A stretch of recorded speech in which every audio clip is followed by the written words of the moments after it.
Ọbụnụ gịnị ka m na-achọzụnụ ịmana Chukwu agọziwo m o nyere m iwu nyelu ya ume.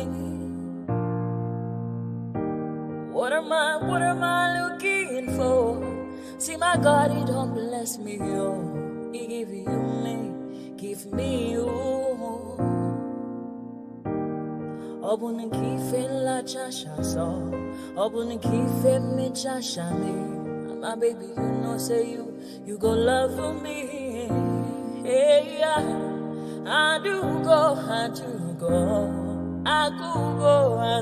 go. When I call your name, Shakara for me. Oh,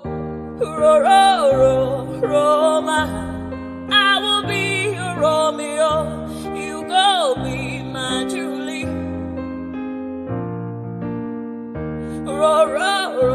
Roma, I will be your Romeo. You will be my Julia. Oh, give me your love and I'll go run away. Show me your love and I'll go use you play. Carry me, go me, I go follow you away. Follow you, they go. Maka Munagi, me and you. Okwa Munagi, my baby and me and you. Me and you, Aqua Monagi, my baby. Obuzi ki fela chasha so, Obuniki fela chasha me. My baby, you know, say you go love me. I do go. I could go. When I call your name, Shakara for me. Oh, Roma, I will be your Romeo. You go be my Julie. Yeah, Roma, I will be your Romeo. You will be my Julia. Oh, Roma, I will be your Romeo. You will be my Juliet. Roma, I will be your Romeo. You will be my Juliet. Obuzikin fela chasha so, Obuzikin femi chasha me. My baby, you know, say you go love me. I do go. I could go. When I call you, Shakara for me. Roma, I will be your Romeo. You will be my Julia.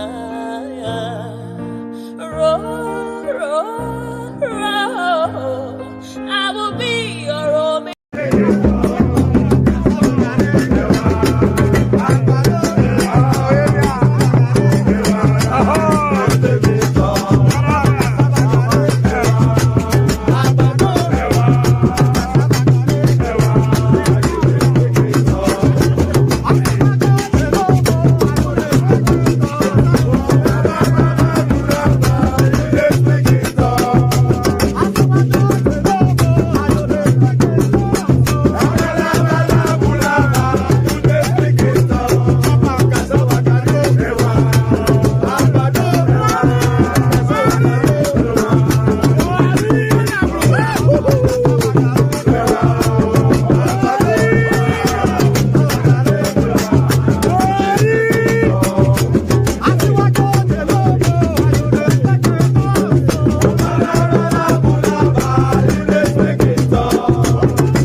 ti fẹ́ kọ orin àyájọ́ ni wọ́n dìde wọ́n pínlẹ̀ ogun oyin tí mo rí ká bá mi wá yẹn dà ká ní kó bá mi wá.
Since I was born, but now I am getting youth. Hakuna mota, hakuna togabu.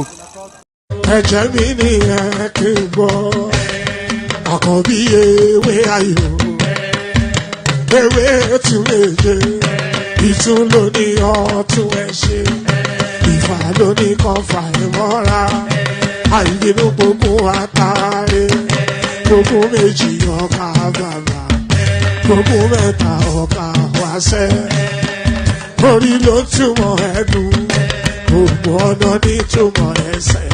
Akọni ìmọ̀ tú ìmọ̀ ọjọ́, ìmọ̀ èmi ni wọn kì í dálẹ̀. Wọ́n bá lọ mẹ́lẹ́mọ́, wọ́n á fi jó ẹlẹ́mọ́. Akọni wọ́n bá lọ gbé fèrè, wọ́n á fi jó ẹrùkù.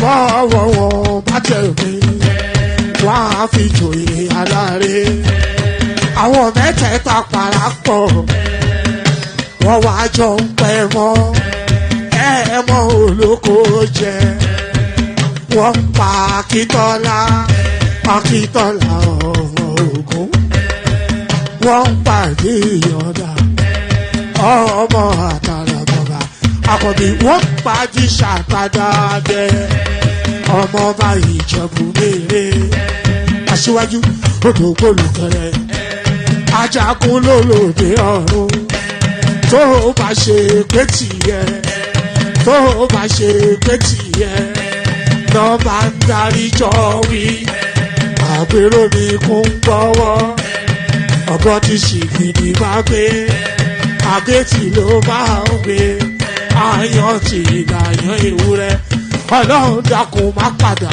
lẹ́yìn ẹ kó má gbàgbé ọ̀rọ̀ tẹ́ Aṣíwájú Ọlọ́run dákun má padà lẹ́yìn ẹ kó má gbàgbé ọ̀rọ̀ tẹ́ Àkànbí Ọlọ́run dákun má padà lẹ́yìn ẹ kó má gbàgbé ọ̀rọ̀ tẹ́ ọkọ̀ Olúrẹ̀mí Ọlọ́run dákun má padà lẹ́yìn ẹ kó má gbàgbé ọ̀rọ̀ tẹ́ Òdòlé sọ bẹ́ẹ̀ gómìnà sọ bẹ́ẹ̀ dẹ́pútì sọ bẹ́ẹ̀. And there it is right there. So there it is right there. So the skittish times that one man turns up. So hopefully this is to your liking. A lot of complaints that I start too late. So hopefully now the complaint is not that I'm starting too early. So good day to you. Good to be in your company. And how are you? So water. You see this water container right here. I go through about 3 of it in the course of every session, so that has to be a good thing. So good day to you. Good to be in your company, and how are you? Good day to you. Good to be in your company, and how are you? The usual protocol. Click on the like button just as soon as you come in, and I'm going to check the like. Let me actually check the like to see if there's any real response. Click on the like button just as soon as you come in. So we need to see those numbers going up. We really do need to see those numbers going up. Unbelievable. We've got the chairman, chief executive officer, the Odogu one of the One Man Went to More platform, the Majesty himself. Is that not the new phraseology amongst the young and hip now? Odogu one and all that. Good to see you. Odogu one of One Man Went to More. Yes. Hey, listen, how are you? I'm great. All the better for seeing you. That's good. Thank you for having me. It's been a while, hasn't it? Yeah. Just you started early enough before I retired to bed. So I wanted to just call in to tell you that your program is getting more fascinating by the day. I love it. I really love it. The quality of submission is just sublime. I'm really happy. What do you make of some of the restrictions that I'm starting to introduce, trying to contain people within 5 minutes and then pulling back the interjections a little bit? Whatever steps you're going to take to cause less rancor, that would be okay. People are too much at loggerheads, I noticed, but that's because the country's upside down. I can't blame them. Ikene is always upset whenever it comes on the platform. It is on a mission to demarcate we know. I think you know his game as well, surely. No, but I have to say that the country is in dire straits. It's upside down. I mean, it's incredible. We need the presidency. They need to look for how to bring down this inflation thing, and then maybe the cost of goods and commodities will come down. I'm not sure, but we can't survive like this. It's too much, man. It's too much. My heart breaks every time I listen to. Do you think there's somewhat of an exact? We know things are bad. But do you think there's somewhat of an over-embellishment in some of the narratives that we hear up and down? I don't think so. I don't think so. I think you need to actually be a resident of Nigeria to understand and be part of the middle class lower class, for lack of a better word, to understand what is actually going on in Nigeria. Because based on my barometer, based on the quality of people calling me, asking me for money, I can tell that people are really in dire straits. This is not the kind of people that would usually call me to ask for money. You know, so that's my concern. And I feel very bad. I really do. I thought Tinubu, because she asked me one time when Tinubu was elected, what do you think? I think I was wrong in my submission that Tinubu would change the country in a year. He hasn't done that. I don't think he's going to be able to change even in 2 years.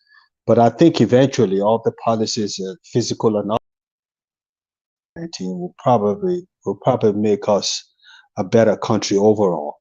But we can't continue paying huge amounts of money to service the debt. You know, no country will survive like that. We just go toward the kaput. People have to understand this is a temporary pain. Sooner or later, it will turn around. But I hope sooner rather than later. I'm hopeful for that too, especially when it comes to food. You know, we don't have a culture of starving in Nigeria.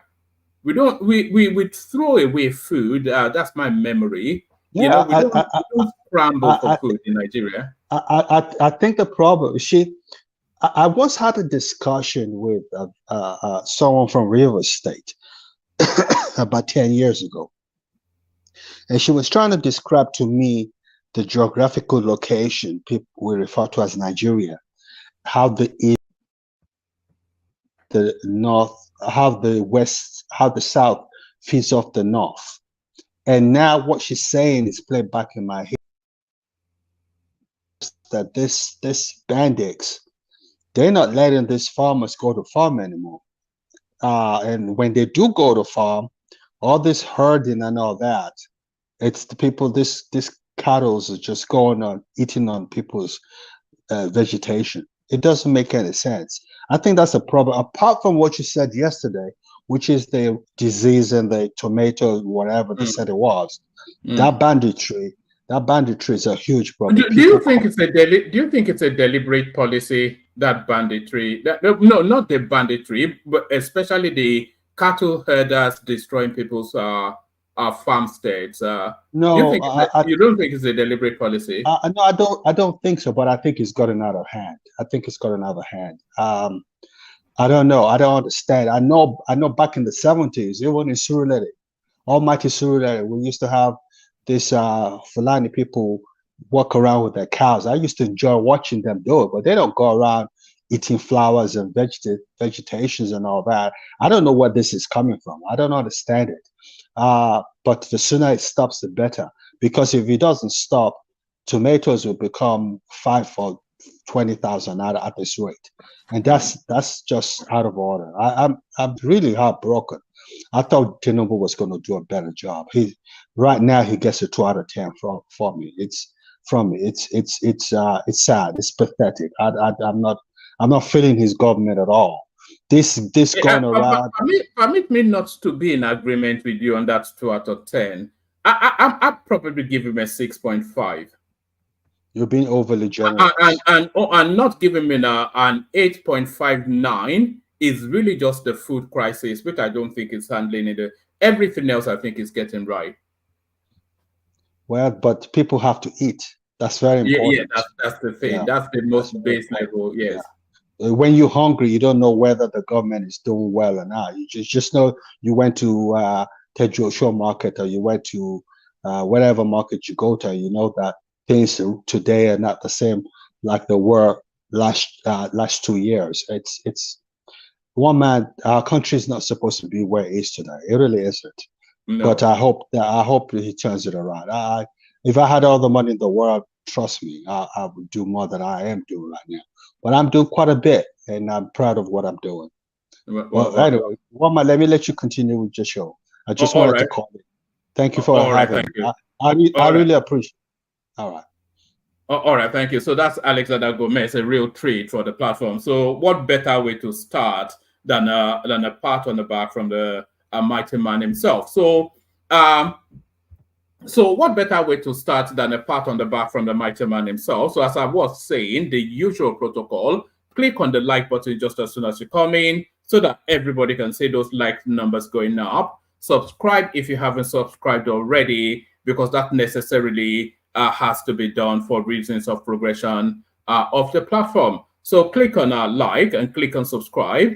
And then if you want to be, just like Alexander made a cameo appearance there, if you want to be an active combatant on the One Man Went to Mo platform, click on the hyperlink that says StreamYard. Let me resend that hyperlink so it's immediate to hand. So if you want to be an active combatant on the experience, One Man Went to Mo experience, the court and the thrust and parry, as I say. If you want to be part of that, then click on the hyperlink that says StreamYard. So click on like, click on subscribe, click on the hyperlink that says StreamYard. And of course, we have the anticipation of a minimum of 5 super chats for every stream. So there it is. And 5 stars as well on Facebook.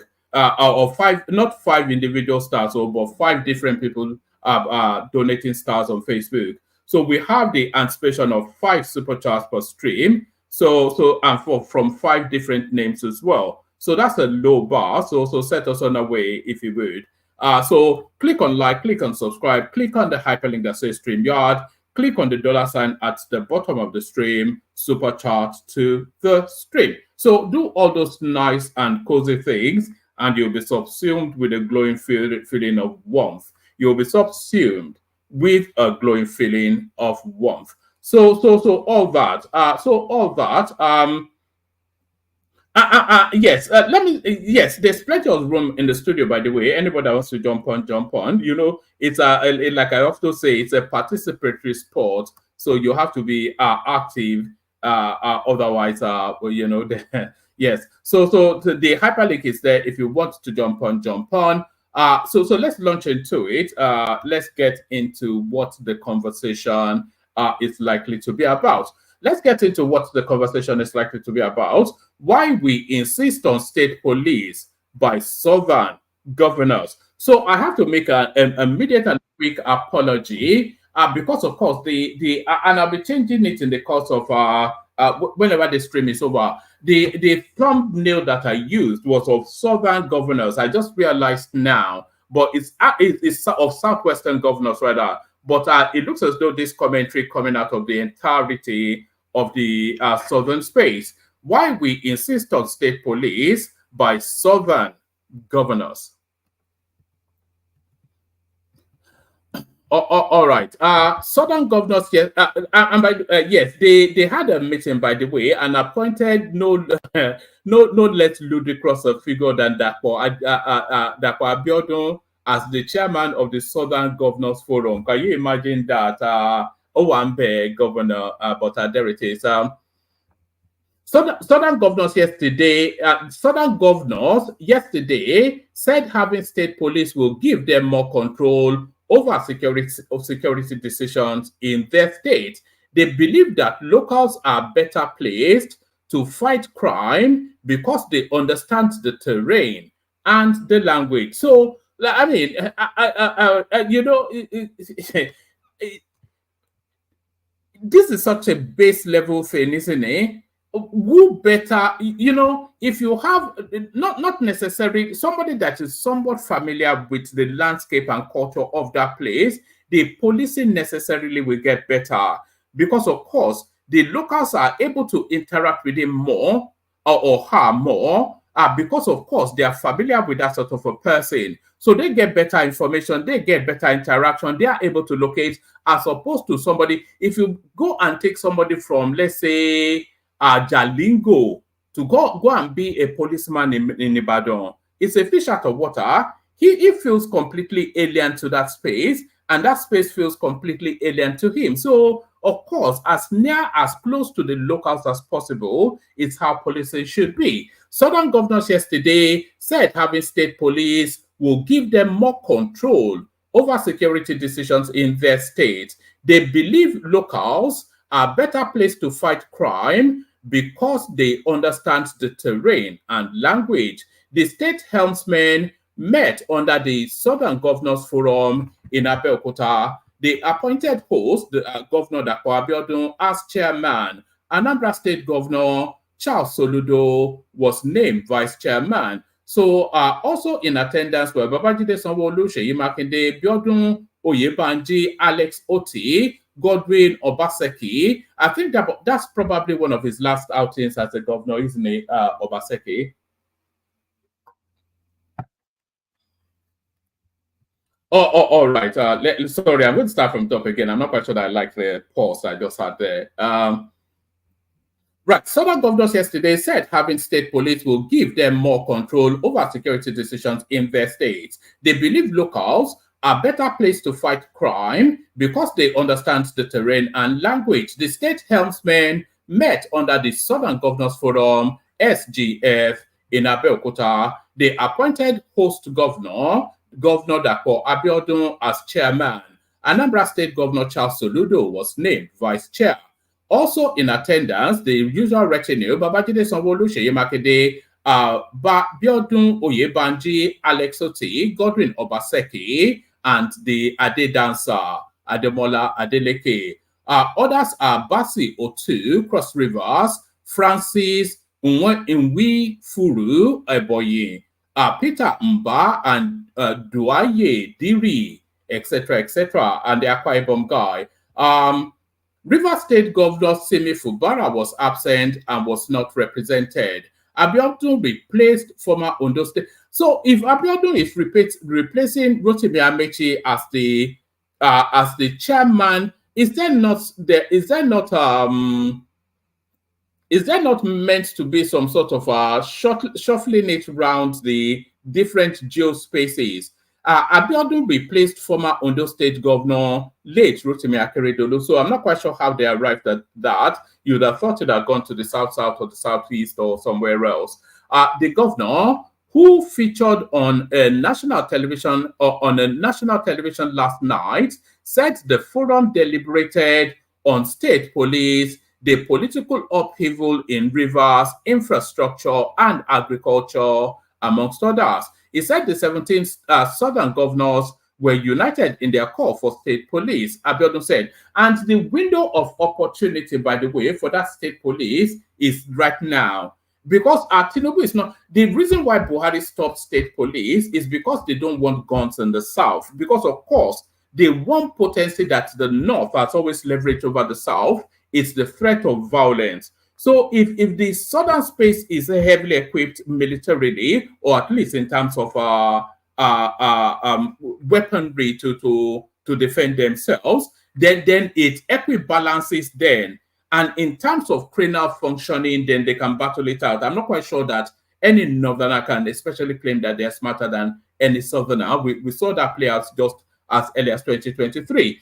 Abiodun replaced former Ondo State Governor, late Rotimi Akeredolu. The governor, who featured on the national television last night, said the forum deliberated on state police, the political upheaval in rivers, infrastructure, and agriculture, amongst others. He said the 17 southern governors were united in their call for state police. Abiodun said, "We all spoke with one voice in support of state policing. We spoke with one voice in support of regional security outfits, which almost all regions have set up." So I'm not quite sure, like he rightly said, is already in place.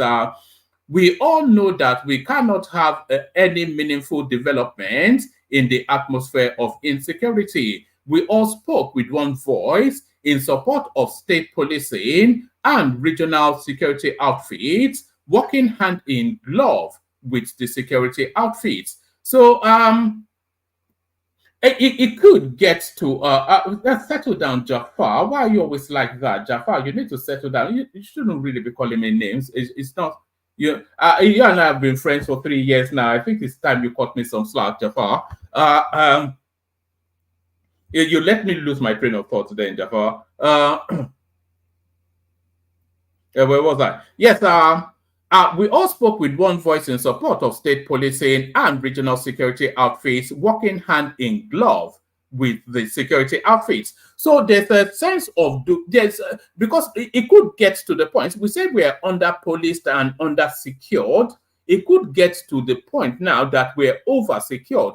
So the regional outfits and then the state police, there's somewhat of an overlap there.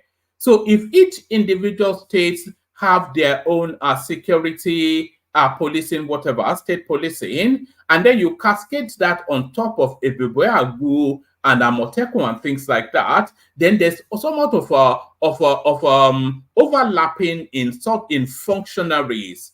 You know, so maybe that Amotekun, Ebube and all of these already set up in legal structures can be retweaked to transmute into state police. We all spoke with one voice in support of state policing and regional security outfits working hand in glove with security outfits. The governors are called state chief security officers, but we know that the commissioner of police is appointed by the inspector general of police and is only answerable to the IG. And when the governor needs to call the attention of the CP on an urgent task in his state, the governor will have to first clear with the IG. What have we discovered? In most cases, a policeman from Borno, I think the example I cited, and I didn't even read it beforehand.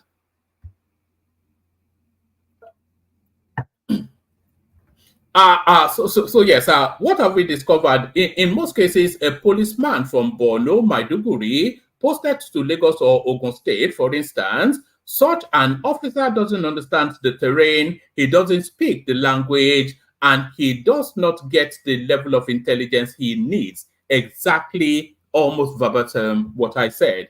By the time he is settling down to understand these factors, he is transferred to another state. We are calling for community police to tame insecurity in the state and in the nation. Under the state police arrangement, a policeman posted to his word won't have problems with language or intelligence.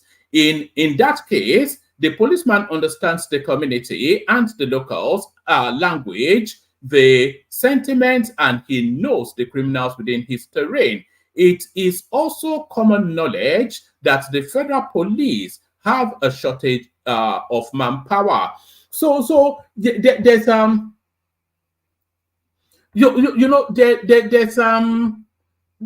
still a story to be. There's still a big piece of work. So they can agree in principle and they can also agree in law.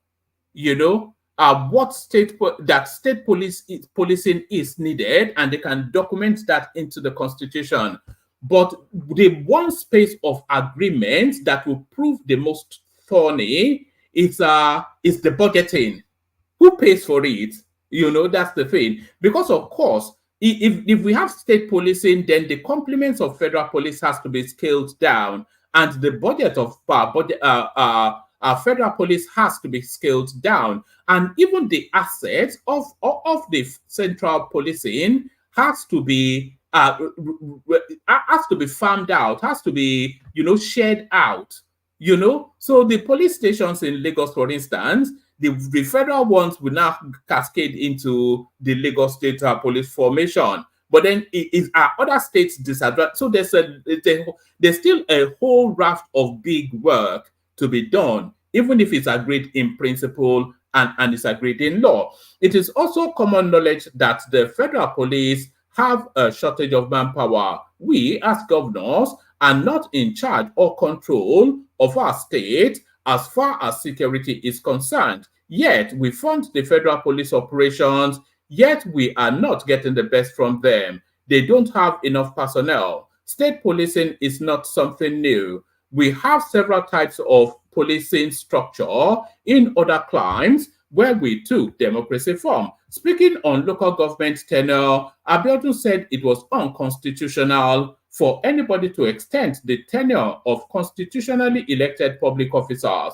referring to Rivers State political quagmire, where the House of Assembly extended the tenure of local government chairmen. Abiodun said, on local government administration, it is a constitutional issue that will be put to rest at a point in time. When your tenure has expired, it stands to reason that your tenure has expired. It is not up to the governor of that state. So Fubara is just running that state like some cowboy out of the Wild West. It's just, I'm not quite sure why Tinubu has not even Tinubu, why Fagbemi has not reeled him in with the constitution. But there it is. So there it is. So yes. Referring to Rivers State political quagmire, where the House of Assembly extended the tenure of the local government chairman, Abiodun said, on local government administration, it is a constitutional issue that will be put to rest at a point in time. When your tenure has expired, it stands to reason that your tenure has expired. It is not up to the governor of the state or anybody else to extend the tenure of the local government chairman. The collective position of the governors is that it will be a dangerous precedent, as Alexander Gomez corrected once upon a time, and an abuse of the democratic ethos for the tenure of an elected local government chairman to expire, and for anyone to imagine that their tenure can be extended by 1 day. So it goes on to speak into that. But essentially, the state policing, yes, I think the window presents, and I think it's going to be fast forwarded fairly sharply. Let me go on from there to another one. From there to another one.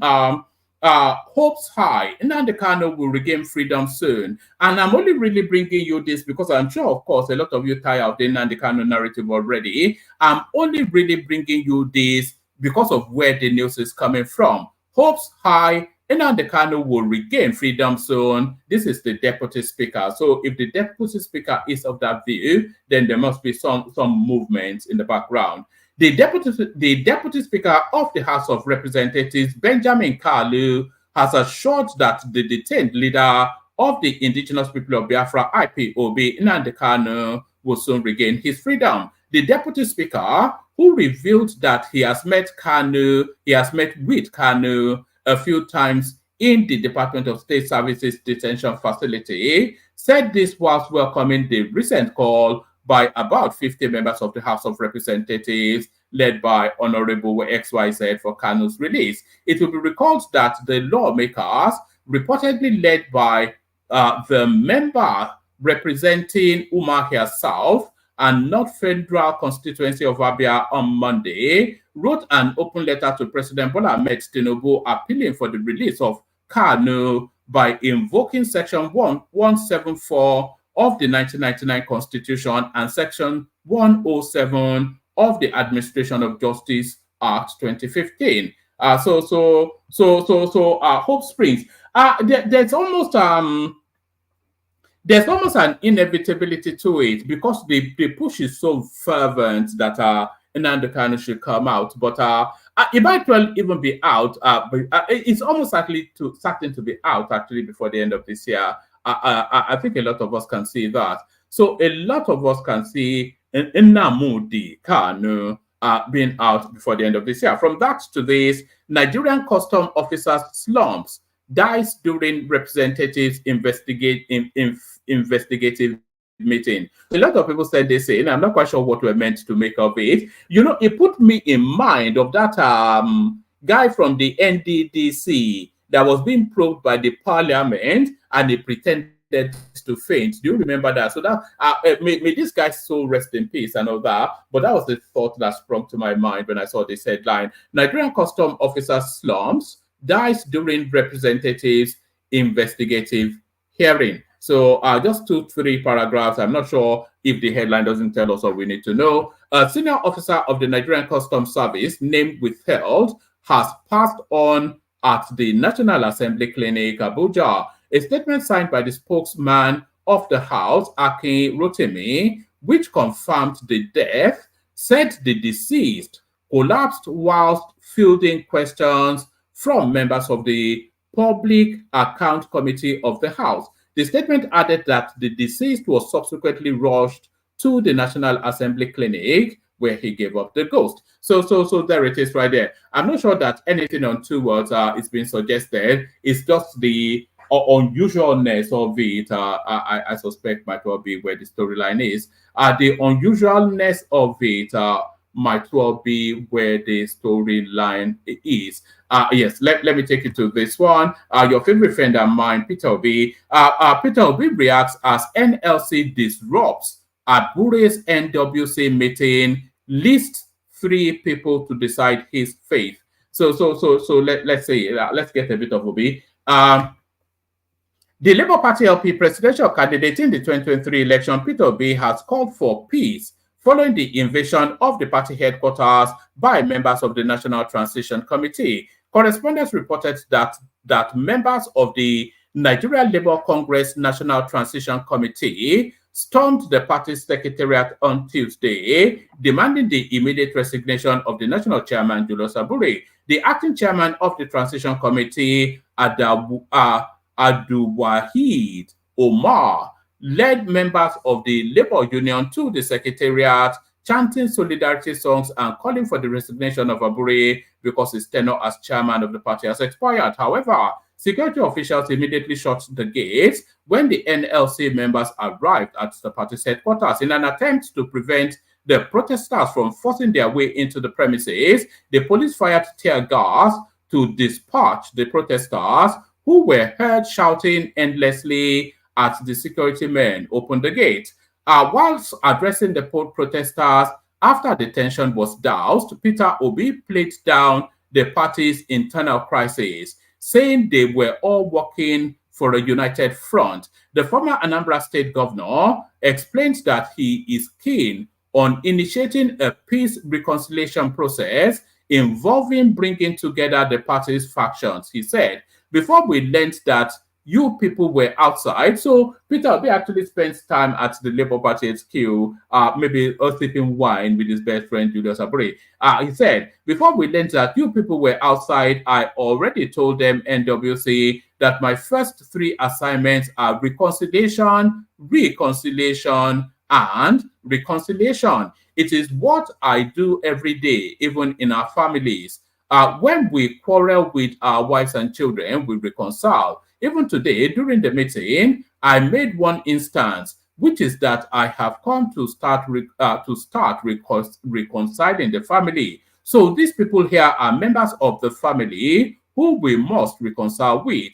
We will sit around a table and decide the future of our party. I am ready for a reconciliation meeting any day you choose, Mr. Chairman. I like what happened here today. It means we have just started the reconciliation process, and what we achieved today was so much." Obi also spoke on the reconciliation of Abure and the Lamidi Apapa's faction, stressing that the National Executive Council himself and the Abia State Governor Alex Otti will decide on the leadership crisis. Right. So there it is. So I suppose the union doesn't have any decision. Maybe I don't know what that means. Peter Obi also spoke on the reconciliation of Abure and the Lamidi Apapa faction, stressing that the National Executive Council himself and Abia State Governor Alex Otti will decide on the leadership crisis in the party. He added, "Let me tell you one thing, their reconciliation is all about our party, and I can assure you that everyone must reconcile with each other. When we come together, we will make decisions as a family. The party has a constitution and a National Executive Council, and everyone, including myself and Governor Otti, will be there to decide." So I hope that there's a rich mix of people making that decision, because of course, you know that Peter Obi stands accused of trying somewhat to ethnify that particular party. So let's go on from there to another one. Breaking: Nigerian Education Loan Funds postpone applications from state-owned institutions. So this is further for the howlers, isn't it? So people will feast on this, howl and screech and squeal and holler. Howl, screech, squeak, and holler. So yes, the National Education Loan XYZ announced on Tuesday a 14-day postponement of the student loan application process for state institutions. This decision was made due to insufficient data submission as stated by the agency. So what does that mean? People are not applying enough or what? Well, that is just the ambiguous terms that what does that mean? Listen to it again. The decision was made due to insufficient data submissions. What does that mean? It has no meaning.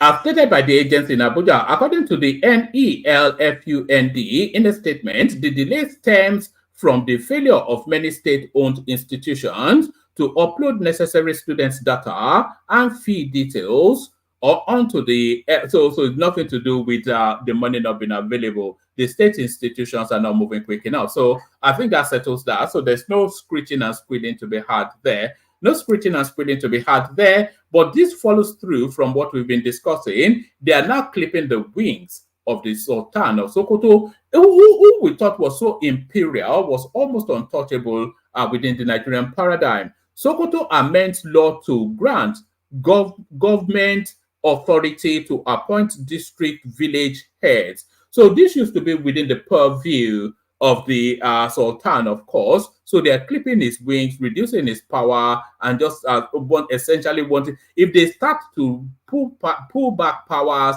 of sighting the moon and everything like that, then it will be no better than the Oluwo of Iwo. Sokoto amends law to grant government authority to appoint district village heads. So let's get it.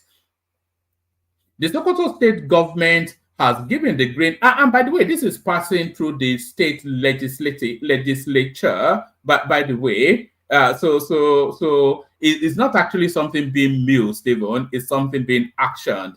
Sokoto amends law to grant government authority to appoint district village heads. The Sokoto state government has given the green light to amend Section 76 of the Local Government and Chieftaincy Law to align with prevailing practices.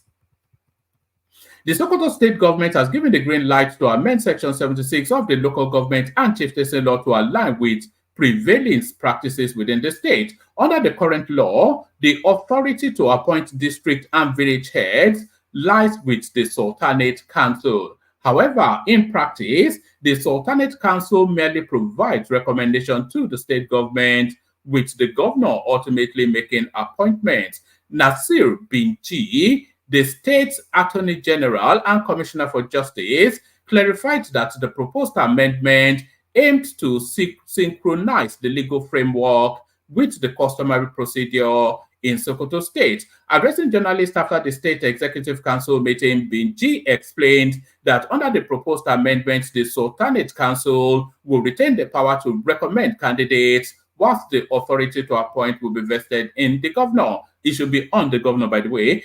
This move comes in the wake of recent dismissal of certain traditional rulers in the state due to their alleged involvement in land-related issues and security concerns. Additionally, the state government has endorsed an amendment to the Sokoto State Local Government Law 2008, extending the tenure of elected chairmen. So I think similar to what's going on in so somewhat clipping the wings of the Sultan there.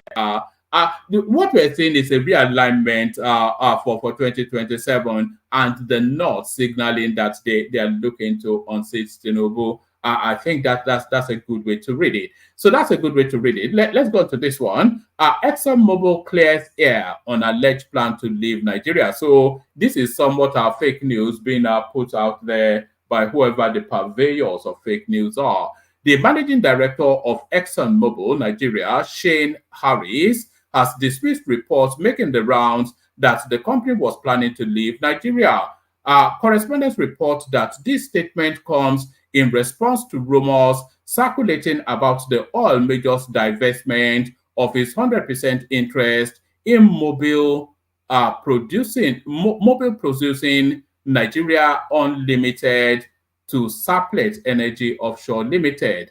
In a recent statement by Senator Heineken Lakobiri, the Minister of State for Petroleum Resources, Harris emphasized that ExxonMobil is actively engaged in new investment within the Nigerian oil and gas sector. So somewhat of a debunking then of our fake news. So debunking of fake news. Let's go on. This is probably the last readout, and then hopefully there are people in the room to kick the conversation on.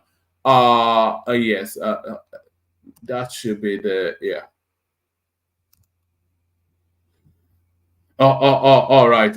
Let me send the link again. The room needs to be populated if you want the conversation. Let's see. Should we?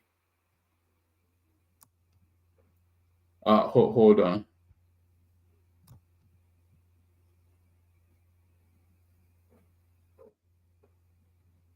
Hold on. Actually, let me take you to what's on the screen whilst I'm waiting for. All right. Let me take you to this one. Minimum wage. Labour finally mentions actual amount Tinubu should approve. I think they are lowering their expectations, I suspect. Organized Labour has urged President Bola Tinubu to support Nigerian workers by approving their demand for a 250,000 minimum wage. So it keeps cascading down from was it 500,000 naira they were requesting earlier? But the Organized Labour Party, the organized Labour Party, it shouldn't be Labour Party, it should be Labour Union, said the president's empathy is needed following the current economic hardship pillaging the country. So I think some are still in negotiations. Was it 62,000 that the government offered? As reported by correspondents, Prince Adewale Adeyanju, a member of the Organized Labour, negotiating in the tripartite committee of the new national minimum wage, and President General of XYZ blamed state governors for hindering efforts to secure a reasonable wage for public officers. So his words, he says, at the negotiating table, we saw them haggling from 30,000 naira to 42,000 naira and then 60,000 naira, treating it like a market bargain for tomatoes and onions before finally settling on 62,000 naira. Even before reaching 62,000, Organized Labour made concessions to find common ground. Yes, the country is struggling. We all know how tough the economy is, and workers have been unlucky with the economic downturn. At the end of the negotiations, we had two proposals, one from the government and OPS recommending 62,000, and one from Labour, including TUC and NLC, proposing 250,000. So there's still big. A lot of people feel that ultimately they will land on 100,000. I'm not going to suggest that is excessive, because I have suggested that in the past, and people thought I was being somewhat mean-spirited. So I think that's sufficient enough. All right, let me send the link again. We need the room populated. So let me send the link again. I'll play the Kegite music. So hopefully by the time the Kegite is done, the room populates some more. But first, the Kegite. Only water, where they see my water.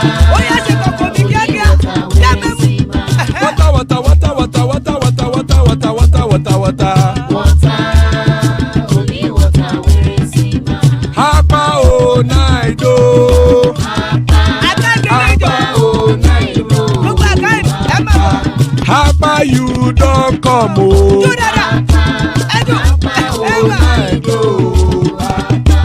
Hapa oh night oh.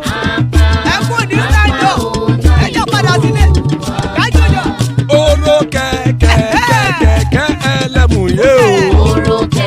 Ilé ṣọ́dí àkẹ́kẹ́ rẹ̀ ẹlẹ́mù rẹ̀ o. Bobby Master kẹ̀kẹ́ rẹ̀ ẹlẹ́mù rẹ̀ o. Chief Wáìlà tí kẹ̀kẹ́ rẹ̀ ẹlẹ́mù rẹ̀ o. Eruku lẹ̀lẹ̀ ẹlẹ́mù dé. Eruku lẹ̀lẹ̀ ẹgbẹ́ ẹlẹ́mù dòde ojàre o. Eruku lẹ̀lẹ̀ ga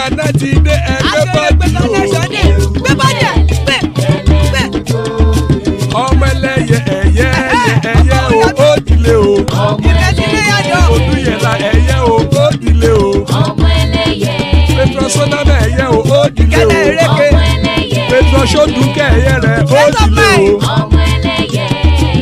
ẹlẹ́kọ̀ọ́ ọ̀run mú ìní o.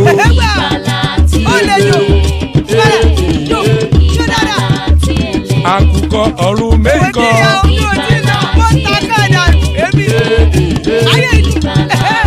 Ikú kò ní ríwà gbéṣe o.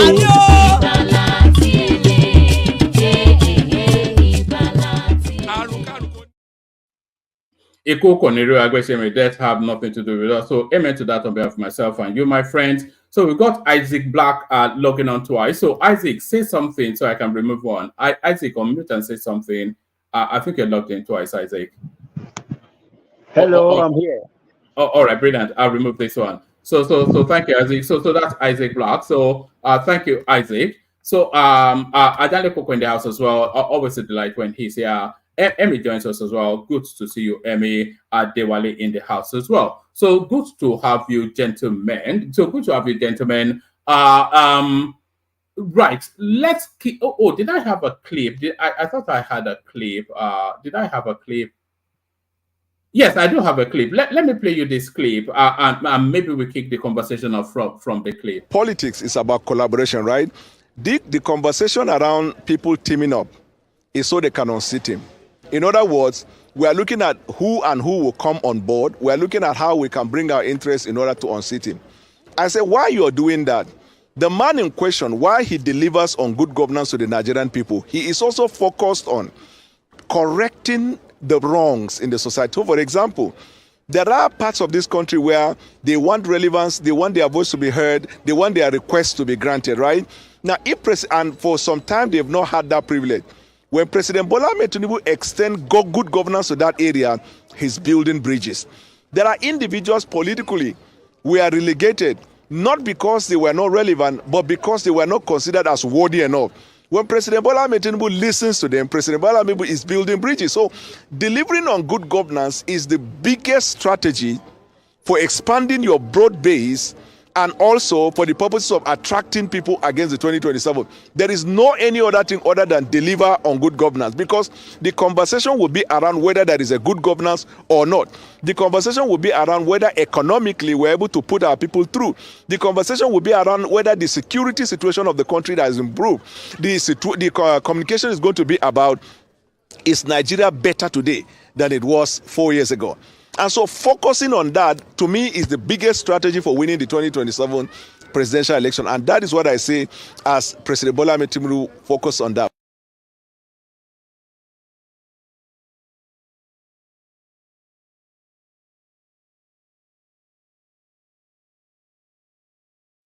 Politics is about collaboration. All right. It's sounding as though Daniel Bwala is now a fully paid up member of the APC without actually being a card carrying one. So let's start it off with you, Emmanuel. What are you making of Bwala's submission? Hey, Mr. One Man. Okay. Yeah, good evening, good morning, good day to everyone. Like and share and subscribe if you have not done so. I think I love what he said. I think what he said was straight to the point, emphasizing that 2027 going to be purely on what Tinubu have done, like the good governance he delivered. So you look at your life today and compare it to last 4 years. Has this man done well? So I think that point hit the nail. So if our life is better 4 years later, I think he takes the credit. But if he has taken us 300,000 or 100,000 backwardness, I think the blame goes to him. So the major point here is he has to deliver good governance to Nigerians. And from the look of things, maybe it will change tomorrow. It seems like he's just playing politics. I think he's focusing more on playing politics than delivering good governance. Looking at that 90 billion Hajj that he gave to the Muslim faithful, I think he just to pander to the narrative so that they will vote for him on the next election. Another thing that he's just doing just to coin favor from the Northerners. So that is not a good governance. A good governance is something that benefits A and B, regardless of region, ethnicity, and whatever. I think that is what matters. If I can go to Kaduna and come back freely without fear of bandits or kidnapping, I think that's a good governance. If I can go to market and pick one of few things with just all right, don't run us through a list. No, one man. No, I think we get the gist of what you are. So you can't say if I go to this. No, I'm just there. I don't know why you're agitating. I'm not agitating, but you are going to go into a sing song. I'm not going anywhere. I'm just picking up what he said. Yeah. Am I deviating from what Bola said? No. You are right. If Tinubu can deliver in these 4 years, or at least show in terms of impact on the people, where the country is likely to be, then it will be unassailable. But carry on. But because he gave me a point to talk on, so I've not even finished. I'm aligning with him. I'm not even against what he said. After all, even though he's speaking for the APC, I'm not even against what he said. I'm just saying that what he said is he's saying the truth. That it's all about good governance. I don't know why you are. I don't know whether you are like agitating or that you are not happy what I'm saying. Because it's not that I'm not happy. I just didn't want you to be doing. Oh, if you can deliver, if I can go to the market, if I can travel, but carry on. One man, but no, just carry on. Okay, I'm not the type that will come here and telling you, bread is this and that and all those things, because you don't even need to worry yourself, because the ordinary Nigerian knows what they are facing. So others coming here and be saying Gary is high, this and high is unnecessary. So the only thing is that if he can deliver properly to everyone, good governance, there is no two ways about it. So, man, show me the topic we're talking about. All right. Let me take you. Okay, let me take you to this one. So state policing. It looks as though there's an aggressive push by the southern state governors for this to happen. Oh no, that's not the state policing, but yes, it looks as though there's an aggressive push by the southern state governors for this to happen under the window of Tinubu's administration. Yes, so that is another thing that I would love the Tinubu administration to actualize. You understand? If we can retrain our soldiers and our police and decongest this whole thing that we are all this assignment they are doing here, from somebody from Kano, you send him to Enugu to go and police people. It does not make sense. Allow the locality to police themselves, because they will be the one to know the niche and cronies of all the places, and they know how to deal with themselves. So a foreigner going to another state to go and police, it doesn't make sense. The only thing is that it seems like, does he even have the balls to actualize this thing?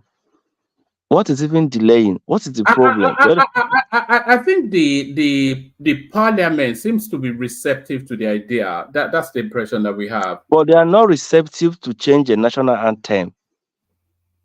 They are not receptive. Yes. They are not receptive to anthem now. Yes. It took them just one day to change it. So why can't it took them 3 days that's to change that? that's an easy reach now. That's not a controversial. That's not a What is big. one man? What is That's what not is a big the piece of legislation. yes? What is the hegemony around the police that is hard? I'm asking you. What is the big issue in state policing? What is big there? What is the problem behind it? Oh man, I'm asking you. You say it's easy. So state police. No. In terms is of, it not easy? you know, it's just easier to change the national anthem, which is not really anything heavy in terms of the weight of law, but to change from a federalized policing system to a restructured form of our policing system, that's a heavier lift in terms of legislation. No, I'm asking you now. What is that heavy something Don't ask that me you? now. I'm not a legislator. It stands to reason. Because I'm not seeing I'm not even seeing anything heavy there. That I will tell my state locality that be in charge of my security. How is it heavy?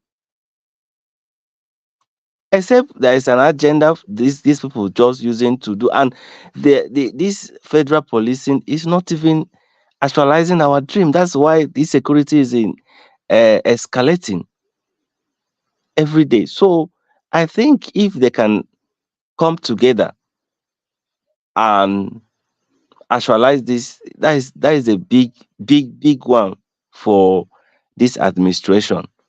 And I don't see them doing it. They will just dance around it. They will not do it. That's the only thing I can say. But if he can push, because I know if Tinubu didn't want it, he will achieve it, regardless of those rubber stamps there. He will achieve that purpose, because I have heard in his private clip that he said if he become a president and a leader today of Nigeria, that he will change national anthem.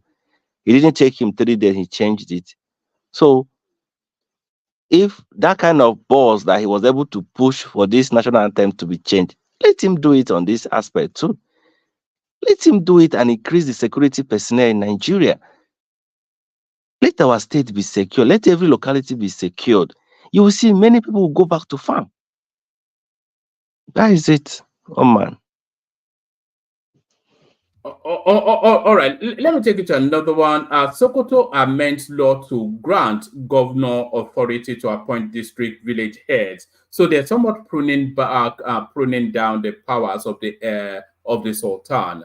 What are you making about the headline? The Sultan of Sokoto? Yes. I don't understand.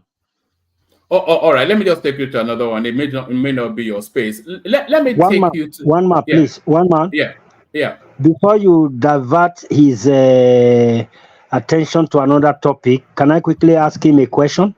Hey, carry on. My brother, if you are talking about national anthem being passed in just 1 hour, comparing it with the state police, are you going to fund the national anthem? Are you going to fund it? Well, are you not going to fund? Are you not going to fund? Excuse me. Are you not going to fund the police? So, if you are going to fund the police, you are going to consider the governors funding their police. Some of the governors are even saying they can't pay salary, they can't do this. They are going to fund the police, and then national anthem. Are you going to fund it? So I want you to answer that. Is it a fundable decision, the national anthem and the police? Thank you. Are you asking, is it the money they use to pass the law? Because I know they spend money passing that into law. No. It's passing the law. You have to fund the police. You have to fund the police, not just sending the police to the states. My brother, I think even the congesting that federal policing will be more cheaper than the federal policing. You know why? No, because I'm saying the national anthem. The national anthem. I'm not answering. Listen, I'm not answering the state police. You said there is no fund for it.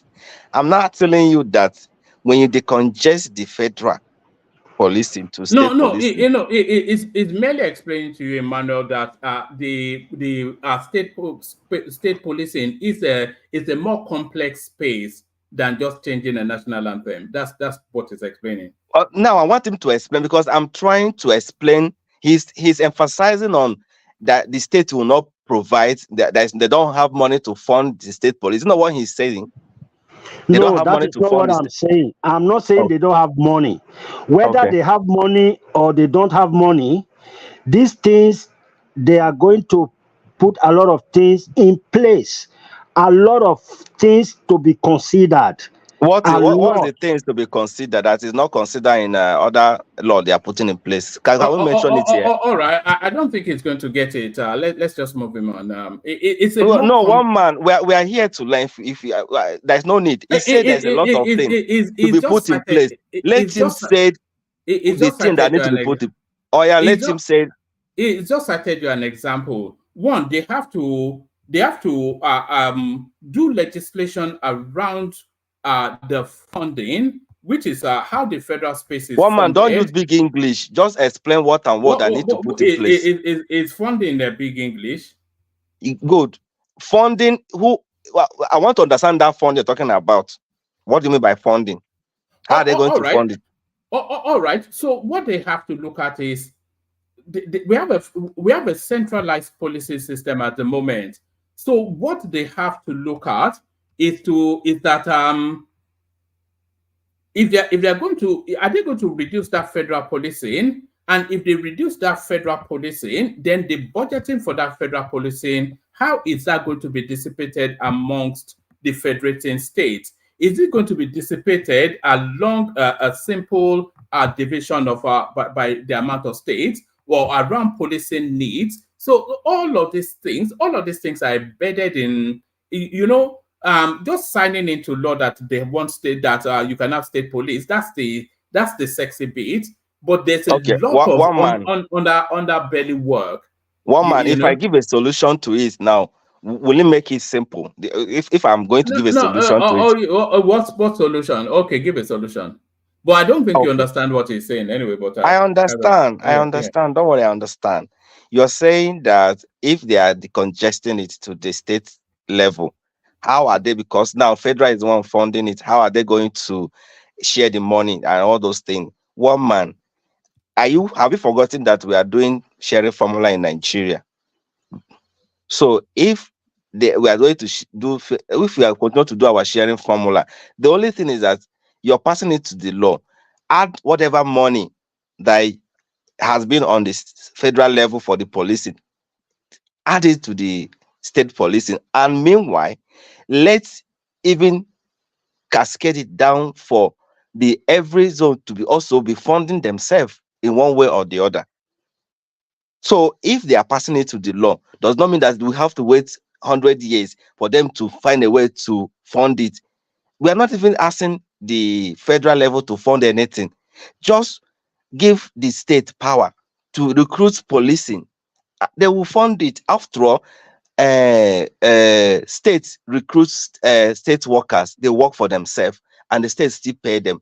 Yes, and also they have to do legislation about how to synergize because there'll still be a federal police.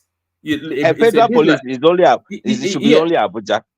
No. What do you mean? It's only Abuja? What about what about interstate matters? Interstate matter, the federal level will take care of it. Yeah, so that's not only Abuja then. But the major work is the states, is the locality, not federal. Federal is too high. The little one, it doesn't have to do it. So the major one is the locality. If we cannot give the state that power to recruit all the police around their locality, all this thing will solve. It will be solved. But they're not taking them ages to do it. No, it's not. They've just cited you some of the examples of some of the kinks in that idea. But the issue, I'm not even seeing it as a big deal. What you cited, I'm not seeing it as a big problem. It's not a big deal. It's a big piece of legislative work to sign state policing into law.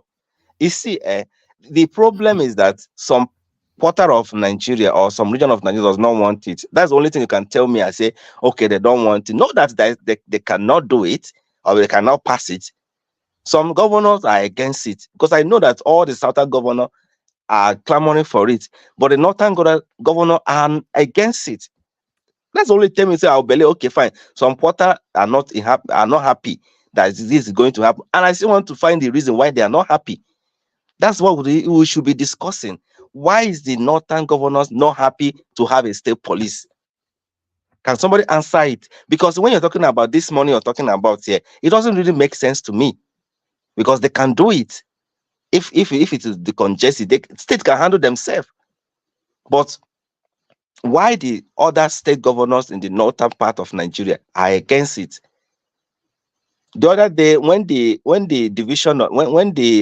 regional government came up, I was on Twitter. All the northerners were saying that it can never happen, because now that the north are suffering is when they want to do regional government, that when they are producing a food in quantum in Nigeria, there was not they divided Nigeria, and they dissolve regionalism.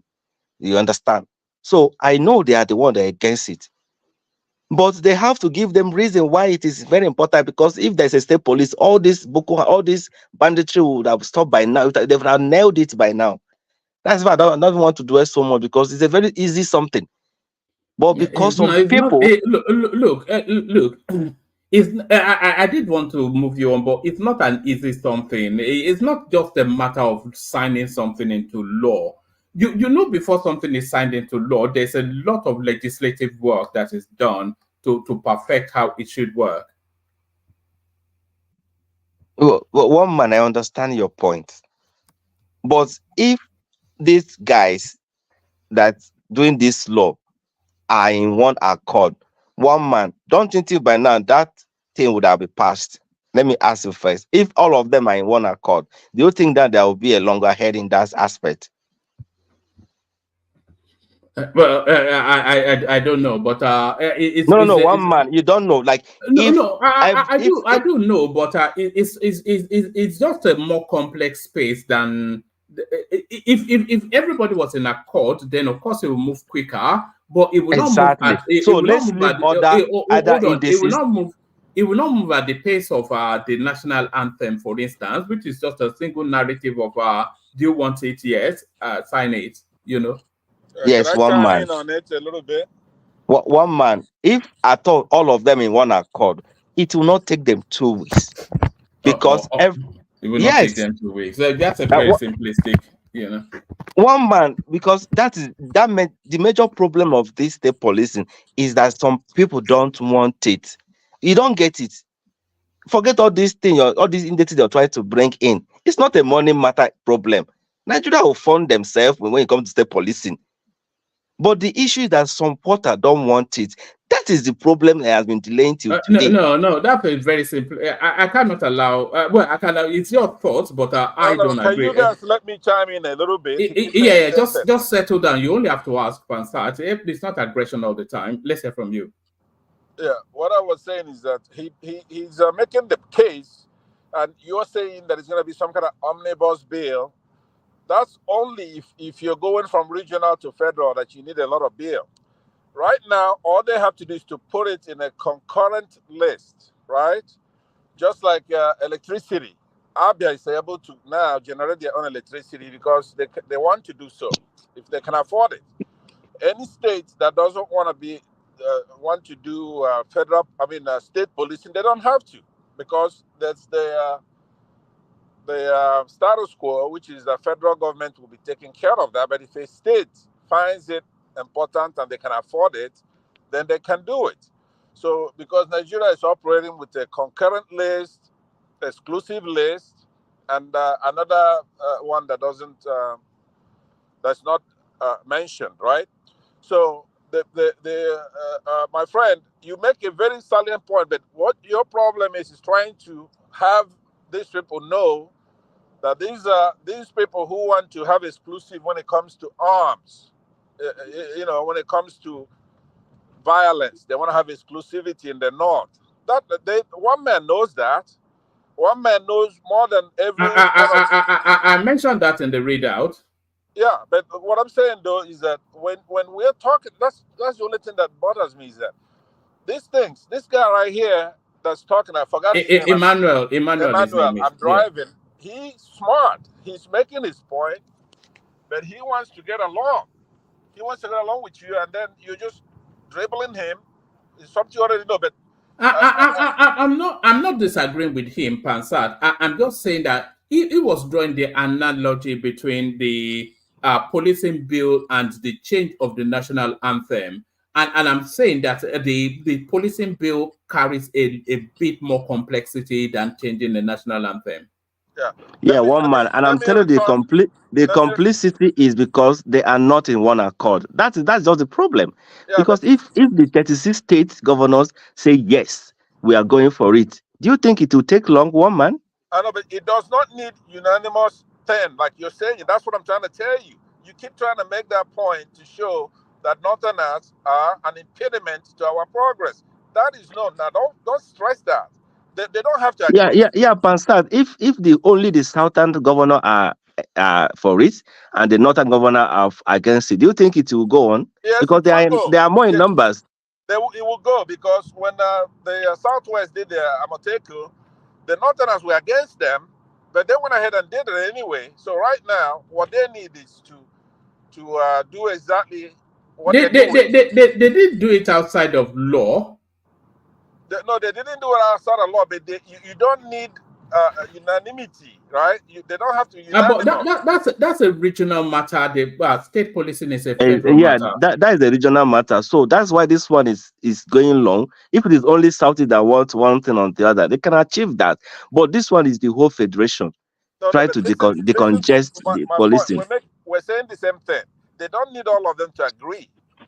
If they go to the National Assembly and they want to amend that constitution, all they need is a simple majority 10. But if the constitution requires them to have a super majority, which will be 2/3 and stuff like that, they can still do it. If it's a good thing to do, there'll be 2/3, right? 67 out of 100, whatever it is, and they get it done.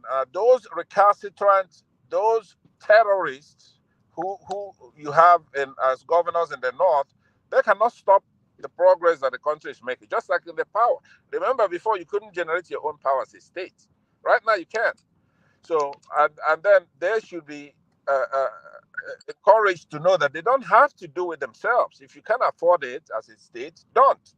Then the federal government should still be protecting them. But it's long overdue for these things to be done. Coming to, like we're here talking about it, let's encourage it, because they're listening to you here, one man, for one thing. Our people are listening. I think the window of opportunity actually opens under this space we're in now, because I don't think they will encounter much resistance from Aso Rock if they're able to perfect their position. Exactly. Now, we knock Tinubu all the time. It doesn't mean that we're not benefiting from at least him being there instead of Buhari or something like that.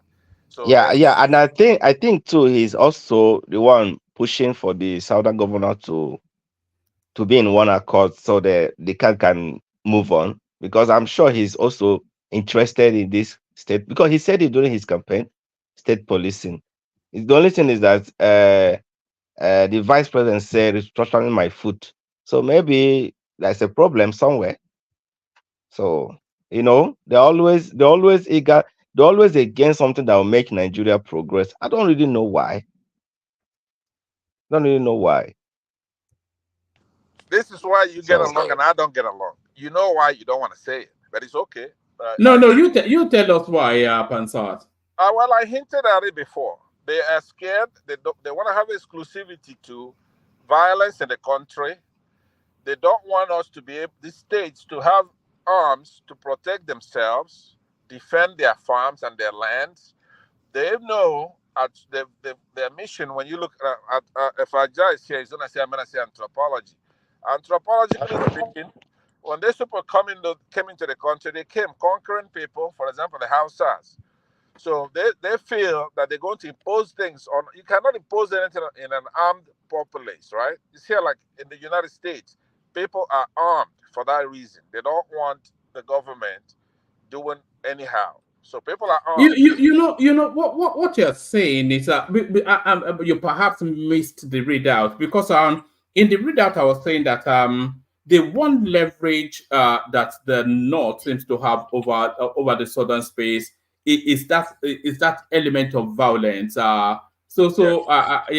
And that's the one undercurrent that and you know the South, they are not especially, they value their life a lot more. But when it comes to majority in the house, there are more.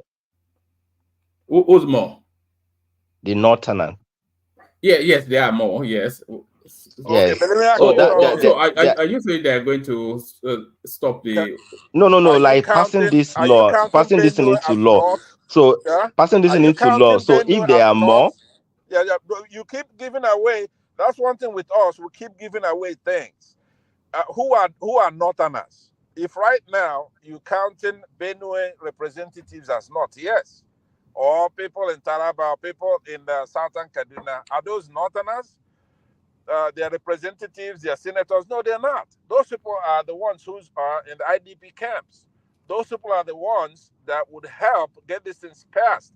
You don't have Northerners like we talked about yesterday in that old sense. Right now you have Hausas and Fulanis even fighting, right? So don't give away the store by giving. They're not 10 foot tall.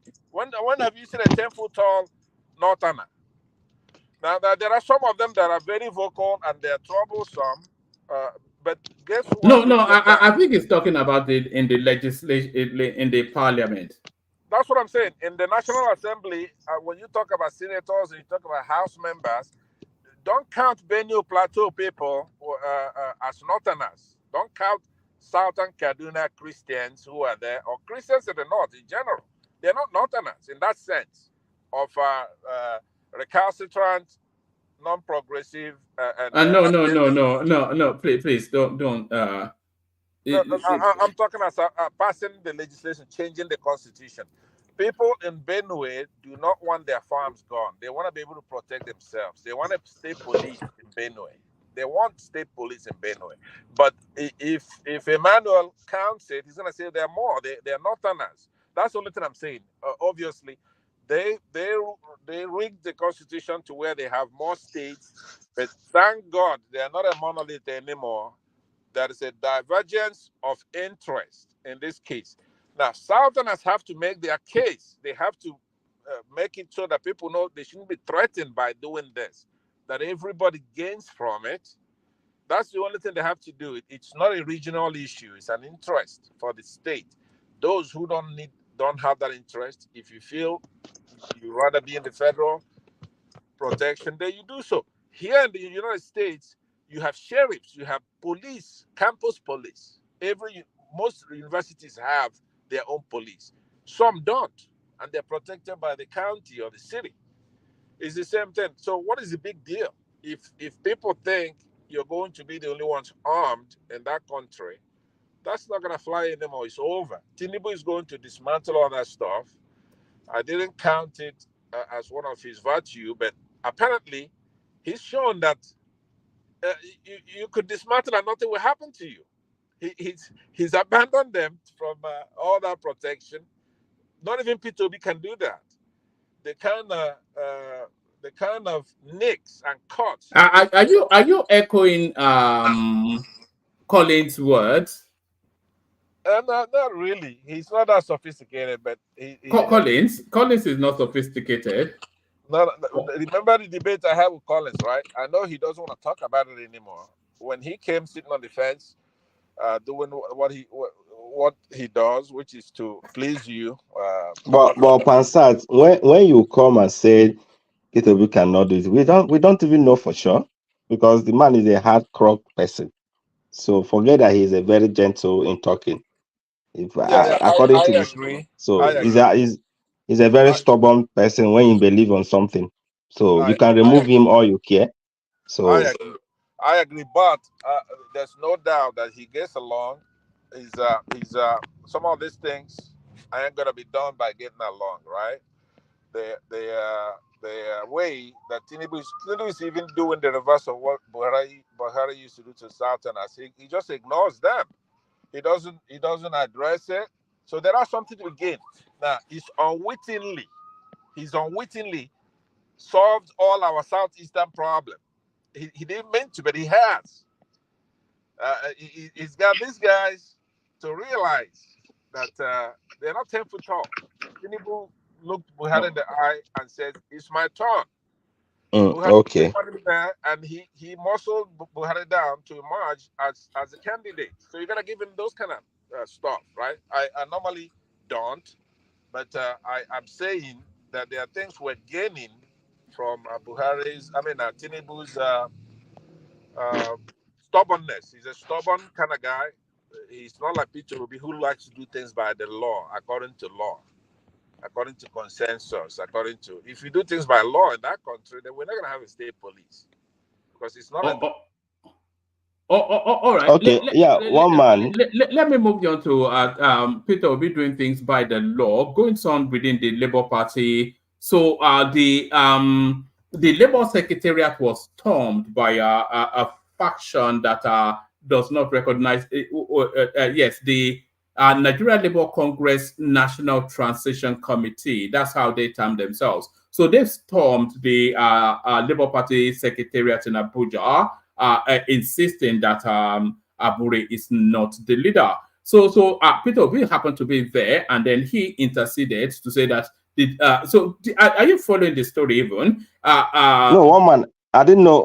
Just summarize what happened. I didn't know about that. Well. So this particular faction, we'll have to call them a faction. They stormed the Labour Party Secretariat. Obi happened to be there, and he's saying then that ongoing meetings, but the decisions on the future direction of the Labour Party is going to be made by the National Executive Council himself and the Abia State Governor. So what are you making of that? Because he's trying to insert himself as a leader, but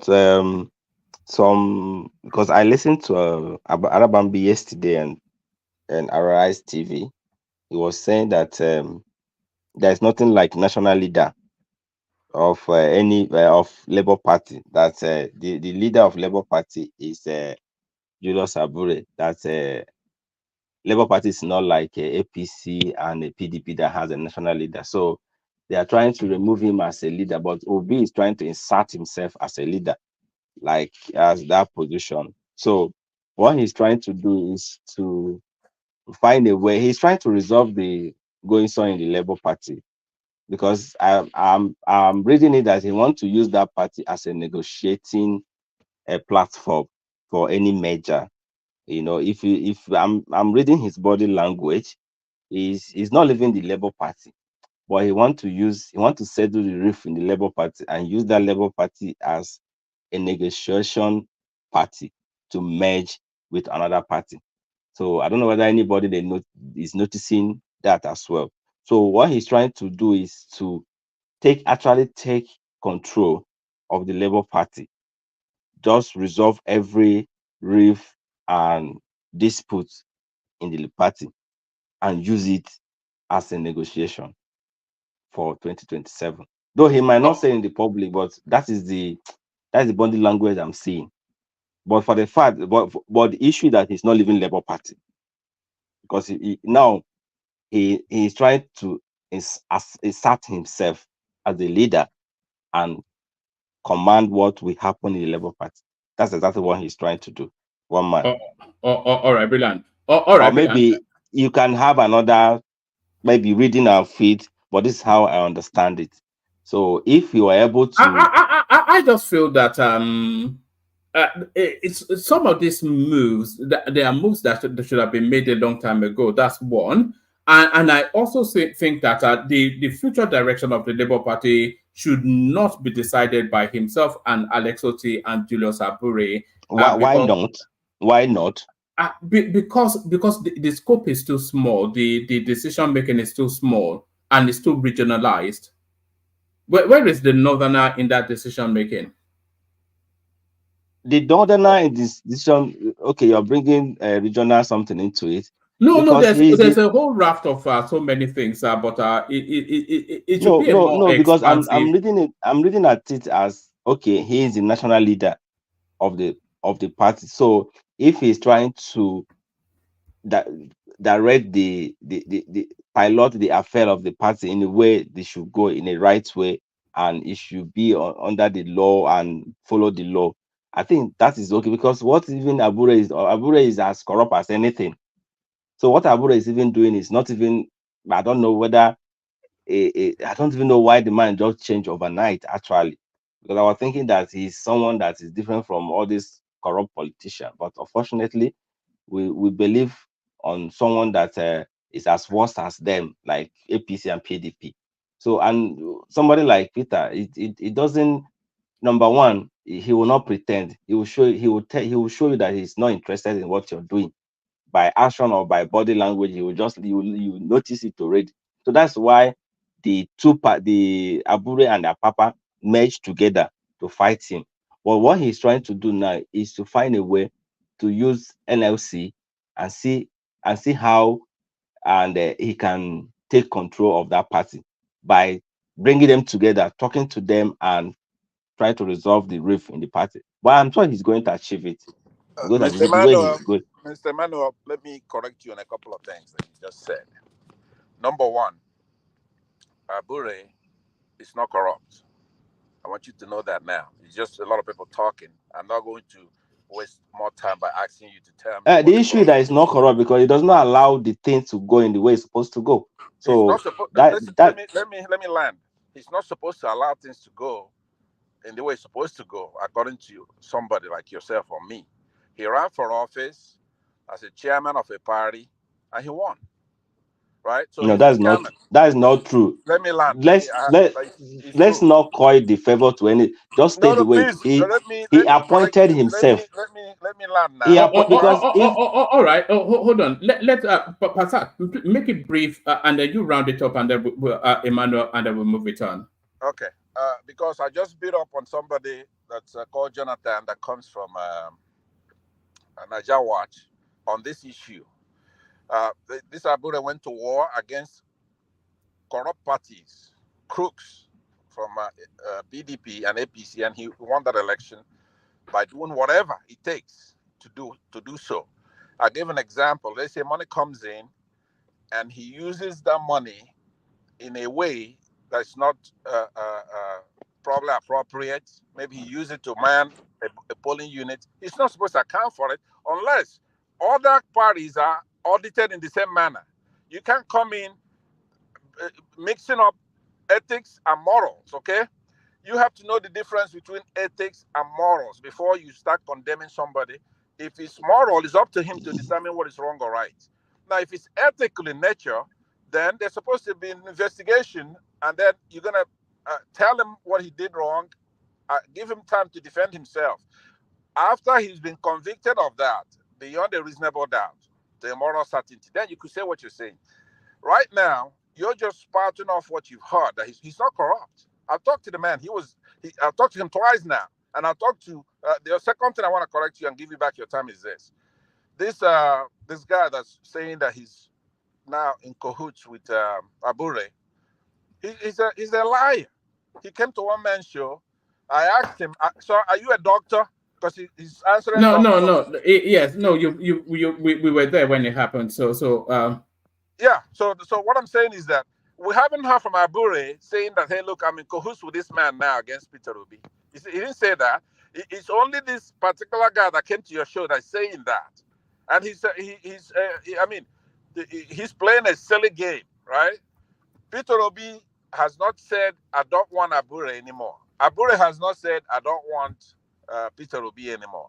So they're letting this guy go out there running his mouth. I saw his interview at one of our stations there, and also talk to him at your station. What I'm saying to you is that you cannot destroy that party. Abure is a great guy. He's a good chairman. All right. Yeah. Okay. All right. Thank you. Back to Emmanuel. All right. Yeah, one man. I don't really have much time again left because my battle is soon drop. So, Pasat, what I'm trying to say is that if I think when I distance myself from that convention, that is where he got it wrong, and I don't think anything can make me align with him properly again. Even now, or even though Peter will be aligned, I don't think so, because if you can just do that secret convention, you said a lot about you. That was a no for me, Pansat. So one man. So just I will stay behind and listen. My battery will soon drop, so you can go to the next person. All right, brilliant. Let's go to let's go to Come to Ogbeni. me. Come to me. No. Let's go to Ogbeni only because of this particular topic and his knowledge of the North. So Ogbeni, going on in Sokoto, it looks as though they're stripping the Sultan of Sokoto of some of his powers. The laws passing through that state that state whatever it is at rapid pace.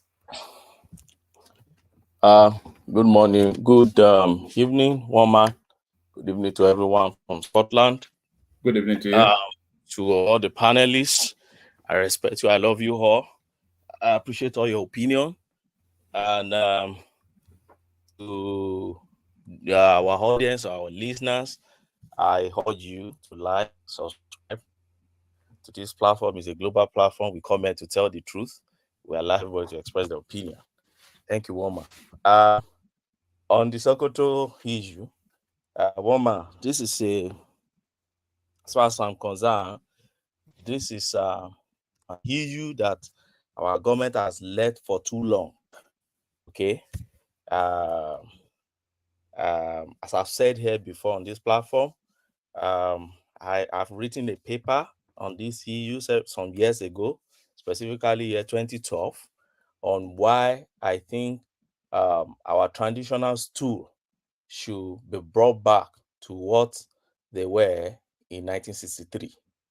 And until we do that, there is no way we won't continue to be having this kind of problem. You see, it didn't start just from Kano State. Nasarawa has had its own bite of this.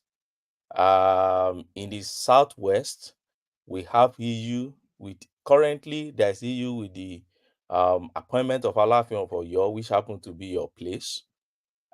We've been having issue with Ladoja and the Ibadan Monarchs. We've been having issue in Ogun State. We've been having issue in Niger State. Recently, we have issue with Kano, which is still ongoing. And now the train has got into Sokoto. So what am I saying about what we need to amend? One man, we don't need to allow the governor of a state to have the prerogative to do what they like with the chief law of the state.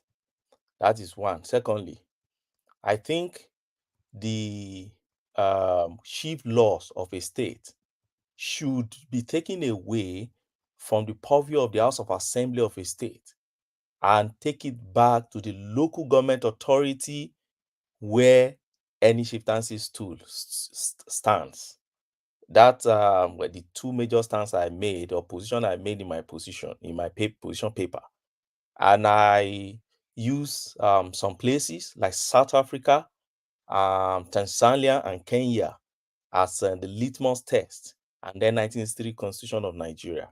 So it's either we revert solely to that 1963 Constitution, whereby we have House of Assembly and House of Chiefs, where the traditional rulers, just like you have Commons in the UK, and then you have House of Lords.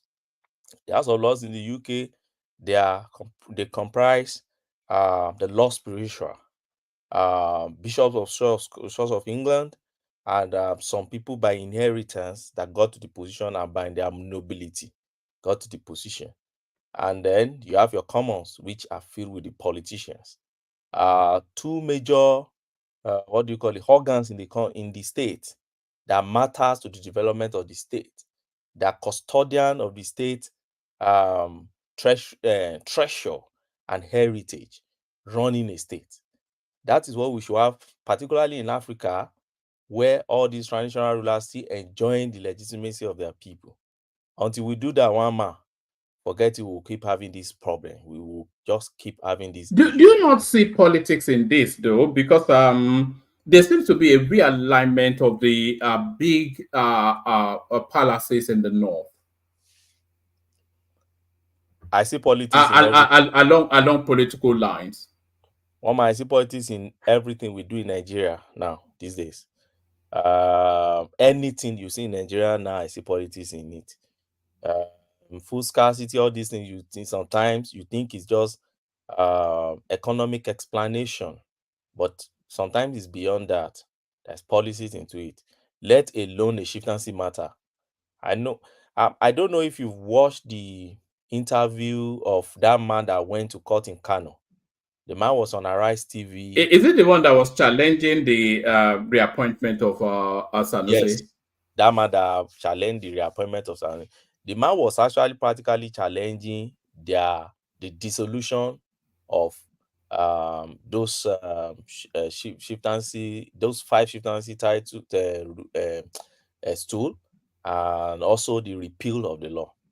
The man believed that they refused to give them fair hearing by allowing them, and then the man made a very fine point, which probably many people who are speaking on this issue are not drawing their attention to. The man said, by the laws of that House of Assembly, by their standing rules, such a law, if you're going to amend it, if there is any dissenting opinion at all, they must stand it down for 3 days for proper hearing. But they didn't do that. And he said all the APC assemblymen voted against that law, against the repeal of that law. So, which means by their own rule, they ought to have stood it down. But what did they do? In less than 24 hours, they passed it. They override those guys and then pass the law. So you won't tell me that there's no politics to that, because who are these APC guys? Those are the Ganjude guys in the House of Assembly, and who were the ones who repealed the law, the NNPP guys. So it's just clearly we're politicalizing what should ordinarily remain the best legacy our forefather, our ancestors handed over to us years ago.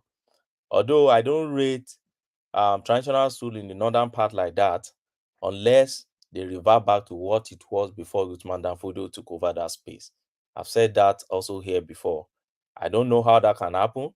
I'm not sure that can happen in any time, any short while, but we'll keep talking about it. Uthman Danfodio invaded those spaces. He chased the original occupants of those spaces away and installed the Fulani oligarchs in that space. So one man, but I've seen Shetima talking about this, and some people trying to talk about it to avert this thing happening in Sokoto. And I hope the governor will listen to them. He won't allow what is happening in Kano now, because as it stands, one man, Kano is going to have 2 emir till Supreme Court speak on that matter. You know, I said it here that Supreme Court will be the only person to speak on that matter eventually.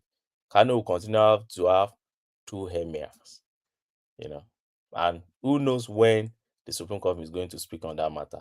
To take a time. So, Oma, let me go to another topic. Yeah, before you go to another topic, Benny, let me. Okay, you can interject, Ansat. Yeah, thank you very much. Yeah, what we have to put our eye on is our constitution, right? We are a secular constitutional state. It does not recognize monarchy. It's anathema to monarchy. However, there are state issues involved in that, and that's okay. What you have to understand is that the people's representatives have certain powers in our Article 2, and the executive, they have their own powers. The monarchs are ceremonial in nature for whatever region or whatever they're doing in their local government. The governor, being the head of security in a state, is sacrosanct in any form of democratic setting. Like, for example, we copied that was Ipsi Sima Vaba, from the United States.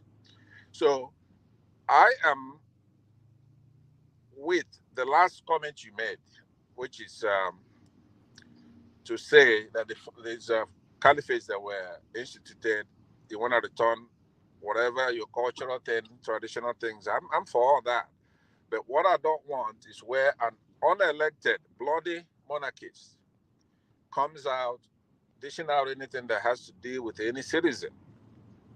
The Constitution recognizes everybody under the law as equal. There's no monarchy thing going on anywhere. So we are at the Fourth Republic right now. We're a Republican country. We're the Fourth Republic. We have a constitution, and they should be obeyed. Whatever they do, the quarrels they're having, where politics comes in, like one man said, everything has to do with politics. If they invoke the federal government to come in there and start making laws for them and picking and choosing the winners, then that opens them up. They're going to be out from that traditional role that they're playing. Eventually, I want them gone.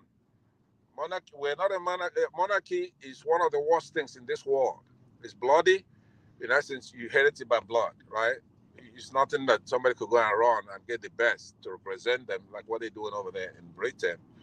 But we have a nascent democracy, and as it's progressing, eventually all these things are going to be swept off and thrown out to the local, whatever your village or whatever your city wants. But nothing they're going to be imposing on anybody or choosing anything for anybody or placing themselves above an ordinary citizen. They are not above any citizen. They have to obey the laws.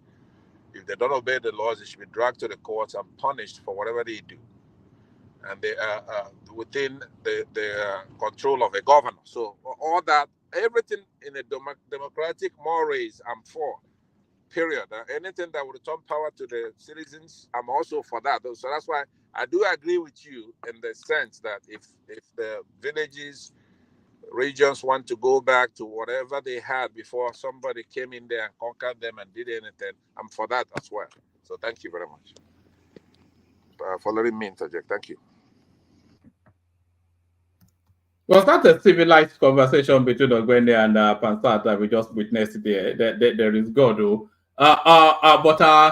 No. So Ogwende, let me take you then to state policing. Why we insist on state police, southern governors. So this is the full complement of the governors from the south are insisting now. The window of opportunity opens. But in the opening conversation, Emmanuel was saying that the political will might not be there because if they really wanted it, they should have done it at the same speed as changing the national anthem. So what are you then making then of this line I stride presentation by the southern governors? And Tinubu, of course, being the president, does that window really does open? Omar, I don't really see what the southern governor can do on their own if their counterpart in the north are not ready for the state police. In the northern part of Nigeria, you have 19 states, and you have FCT, and the rest states you have from the southern part of Nigeria. Now, if the south is saying that we want a state police, then you will need to talk to your senators and your rep to sponsor a bill before the National Assembly to have this passed. Now, how many senators and rep do you have? So, and don't forget that, the issue of state policing also still goes to the provision of your constitution, because it has a lot to do with the internal security of the state. So, it's a major institution in the country you're going to alter. You want to rigid a major institution in the country. You want to restructure your police system, your police service system in the country. So it's not something that the government will just wake up and talk. Yeah, it's good to be making all these statements, bold statements, and let their counterpart in the north know the direction they are going. But it will be better also for them to be able in their volume, because I know they have all their volume, our governor volume and those volume. Instead of them to only be talking about we cannot pay 62,000 naira, we cannot give local government autonomy, We cannot allow judicial autonomy and all those parochial nonsense things they always discuss, and dragging Nigerian behind all this while. They could as well try to find a way. Is it something that they can do by presidential executive order? I don't think so. It has to do with the police system. If you go to the constitution, you see something on the young police, a whole section dedicated to it. Don't forget, internal security is one of the, how do I put it, major state architecture that is as good as you want to is as good as you want to split the Nigerian military into 4. There are 3 now, right? The Nigerian armed forces, sorry, army, navy, and air force. Let's say somebody is now suggesting that, oh, instead of having this, let's split it into 4. It's a major security architecture in the country that a particular part of the country cannot just decide.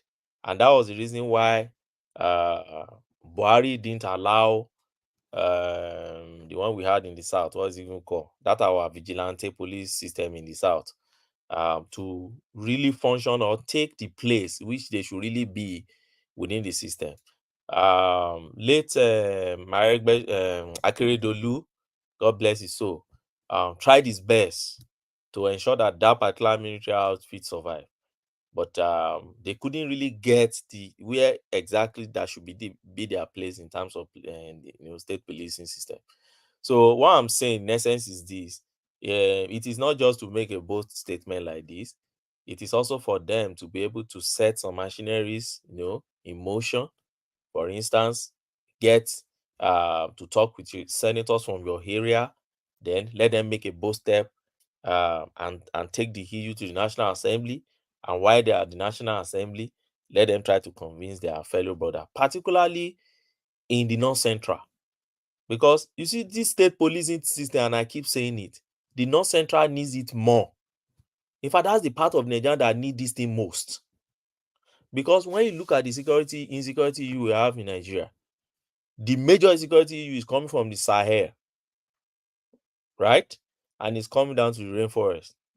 That's the major issue. And now, when you are traveling down from the Sahel and you are coming down to the southern part of Nigeria, there is a middle line where these conflicts always happen, and that is the middle, and that is the what you can call middle belt. Your Nasarawa, your Kwara, your Kogi, your Niger, Plateau, and then to the belt, to this side, to the east side, Benue, then to the other side, Niger, like that. Kaduna. That's the middle where you've been having all these major problems because of conflict of them traveling, all these marauders, trying to come down and then giving them a pushback along that line.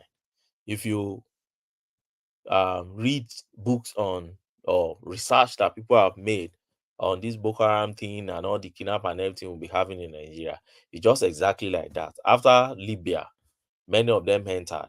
During the election in 2015, some politicians imported some of them inside, and a lot of things happened along that line.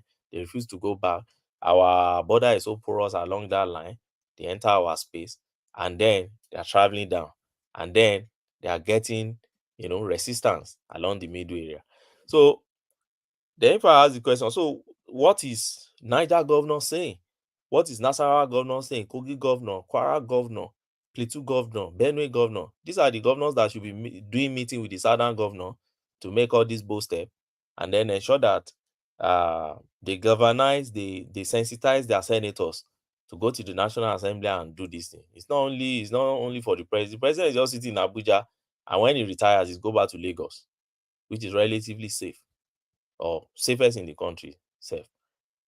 So that's my take on this. One man, yeah, it's a political statement they are making, but I don't really see when they are really ready. We all know. So, and they should allow low government autonomy. Most of all these governors are just, in quote, idiots. They're just there. They are the one dragging Nigerian behind. I keep saying it. Many of these governors, they are dragging Nigerian behind. They are not. Where exactly was there? Well, how can you imagine that governor is saying they can't pay 62,000 when your allocation has almost doubled in the past 365 days? Yeah.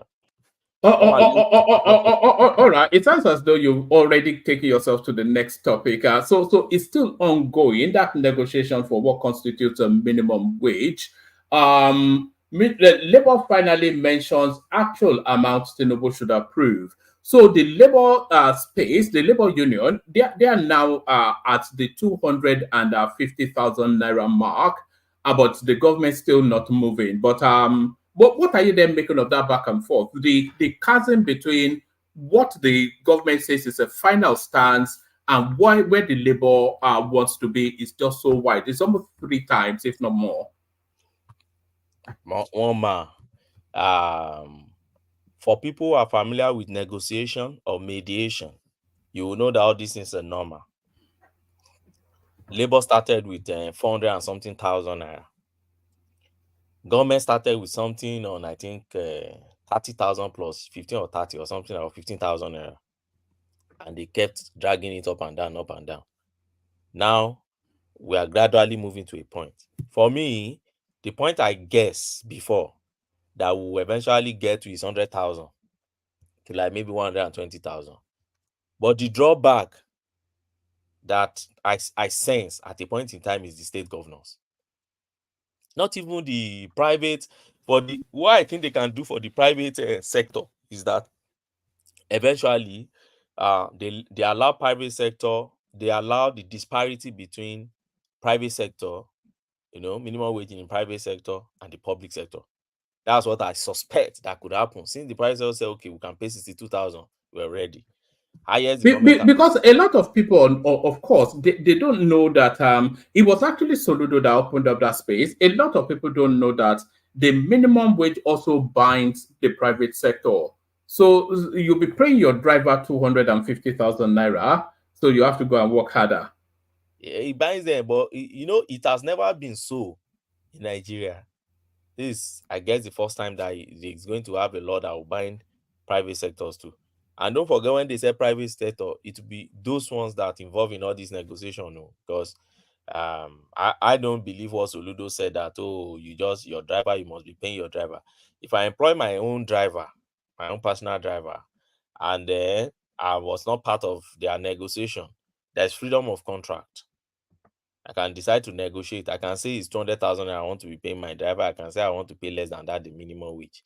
And so it depends. But by the way, the larger part of the private sector is part of this negotiation. It's a good news for Nigerians because eventually there will be competition. That's what I see. So if Access Bank is not paying let's say minimum wage eventually is 100,000 naira, and I know that Zenith Bank is paying 150, and I know Access Bank is not paying, it's just paying that 120. While I'm in Access Bank, I'll be behind Zenith Bank. And it means Zenith Bank will be raking the best brain in the industry to themselves. So there will be competition. But what matters is there's a benchmark that is under which you can go. So it's a good thing for me. But this is not a problem as far as I'm concerned. Yeah, there will be pushback. Everybody will come to the table and push up and down. My only hope, there is no any other motive underneath all these things. But if eventually they are able, as it is now, is a winning thing for the Labour. For the fact that the Labour has even been able to push this thing to 62,000 naira, one man.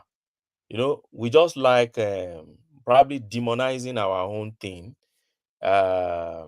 We've been on what minimum wage for the past almost 20 years. And now we have an administration that is giving this thing about almost 200% increase. Because that's what I'm seeing here. This is almost 200% increase. So if you are doing almost 200% increase, I know that the situation of things in the country is not good economically for now. But like the argument Soludo canvassed, so if economy stabilizes tomorrow, then I think Prince Wole Adebayo also canvassed that argument that it's an Indomie mentality approach. So if tomorrow they stabilize the economy and things, food price and everything comes down, are you saying you will renegotiate to reduce your salary again? The answer is no. So we hope that by what Tinubu is putting in place, that we will be able to get our price down, stabilize inflation, and all these things. So if we're able to get all those things done, and then we still have this minimum wage that has been increased by almost 200%, I think it's an achievement for the government, an achievement for NLC, and a win-win thing for Nigerian workers. That's for that one man. What other topic do you want me to go to? Let me take to one last space. It's the Nnamdi Kanu narrative, but there's a push by the Deputy Speaker of the House of Assembly for its release. I didn't listen to this one. Can you probably read fast to me and let me just comment? Yes, yes. It's really the it says hope high Nnamdi Kanu will regain freedom soon. So it's only really news because it's the Deputy Speaker. Deputy Speaker of the House of Representatives, Benjamin Kalu, has assured that the detained leader of the indigenous people of Biafra, IPOB Nnamdi Kanu, will regain his freedom soon. The Deputy Speaker, who revealed that he met with Kanu a couple of times at the Department of State Services detention facility, said this was welcoming the recent call by 50 members of the House of Representatives, led by Honorable Obi Aguacha, for Kanu's release. So it's really coming off the back of a couple of days ago. There was an open letter sent out signed by 50 parliamentarians, House of Representatives, all calling for the release now of Nnamdi Kanu. But the interesting part of it is that a good complement of those legislators that signed that bill were Northerners. So there's almost like a nationwide clamor now for the release of the guy. Well, good luck to Nnamdi Kanu. I'm not his fans. I'm not one of those who want him to leave that prison on time. And I have no apology to say that. Why? Because I used to listen to Nnamdi Kanu, Radio Biafra, almost every morning some years back. And one of the major things I realized at a point in time, he started well. He started well by canvassing only for the freedom of his people, by exposing how the Eastern part has been marginalized. Some not true, some true. Concocting some stories, just like what Samuel Pauso is doing. Then some stories that are true. Just a freedom fighter whom anybody with legal training would like a freedom fighter, because no society from west to east in this world has ever been built without freedom fighters around. They are the people who always put governments on their toes to ensure that they deliver governance, good governance to the people. But what is the problem I have personally with Nnamdi Kanu before I go to the legal intricacies surrounding his case? Tribalism. Nnamdi Kanu is a tribal bigot that, for me, I cannot stand his tribalism. You know, tribalism is a cancer that eats away, at the unity, the peace, and progress of a nation. I know at the heart of this issue, we often find individuals whose bigoted views, perpetuate divisions and hatred. So it is this tribal bigot that I see in him that doesn't make me to, I don't resonate with whatever it now stands for. You pick my tribe and tell us we are the Efulefu, we are the coward, we are the all sort of names. You won't even stop there.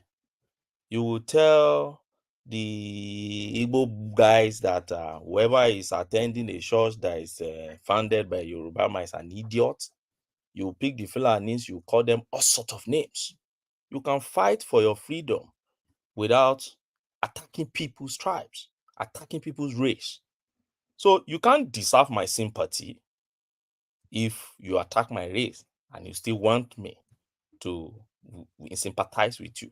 So whatever Nnamdi Kanu is having with the government is not my business. I don't even, in fact, this day I don't even like making any comment about him. Whatever is fighting the government, he should continue doing his own.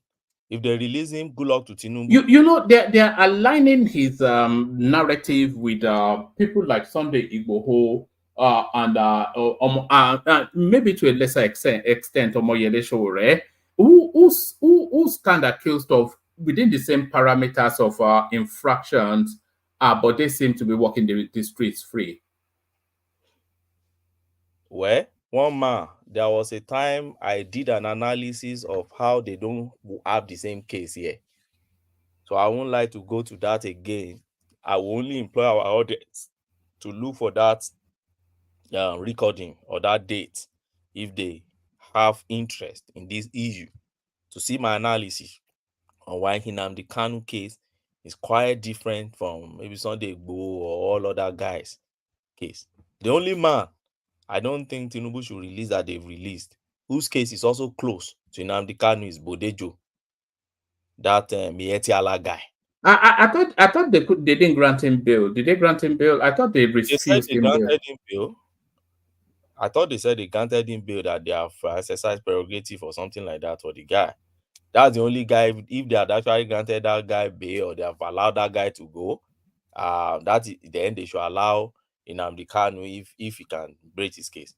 But to compare your case with Igboho or compare your case with Sowore is just not it. It's just nonsense. Whoever is doing that is just talking about. I used to see his lawyers, all those guys, they just come to TV and just make noise. No legal issues. You don't even look at the nitty-gritty or what your matter is about. Just come to TV station, make noise, and you go. That you practice your law. But is that not part of it though? Moving public sentiments to favor your client. Not. If you understand the legal profession, you understand that lawyers that win cases don't win it on surface of TV. That's not where they win their cases. How many times do you see Wole Olanipekun on TV? Do you know how many cases that guy win per year, per legal year? Those ones you see on the TV, that's where they get their clients. And they don't even win cases. How many cases? I won't like to mention names. Many of the activists they have in Nigeria, when they make noise, at the end of the day, go and check their judgment. Go and check the briefs, the process they even file. You see there is nothing, no substance in it. But they are very good in coming to do media advocacy. But tell them to go to court where they have their right of audience and then advocate their case and argue their case. Many of them can't. You see, that's the point. But that's not even my point. The point me personally, as Ogbeni personally I have with Nnamdi Kanu, where I will never sympathize, is his narrow-minded allegiance to his tribe at the expense of others. It's not a sign of strength.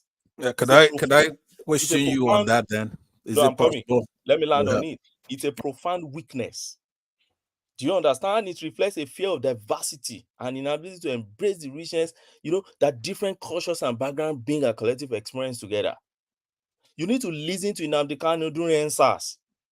You just took advantage of NSAS and start mobilizing and talking nonsense against a tribe. For what? So it doesn't deserve my sympathy, except he has changed there. I've not seen anything changing in him. I still saw him recently talking in court and still spewing his nonsense.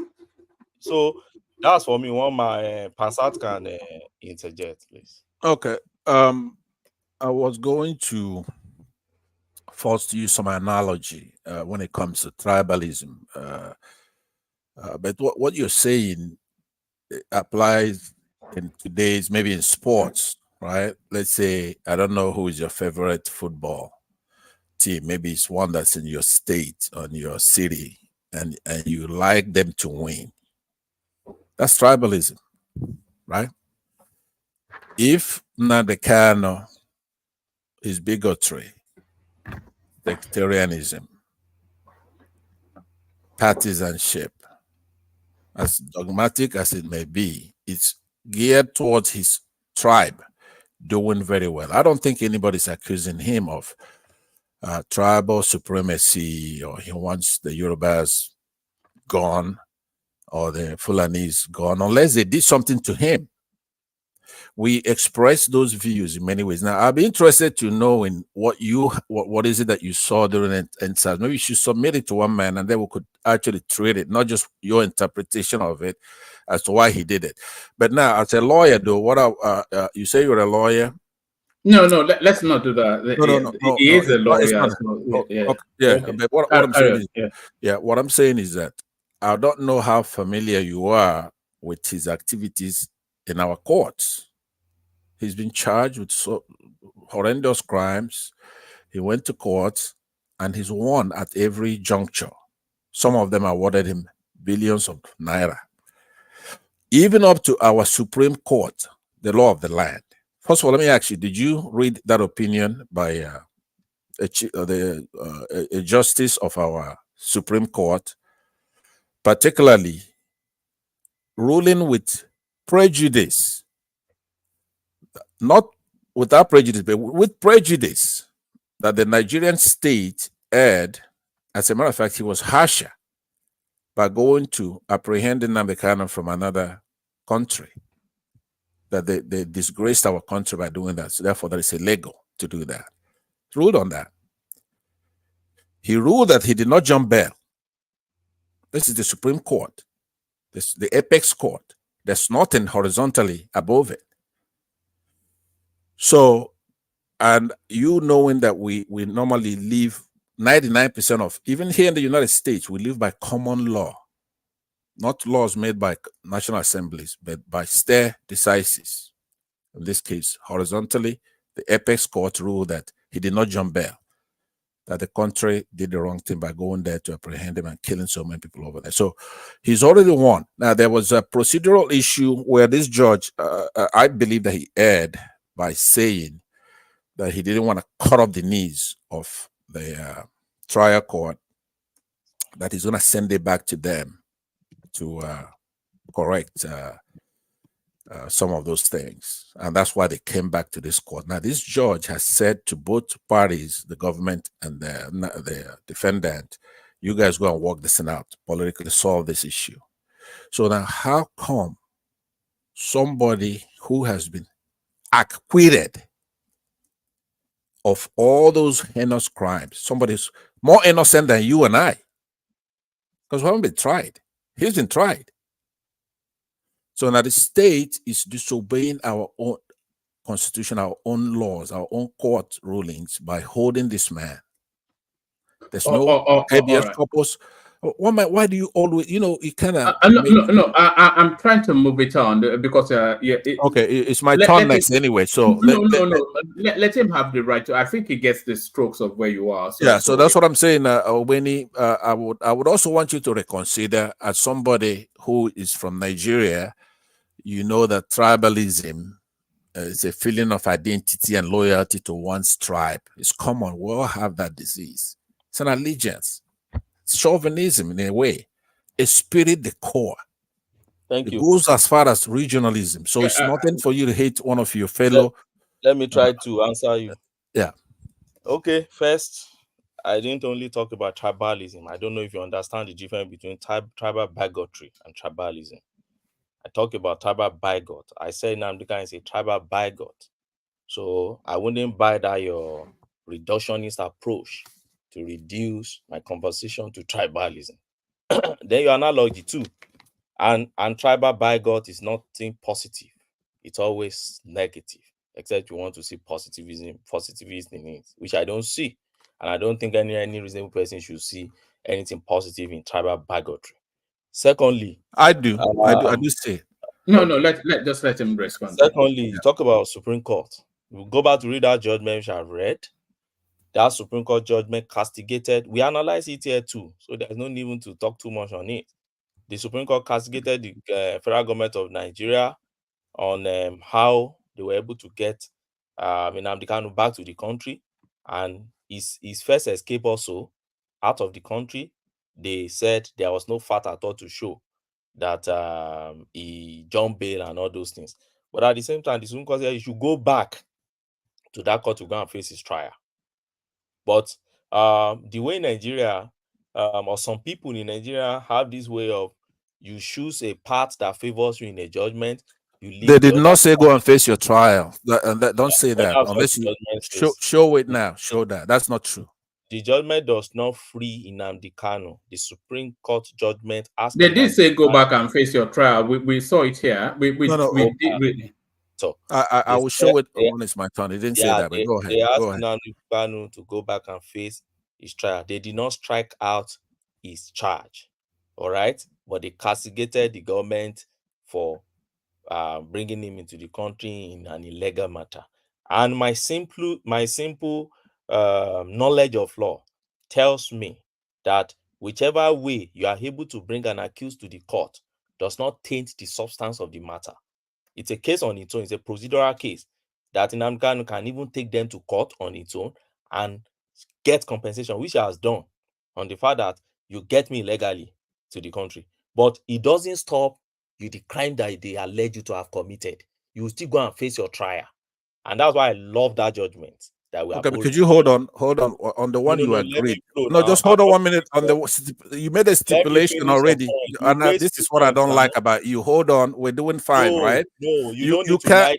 Hold on. It's a small area. One man. Don't make it rowdy. Just don't make it rowdy. No. Listen, he and I. Okay, he wants to land, so let him land. And others are still waiting to speak as well. I gave you permission to interject. But let me land on the issues that you have raised. Let me join you on it. It's tidier that way. That's why I'm trained as a lawyer. I address. That's why I'm trained as a lawyer too. That's why I teach law. Okay. So you what I'm saying to you is that if you stipulate, just hold on. Why you evading? Wait for him to land. Oh man! Just let him land now. He wants to land, then you can push him back. Thank you. Anthropological law, right? No, you want to teach anthropological law today. And I play guitar too, so no, Baba Daiko, you won't. Professor tó máa kọ́ ẹ náà ti wà ń bí o. Only Momo, but he would not. I won't allow him to dictate the way the points to join issue with. You made some point. Let me join issue with you. That's how it's done. So Supreme Court said, go back. Now, lastly, on the point you have raised here is, don't forget I said don't mix tribalism with tribal bigotry. Now, the point I want to raise here is this: what is Nnamdi Kanu's tribal bigotry? Because you asked me, why do you say it's tribal bigot and everything? Now, Nnamdi Kanu will call all Yorubas cowards. Nnamdi Kanu will tell you about a dirty tribe. Nnamdi Kanu will tell you, but I don't know how much you listen to the guy. I listen to him so much. Nnamdi Kanu will tell you that Yoruba are the jihadist trade slaves. Every time we call her Efulefu. I know you know that in your language, and you know that it's not something pleasant in your language. That's what he will call us all the time. That's the eaters of oil or something like that. He will call Yoruba idiot and so many unprintable names. Now, when Adeyemi grandson, I just want to compare it so that you understand that my southeastern brothers sometimes, when they are supporting, and by the way, whoever is supporting Nnamdi Kanu, don't hear my respect. Why? Because if you are supporting Nnamdi Kanu, then you are supporting whatever he has said about my tribe. So if Nnamdi Kanu call me idiot or call my race, my entire tribe, idiots, then you are supporting the man that called it. Then you are as well calling me an idiot. You have, after all, you have said this severally on this platform about the Southwestern and anyway. So that's not strange to anybody here. So my point is, if somebody is a tribal bigot and he makes all these unprintable names about a particular tribe, in that same tribe, you have people that are supporting you. People like Fayodele Fayoshe will support Nnamdi Kanu till tomorrow. FFK, Femi Fani-Kanode will support Nnamdi Kanu same tomorrow. But as so ingrate that he is, you just still in one brush the people, that same people that are supporting you, their entire race, and you call them unprintable name. Why? Because you want to gain freedom for your own people. Is it that you can't gain freedom for your own people without attacking other tribes that don't have any problem with you? So that is my major issue. And now, lastly, you asked me what happened during NSAS. I don't know if you listen to all those things. I listened during NSAS to Nnamdi Kanu too. And that thing, I think everywhere, everybody listens to it on media. When Nnamdi Kanu was talking of how they should go to some critical some major places in Lagos to burn them down. How he believes that the Igbos were the one who built Lagos, and then let them find anytime if you want to burn it, they should burn it down because they are the slaves to the jihadists. And then how they should bring down Tinubu in Lagos. And lastly, that every churches in the southern part of Nigeria that are funded and being led by the Yorubas, that if the Igbos are still going there, they are all idiots, and that they should live there, and they should not only live there. I'll look for all those videos, all those clips, if we can play it, but not to the public. Maybe when we go, is it off record, where he said they should not only live there, but they should burn the place down before leaving the place. These are, as far as I'm concerned, this is a man that is trained in the western part of Nigeria, where you are staying in your USA. Can you be making all this kind of? And I like comparing that guy to Adeyemi's grandson. When Adeyemi's grandson started his chalaniga and his nonsense in UK, everybody, including Yorubas, everybody, they spoke against, they rose against the guy. That no, you can't be telling us that people in Lagos should go and kill the Igbos. You can't be telling us this.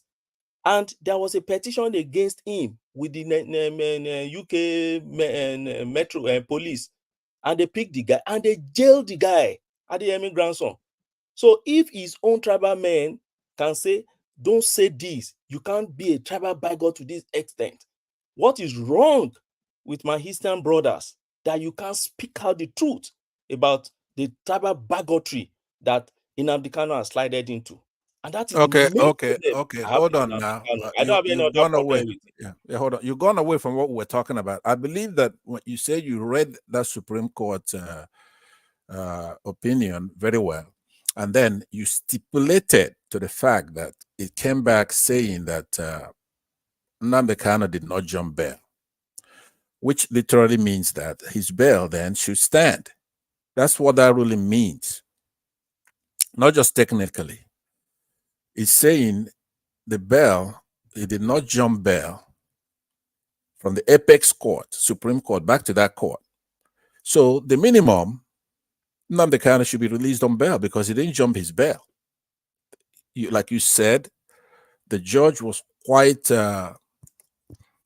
clear in denouncing the state, and it was decision made with prejudice. He judged that stuff.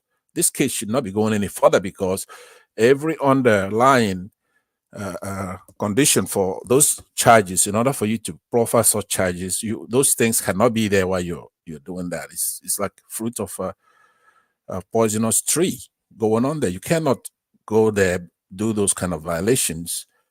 Everything you got from that, even here in the United States, if somebody goes and search your property, say your car, with an illegal search warrant, then when you get to court, all those things are going to be thrown away because they're described as fruits of a poisonous tree.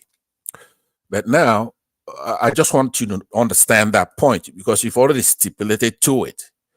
Now, on your prejudice, on your say you hate Nnamdi Kanu, as a trained lawyer, you should abstain from talking about it. I did not say I hate Nnamdi Kanu. Hold on. You said that. I said no. I said I don't sympathize with Nnamdi Kanu. There are two different things. Okay. Well, let me. What I'm saying, and I'll be done in a minute. You should excuse yourself from discussing anything about somebody because your mind is tainted. You, in essence, we call it recuse. You should recuse yourself. Why should he recuse himself when he's not an active participant in the case? Yeah, I know, because you have a court of a public opinion, you have the court of one man, right? Some of these doctrines of, let's say, a court, once somebody is prejudiced in their mind, they have hatred in their mind, right? And you cannot make any comment that's going to be valid, right? Rational, because you have hate in your heart. And it shows in most of the things you say, because I could hate somebody and they're innocent, right? But once you come out and you make such a statement, right, you're done. You have to recuse yourself from further. In essence, it's all actually up to you, one man. You're supposed to say to Obeni, for your hatred, you are out of here. All right. Hold on now. Hold on now. No. Hold on. No, you were having you are the one to determine. Determine what I'm having. Can you hold on?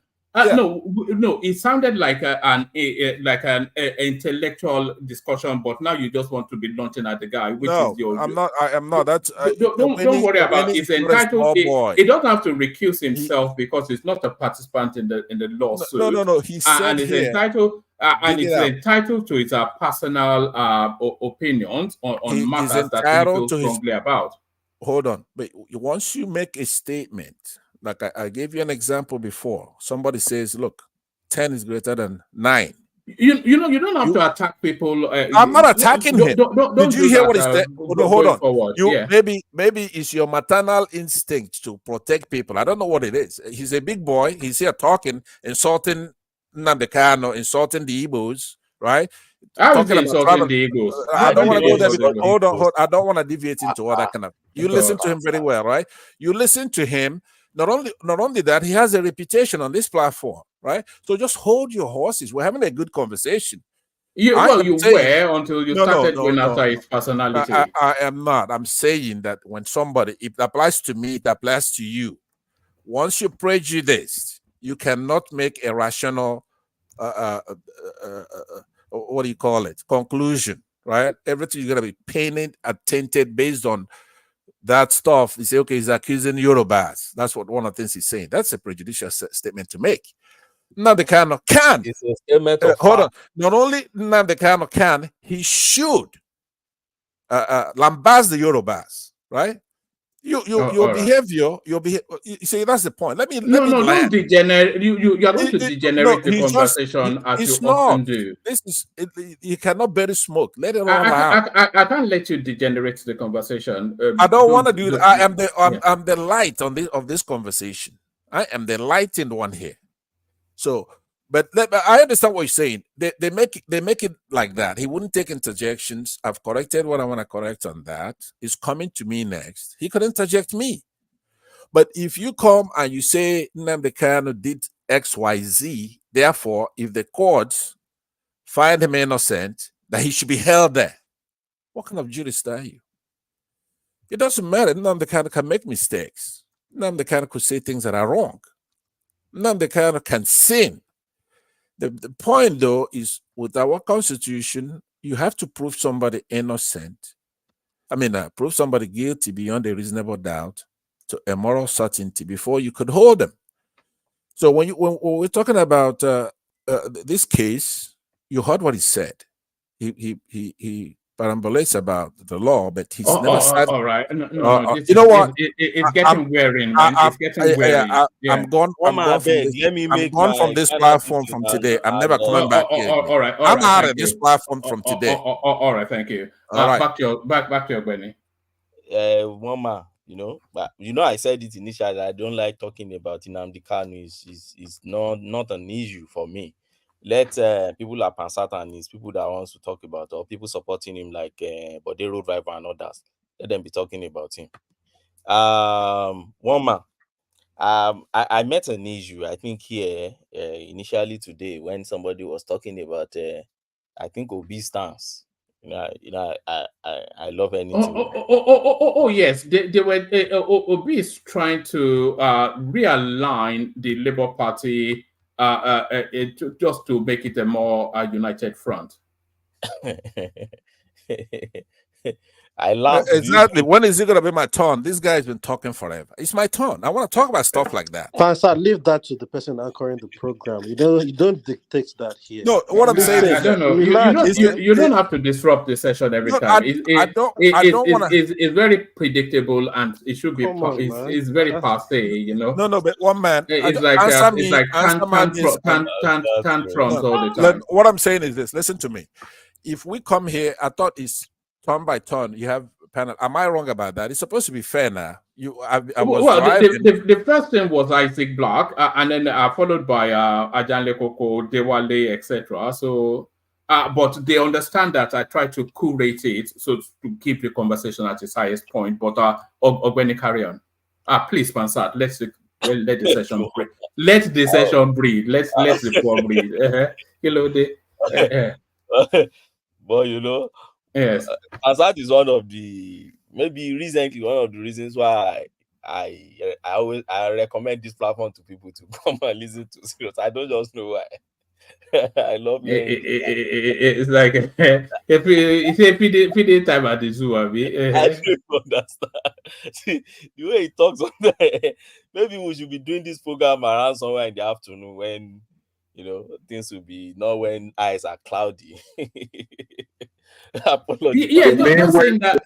When Pastor was taking his medicine.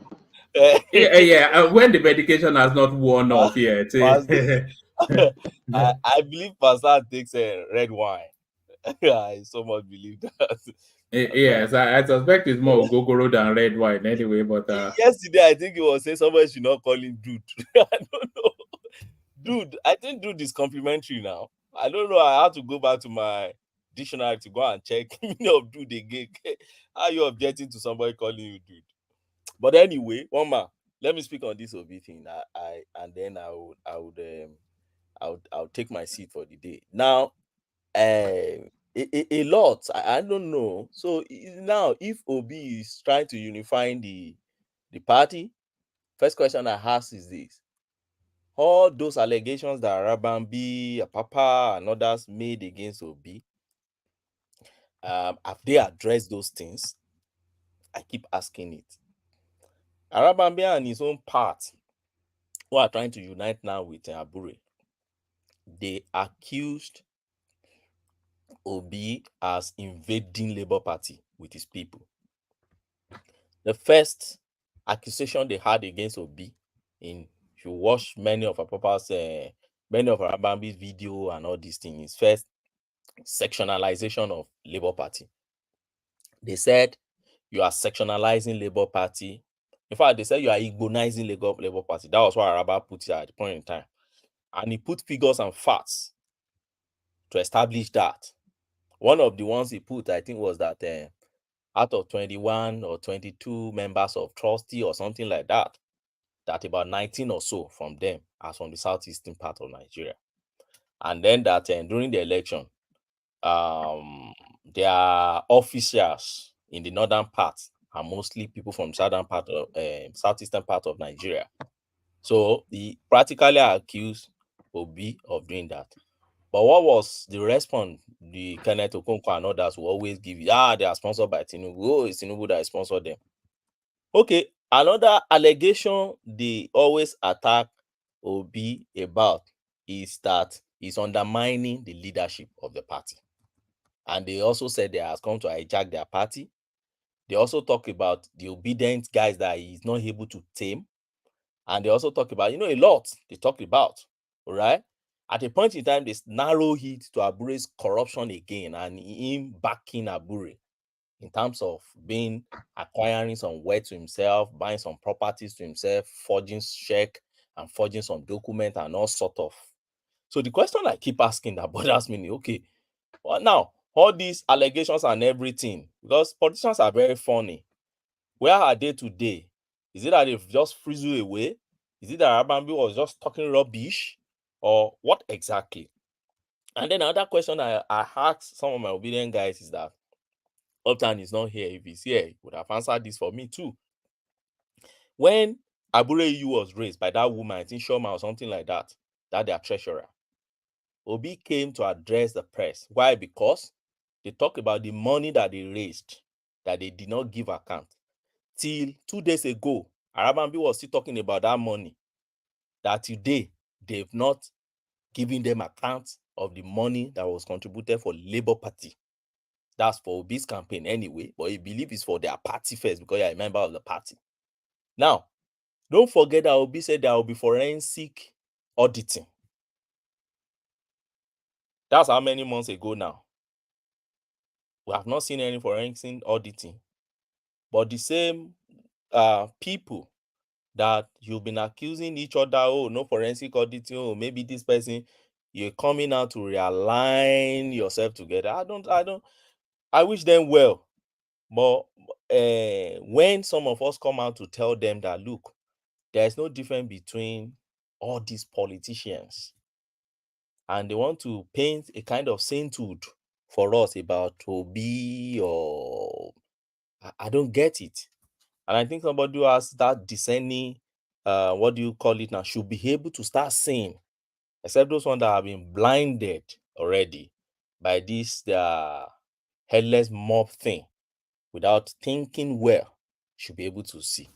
That's the last topic I wish to take today, Woma. Thank you. All right, brilliant, excellent. So brilliant, excellent. Let's go from you to Isaac Black, see if he's ready. Isaac, you're up next. Isaac. Yeah, one man. Good evening. Good evening. Good evening. Good evening to you. Can you just lead me through maybe? Yes, I'll run you through the headlines and you can speak to them as you will. Well, you can also speak to whatever it is that you feel like you would like to speak to. Why we insist on state police, these are the southern governors seeing really a window of opportunity under the Tinubu administration to foster through. Hopes high, Nnamdi Kanu will regain freedom soon. This is the deputy speaker, so it's coming from high up. So this next one made a lot of splash in the news cycle. It says Nigerian custom officer slums dies during Rep's investigative hearing. I think it's just the unusualness of it that makes the news rather than anything else. Peter Obi reacts as NLC disrupts Abure's NWC meeting, lists 3 people to decide his fate. So those 3 people are the NWC, the National Working Committee of the Labour Union, of the Labour Party himself, and Alex Otti. So that felt a bit too narrow. And yes, going on in Sokoto State as well, laws been amended to clip the wings somewhat of the Sultan of Sokoto, and the back and forth on the minimum wage still not showing any landing port.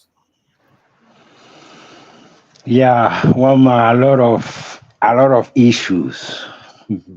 Like Ekene said, was it yesterday? You called him and he said he's tired, that he can't say anything.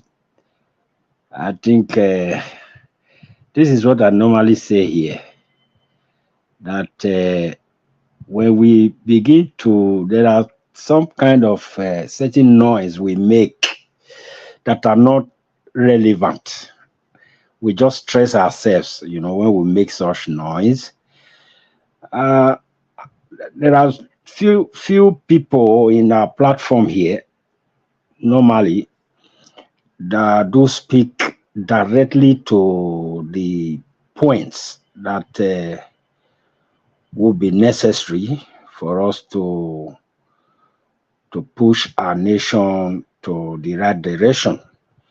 I always say this often, that coming here to, like you always say, blah, blah, blah, blah.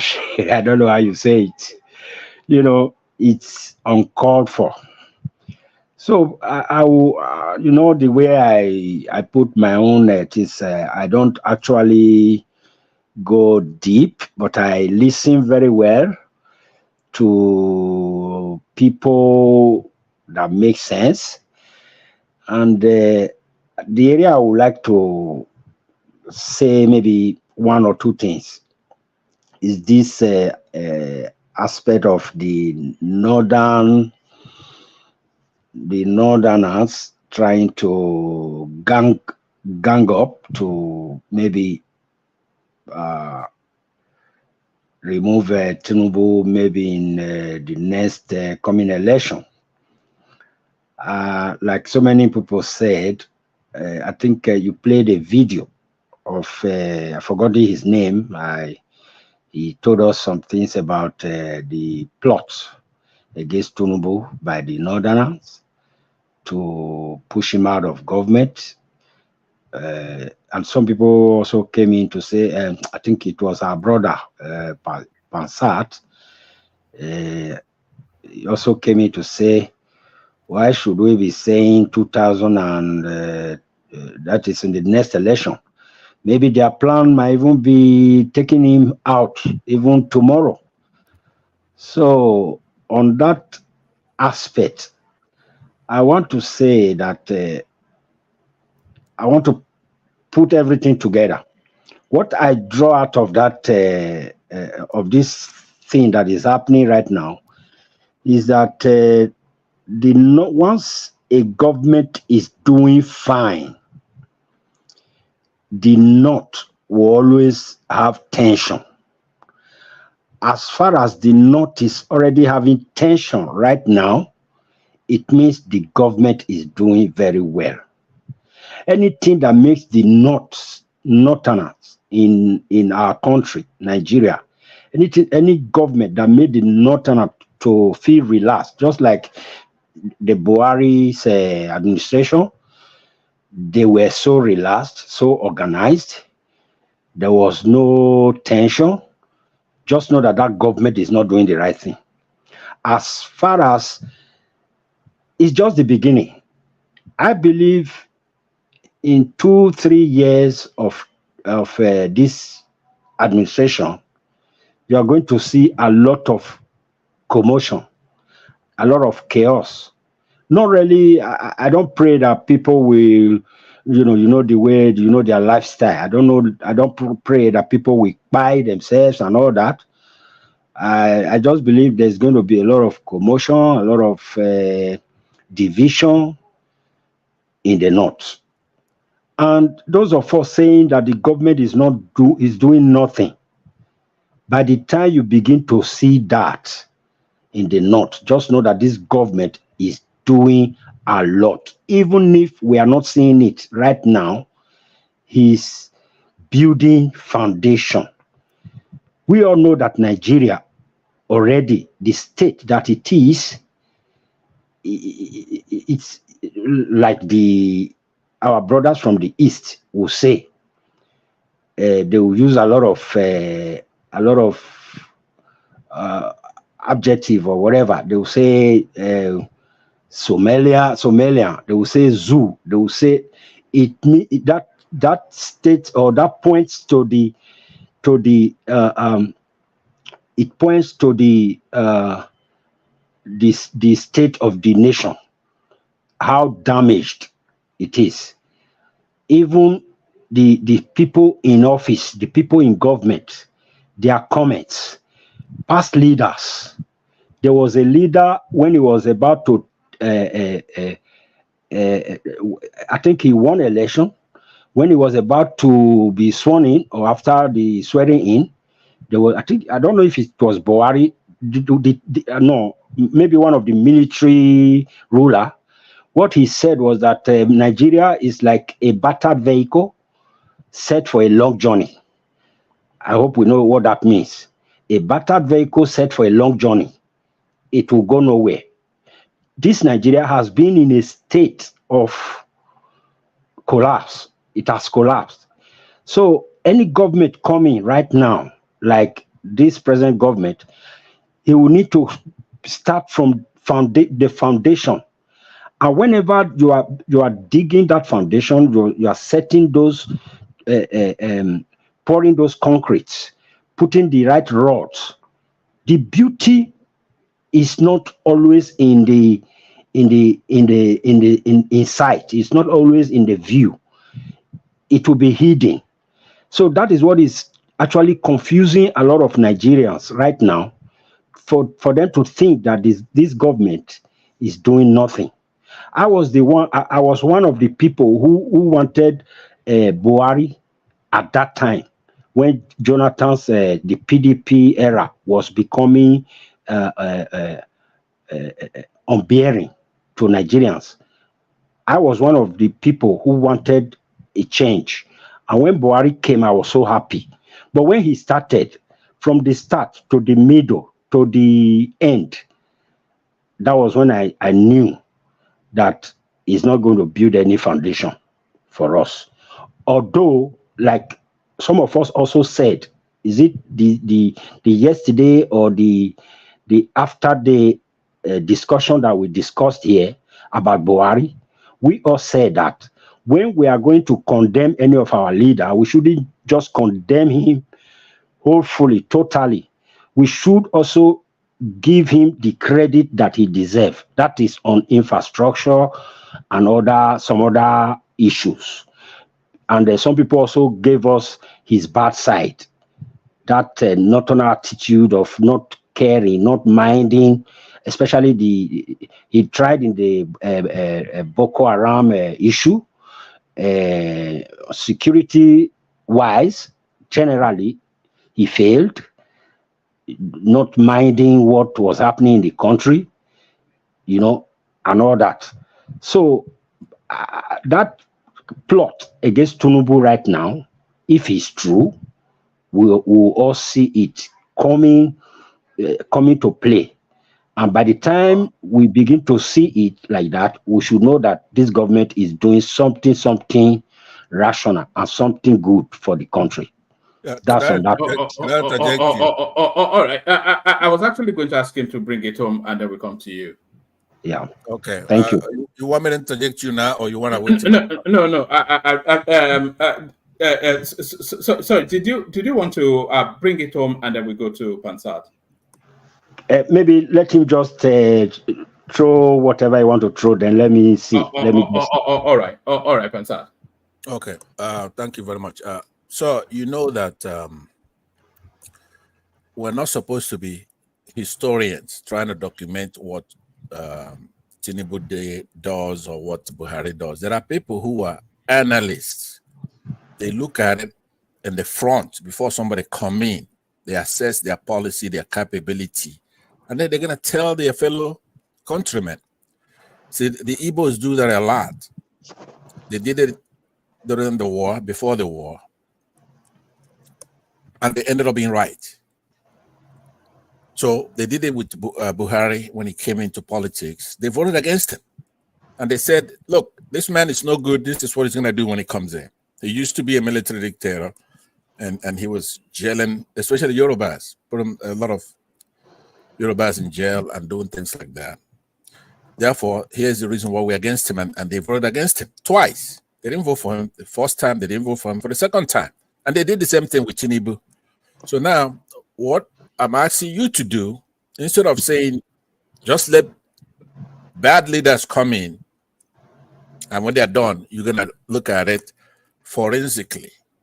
You should listen to people who are smart enough to measure before they come in. It's been a year now. What do you think you're going to get? You have to listen. You should, if you don't do that one time, just calm down. Say, you know what? I've been wrong. Buhari fooled me. I thought he's going to do well, but he didn't do well. So let me go and see what these people who got him right are doing. Do you understand what I'm saying? Not everybody comes out criticizing these leaders because of their tribe. No, you wouldn't have that many Igbos do that. There are some. I'm one of those who believe that if you did something wrong to me, I had to get back even with you on it. But a lot of Igbos are not like that. They're actually looking and seeing. All right, Pansat, let him address what you're saying, and then bring it home, and then we move the conversation around. Okay, Pansat, thank you very much. And also, sorry, the interjection should only be like it doesn't have to be a long essay. But yeah, back to Isaac. Okay, Pansat, thank you very much. I heard you.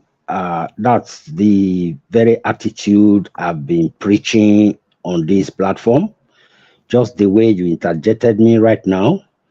There was no quarrel between me and you. Like I said, that's my own way of seeing things. When he at the end, if he fails, then we try someone else, maybe Atiku, maybe Obi, maybe Sowore, until we get it right. There's nothing we can do about it. That's what I'm saying. As long as you are not in government, I'm not in government, there is actually nothing we can do about it. All we have to do is bring down our voices, bring down our grievances, our boss, or boss, whatever you call it, Yoruba to Hausa, Hausa to Igbo. Let's bring it down, let's tone it down, and then begin to say things that will motivate people to do the right thing, like Showore and others. They are definitely listening to us, and one day we'll get it right. Thank you very much, Wama. All right, brilliant, excellent. So up next, Pansat, you know the talking point. But don't try and ethnicize. You said you wanted to show off your meal.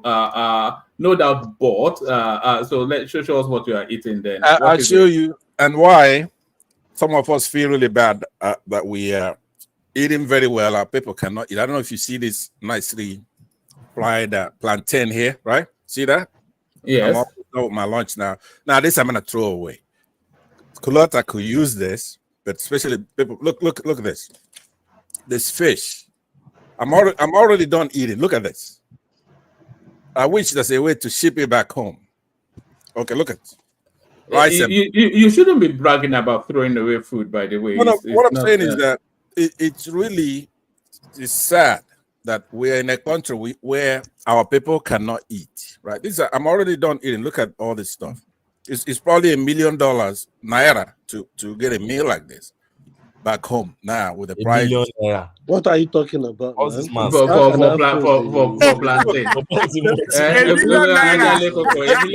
plantain. Do you know how much this fish? You know what kind of fish? Look at this fish.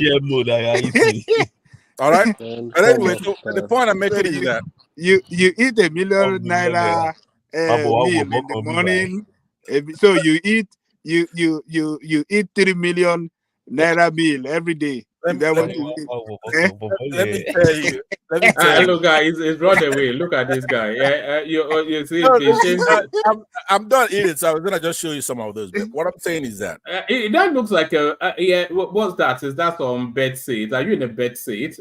What is that? I can see your bed, and then the teddy on top. Do you live in a bed seat? I call you from all angles of this house. You've seen it's a big mansion. But let me tell you, it's a big mansion. Yes, it doesn't look like a big mansion. It looks like a bed seat. It looks like a bed seat. Not only that. All right, pan the camera around. Pan the camera around. To where? I'm in the area where I'm eating, play my guitar. You see my guitar behind me on this side? See that? This is just where I play my guitar. But listen to what I'm saying. What the last gentleman said when I interjected him, what I'm trying to say to him, it's what I'm trying to say to all Nigerians. These Igbos, there's something that we know. I use an analogy. Sorry, Pazal, you can carry on, but can you do me a favor? Can you not make it an Igbo session? It's not an Igbo session. I don't want us to get heavy ethnic, but carry on. But if you can do me that favor, not turn it into You have to understand the way I use my own tribal stuff, right? It's not just naked tribalism. If the Fulanese herdsmen go out there killing people in the forest, I'm going to tell you about that, right? But it has nothing to do with any other thing. If they're not doing it, I will say they're not doing it, right? But what I'm saying is that if you employ what you just said, now, by the way, if you do that with Enigmatic, with so many people who come here, like this Obeni, so many of them, now they've moderated a little bit because I'm around. But it's the Yorubas who do tribalism more than anybody else. Just foolish tribalism. But the tribalism I want to do now is to say, look, the Igbos have a voting pattern. Go and look at the way they vote. They do it based on true or false. If you have two Northerners running for office, they will choose the better one. They've done it in the past. They voted for Yaradua, for example. You have two Yorubas running, they will vote for the better one. They voted for Basanjo over the other guy, who the Yorubas chose. So it's not tribalism naked, they hate a tribe. No. When they vote for Yaradua, a lot of them are going to vote for Yaradua. If they choose parties, they're going to be, okay, it's going to be between PDP and some other party. They may choose PDP. You cannot say, oh, the Igbos chose PDP. They're tribal bigots. There's a reason why they do it. Time and time again. Now, there are some people who've already caught up with it. For example, Gowon. He was the protagonist of the war against the Igbos. His people are in the IDP camps. only me talk about it. Am I talking about it because of tribalism? No, it's true. These people that the Igbos say, hey, these guys want to dominate us, they want to kill us, they want to do genocide on us. The rest of Nigeria say, no, that's not true. These Fulanis, they're honest people. A lot of people still hold that view today. They're honest people. I'd rather deal with them. They will not cheat you. They will tell you the truth. They will not cheat you. Yeah, they won't cheat you, but when you sleep at night, they're going to come and kill your villages, everybody in your village. I'd rather you cheat me than to come and massacre my village, right? So it's not tribalism. I'm trying to caution the last speaker, who's a very, very peaceful guy. He makes his point and he's got a good heart, but he's wrong though. How do you correct that kind of thing? You want to be able to be analytical rather than be a historian. You want to be able to listen why people are doing something. And then say, oh, these are my brothers, they are beholding the truth. Because it's very easy. If you're against the Igbos, there's something wrong with you. You got something wrong. These are hardworking people. I'm not saying that because I'm Igbo now. That's a lot of mistakes people make. This is not an Igbo session thing. And I want to go to the headlines. I'm just trying to say, as a rule of thumb, if you're against the Igbos, there's something wrong with you. Are there some bad Igbos? Yes. Crooked Igbos? Yes. Violent Igbos? Yes. Just like any tribe. But we're not talking about the Igbos, though, Pansat. No, we're not talking about the Igbos right now, but spiritually, we're talking about Igbos. Almost, if anybody embraces a Northerner here, they're doing it because they think a Northern Igbo combination is not good, right? Anything any Nigerian does on this platform, indirectly is doing it because of the Igbos. Let's go not. check it. I'm going to go and check it. I'm telling you, but go to the. All right. Yeah, go to the headlines, please. Please, but let's not do Igbo or every single. Yeah, okay. Carry on. Yeah. Look who's saying let's not do the Igbo. That's you, right? One man. Anybody who hears you say that is just going to laugh. That's all you do. But it's okay. One man is a tribalist. Not only is he's not a tribalist, he's just against the Igbos. One man is not against the Hausas, he's not against the no, he's against the Isokos too. If you're not Yoruba from Oyo, one man, he's a part of that Yoruba Illuminati faction. That's okay though, but that's benign. If every one of us will have that. That's a toxic one, which is to yesterday I'm watching only one Igbo guy on this platform. That's what's his name now? I can't remember his name. It escapes me. He was the only one. And you have Ajan Lekoko, you have all 8 Yorubas, and they were just on him, and I was watching. Said, please, all right, should I just go to another contributor? If you don't have anything to say, I will refer to the guy that don't rush me. Okay, let's go. What is it? Give me a headache, man. The state police. Start off from state police. Yeah, state police. I said earlier when I was driving that it's a good thing it should be brought into the concurrent list. What that means is the feds can do it, the states can do it, right? We could have both. Any state that doesn't want to or can't afford it, they don't have to. Just like we have energy in our power in that concurrent list. We should do the same thing with state police. Not only state police, we should have county police. We should have all kinds of police of any community that applies to the federal government, and they can get the permission to do that. They should do that now. What is underneath that though, right? There is something that we're saying. Like I said, there's no topic here that has nothing to do with Igbos. Would an Igbo state that has the ability to be armed then go out there and get tanks and get manufacture, if they want to, all kinds of ammunition to overwhelm the federal government and succeed? That is those who are objecting to it. That is what's in their mind, right? So the way to guarantee that doesn't happen is to make Nigeria so attractive that they don't want to do that. Nobody rationally want to do that. So if they are armed, especially in the case of the Igbos, they have the ability to manufacture weapons. We did Ogbunigwe during the Biafran War. We manufactured Ogbunigwe that was wiping the Nigerian soldiers in the droves. That's what it means. Ogbunigwe kills in crowd. It's a terrorist weapon. So, try to make it. All right. Yeah. Take us to the minimum wage. There's no ego in the minimum wage. Yeah. Minimum level finally mentions actual amount that we should approve. Well, I haven't read this. I see a figure there, 250,000. I think that's woeful. It's woeful. It's a minimum wage. What if you translate? If you translate that to dollars, it's not a lot of money, right? So what I think is that if the government is going to leave this small amount of monies as minimum wage, then they should do price control. Now you can't have you're going to have this or you're going to have that.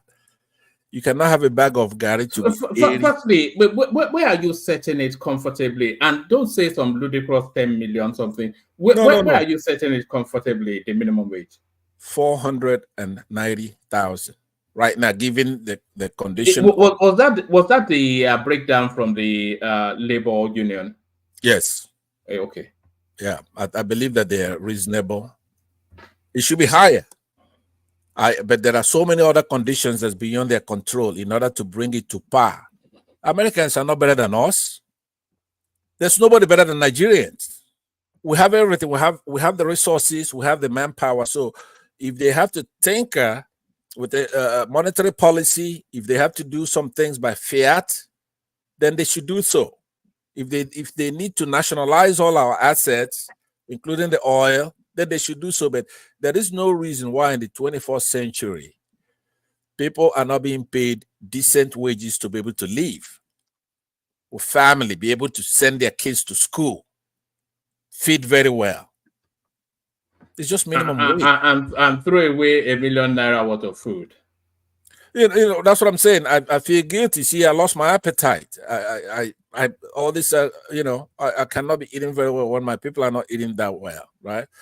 But I gotta be honest with you. Sometimes people misunderstand people like me who care about our country, the true patriots, right?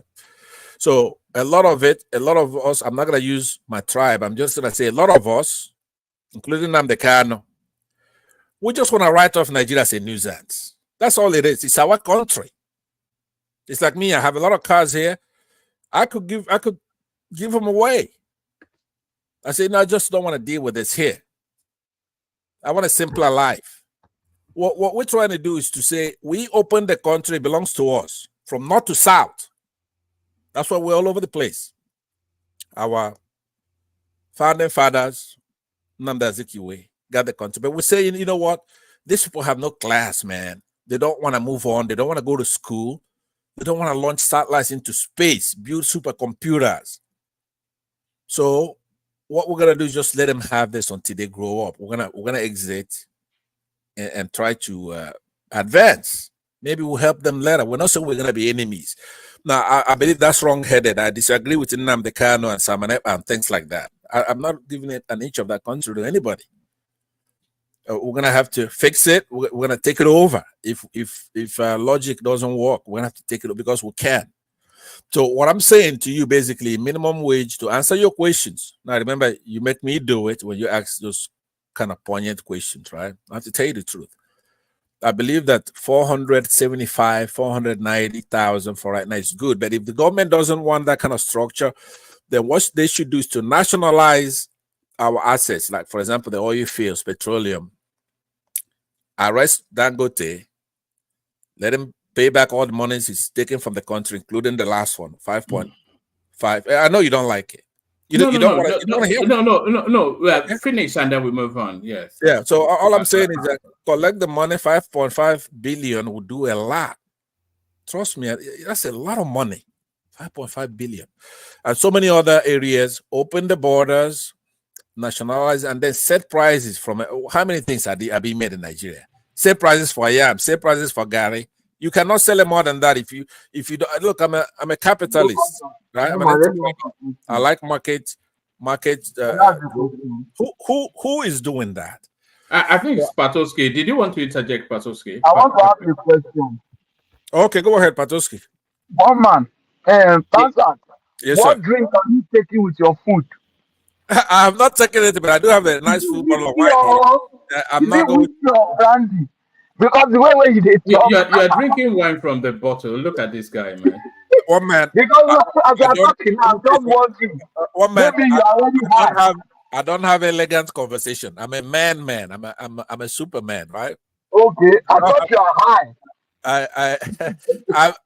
I've been able to open a grenade with my teeth and toss it, right? So that would tell you something. I'm not. Is that not how it's traditionally done? Okay, well, I didn't know you. Or do you use it with the corkscrew? You open the grenade, you unpin it with your teeth, don't you? By the way, I want to know what other people think about that. If Nigeria is not going to practice democracy, then just go all the way and go to military, right? If you're not going to do market economy, if you're going to do this autocratic system whereby it's the government driving everything, then you're going to have price control, because there's no way somebody's going to buy a bag of garri for 80,000 naira. And then you're paying them. I don't think certain members of our country will be happy with the military, especially the last Abacha regime, because Abacha showed a lot of people shaky. So I don't think they'd be happy to welcome a military regime. It's true. And remember, the way I'm putting it means either you're going to do the right thing. You don't want to go to a restaurant, you order beef and it tastes like chicken, right?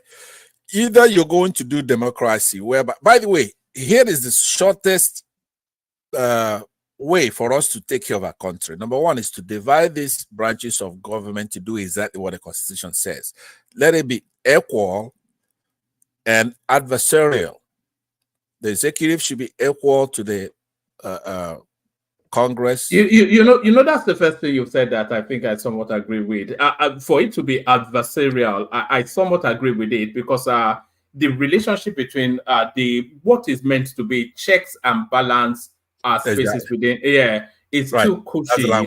It's too Yeah, so that once they do that, that will solve our problem, all of them, right? A governor cannot do whatever you want because you can be removed from office. The parliament barely interrogates anything said by the executive, and that's been the traditional backdrop. Right, that's the whole problem we have. But Pansa, we have to acknowledge why that is the case, and the reason why is, in my own opinion, is because the ability to generate commercial activity on the local levels is often hampered and non-existent.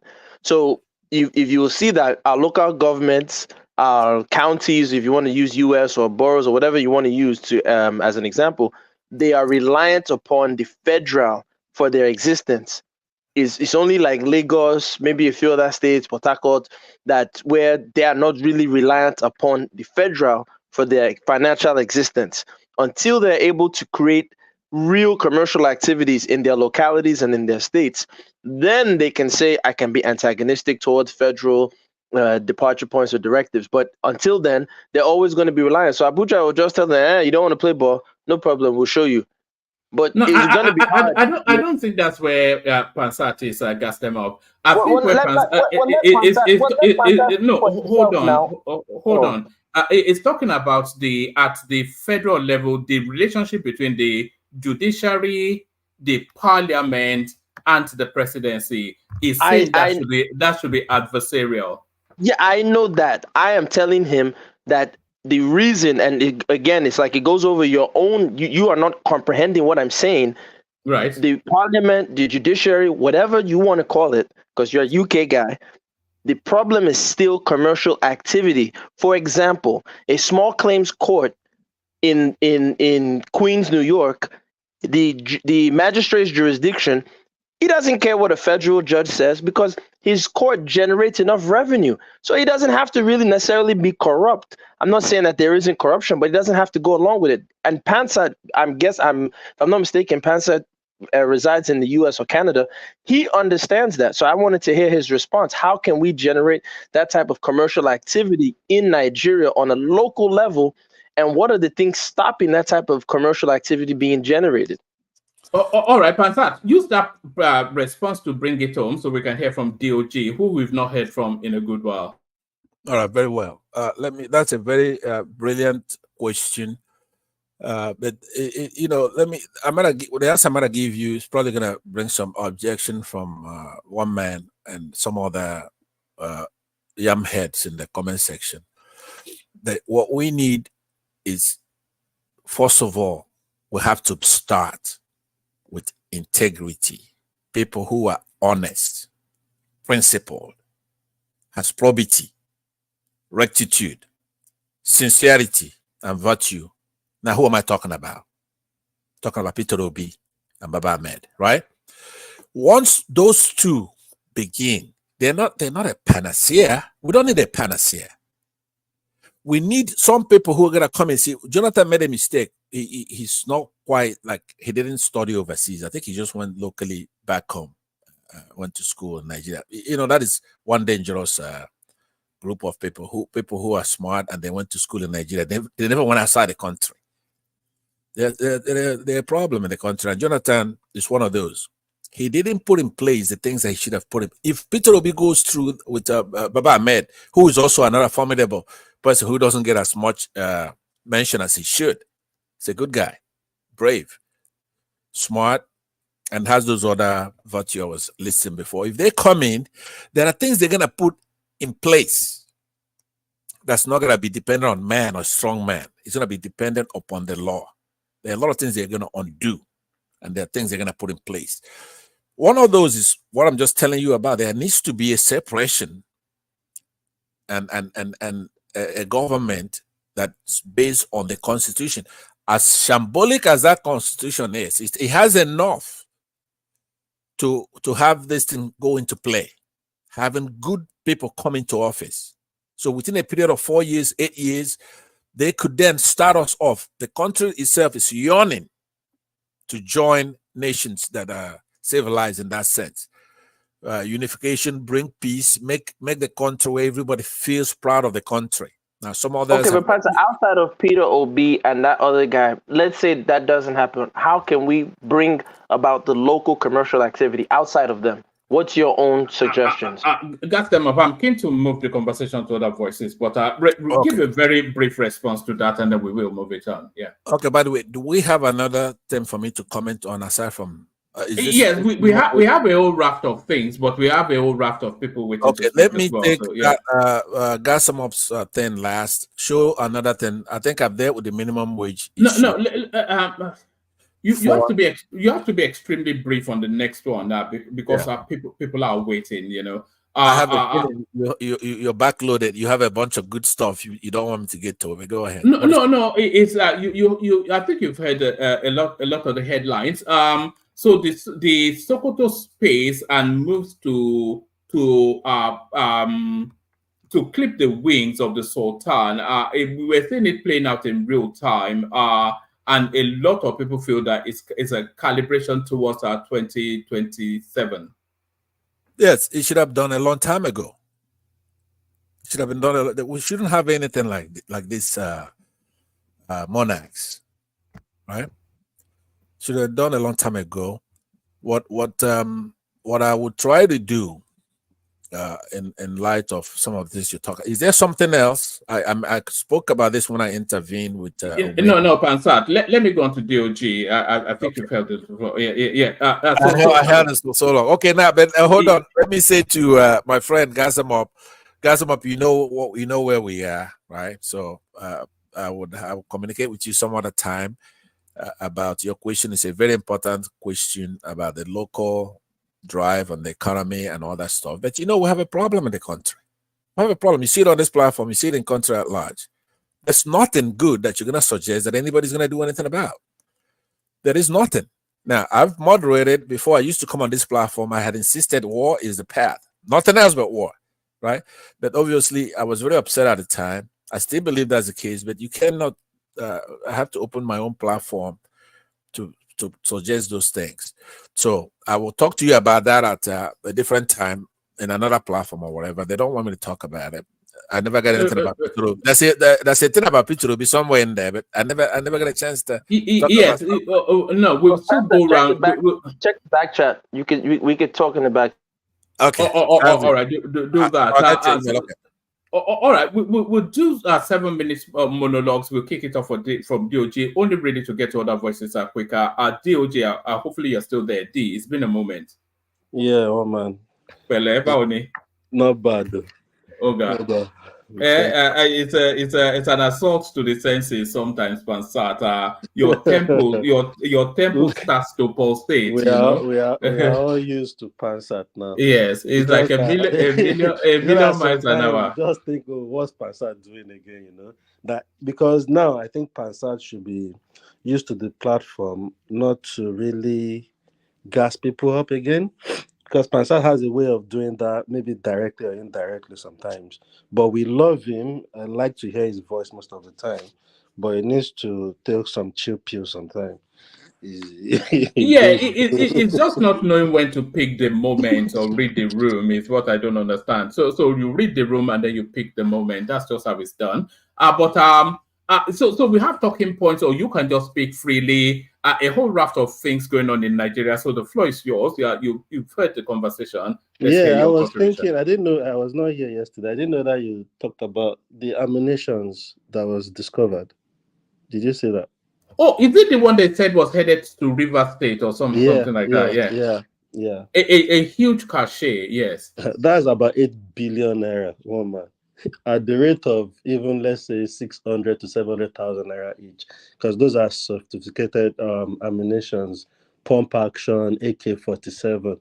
So my thing is, because I really want to talk about that.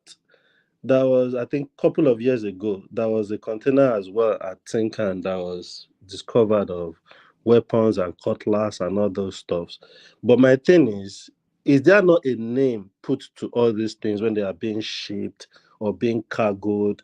You get my point? Because this is all we hear about in such news. You don't hear, they've arrested the guys that own the container, or who is shipping it, or the company. You never get to hear anything. It just goes and dies down like that. Because I think we could solve our insecurity problem by apprehending such people investing and bringing such ammunition into the country without being involved in government or military at all. So that should be looked into. I don't know what Tinubu government is doing about that, but I really think they should actually get to the root of this, know who has shipped this in, what name, what country is it. There was a time we even had a bigger cachet that was headed towards somewhere in the north. I think that was under Buhari, and as you said, we heard the headline, but and then nothing else.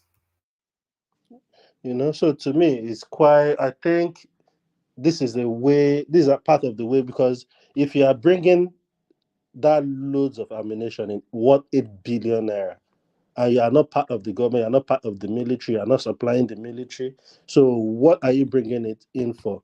For a country that is suffering and people are scared to even go back home because of this insecurity, I think these are the things government should actually be really looking at, the people involved.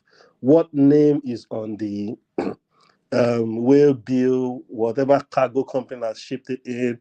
They need to do all this research to apprehend these people, because this is a way. So let's say they've caught that. Let's say they've imported 3 times this year. That means they've only caught 1. So look at that ammunition times 2. That is a big issue, because whoever is investing that kind of money has a lot in plan for whatever they are doing. So I don't know what the government is doing, and I think these are the things we should be really talking about now, because if the ammunition is not going to the government, definitely it's going for private or for some organization, for some court, whatever activity they want to use them for. But those guns, those ammunitions, they are not cheap ammunitions, and they are very sophisticated. Even some of our police force don't have those guns. So I don't know what they are doing about it, and I don't know what anybody else is thinking about that for now. Yes, I thought that they look Chinese. Are they Chinese? They were black, just a whole floor full of pump action, AK-47, double barrels. I don't know. Those guns are just too sophisticated for, and the numbers as well. That's a lot. And if you look, and they are new, they look new. So if you look at that, so who is investing 8 billion to bring ammunition into the country? For what purpose?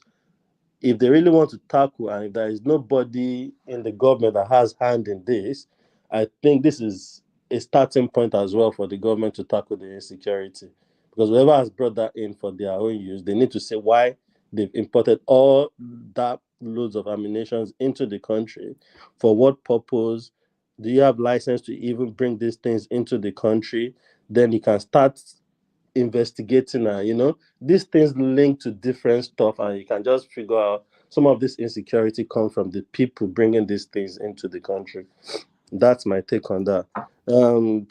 For the Sokoto amendment of the law, I think all these things are just political, especially when it comes to chieftaincy, all these village head, the royal families, and everybody in Nigeria now is just involved in politics. The Obas have a role they play. So I think politics has actually infiltrated that area as well. Because if you have the backing of, like, let's say, Olubadan of Ibadan, obviously he will make sure most of his followers and his citizens, indigents, vote for you. So politics has actually taken over tribe, religion, all these positions in the country. So with no doubt, it's all politically motivated to change all these laws to suit whatever the plan they have in that area. Those are the guns, by the way, DOJ. Yeah. It's not a joke. It's almost like a declaration of war, isn't it? Exactly. This is I saw it and I'm like, so how many have the custom missed? How many has the police force missed that has been delivered to its destination? So let's say this is 1 out of 5 in the last 2 years. So imagine this times 4.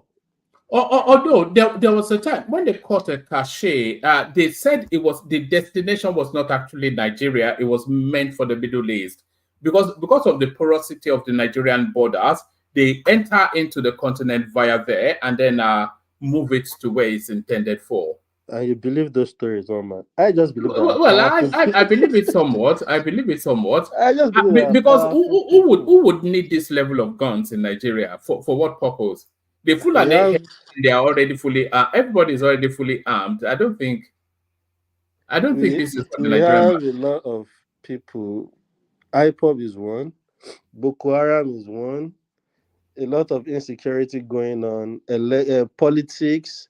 We don't know whatever. There is nothing guaranteed. And it's just, to me, I just find it crazy that these loads of ammunition, for the thought of, let's even say it's not coming to Nigeria. Let's say it's going to, for the thought of Nigeria is a route you can take this through, is even a problem. If our border is that porous that people can think of bringing these loads of ammunition and thinking it won't be discovered, this is too much. So, yeah. And on Nnamdi Kanu, if I may go to that one, man. You can go to it or just go to any topic that you feel, anything else that caught your attention. Go on. With Nnamdi Kanu, to be honest, I think a lot of people, even people that are saying, they don't want him released, I think a lot of people will want him released. But I just think there must be an agreement. He must agree to some things before he's being released. I don't think Tinubu government actually even have problem releasing him. Aside, probably, if we release this it's guy, not even a Tinubu prisoner, it's a Buhari prisoner. Yeah, exactly. So what I'm thinking, I think Tinubu government would have thought, okay, we can release this guy, but they will be looking what could happen if we release this guy. And it could go 2 ways. It could come out and be useful for the government if they want to make him useful. It could come out and go back to his IPOB and start another trouble. But they need to make him at least sign some and agree on some things before they release. I want him released because freedom, to be honest, this guy has been there for a while. And for the people trying to compare Nnamdi Kanu situation to the likes of what's his name again? Sunday Igboho and co. Yeah. It's different. It's not the same. They are far apart. We all know how Sunday Igboho started. Sunday Igboho was never anywhere clamoring for Yoruba nation until the Fulani started killing. And when they killed one of his relatives that came from the US, some professor that invested in farming and employed a lot of people, they kidnapped the man, took the ransom, and still killed the man. And that was when he went mad to say, for you to kill this man, we are not going to watch you guys take over our land. That's why he came up with the Yoruba nation. Okay, but DOG, remember, that's what Nnamdi Kanu was saying. That was coming. Nnamdi Kanu was the John the Baptist, right? That's out there shouting, the Fulanis are coming, they're going to come take your land. That's what he was saying. So, and then Sunday Igboho has the empathy to do something about it. Who's going to see that they don't do anything about it? But let me just say, finally, right? I don't know if any of you get a chance to see Nnamdi Kanu when it's in the courts. When it's in a court, you don't see a man sweating, do you? Do you see somebody that's stressing? The Nigerian government, the Nigerian state, like you rightfully said, it's not Tinubu's prisoner. Tinubu has been the leader of APC for a long time. If anything happens to Nnamdi Kanu, right? All of you, you're done. You know that. So it's not, there should be reconciliation, have him released from there, because if anything touch his head. All right. No, you could say all right if you want, but I'm trying to tell you, Nnamdi Kanu is doing the Nigerian government a favor, but it's not going to sign anything like you're thinking. It's not that kind of a party. He's not stressing, right? But there are also people like me. I'm here. Remember that. Don't forget I'm here. There are a lot of us, millions of us, right? The population of the Igbos is like double what you have the rest of Nigeria combined. So sometimes we don't try to tell you guys these things because we just ignore you talking. The Igbos are the smallest tribe, okay? I know that one man, you say it all the time, but we ignore you though. But when you hear the truth I never said the Igbos are this. When did I say the Igbos are the smallest tribe? A lot. But what you do sometimes, you do come in when you have the most ridiculous ones make the statement. They say, oh no, the Igbos are important too. You cannot write off the Igbos. You're just talking nonsense because let me tell you. The Igbos are an integral part of Nigeria. Nobody has ever. Not only that, our population is double of, if you add the Fulanis, the Hausas, the Igbos, the Yorubas together, and the other minorities. The Igbos are like double your population. I just want you to know. I happen to know that. It doesn't reflect in the election, though. Well, what I'm saying, if you rig an election, it's not going to reflect. When's the last time you saw a Hausa or Fulani guy in a restaurant, or even a Yoruba guy? The point I'm making to you is that when you see him in court, he's not like a prisoner, or he's telling the judge and the courtroom what to do. He's a British prisoner. The British hands are in it. And that also goes to the Brits. How is he a British prisoner? Well, you don't think the dunces in the Buhari administration is able to go to Kenya and go bring in the can? He was over there criticizing your queen. Don't say all right. You ask me a question, they say all right. What I'm saying is, you take us to ludicrous levels. You diminish the quality of the conversation with all these ludicrous things. That's bull. That's bull. You see a guy coming in the courtroom, he's not swearing. Right, it looks better than you on Sunday when you dress up to go to church. He's wearing one clothes for 2 years, and he still looks better than you. You're sweating, you're suffering. So when you see somebody that say he has to sign this to be released, he's won in every court, including the United Nations. He's won money, right? Do you think it's Tinubu that's going to be holding him? All right. It's too much. It is too much. You are too much because you're not getting it. No. There's nothing you are. No, just wait. There's nothing you are saying that nobody can handle, but you just want to overwhelm the conversation, and I cannot let you do that. But back to you, DOG. Yeah. Sorry, please. So my thing is, they will want. I believe Tinubu government wants to release Nnamdi Kanu, and I believe they would have actually loved to even do it at the early stage after the. Do you think they should just release him and get him out of the way as a narrative? It's just occupying unnecessary conversational. We can bend on that side, but you can't trust what will happen with IPOB, because this Samuel Ekpa guy as well needs to be, I don't know.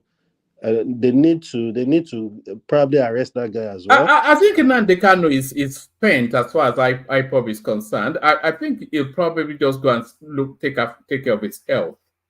You know? Yeah, we'll take care of himself, but people like that, they are radical. You can never tell. He might take care of himself for 3 months, then the next few months you see him back on Radio Biafra saying all this nonsense, then he's back somewhere abroad, then it's causing calamity for the government.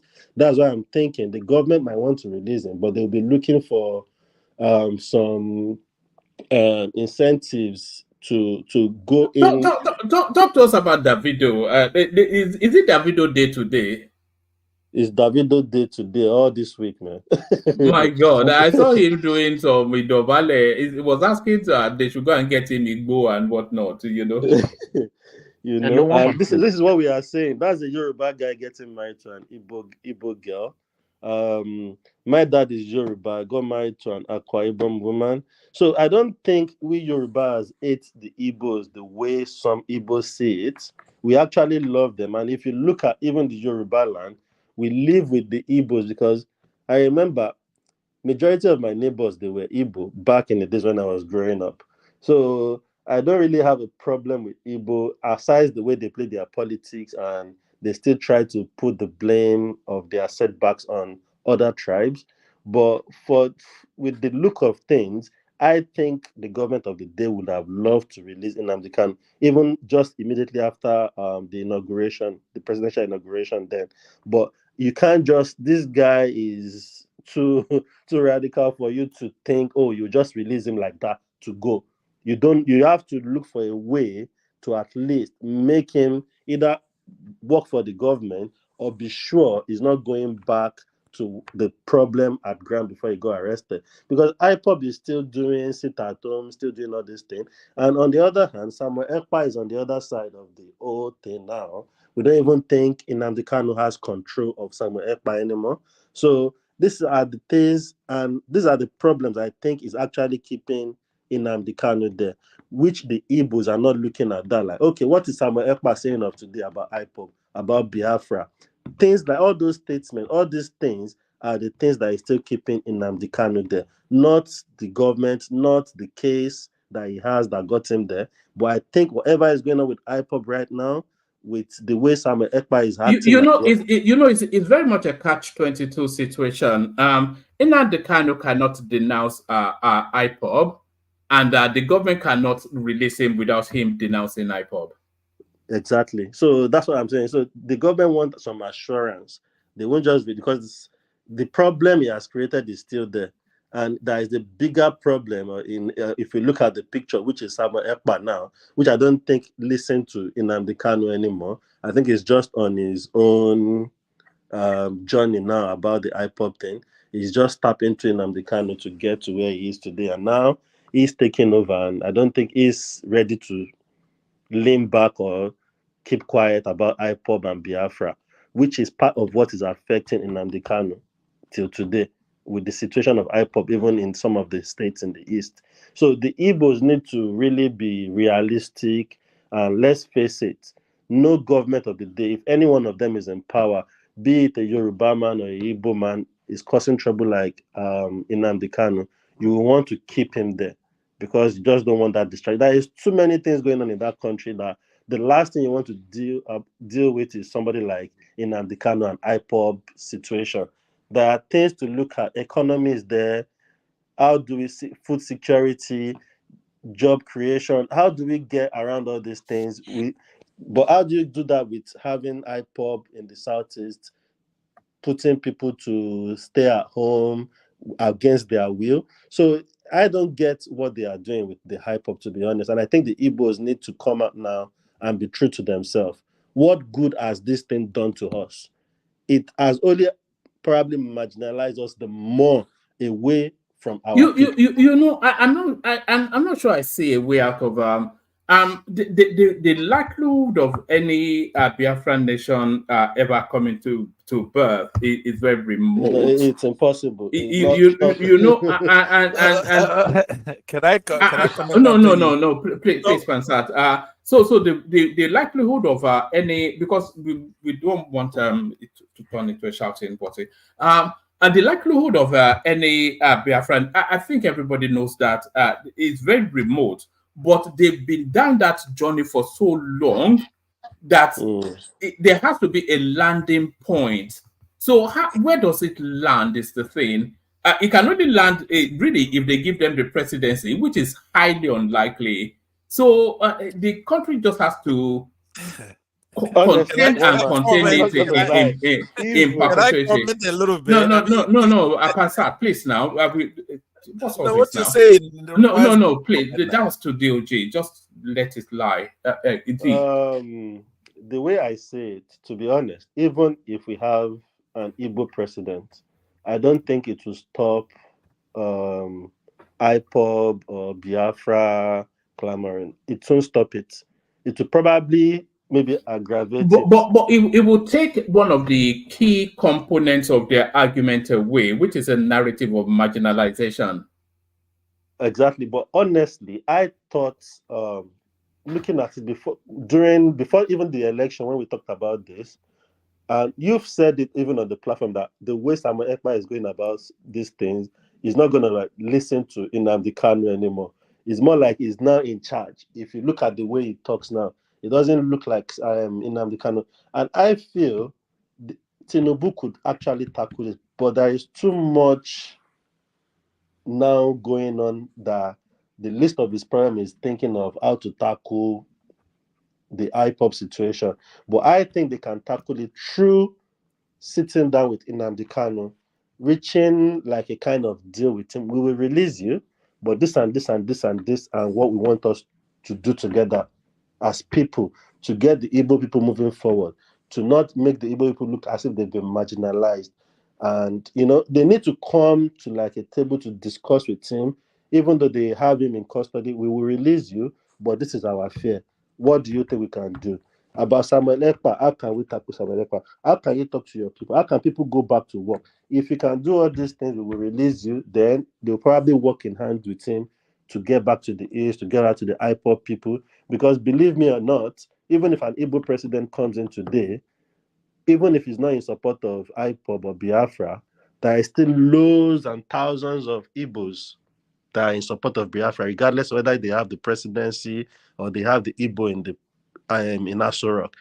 That won't change their mind of wanting to have their own Biafra state or to go on their separate ways. So that will never stop. So they need people like Nnamdi Kanu to at least, because if you free Nnamdi Kanu, there is still a lot going on about IPOB in the East.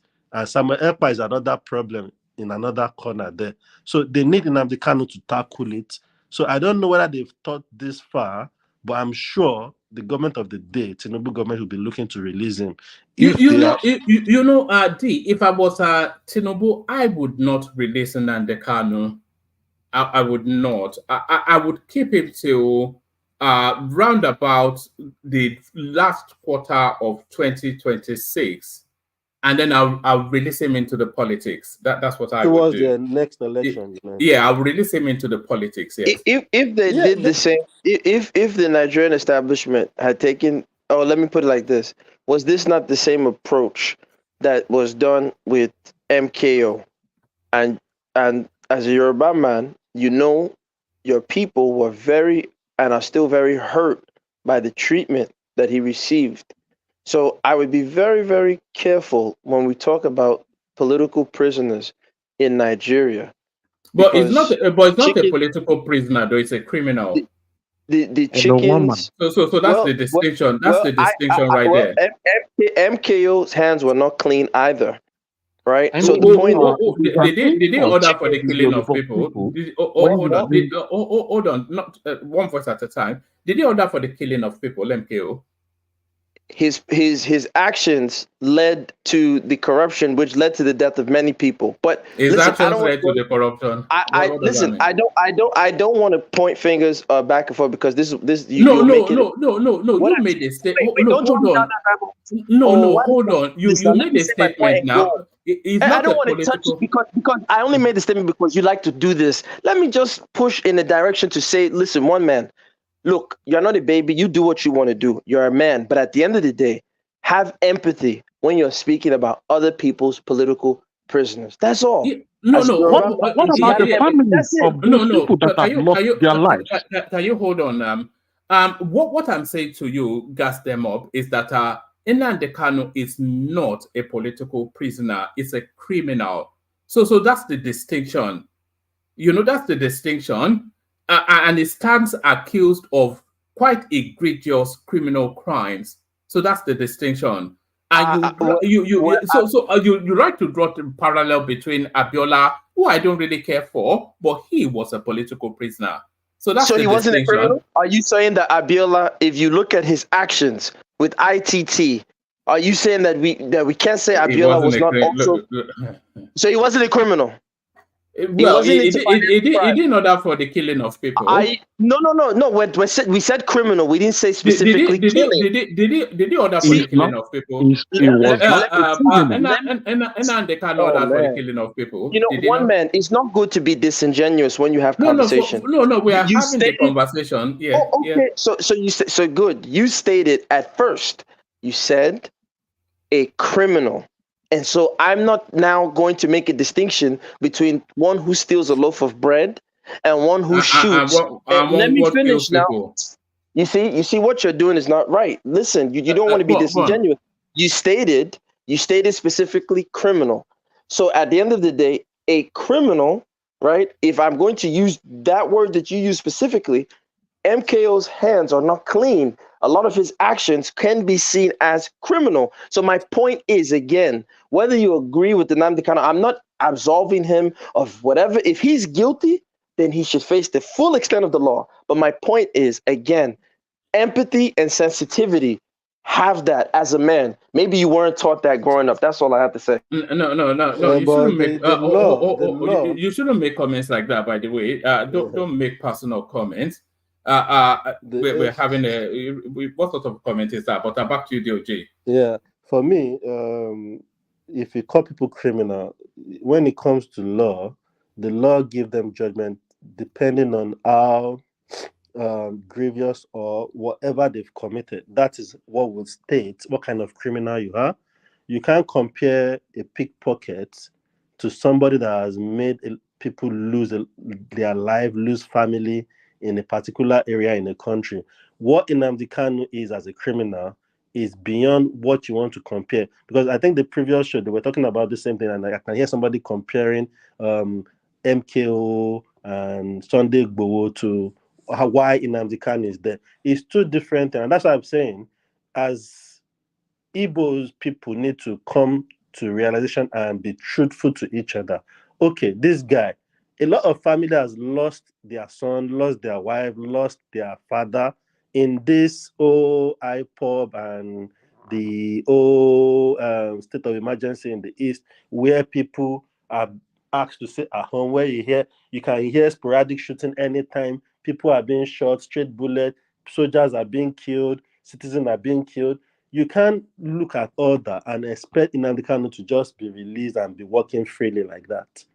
And it doesn't look like somebody that is renouncing IPOB till date, even since it's been there for a while. So if we want to look at it, you might say, oh, freedom is good. Yeah, it needs its freedom, but the atrocities and the seed he has planted, which is still more a major problem, even while he is away now, he's probably lost control of some things.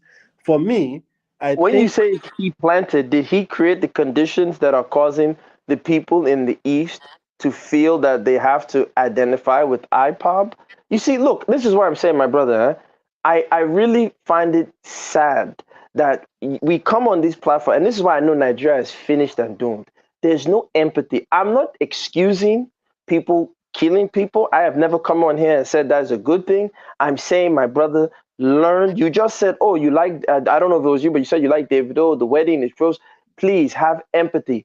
The fact is, That's the what I'm saying condition to you, of, my brother. let me Listen, finish man. now. Let me just Listen, tell you. listen, Let me listen. I finish. want Let you me to get finish. my You see, point. I listen to you. Hold on now. I listen to you so you can respond. Listen, at the end of the day, when we are discussing these things about our different ethnic groups, there's guilt on all sides. So we have to be very, very deliberate in our speech and the way we speak about things. The people that identify with Nnamdi Kanu do it for a reason. So you need to address those reasons. If you like, jail him under the jail. There will be 10 more that will spring up. Address the reasons that's causing him. Hold on. Those are two different spaces. Gas them up. Exactly. Address the reasons, yes, but address his actions too, yes. So what's going on now are his actions being addressed. So the Biafran narrative is a wider. It's actually wider, bigger than Nnamdi Kanu as an Exactly. entity. That's what I'm saying. But his actions is what has had him incarcerated. You know, Biafra has been, even before anybody here knows about Nnamdi Kanu, it's been an issue in the country. So for me, if you talk about empathy, yeah, we have empathy, and that's what I'm saying. A lot of people, I'm sure, that's why I said I'm even sure the government of the day will be thinking of releasing the guy. But there is a lot attached to this guy that needs to be figured out before he's being released. You can't just release such people. They're not in a country like Nigeria where there is no security even already. Then it looks like he has lost control of the IPOB situation himself since he's been there for a while. It looks like Simon Ekpa has taken over. Him too doesn't look like as if he wants to renounce IPOB. He's still based, and the way he talks arrogantly at court sometimes doesn't help his situation. So that's why I'm saying if a lot of Igbos and the elders in the Igbo land want to help this guy, they need to caution Samuel Ekpa. He needs to look for people to talk to the government of the day that, okay, I will sit down. Let's see what offers you have for me. How can you come in to help us with this IPOB and this whole thing going on? So everybody work hand in hand. Then you can say, okay, maybe this man, he has gone ever since he's been in custody, is now realizing, okay, his mistake, and this is the way forward. This is the way to go to tackle this IPOB thing. But there is too many problems that the government of the day is facing right now for them to now be really thinking of somebody like Nnamdi Kanu or how he wants to be released. So that's what I'm saying. If we are not lying to each other, what Nnamdi Kanu as the seed he has planted, I don't even think him himself has control over it anymore, which is part of where the problem lies of releasing him. If you release him now, I don't doubt it. They might release the guy and he might be assassinated as well. Because I just think there are other powers and other people somewhere with this IPOB thing in support of what IPOB, they want Biafra. So they are never going to back down on it. There are some people like that. They are obstinate and they fix their mind. They fix their mind on getting Biafra. So it's hard to see the way out for him right now. But so the fact that Sunday Uboho was released, right? Now, mind you, Sunday was championing for a Yoruba separatist nation. Recently, I forgot which state, you saw them try to storm the state house. I don't know if it was Osun State or whatever state they tried to do. It was Oyo State, and that was hold on. You see. Don't do this. I let you speak, right? No, I told you the state. You are saying Osun State. I told it's Oyo State. I said I didn't remember the state. Now I said thank you. Just carry on. You sweat the small stuff too often. Exactly. Come on. Carry on. Okay. My point is this: is that once again, we are seeing, even in terms of the judicial system in Nigeria, it's the way it's handed out and the way it's being dished out is uneven. But I know you guys will say, no, that's not the case, blah, blah, blah. My point is, I'm going to go back to my original point.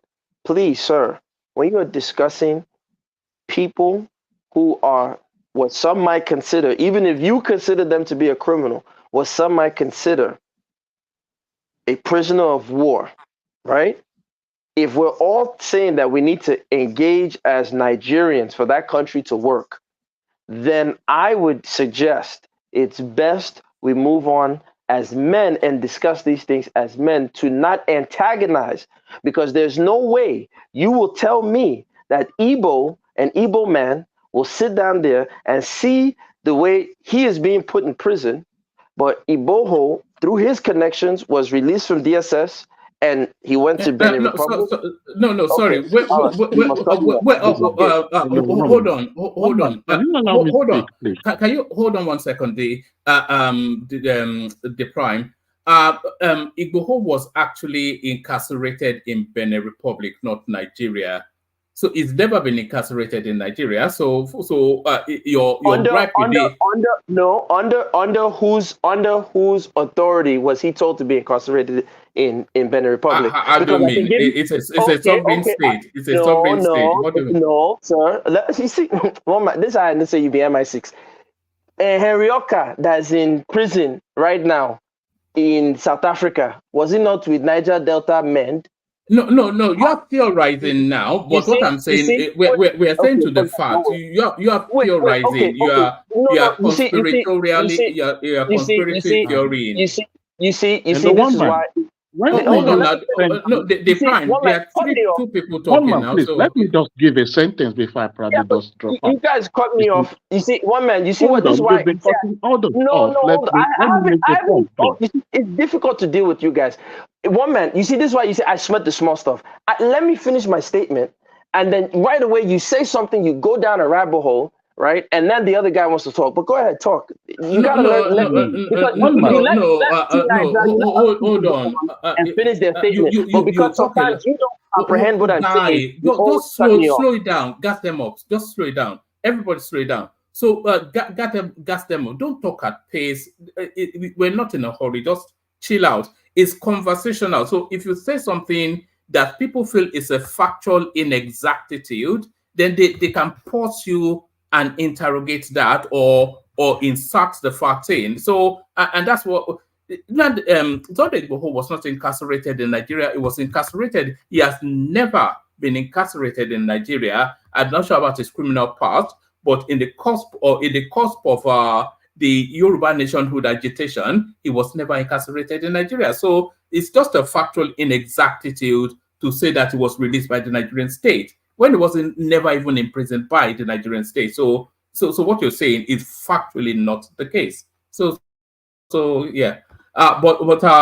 Yes. Come in the Prime, and then after that, give a short summary DOG, and then we go to Patoski if it's ready for us. If not, we go to gas them up. Okay. Woman, good evening. Yeah. Good evening. I'm a bit crossed with you because you've built up a platform that people listen to, and you often allow, in the name of probably diversity, too many fringe opinions that that is not really founded in reality. Example, Pansat. 2, gas them up, you're going in the same way of Pansat. I would like this platform as it used to be, where people share ideas on facts. We don't necessarily have to see things in the same way, but when you're seeing it differently, you have to come with facts. All this while, you peddling a narrative that Sunday Igboho was incarcerated in Nigeria, trying to draw a parallel between MKO and someone that has committed a serious crime. If what Nnamdi Kanu has done, if he had done it in the United States, he will be in Guantanamo Bay. He's going to be locked up. There's no two ways about it. There is no Western country, what Nnamdi Kanu has done, that nobody will be discussing this issue. But, well, we try to say, okay, let's be civilized. Let's bring empathy. If we want to bring empathy, we should open our prisons up. If empathy is the standard, we should just open the prisons up and let's see how how conducive the environment is going to look like. Some people are meant to be locked up until they show signs of repentance. Even in Bible, it said, without repentance, there shall be no forgiveness of sins. As Nnamdi Kanu repented of his ways, as he seen the flaws in his ideas, we have a nation. Just today, 2 of our children got married in a very big way, meaning that is who we are. A lot of us are intermarried, interbreed over a century. And secondly, the responsibility of healing after a war is something that you have to do. Look at European countries, most of them fought wars and they healed themselves and they moved on. But people are always shouting about this war that has happened close to 60 years ago. When are we going to heal up to build our lands? So, woman, I think you should do better. When you find people that are not, if you want to be a socialist, the likes of Papa John Lekoko is a socialist, but at least he has a constructive way to his own idea. And we have people like Kolata that are almost conservatives. They have logic to their own ideas. But when people are just going tangentially, it brings down the quality of this product or of this platform. That's why I mostly don't come online. I just listen. And when it gets to this section where people start saying what is not, I just like, okay, it's enough for the night. So, woman, I just came to just address this issue. You see what you just did? You see what you just did? I was in the middle of making my statement, right? Now, if I wasn't clear, I could have been asked for clarification. But I won't even launch it. I'll wait till my turn. But what you just did, you just allowed a guy to come on here and spew just what I would consider the extreme of horse manure, right? Extreme horse manure. And you allow him. Now, if Gas Them Up were to come on and say the same thing about another panelist, you would interrupt me, you would say something, but you let them say nonsense, and it's okay. I'm just showing you this mentality is why our country is doomed, because people like you, when you have a platform, should be impartial, but you're not. You play favorites. Hold on 1 second. Just hold on 1 second. I didn't even understand anything that Gas Them Up just said. But the prime, you say the thing is, Pansat one is somewhat people see him comedically. They digest him somewhat comedically. So that's one.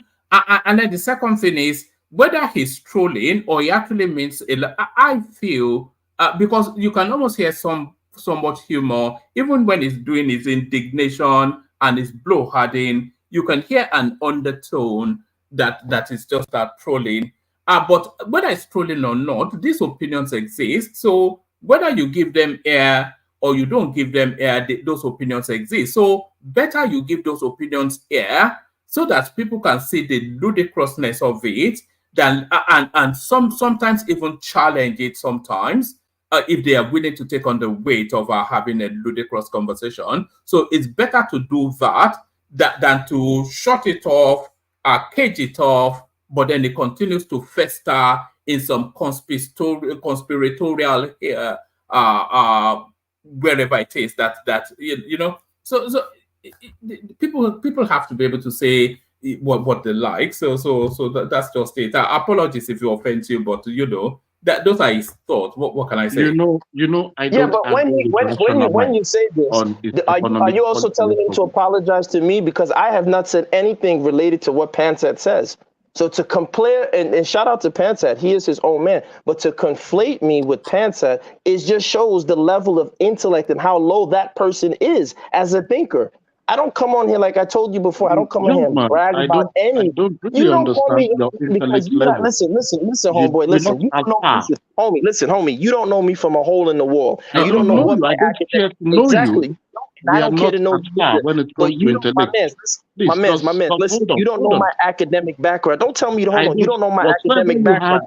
So since you don't know, so listen, since you don't, at your highest qualification, I'm giving it straight to you. You don't have any Wherever you qualifications. study, You're just a just please, rambling, just loudmouth hold Nigerian. on and calm down. Whatever You you have, Okay, guys, I've been there. Thank I've you, been there. thank you, guys. Gassed up. Been there when you were wearing fine. Guys, I've been there. Yeah. Tell that to you. Listen, don't let me start talking reckless to you, because when you run your mouth. Reckless. If you go low, I go low. You don't know I who can you tell you speak the to. truth. You sound You silly. don't know No, you anything. Can you guys You don't hold know on, anything. please? You don't know anything. You're not matured to have national discussion. You're not matured yet to have national discussion. It's Prime not Dots. about making noise. The Prime Dot. Yeah, sure, whatever. Yeah, Gassed up, the Prime Dot. Guys, relax. Don't let us get over the board here. You see, the Prime, I see. Sorry, Jill. I'm going to let them vent. Are you done, or I was going to put you in the boxing ring, but I think you're done. So there it is.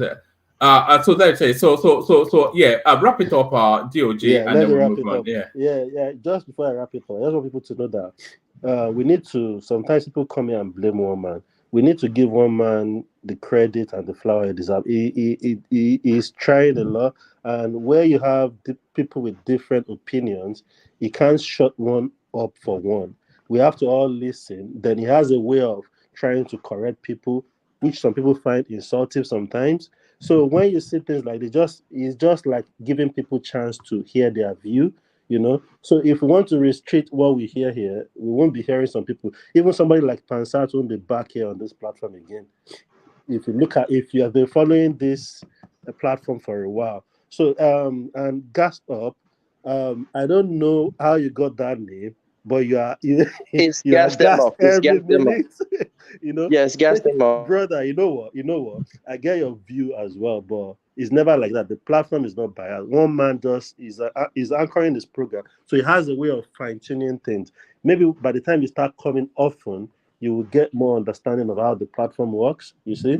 So don't be annoyed, and we want everybody on this platform, everybody's opinion or view is welcome. No, listen, sir, I'm not even annoyed. I'm just pointing out that the behavior, and one man is guilty of it, right? This is what he does. Sometimes, you know what happens? Sometimes, like in between, like when you said, in Osun State, I was trying to correct you to say, that incident was in Oyo State. But you're like, let me talk. I'm not. No, I said I wasn't sure. Sometimes when you keep talking, sorry, woman, when you keep talking, you don't hear what other people are trying to tell you. They are trying to interrupt you. They're probably trying to buttress your point. So sometimes you have to slow down. I was like this when I started too. I always quarrel with a lot of people. Even about Jali. No. Just let him gas them up, and then we move the. I don't want to get even about Jali. I used to quarrel with him a lot, and it was the one that actually made me come onto this program because I like his view. Always like his view. I've listened to the program for like almost a year or 8 months before I started joining the coming into the stream room as well. So I think the platform welcomes everybody, and immediately you tell one man. Sir, can I quickly? No, don't quickly anything. We just have to move on from this space now. You go and then they'll correct you, and then we'll. One man. I want you. You are doing a lot, and you are trying a lot, and it's not easy what you are doing.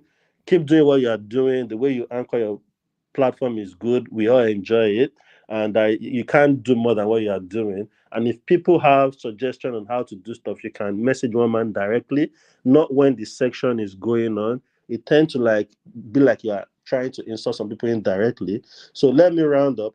I will just leave it here and I'll keep interjecting if I have anything to say so we can move on because of time. Thank you, woman. All right, brilliant, excellent. I was going to go to Patoski. He's not here, so gas them up. You're up next. So do you want to free flow? Just you can have esoteric conversations, nuanced understandings, Nigerian politics, however you feel. Gas them up. So listen, I don't flow free flow. I go by the topics and I address them. But just 1 minute response to everything that was said. To the gentleman who just spoke, no, I was listening to you. I said, see, I think part of the problem is maybe because I'm not speaking with my Nigerian accent. I said, I believe it was Osun State or one of those states. I can't remember. So then you came in and said it was Oyo State, and I was like, oh yeah, that's true, Oyo State. I wasn't specific. I didn't remember the exact state. I said I can't remember. And everything I say can be played back on the back channel, right? Everybody can watch it. Now, the other gentleman that was conflating me with Pansat, again, shout out to Pansat. I wouldn't throw him under the bus because I don't know him to throw him under the bus. But Pansat says what he says.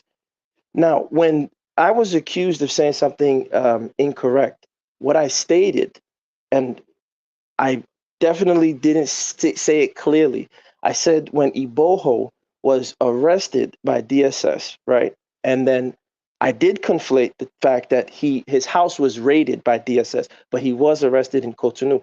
And that's when I now said, well, under whose authority? And I now was trying to show a parallel to say, well, isn't it ironic that he was jailed in Cotonou for 2 years, then released, and Henry Oka from the Niger Delta was also jailed in South Africa for a criminal event that happened in Nigeria, but South Africa doesn't have jurisdiction over activities that happen in Nigeria. So that doesn't add up. And that's all I was pointing out. And that's the larger point of that when they are talking, and this channel does it consistently, when they're talking about Nnamdi Kanu or IPOB, they never address the conditions that create those people.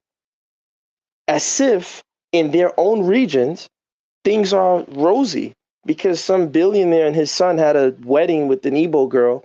Now Nigeria is this unified place. Come on, let's not BS ourselves. But with that said, can we start from the top of the points, and I'll address them one by one. All right, the topic is still where you were. So the contention still, the release of Nnamdi Kanu, a lot of pressure on the government to do exactly that. Hope high, Nnamdi Kanu will regain freedom soon. So we're only, because really, I'm trying to make it a point not to bring Nnamdi Kanu or even Peter Obi as headlines anymore because of the way it spirals. But I brought this really because of where this particular news is coming from. It's coming from the Deputy Speaker of the House of Representatives. So it looks as though the drumbeat from for the release of Nnamdi Kanu has reached its crescendo and probably likely to be released soon. What's your take then on the House of Rep Deputy Leader's commentary? Well, it's all politics. You know, I'm pretty sure people are calling in favors for favors, and he might get released, he might not get released. You know, it all depends on who his rabbi in America, right? You say you have to have a rabbi. So whoever the rabbi is that's going to bless the sanction his being released, that's what's going to happen, you know. And if he gets released, he gets released. Hopefully he's released and he's able to be absorbed by the political machinery in Nigeria to, you know, move Igbo people towards, their call to glory. I think they definitely want a presidency, and I think we as Nigerians should give them that. I think we should all concede at least, you know, the next election, if the APC is serious about a united Nigeria, pick an Igbo candidate. You know, Tinubu's an old man; he's 70-something. His track record right now isn't looking too great. So, you know, run your one term and just keep it APC, but get an Igbo guy to go in there and run it. Like let's make it happen like that. But I know Nigeria will not do that. I know Nigerians will not do that because we're not a serious people. So I'll go on to the next topic. Do you think the climate is ready for in fact, maybe that's even the wrong question. Do you think they should give it to the Southeast, or do you think the Southeast should politic its way into it? I think it should be given to them the same way Danjuma was given oil fields in the Niger Delta, and he didn't politic for it either. I think it should be given to them the way. Hold on. You asked the question. Yeah. No, I think it should be given to them the same way many elites were given access to power in Nigeria that they didn't necessarily have to politic for either. Right. So my point is this: where have you ever seen power given to people just like giving bread and butter to somebody to eat? Where have you ever seen power given to people? Well, to answer your question, you know, in the West, there's something called the Manchurian candidate, and that would be a candidate of Igbo origin. I'm giving them the blueprint. You just get an Igbo candidate that you can control. Have you ever seen where that is done. Just give power to people easily and let them just take power. Where has that been done in any part of the world? Well, I didn't say give them power. That I is never what said. you say it should be given to Igbo. I did. How? Okay. Once How? again, sir. Once again, I Yeah. didn't say give power to anybody. I said the presidency of Nigeria, because every other region has been able to have that seat and taste that seat, right? The rabbis and the political leaders in office, particularly APC right now, if they really, in terms of the optics, in terms of how it looks, if they really are serious about presenting themselves as the party for Nigeria, I would, if I was them, get a Manchurian Igbo candidate that we control and surround him by the people that we also control and give the Igbo people the image of an Igbo presidency, and that will cool down the flames. It's not going to solve the conditions that create an IPOB and an Nnamdi Kanu, a Sunday Igboho, a Henry Oka. It's not going to stop those conditions, but at least the people on the ground can say, well, we had one. Right now, they can't even point to one that they've had. And, let's be realistic. The way it looks in Nigeria, I don't think they'll be able to get the power on their own. So that's why I said the key word is empathy. But I want to go on to the next let me topic. tell you this. Okay, go ahead, sir. Because I don't want my time to be missed. But go ahead, sir. I'm expecting you. Yeah, just hold on. You see, the point you just made now that you don't think Igbo can get power on their own. Nobody, no part of Nigeria can get power on their own. They negotiate, they align, they, play a politics of integration with other parts of Nigeria, and that is how they get there. You see, this issue of Igbos, Igbo being marginalized, it could be sickening sometimes. Igbos was part of the 16 years of PDP rule. All right? They were part of it. They play a prominent role. Yoruba was opposition for 16 years. So, but in PDP, where they play that prominent role, they fail to play their politics well to get the ticket. You understand what I'm saying? And you see, because of the fact that no part of the country can get to power without aligning or, with other part of Nigeria, Soludo recommended before the election that Obi should stay in PDP and be vice to Atiku,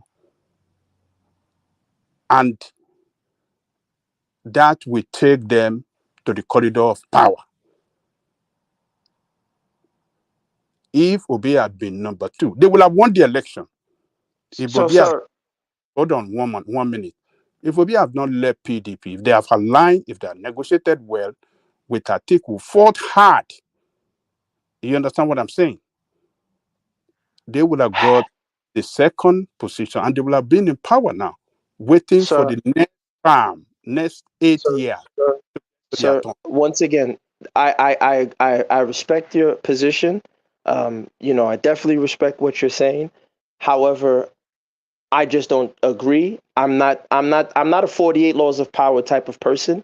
I know that's the Nigerian mentality. We are backstabbers to each other. We do all these scheming Game of Thrones way of life.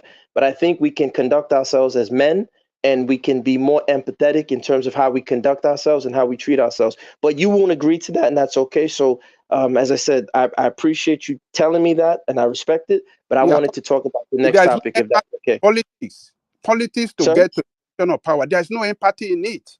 Okay, I agree. Listen, you have to play your politics well. You have to align play to the right group, right people to get to the position of power. It is not empathy. Sir, I already told you about a Manchurian candidate. I've said on this channel before, one can argue people like Zelensky and Macron are Manchurian candidates, but maybe you're not understanding or comprehending what I'm saying. I want to really talk about this minimum wage and move on to the next topic. I get what you're saying. We just don't agree. Is that okay, sir? No, you can have the conversation. Because I don't want my time to cut off because then somebody else is going to No. That's fine. We've got as long as you are willing to grace us with your presence. But what Adani Koko is putting across to you, which I think you probably know well enough, is that power is never gifted to anybody. You have to power was not gifted to Tinubu now. He fought like a mad dog to get himself into that seat. Yeah, so that's how it's done. But Buhari fought like a mad dog how many times was he fighting? So nobody's going to gift it out of empathy or there. Don't I mean? And full well that that's how it works. Once again, you see, I think you guys are conflating two things. I have never said you're conflating the optics of a presidency with controlling power. And if you're conflating that, then that tells me you've never really studied power brokers. So once again, there's the old saying that says the power behind the throne. I'm using code words such as in the United States, they say you must be blessed by a rabbi. You have to have a rabbi. That is someone who puts you in. I am saying that if the APC is presenting themselves as the political campaign for Nigeria and the way to move forward, common sense would say, sure, we have a Tinubu, we have, whoever, we just had Buhari. As we're moving forward, because they still have the power, the PDP seems to be losing power, right? They have some strongholds, but as they're moving forward, it would make common sense for the optics to always have that goodwill. Can you imagine the political goodwill that it would generate on the eastern side to put an Igbo face in the presidency that once again the APC controls? Hold on. Hold on, wait, don't cut me off because I didn't cut you guys off. Wait, please don't do this. I didn't cut you off. I'm saying, again, all of us here play chess. All of us here see, I'm sure we've read the 48 Laws of Power. They call it the eminent gris, right? Google that word, eminent, and GRISE, I believe. You guys can Google that word. So again, it's the power behind the power. If the APC, the real power, we know who they are, picks an Igbo candidate from the APC that they control, what that will do is that will pacify. What's the incentive? The incentive is, again, the problems on the ground in the East have made it uninhabitable for even Eastern people to live. You got to sit at home, all this other stuff. It's ridiculous. So what I'm saying is that, look, you put an Igbo guy there, even if you give him 4 years, you say, hey, listen, we gave you the 4 years. We controlled everything. Now it's your time. Igbo people, you shout Igbo Queen. And I'm down with everybody, right? But I'm just saying, if the power brokers were thinking about this, they could control the whole narrative. Sorry, Gastem, there's no incentive for the power brokers to think like that. Let me say this. You see one. Okay, go ahead. You see, power is a very potent. Firstly, they say the Nigerian president is the most powerful presidency on the planet, and they say that really only because of the powers vested in that one office, one person. Almost celestial powers they have. So there is that. And there's a lot of people jostling for it, and a lot of sacrifices being made to do that. What is in the interest of somebody from Yobe, somebody from Borno, to hand the presidency to somebody in the southeast, so that they can have the restlessness contained there? They'll just take the power and send troops in. The argument. Yeah, I don't agree with the notion that the Nigerian presidency is the most powerful presidency in the world.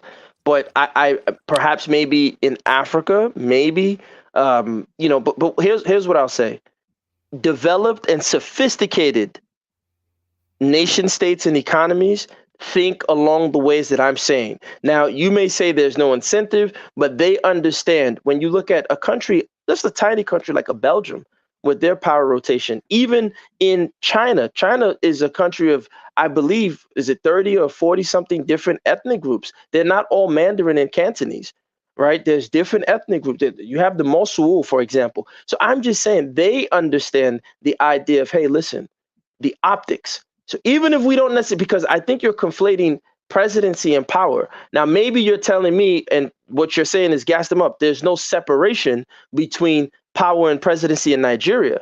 But I'm willing to say that even the presidents in Nigeria have powers that they answer to. And I'm saying that for the sophistication and the movement of our country to really develop into a sophisticated country and a nation state, let's get past this old slave trading chief of chief, big man, big belle mentality, and let's be if we're going to copy Oyibo, like you love to eloquently tell us to do, let's copy let's go all the way. Let's be sophisticated like the Oyibo. Let's do what they do. That's all I'm saying. Yeah, no, they're coming at Janle Koko, but I don't think I think he either gets it or he doesn't. But I suspect he gets it. See, what you are proposing is not logical at all. Number one, Tinubu, as the president today, is, I mean, he is there today, representing the power rotation to the south. All right, and if you are saying, oh, APC is the most powerful, this thing, let them give it to the south. I mean, to the Igbo after Tinubu. So, are you saying after the 8 years of Tinubu, the power should remain in the south? So, the north that have been waiting for their own turn, we just give it up like that. Oh, we want peace in Nigeria. Just give it to empathy. Let's show empathy. Just give it. It is not done like that. It's not done. Do you know how the southern governors fought for power rotation to the south? Do you remember how when the entire southern governors held a meeting in Delta State? What is this Asaba? Yes. And Lagos, irrespective of their political party, APC, PDP, came up together saying power must shift to the south when Buhari was there, when it was looking like Buhari was trying to play a game within APC to retain that power in the north and use the presidential power, the federal might, to push for that. Do you see how the entire southern governor, irrespective of the party, came up together and said, no, the power must shift to the south? So what you are proposing is not done anywhere. It's never going to happen. And do you see the way Tinubu fought? Do you know why Tinubu said Emilokan? What do you think the meaning of Emilokan? Why did he say Emilokan? Emilokan is that if the power should come down to the south, it's our own turn in Yoruba land. And when it comes to Yoruba land, it is my turn. And it makes a very, very, how do I describe it? I won't say it's derogatory, but a very, very a vicious attack on Buhari. We all had it. That is how people fight for power. He fought for it. It took a big risk. If Buhari back then decided that let's pick this guy up, let's finish it, he would have finished him. But he didn't care for what is going to happen. He said, I'm going to fight for it. It's my turn. Because there was agreement between two of them that, okay, after the North, it will come down to the South. So what you are proposing is just illogical. It cannot happen. You are thinking it's like family affairs thing or family chieftaincy title that when you do your own, you do your own. They fight. So get it right, man. It's So never. yeah. Listen, once again, like I said, you both of you have your opinion and your position. Now I get it. That's your opinion and your position. Now, the gentleman who you see, and this is why when I say one man this is what he does. Whoever this Olale Konsariki champion is, whoever this cat is, you see, when people say these things, I live in Belgium. No, you don't. And if you do, then obviously you must be living in. Let me not insult you. Whatever. The point is this: in the ghetto. I'm not even. You said he lives in the ghetto. I don't care. No, that's what you inferred. You inferred it. I said it. Yeah. I definitely didn't infer it. I wanted to say he lives. It was a much more worse insult than the ghetto. But I'm not going to do that. The point is that anyone who has studied the Belgian political system knows that Belgium, right, has a federal state and different layers of government, and there's a lot of complexities. So they have a system that was designed because there's great differences within the country. Just Google how politics and people vote in Belgium. They have, for example, what do they have in Belgium? They have the Dutch-speaking Flanders. They have the Wallonia. They have the German-speaking minority. They have different communities. So listen, anybody who has studied Belgium will know that they share power amongst themselves. And when I said rotation, I'm saying that the way they organize their power in Belgium, because they don't all seem and they don't all think alike. They don't all agree to the same thing. But that's neither here nor there. So when that guy posted that and you highlighted it as if it was fact, that's why I say you're biased a lot of times. But I want to talk about the minimum wage. I get it, Mr. Johnny Coco. I'm, a political noob, and power will never be given to the East unless they take it.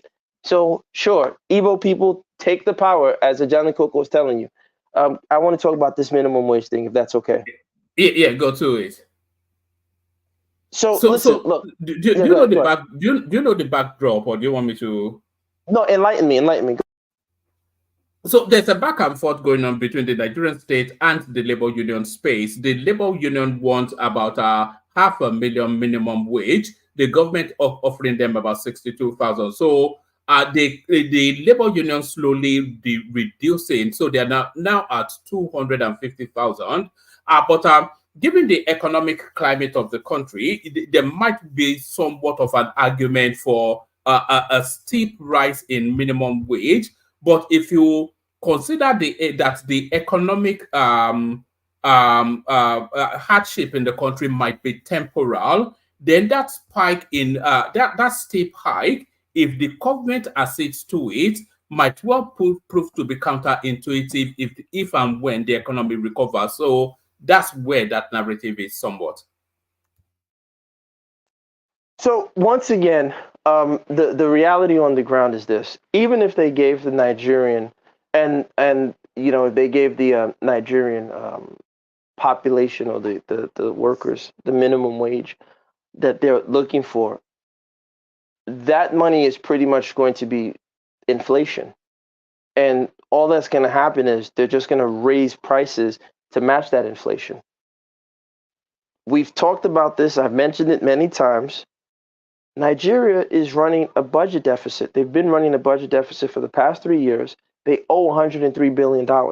As a matter of fact, I just read a report, saw a video, and looked it up, that Nigeria is actually pledging oil for World Bank loans. They just pledged oil for Afrim Exim Import Bank $1 billion loan, right? And so you're saying to yourself, well, okay, if they're running a budget deficit, and according to their budget, which I stated before the last time, the largest expenditure in that budget that Nigeria has is capital expenditure. Sorry, Gastem. You said that as though it was a bad thing for them to pledge oil for a loan. Yes, how is that a bad thing?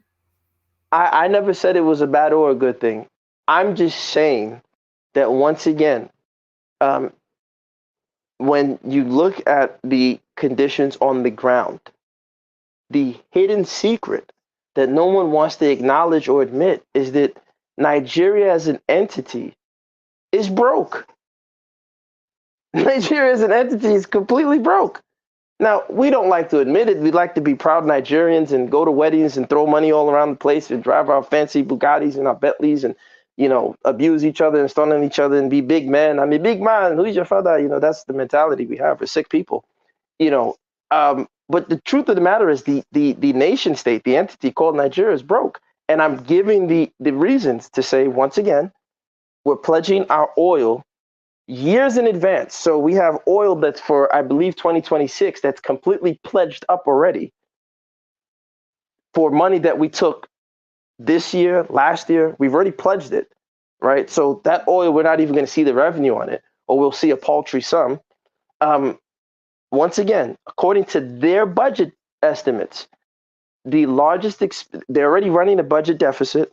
Tinubu just came back and said, hey, I need more money. You have to readjust. Then the largest expense is capital expenditures. Number two, right below it, a few 100 million naira short of this, trillion naira expense, is debt servicing. And then number three is salaries. So if you now add a 400,000 naira minimum wage salary, which I think they should be paid a livable wage to be able to feed and take care of themselves. But the truth of the matter is, let's say it's given to them. Do you have a figure for that livable wage? What's a livable? I think, once again, it's going to be very, very tricky in Nigeria because of the inflation. So let's say, like I said, you said, okay, 300,000. You all know and I know the first thing that the vendors in Lagos Island, in Onitsha, in the markets in Kano, and the markets in Abuja, the first thing they're going to do, they're just going to raise up their prices for everything. And they'll tell you dollar don't cost, or this one, things don't increase. Even if it hasn't, we know this is what they'll do. And once they do that, inflation is the hidden tax, right? The tax that we all don't realize. It's just going to eat away whatever momentary gains that they get. So I think the real dual attack has to be, okay, you raise the wages, but you got to find a way to bring inflation down, especially food inflation. And the way to do that, that's just going to take effort. That's going to mean that some of that 6 trillion capital expenditures, which they're using to build, bridges to nowhere, but hey, I don't, whatever.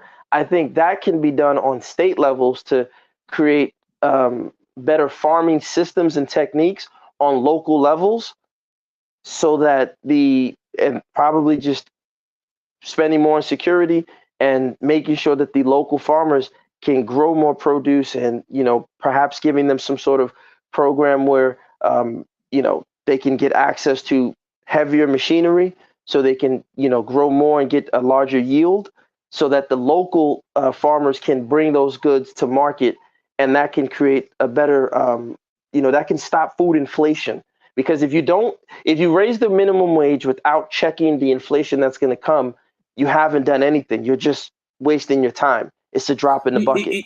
Yeah, that's the realization I think the government is. I'm not even sure why the labor union are pushing for that. The minimum wage stands about 30,000 now, which a lot of people. I mean, that doesn't even feed you for a day.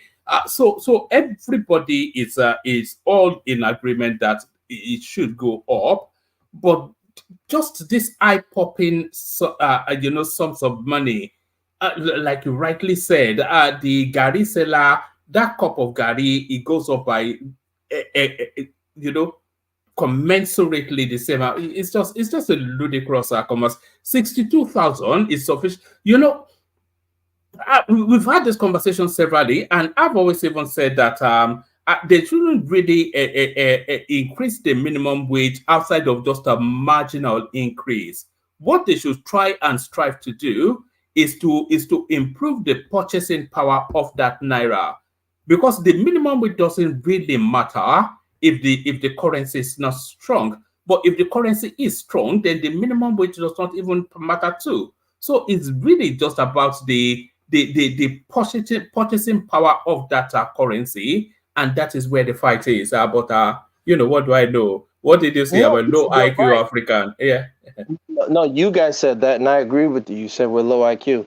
But my point is that I think there should be a standard minimum wage, and I think, I'll be honest, it should be on a state-by-state basis.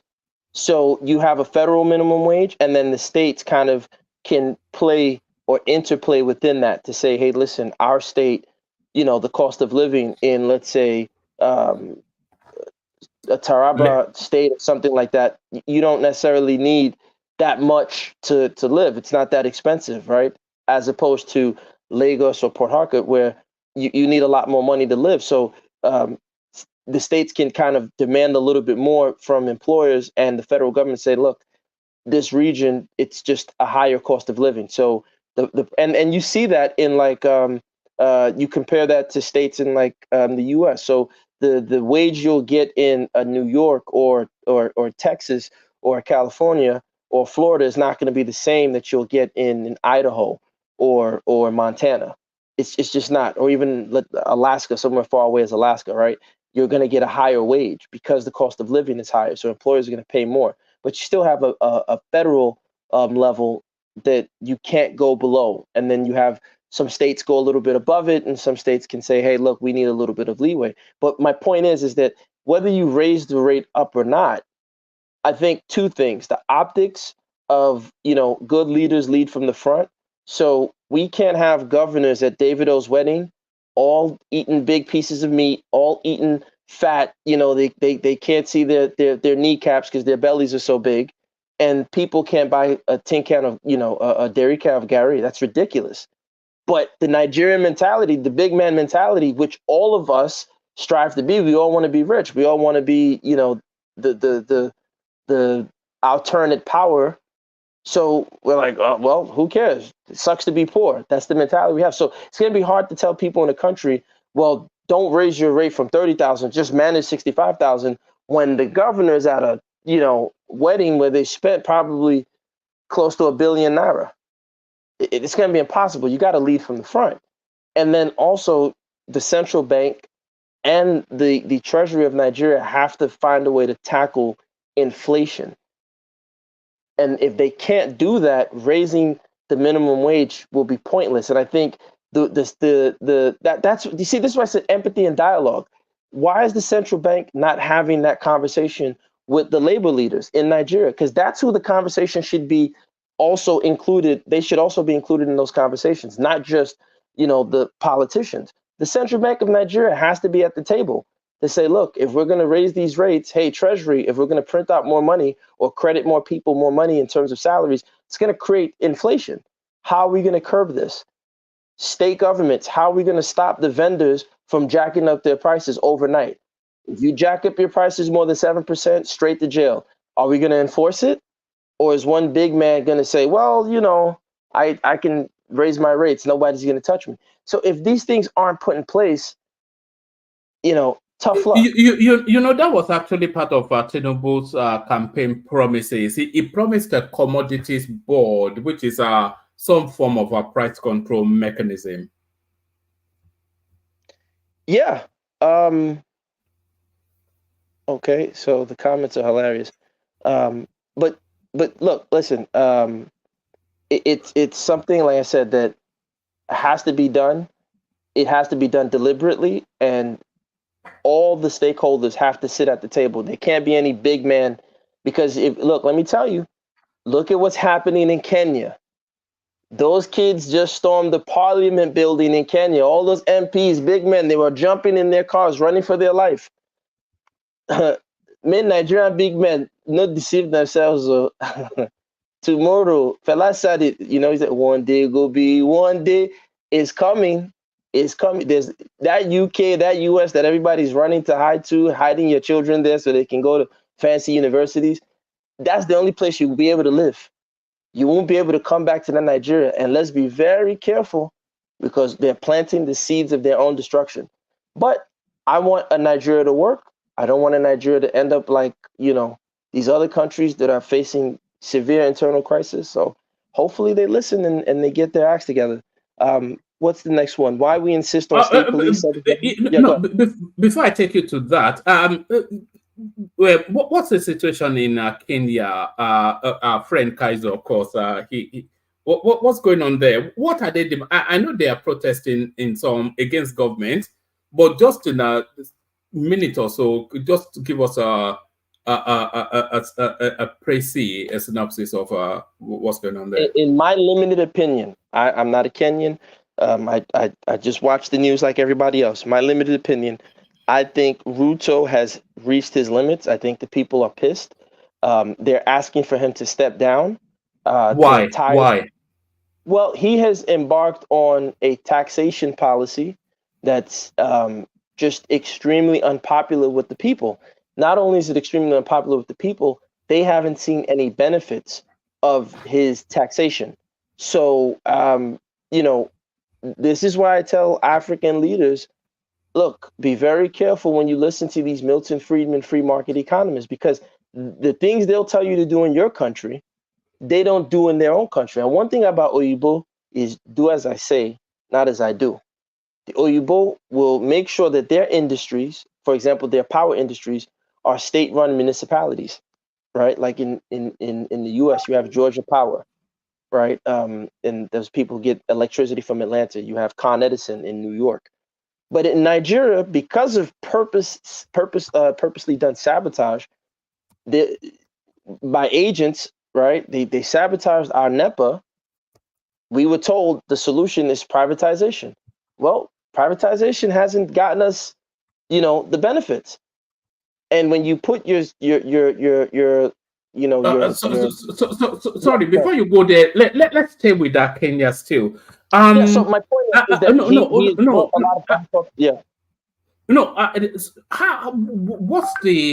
what level of progression is taking place? Are the students?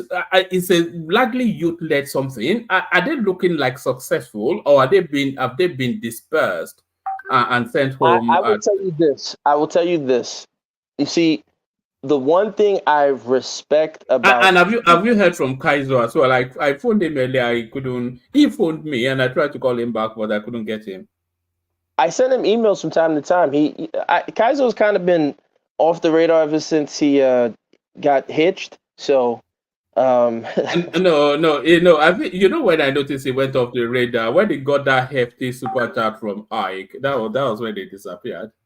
Oh yeah, when Ike I think gave him a couple of whatever, but hey, he's enjoying life out there in Kenya. But no, I think one thing about the Kenyan people, particularly the Kikuyu, we have to understand. When I was on this platform and with 2Niger, and I told them about the Nigerian independence document and the Ghanaian independence document. Interestingly enough, the only country in Africa that I had seen that didn't have those words, continuing the Queen's Dominion, was Kenya.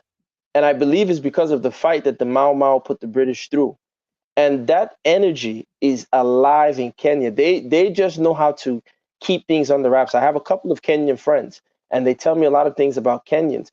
And those Kikuyu, that Mau Mau energy ended up in what was a movement called the Mungiki. And they fought their government as well. And I think now that same energy is coming up. And if Ruto is not careful, those people in the West that he thinks are backing him will abandon him when those Kenyans start their trouble. So I think he should be very careful. And it doesn't have to be like this, man. It doesn't have to. This, and that's why I respect you, Eldar Johnny Coco, but this thing about power doesn't work like that. Let's stop living life like that, man. One person says it's a Disney movie in the chats and all that stuff. Look, listen, I didn't say you should just be kumbaya. I'm saying feed your people, enjoy your money, but goddamn, do the right thing. Feed your people. You don't have to be so abusive. You know, when Ruto's raising these taxes on women who are selling tomatoes on the street. Was it not the price of bread that triggered it also? Was it the price of bread? Yeah. Of course. So when you're raising taxes on bread and staple products, people are going to lose. They're barely surviving. With Kenya suffered a massive drought. They have terrorism problems that they have to deal with. So they're not living a great, comfortable life. Of course, the elites are great, but the average Kenyan on the ground is not. And so now you come with your, Milton Friedman Chicago school style nonsense that's backed by the IMF and World Bank, telling you, yeah, just raise taxes on bread. They're okay. It's economic externalities. They start using big words on you. And I always suspect that African elites don't know what they're hearing in these meetings. They just nod their head and say, yes, sir, the white man. I don't think they know what the hell they're hearing. And they just sign and they pledge their oil, they pledge their minerals, they start growing cash crops. Now Nigeria has gone along with Bill Gates to produce, GMO corn. Let's keep going. Let's eat it. We'll be fine. Life is good.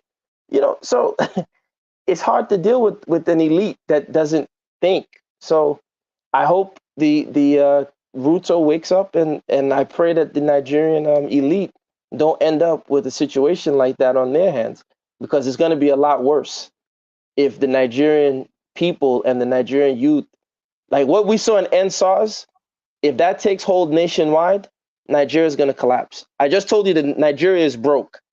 They're running a budget deficit. They owe $103 billion. If Nigeria was a human being, would you lend them money? One man? A person whose household is at a budget deficit, and they owe $103 billion. People are lending them money because every country owes, as I'm sure you know. But being able to service and manage that loan is really what the space looks at. Nigeria's credit rating continues to improve and go up. So they are now able to loan at the top tier of finance now. Okay. All right. Take us to the headline on the screen. Listen, it says why we insist on state police. I think that's something that should have been the norm. But you see, I think, referring to that power that you and Ajani Koko were talking about, I believe that there was the conspiracy behind the scenes after, the tenure of like an Abacha, especially, that the armed forces in Nigeria were definitely reduced in their capacity, because it was always and only the armed forces who had the ability to curtail the excess of our elites. So they knew that, and they said, well, going forward, we're going to make sure that our armed forces are underfunded. Now, with this state police, as I was asking Pansat, if you create a state police force, you have to pay them. You're going to have to pay them salaries. They're going to have to get pensions. So that's an expense. Where are you going to get the funds for this? Are you going to borrow? Are the Nigerian states going to start, raising money in the Eurobond market or the Eurodollar market, pardon, whatever you call that, the whatever they call those bonds that they have to raise? Are they going to, borrow locally? Are you willing to buy bonds from Gombe State for their police department? Are you one man willing to invest to do that? I don't know. Maybe, maybe not. Right. So I agree with the state police, but I think it's more than just saying we need a state police. I think before you create a state police apparatus, make sure your local police, that's the federal police in your local state, are doing their jobs to keep the people secure. Make sure you're recruiting, you're properly and actively recruiting, and you're paying them a salary. God damn it. All you governors that there, stop living so big. You don't have to all eat goat meat and kwabi and pepper soup and freaking have diabetes, bro. Pay your freaking police. Look at our Nigerian police. These guys are tattered, messed up uniforms. They got freaking AKs from the, from the World War II. It's just despicable. Our soldiers and our police don't look like, man, look at a police force. They look shoddy. So of course they're gonna beg for money on the street. No, pay them a great wage. Make sure that law enforcement is taken care of in your state, and then when you start creating a state police, now the recruiting is going to be exceptional. But don't say you want to create a state police and you're not going to pay them. You're going to hire your former gate man. You just say, hey, hands up, bill up. We'll move you there. You move there, I got you. You know, come on, man. You got to train them. They got to be able to disarm bombs. They got to be able to stop Boko Haram, stop herdsmen. They have to be able to solve and settle disputes. They have to be able to handle mental health. Because it's not just beating people on the road. I'm talking to you. How dare you? I used to be. You slap somebody. Back. I'll show you. Who are you? We can't. No, you got to train them to be real police officers. But when you talk like this, you know what Nigerians do? It glazes over their head. We don't actually need policing. We don't need policing to that level. Because our needs are rudimentary, and the policing that we need. We don't need American style, whatever it is, you know. We need people that just to slap the miscreants around slap them around the base. That's you see what I'm saying? Why don't you see? This is one thing about I don't understand about Nigerians. I'm the one Nigerian that says I don't want anything Oyibo. I like my village lifestyle. I love it. Right? Give me my 2 wives in my village. I'm good with my palm wine. I'm fine. But you guys will come and tell me, no, in the modern world, people are going to space. How dare you? You're trying to stop us from progressing. Okay. So yeah, let's progress. If we're going to progress, let's do it 100%. Don't half-ass progress. Don't say, we don't need that kind of progress. We just need them to slap some Yahoo boys so we can be safe to walk the streets. So all those boys that put color in the air, they can beat them and clear the road for us. Any conductor that looks at me, you know, Fela Sana on Power Show. So we can jam people on the road and call. I will call the state police officer on you. I will show you shege. You know, that kind of mentality. No, let's have a legit police force. So that way we know, like, hey, it can be 2 o'clock in the morning, 3 o'clock in the morning with the lights on. If something happens to me as I'm walking in Abeokuta, I know I can safely dial 941 or whatever the number is. And I'll hear, hello, what is your emergency? Please, I'm at such and such drive. There are some boys, they are doing this. I need you to say, and within 2 minutes, yeah, hey, please, what's the issue? And I point them out, say, these guys were doing this, or this woman was doing this, and they settle it and they arrest it. And maybe, again, if those guys have mental health issues, okay, yeah, they seem to be having a mental health issue, take them to the mental health place and you can help them. Right? If these are miscreants that are breaking the law, arrest them and put them so they can get rehabilitated through the prison system. This can be done. When all these governors go to America, don't they see the same thing? Why don't they want to bring it to Nigeria? BT, you couldn't bear the blowharding of this guy anymore, could you, BT? Well, go ahead, BT. Go ahead, BT. I know you guys don't like it. Well, once again, as a Superman on the platform, I have to fly in to save the day again. Yes. What are you making of this character that is just huffing and puffing? I mean, let's just move on. I mean, at some point, you just have to. But so what's the last topic? It makes a good point. Attacks me. Yeah. No. Hold on. Let me say. Well, man, give him time to finish. I'll chime in a second. All right. Carry on. BT is the type of BT is the type of Nigerian that can't stand. You know, Fela always said, "Yeah, you can do the same category." You don't even know the guy. You've already concluded. Yeah. I definitely the same way I concluded with you, one man. When we know the same category, I'm not one of those Africans. Well, this is it. So who is the higher specification then? If we are not on the same categorization. Who is the highest? I told you I'm the low IQ African. You guys are the ones. You guys are the high IQ ones. You know, you guys are good. We're the low IQ dusty ones. But you know, gas them up. You have an expansive personality, but it's just the speed at which you talk.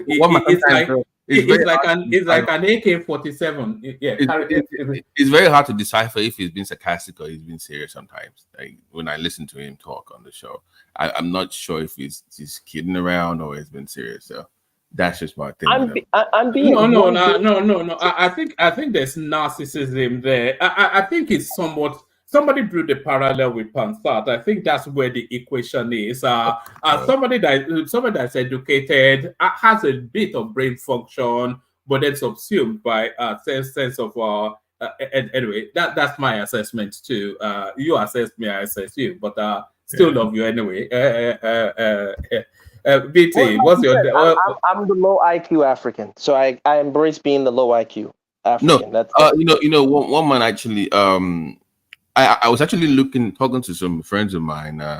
You remember the other day when we were addressing the cholera thing and the issue of local government councils came up, and I saw this wonderful model that was developed and implemented by Portugal. I will send you the link. It's amazing for local government council. It's if you were to adopt any system to address all these issues we've been talking about, healthcare, even the traditional. I'm going to send you a link of that Portuguese, the way they design their local government councils. And I think when we're going through the whole thing, I mean, it was geared towards healthcare when we were looking at it.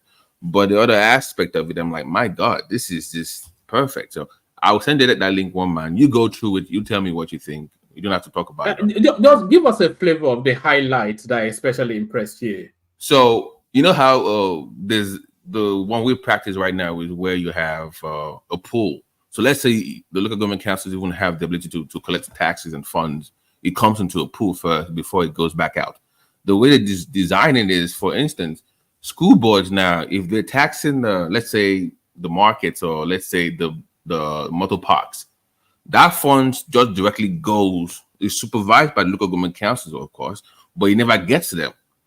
But they watch the money move from the market to where it's supposed to go. So it never really comes to that. So it's a way of just making sure that we don't have the people, too many hands in government. So they will supervise the funds moving. So if they say, okay, money from the market is for these clinics, once the money is collected from that place, it just goes to the clinics and somebody is there to supervise it. It never goes to the local government first, then to the clinics. So you are cutting the middleman off in every aspect. So I like the way they structured it. The money just moves from where it comes from where it's supposed to be, goes where it's supposed to go. The job of the local government council is just to monitor the movement of that fund. That's what they do. They don't really, try to manage and control. Okay, this is A, B, C, and D. Now they can increase the amount, decrease the amount, but they can't hold the cash. Nobody's in one office sitting down talking about, we don't have funds yet, because we can all see it. Your job is just to manage. But that's a technology-based system, though. Right. We are in somewhat of a deficit in that space, are we not? And we can all watch in real time. So they can every week you can watch how much was collected from the motor parks and where it's going. You can literally watch the movement of the funds, how much it is, how much they're using, how much they have in savings, their deficit, where it's spent. You can question it if you want, and they have to reply you, I think, within 72 hours or something. I mean, it's fantastic. I'm like, this is it. One minute. If we have 6 something trillion being spent on capital expenditures and capital expenses, and you just acknowledge that we are in a technological, desert or deficit, where is this 6 trillion going? What is it? Is it not supposed to be spent to shore up this technological, depletion that you're describing that we have in Nigeria? Shouldn't it be? I mean, like I said, just looking at the Nigerian budget, and this is part of these state police, and that's why I said, where's the funding? Where's the training? If the Nigerian government is broke, how are they going to get this technological, advancements that this gentleman so eloquently told us that we need? And I agree with him. And then also, how are we going to get the funds to get this state police, on and running? So Gaston, can I ask him some questions then? Or? Of course, it's conversational now. Before you ask the question, one minute, is there any other topic? Because I want to wrap up and let him go. But is there any other topic that you had? Yes, there are other topics, but We'll move on to other people. Okay. No. Go ahead. Let him finish. I want you to ask the questions. I just wanted to know how many other topics are there. And by the way, the topics are just space fillers to open up conversation. So if anything more engaging is but you've already somewhat given us your flavor of Nnamdi Kanu. You've not really given us the if you're in favor of the state policing or not, but I suspect you may well be. I am in support of it. I've just said that it has to be done in a way. But I wanted to hear what the gentleman's questions were. So here's what I'll do.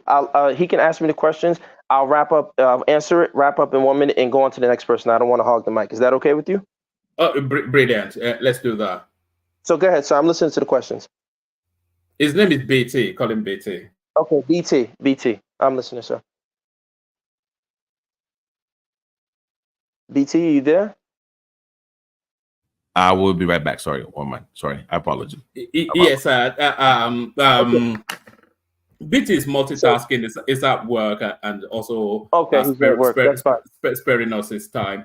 So bring it home and then we move the conversation around. Yeah. So the thing is, again, back to the state police. I think this actually, if it's done properly, can be a model for how to have an effective police force in Africa, West Africa, period. If the state police are properly funded, if you give them the right weapons, how come in the UK and the US, the armed police, well, UK, you guys have armed police and regular police, but how come the police are able to have handguns? I mean, I know in Lagos, I've seen some of the police have handguns and things like that. Why the constant use of AK-47s, right? Like that's such a heavy militarized presence. I think that should only be done for like SWAT or MOPO or, elite policing, like just regular community level policing. I don't think they need to be walking around with excessive AK-47s, right? But I think give them the right type of handguns, give them the right type of gun safety training, give them de-escalation tactics. So they shouldn't feel offended when a citizen questions why they're being, detained by the police, right? Hey, officer, why are you detaining me? You pulled me over. Here's my license. Here's my stuff. You're getting paid, as one man says, right? I think you said 60,000 naira a month, a good wage if we can bring down inflation. So if you're being paid a base salary of 60,000 or above that, I've given you my credentials. You don't need to take a bribe from me, right? Make sure they have physical training. Feed them well, so our police don't look skinny and dry. They're well fed and built. They look like a police force. I think it can really be a great thing for policing in Nigeria, effective community policing if done properly. But if it's only done so that you can fight, herdsmen, and so you can use it to harass, the political enemies in your state, it's never going to change anything. But I don't know. BT, are you back? Gas him up. BT is not back, but it's a double gang. It's double gang guys here. Who's this double gang guy? Who is that? Is a guy called Aizo. He probably match you in terms of whatever it is. Aizo. Aizo came with me. Yeah, Emio. But he's Soko boy now. I know your side. No, I'm Isoko on one side. I'm Joe on the other side. He's okay with me. Me. Do. I knew it. You had it in you. I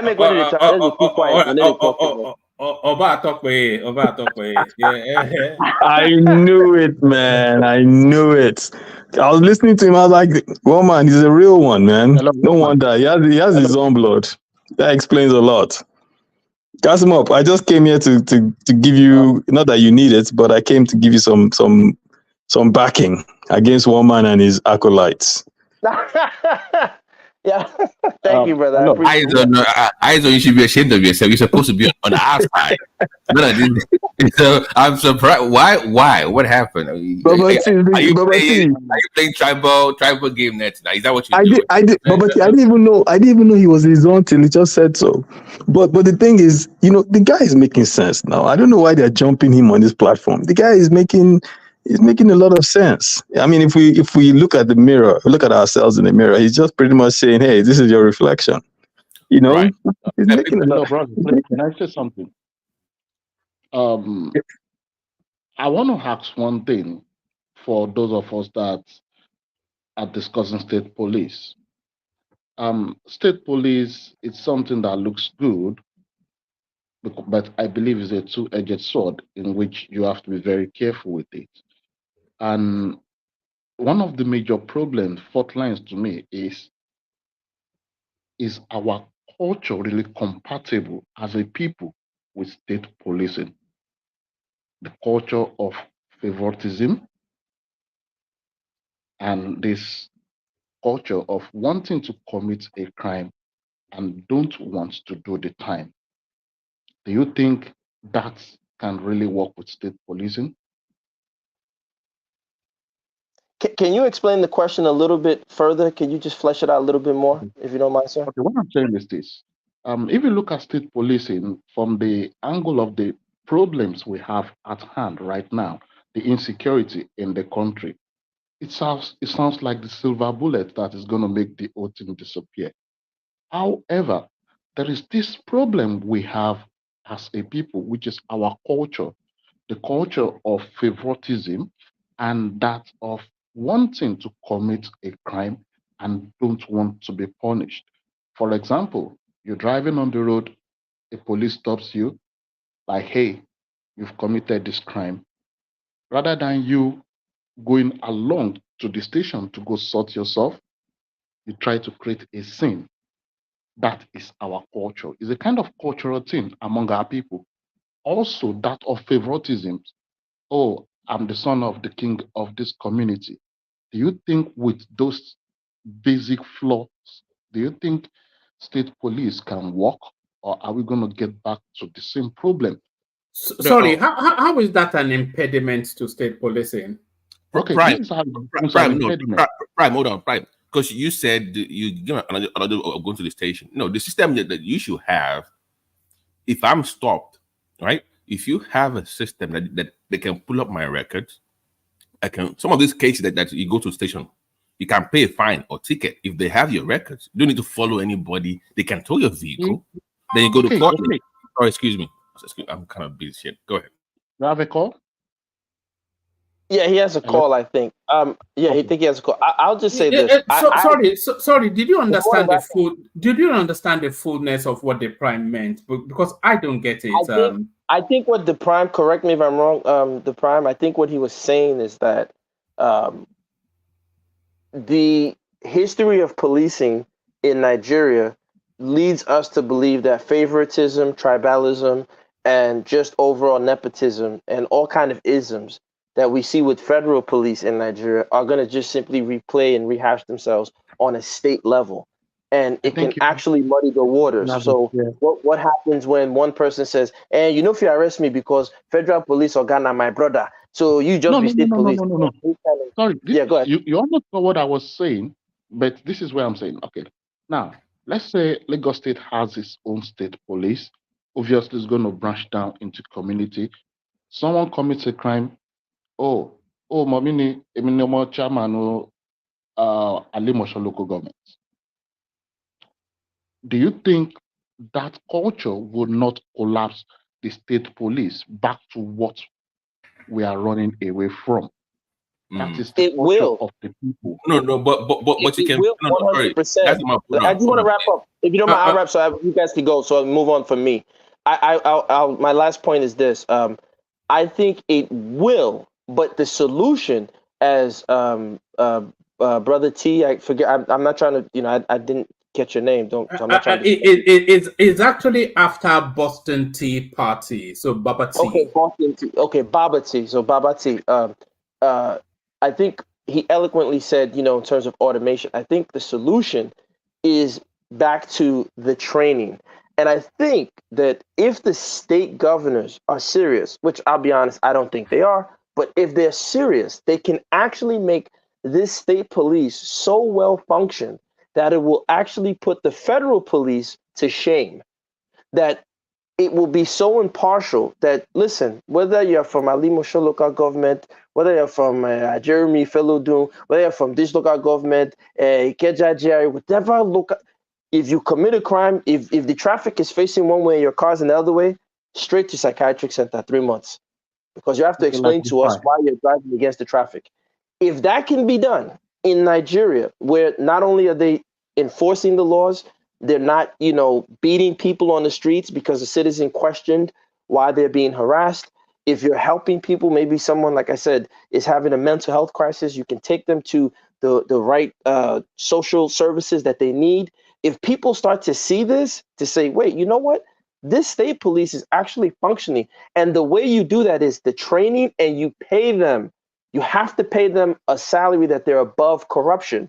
So now there's still going to be some corruption, I'm sure, on the very high levels, but at least from, the mid-level down, people don't feel that it's business as usual. So I think it's training and salary that will make sure that doesn't happen. Hold on, the Prime. So thank you. Thank you, Gas Them Up. So that's Gas Them Up, the elegant man himself. So Gas Them Up. We'll go on to Ajande Koko next. You get to say what you want to say. Ajande Koko takes the floor next. Thomas is here to guide it through. Ajande Koko will be the host for the session. Thomas will show him the levers.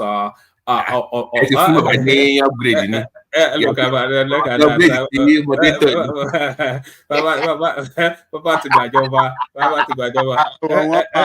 can't be tonight. I'm so busy. All right. I think Thomas is there anyway. So Thomas, acknowledge you're there. Well, Thomas is there somewhat, but all right. All right. Do you want to take the floor now, Ajande Koko? Let me yield to Prime. I think Prime, we have not heard from him for several months now. So let's speak. I've been listening. All this while, but yeah, let's Prime speak. All right, Prime, brother. The floor is yours. You've listened to the conversation, so just let's hear the elegance of your thoughts. This is what I was saying earlier. Like, our culture as a people, let me put it like this. In America, it's easy to have this thing called, where someone is being stopped and is running all around the states, and they're chasing him with the helicopter. Those things are possible in America. Let me give you the model you find in Scandinavia. Just a phone call by the police, like, hey, we need your presence in the police station. The people gently go there. So that is what I'm trying to say. Like, our culture as a people, don't we think we should first of all look more inward at our culture before all these beautiful ideas? We have these ideas that we don't like to obey the laws. That is a typical Nigerian. That is the way I see things. What do you have to say about that concerning state policing? Is that a question? Are you asking the panelists that question, or? No, I was asking, Prime, you have the floor. You just, it's your time. Just you want me to? Okay, you want me to talk? Hey, let's engage him now. Become engage him. He wants us to engage him in the conversation. So the Prime. So this is the point I'm trying to make. So you know how somebody, I think it was Gazimo, was talking about people not following somebody to the station. Here sometimes if you commit a crime, let's say you hit a car or you overspeed or whatever. Once they capture your numbers, they know who you are. They don't have to chase you. They don't have to impound your car necessarily. As a matter of fact, you'll be the one looking for them to pay that fine because they know who you are. They probably have you on tape. They have body cams. So does that, if you have that system, it eliminates, to some degree, the exploitation of whatever system you have on both sides, from the big man side and from the police side. Okay, If I you have that, think we conveniently forget this part, that these systems we see that is really admirable to us is being funded heavily, and we are not in the same class as these people. At best, we can do semi-automatic automation kind of thing, in which, like, okay, you have in here, you have every police vehicle has an internet, has a computer. Do you really think we can afford those things? Because most times when we share brilliant ideas in Europe or America, we always forget that part of funding. Nigeria is a poor country. so we can't So we cannot even do something as basic as to know who the driver is. It is very use just basic. It's not expensive to fund. I'm sorry. That one is maybe different things. I agree. But when it comes it's not expensive for you to have an ID, ID, to create that database is not that expensive. I get what you are saying, but the Yeah.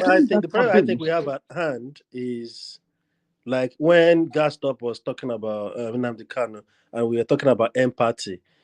These are the things I think he was trying to point out when it comes to state policing. Because now we need to think about empathy. You need to think, oh, this guy is connected to the Oba of Ibadan. If police arrest him, all he needs to do is call the Oba. The Oba will just call the DPO and release the guy. This is what he is talking about when it comes to state policing. Because now, even now that we don't have state policing, if you are still connected, there are things you will still get away with in Nigeria, which is the point he's making. So if it now comes to state policing, won't it be worse?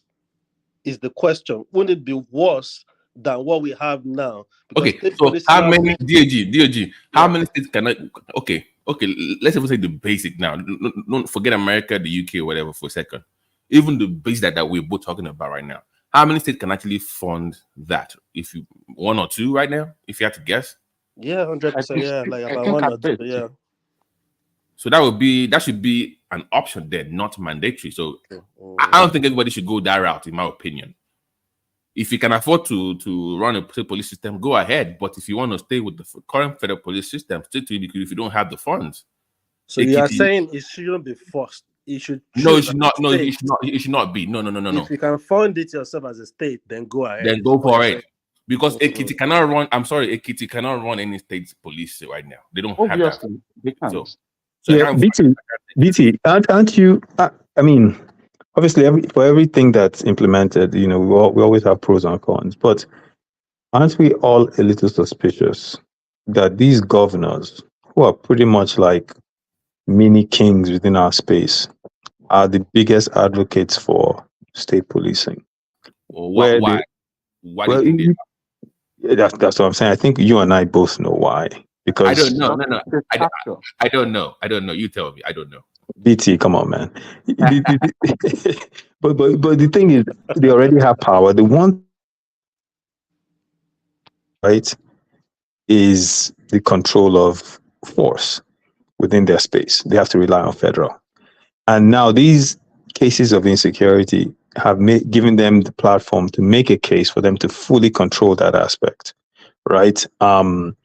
And I think that is one of the biggest disadvantages of this, in the sense that, we look at Rivers State, for instance.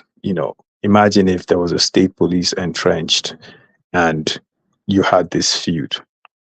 Just think about what the fallout would have been. So that is. But hold on a minute. Sorry. Just a second. Let me just make a question before you go. Sure.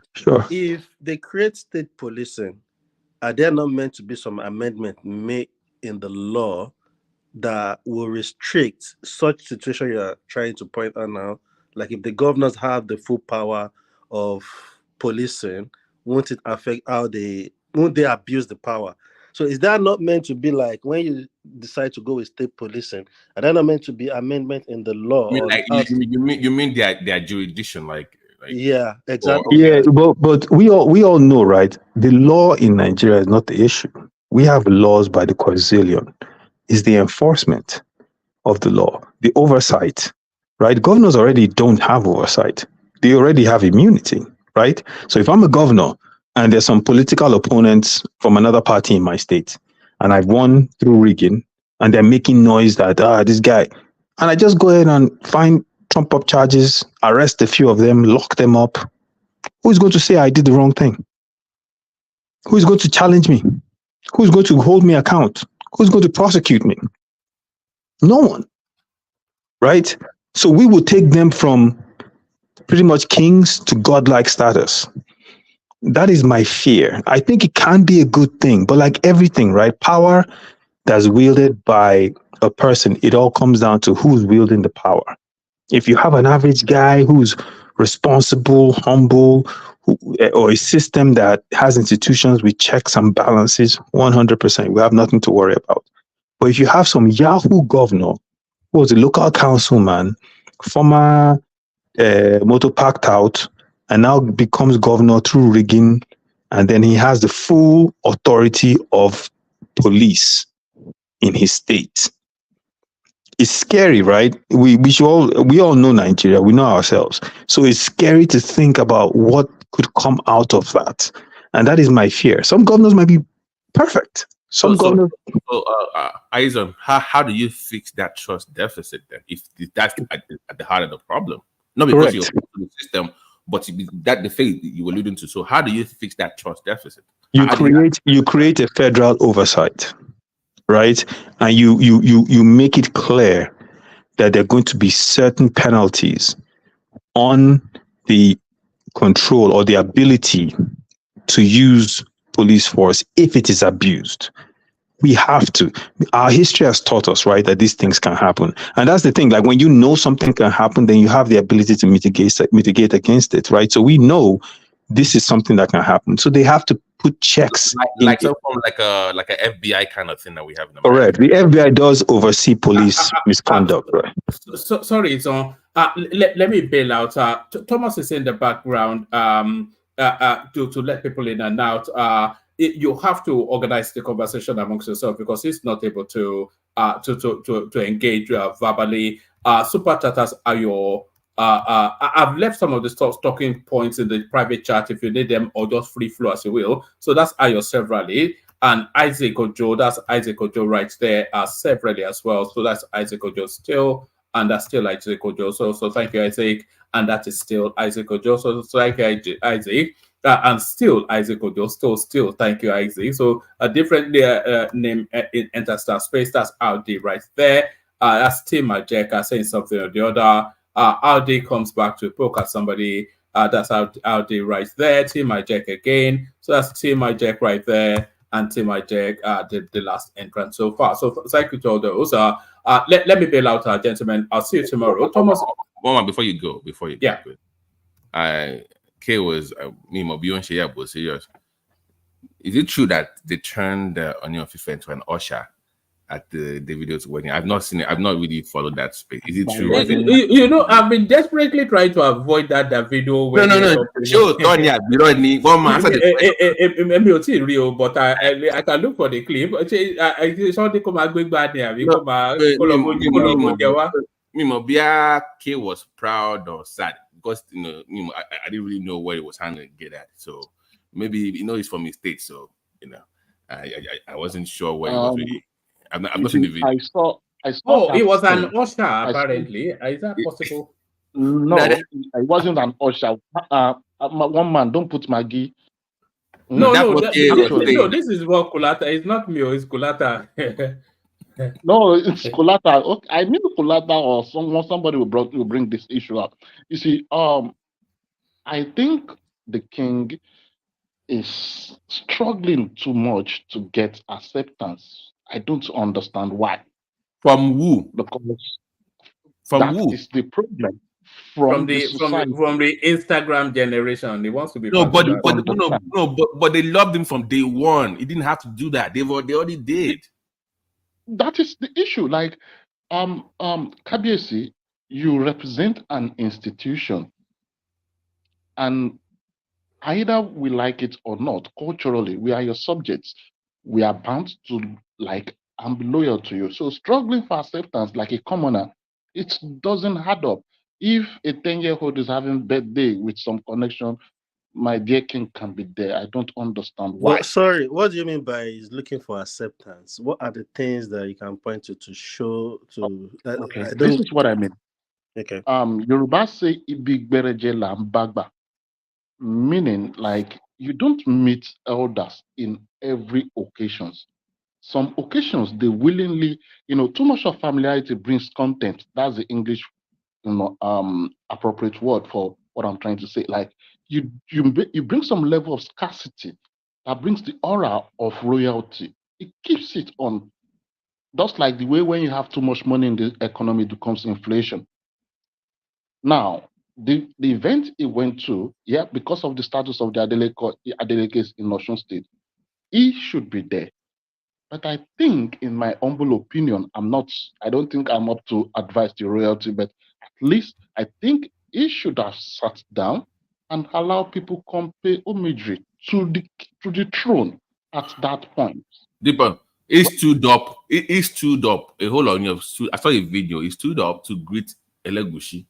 You are in no class. It's not in your class for you to stand up for him. Who is Elegushi? I see what you're trying to say with the Elegushi and all that. Who is he? I think the problem here.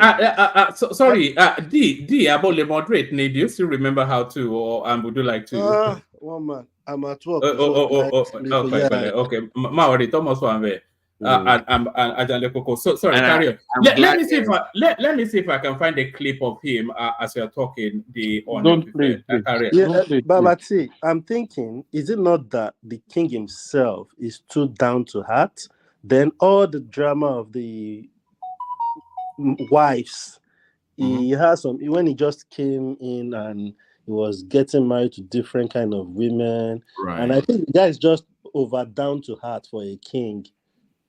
And that is his personality. You just need to find a way of trying to adjust. No, somebody has to, culturally, even in Yoruba culture, in that setting, there are people have a responsibility in that palace. For centuries, for decades, it's been there. They manage his image the way it's somebody's job. Somebody's not doing his job or her job. Yeah, before he gets there, it's true. No? It's not that he's going to do that. He can't do the job himself. The guy is too down to heart, and he needs people to talk to him because he's been having a lot of issues, especially when he goes to functions. There was a time he actually went to greet Peter Doche, and there was a way Peter Doche greeted him, and people were complaining, why would our Oni of Ife, why would he turn himself to a common king like that? You nod your head. If that person is a chief too, there are things that you do as a Yoruba king, permanent king, that he's not doing. So I wonder if it's not something is going on in that palace. Somebody is not doing the job in that palace to teach him how. Actually, the Oba of Benin, he does royalty better, and the Sultan of Sokoto. Although we saw him did this, one man. That's my. But the Yoruba kings, they want to go One man. My point is, if I had to compare anybody to him, the people that you just mentioned, they're in the same class as him. So that's the way. If you talk about Oni of Ife, it should be the Sultan of Sokoto. That is his level. But to now have you sitting down, Elegushi is coming. You now stand up to greet Elegushi. Who the hell is Elegushi to you? What are you doing? But maybe we should consider again in that function. Sitting arrangement is not being arranged for him to sit down like the king. That's my point. But see, what about the age for him factor? I'm saying that DOG. When you have people, okay, for instance, now, if the Queen of England is coming to your town, before she shows up there, they will have the people in the arrangement where the Queen will sit down. Yeah, they will have called. Okay, this is what we did. Our demands. ABC. They will have figured that out before you even show up. That's the way it's supposed to be. People get prepped up. Like, this is how you react to the king. This is how you react to the Queen of England. There are protocols. You remember when Trump... Can anyone hear me? We can hear you, but if you want to wait, let people know. Okay. Yeah. Okay. So, there are protocols to these things. These are institutions. This is the problem I have with when we mix Western education for the royalties, neglecting the basic culture. There are culture that could have been instilled in the Kabiyesi, like, hey, you are the king, irrespective of the age. It doesn't mean you're talking to people rudely, but you are sitting on a throne that is well respected. So you can't do this. This is how you greet elders. This is how you greet your age mates. This is how you establish certain relationship with people. I think KPAC skipped that part of his orientation. I'm sorry to say this like this, but I don't My know. friend, can I ask you a question, please, about what you're saying? Okay, I'm not Yoruba, but I grew up in the Southwest, so by default, I'm very familiar with Yoruba culture and people and everything.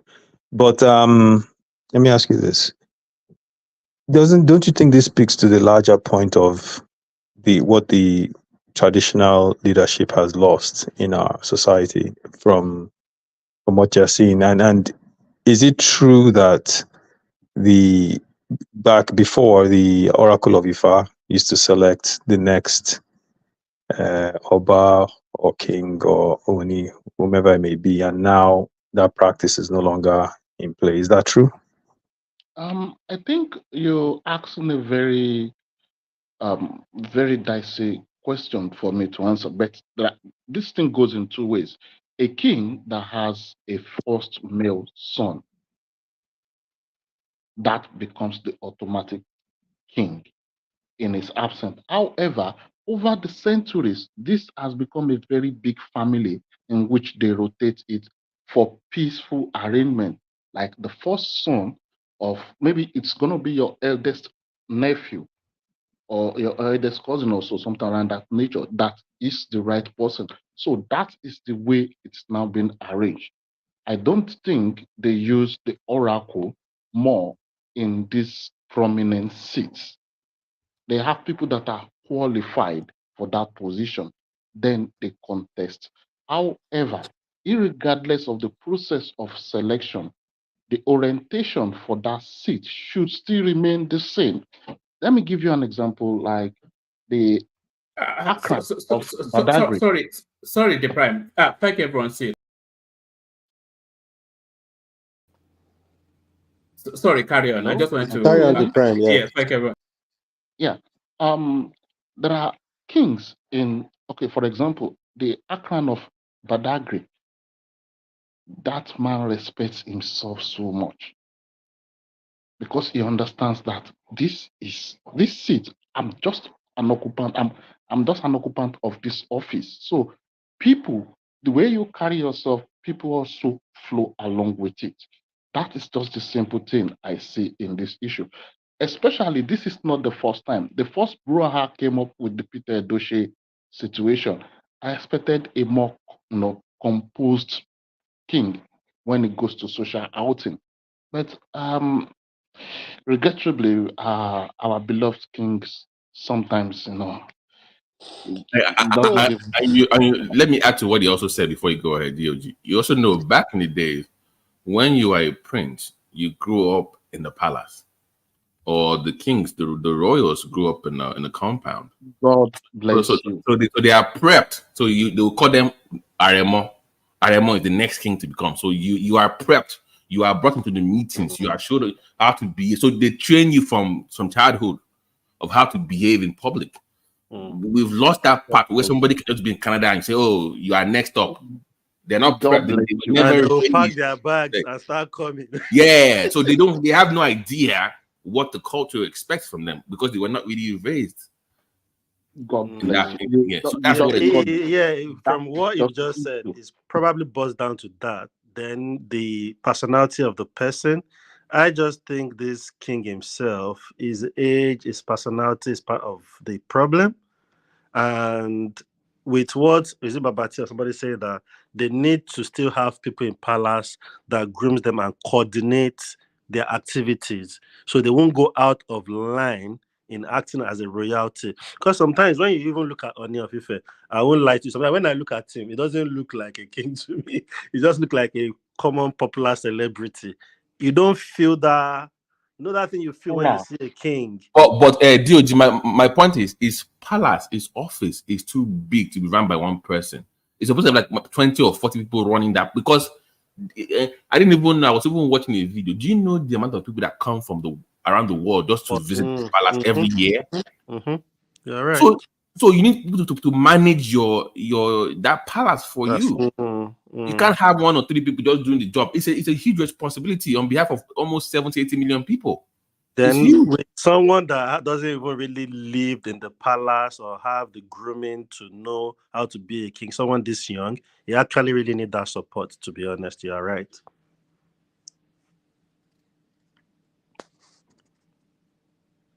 Hello?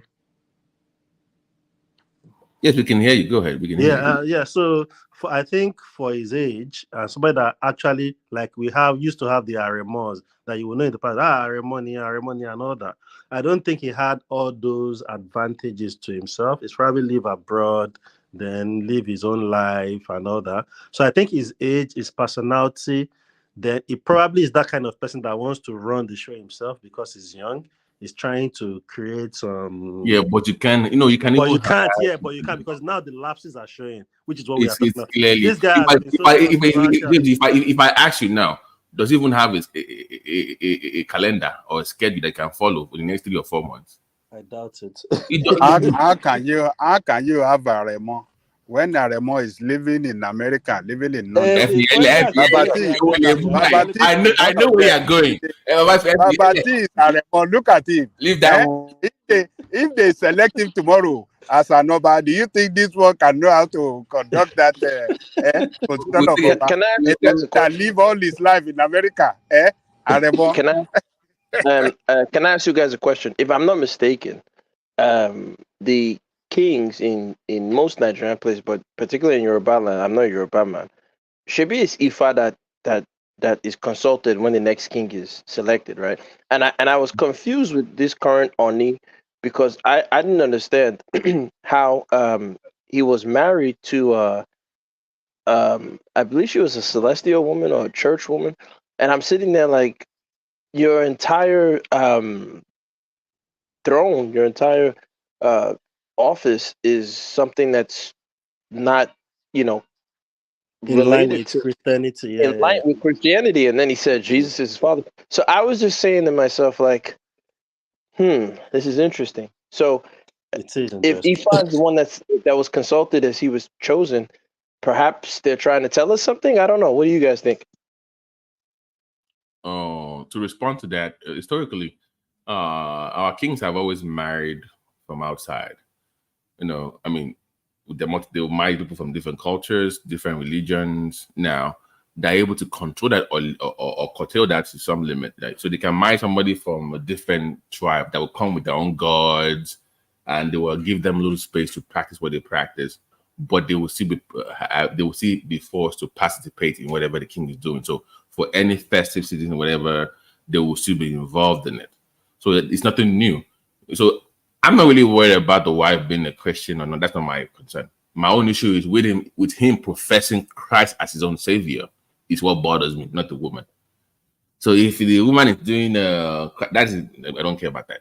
But for you as a woman, that is the issue. Brother, the woman was, in my opinion, I could be wrong, I wasn't there, but it seems to me that the woman was the source of him, because when she was in the palace, he was all allowing her to do her night vigils and shout down the demons and all this other stuff. So goes back. Well, that's the moment.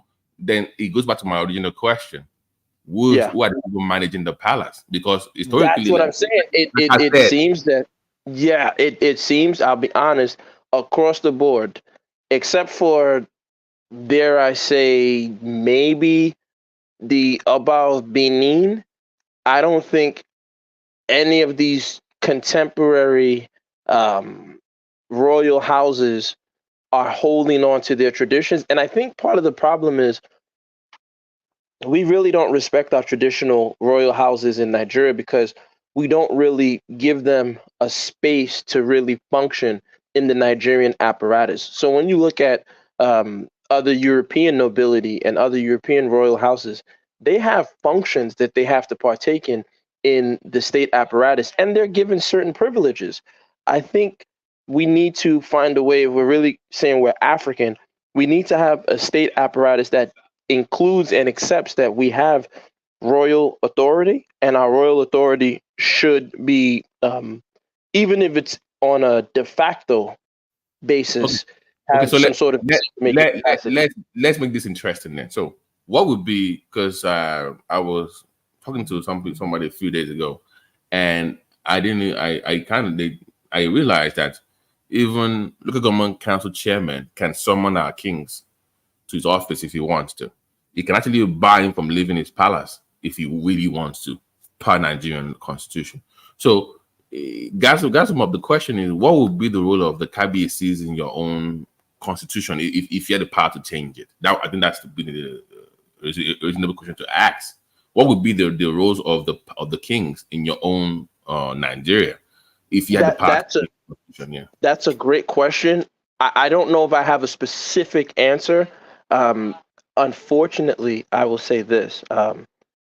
Historically, because of the role that our royal authority played in that slave genocide, I think the institutions have not done a good job of looking inward to say what happened.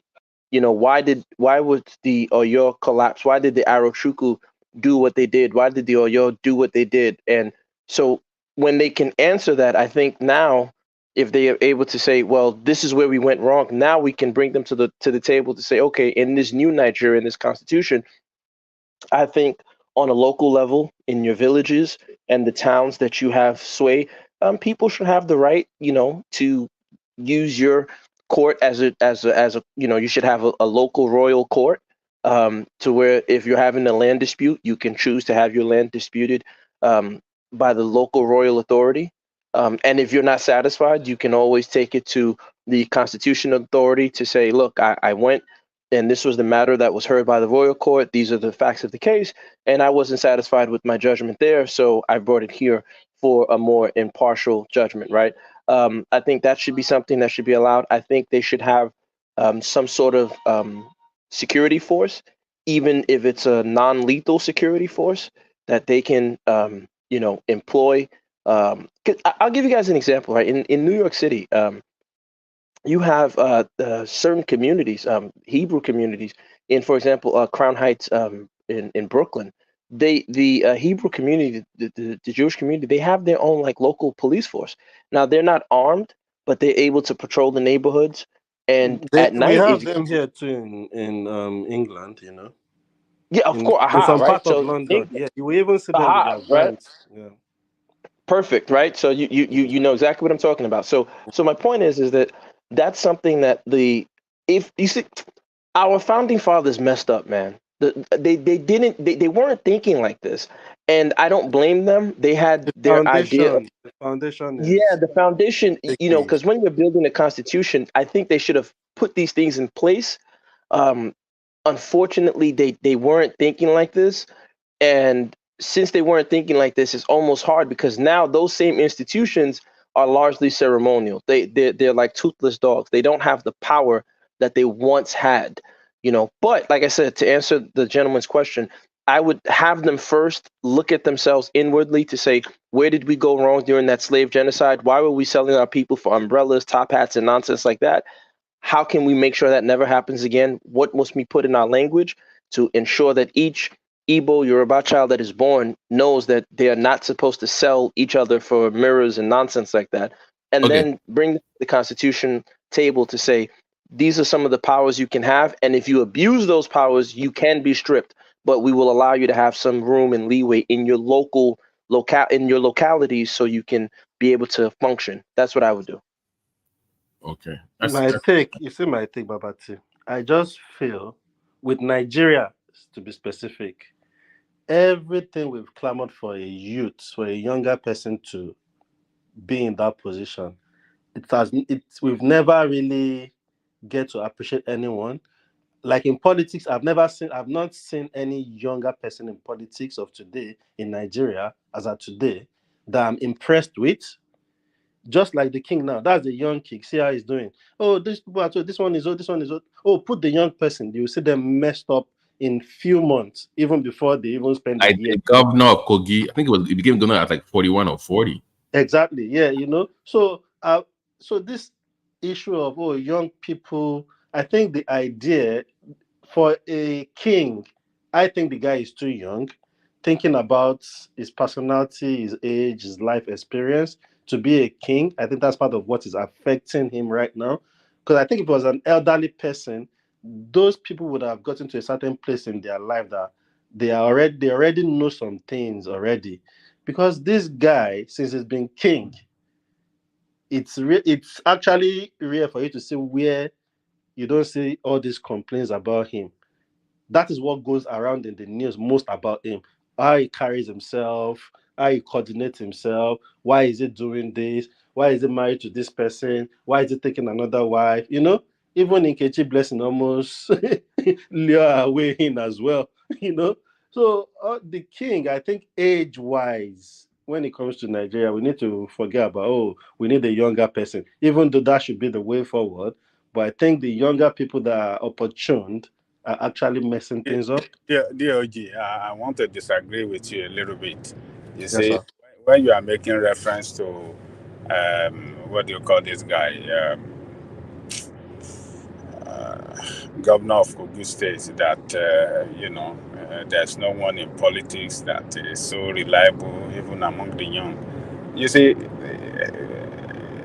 Yaya Bello found himself in the midst of corrupt old politician, and playing the politics in the best way that they play it. And that's why he doubled up his efforts to be even more corrupt than them, because that is in the midst of corrupt old politicians that have been running the system.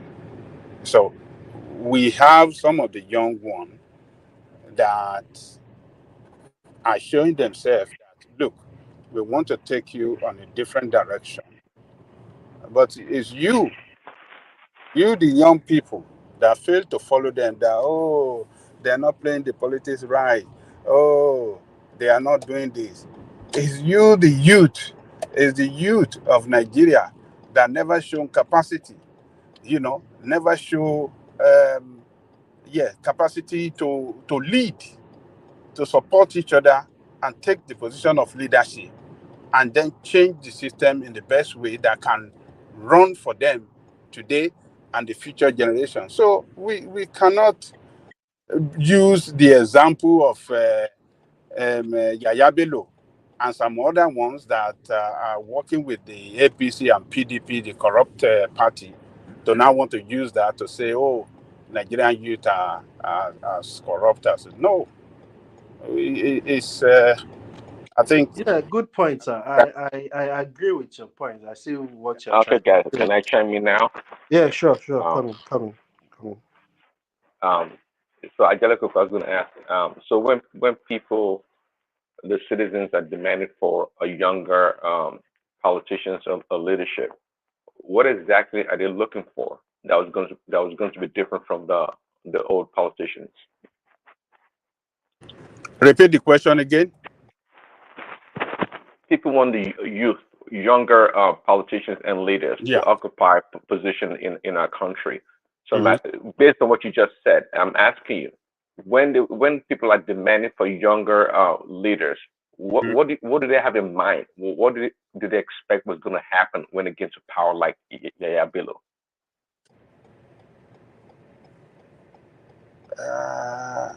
I don't think I'm getting that question right. Maybe you want. I think Babati is trying to Prince Daddy. Yeah, I think Prince Daddy is trying to ask what is expected. Okay, if you've decided to say, okay, we prefer the younger people, what are you expecting from the younger people? If I'm getting his question right. Okay, got the question. Exactly. Yeah, that's my question. Yeah. Yes. What we are expecting from them is to run the system in such a way that we work for everybody in that country, and totally different from the way it's being run now. That is what we are expecting from them. So then why are you blaming that they came to power and they emulating the older politicians or the old people and doing the same thing and become twice as corrupt as they are, like Yaya Bello again? No. You don't get my point. My point is that Yaya Bello found himself in the midst of corrupt people. They are the ones that sponsored him to that position. Abadali Oko, I won't lie to you. They If not sponsored. that Prince Hold on, let me land. They sponsored him to be governor. He has to serve them. It's operating in the same manner that they are operating. But you see some others like Showore, like Adewale, they are saying these people are killing the system. They are destroying the system. We want to run the system totally different from the way they are running it. But the youth of Nigeria doesn't want to support them because you are looking at they don't support they don't play the politics well because they are not bribing. They don't want to bribe their way to power. We've not seen Showore in power. We've not seen Showore in that is power. the problem. I think the problem is with someone And that like is the Showore. reality. The more we are Abadali looking Oko, at, I will agree with you, but I think the problem with people like Showore is, you see, sometimes when we look at Nigerian politics, we can already tell who and who are the main contenders. So it's easy for people to, rather than waste their time, knowing that this guy has not worked enough, has not gathered enough muscles to struggle with this party, people would rather give their support to those ones they feel are top there that can actually give a contest. People know Showore won't get votes from the north. They know that even from the east, they won't get that much of votes. If Showore will get younger generational votes, it's going to be from the southwest majorly. So it's not going to even win elections. That is the problem. And that's why people keep saying, even you can see people on his forum telling him, why are you not forming alliance with people? Why I don't want to join anybody. But there is no way, like you said earlier on this section, there is no way you want to be president in Nigeria that you don't need other people. You need to gather. So if you want to gather, like I always say then, that me and you always cry about Showore. I've always said Showore now needs to focus on the next election, building alliance with people, going to the grassroots. But if you stay there and you want to talk, only people that have internet will hear you. These people know who to vote for already. So why don't you work with people, galvanize people around you, start working now? So when it comes to election, your name is everywhere already. But you can't come and just be making noise on social media and you expect people that don't even know about you or care about you vote for you. Showore is an arrogant man. He thinks he's better than everybody else. He thinks he's better than everybody else. Nobody's questioned that these politicians are corrupt. But if he has any modicum of sense, it would know that someone wants to bring about change or to put Nigeria on a different direction. He needs to have an approach that doesn't ostracize current leaders and people. But it goes to places, insults people, thinks it's better than it's just. Showore is a joke at this point in time. It is a joke. It has no future. And what you ask him to do is like you ask him to be a consensus builder, to be a leader in Labour Party. Yeah. Let me ask you a question. I mean, you're calling the man a joke, which I think is extreme, because this same joke that you're referring to has lost his brother, been removed from his family for over 5 years, sacrificed the success of his company, all for the sake of Nigeria. People might say he's doing it for himself, but Showore is not doing this for himself. The easy play for Showore would have been to join PDP when Jonathan invited him. He would have become a big dog. He would have made money. All he had to do was play along, and he would have been very successful. He refused. He refused an opportunity for success. He championed what he believed in, and he has been consistent for almost a decade. Right? And you're saying that the man shouldn't ostracize those in power already. How can you join? Listen, if you're a police officer and you're fighting gangsters, are you saying become a gangster so you can help solve the gangsterism? It doesn't make sense now. No, it makes. Listen, by the way, I'm not the one to insult people. I'm saying that Showore's approach to trying to take power or take Nigeria on a different trajectory is a joke. Him as a person is sacrificed. I don't question or have anything against him, not at all. But again, sometimes I know you know what about infiltration is. That's why sometimes, and it is true. Sometimes watching in the movies, the FBI or this security people, right? If they want to infiltrate an organization, they become them. They become gangsters. They take drugs and do some other stuff. You're like, really? Yeah, because they're trying to get to the core of it. Ishorer was serious. He knows. We all know how corrupt Nigeria is. Ishorer supposedly has been there since Abiola, and he knows a lot of things. He should have devised a plan, a master plan, beautiful one at it, that is, and try to infiltrate this government. And then if you see, I think you know that only when you seize power, that you can truly make a difference. If you want to be in the fringes, God bless you. So wait, Prince Daddy, can I ask you a quick question? Sure. Can you tell me at least 3 examples of people who have infiltrated the system, as you say, and made the change that you're describing?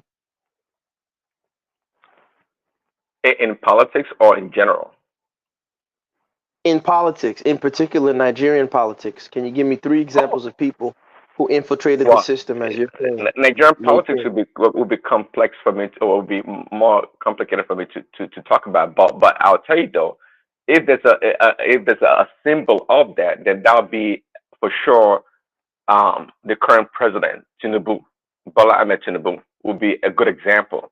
He's an infiltrator, absolutely an infiltrator. This guy, do you know that the Northerners don't trust him, but they respect him? And that's power right there. They don't trust Tinubu, they know that, but they respect Tinubu. And that's how you infiltrate. If Tinubu doesn't have a solid foundation for over 30 years, working with the Northerners, not like this one that could become about building borehole for whatever he was doing. No, he's built a solid relationship, a good foundation for a long time. And that's why he's been able to infiltrate the whole political system in Nigeria. So if that's the case, right, I agree with you on the infiltration part, but as Oyibo say, the ends justify the means. So let's look at the ends. How has that helped the Nigerian who can't get a dairy cow, Gary? As a matter of fact, if I'm not mistaken, right now, I just spoke to someone in Nigeria the other day. They said half bag of beans is 80,000 naira. It's actually more than a half bag of rice. I never thought I'd see the day where beans is more expensive than rice. That's so ridiculous. How has that helped? How has that helped? Yeah, a half bag of beans is 80,000 naira in Lagos as of yesterday. So my question is, how has that helped his infiltration to get the end result of a better Nigeria? How has that helped Nigeria? Sorry, I don't think I can hear you. I think is it my line, or can anybody hear me? Yeah, I can hear you. Guys hear me? Yeah, I can you hear heard what I said? I can hear you. I said, that. how has that helped to the infiltration when we live in Nigeria today, where a half bag of beans is 80,000 naira, and beans is more expensive than rice in Nigeria right now? How has his infiltration? But I want Prince Daddy to answer, if you don't mind. How has Tinubu's infiltration helped Nigeria? Well, that's a good question, and just a few seconds to answer that question. I always hear you all the time talk about, I think, the 48 laws of power, and you're talking about power. Well, there's a clear distinction between power and serving, that is helping the people. I was just referring to power. I also see power in a place in the country, in an organization. But so far, based on Tinubu's policies, it hasn't translated yet. I think it's on the right track. And that's why I couldn't judge him after just 1 year. I think he needs 3-4 more years, in fact 2 terms, to make any meaningful impact. But there should be a lot of intervention from the government regarding the price of commodities. That I agree. So I would just strictly talking about power here, not really service to the people. Prince Daddy, these entrenched political systems in Nigeria, they are very, very entrenched, right? People use the term, what was that term they were using in the election? He doesn't have that. They were saying Obi doesn't have. I forgot what the term is. Anyways, they are very entrenched. Showore is one guy with a very strong ideology for what he thinks should be happening. He has written negatively about almost every single one of them, called them criminals on TV, called them thieves, rightfully so, for a lot of them, right? How do you think he will fare if he decides to go and join these same people that he has destroyed in some cases, exposed in others, right? It just doesn't work. That math doesn't add up. And he doesn't, if he joins them, even if they invite him to join them, the minute he goes into that cesspool, he's just going to become corrupted. And now they have dirt on him, and he can't come out in public and champion the stands that he's been taking for years now. If he goes and does all this, and that's why sometimes when people say stuff like, "Oh, Sowore should do this," and he says, "I'm not joining any person. I'm not going to support this guy or support that guy because they're part of the broken system." I don't blame him, and I actually respect him because win, lose or draw, the guy has taken his stand. He's like, I will take this stand and I will champion it, and if it makes me president, great. If it doesn't, I will lose. But he has taken his stand. Unlike you know, unlike people like Boala and all these clowns are running around. Today they're here, tomorrow they're there. You know, you never know where they are, depending on who's paying them, and that's what just filled up the space, right? And the system honestly needs to fix this system. You have to break it first. You have to break it. You have to go to war because there is no way. Power concedes. Wait a second. Freddie Douglass said power concedes nothing without a demand. It never has and it never will. Show me what any people will quietly submit to, and you have found the exact measure of injustice that can be imposed on them, and it will continue until it is met with either words or blows or both. That's what he said in the 19th century. He made that comment. It is true today, and especially in Nigerian space. In the Nigerian space, show me what any people will quietly submit to. That's what's happening now. Right? People can't eat. Wait a second. People can't eat, and they're buying planes and helicopters and spending millions on VP's mansions. People can't eat, and they're quietly submitting to it. Right? So Sowore is the person saying, "No, to hell with this. Like, we need to stop." You want that same person to go join the same people that he's at war with. They will destroy him. There's no. Okay, let me chime in before. One second. I just want to check something in before you carry on. I felt, to be honest, Sowore would have been the right person, but his moves is not strategic enough. Like somebody said, he was taken away from his family for 5 years.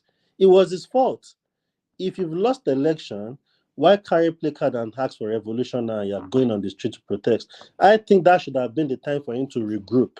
Now walk towards the next election, which is the same thing he's doing now. He's not going to do anything prior to the election. Then when his election is 8 months, 6 months, how do you expect to gather people?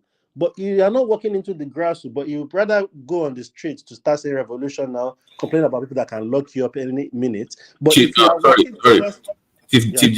sorry, you continue in just 10 seconds.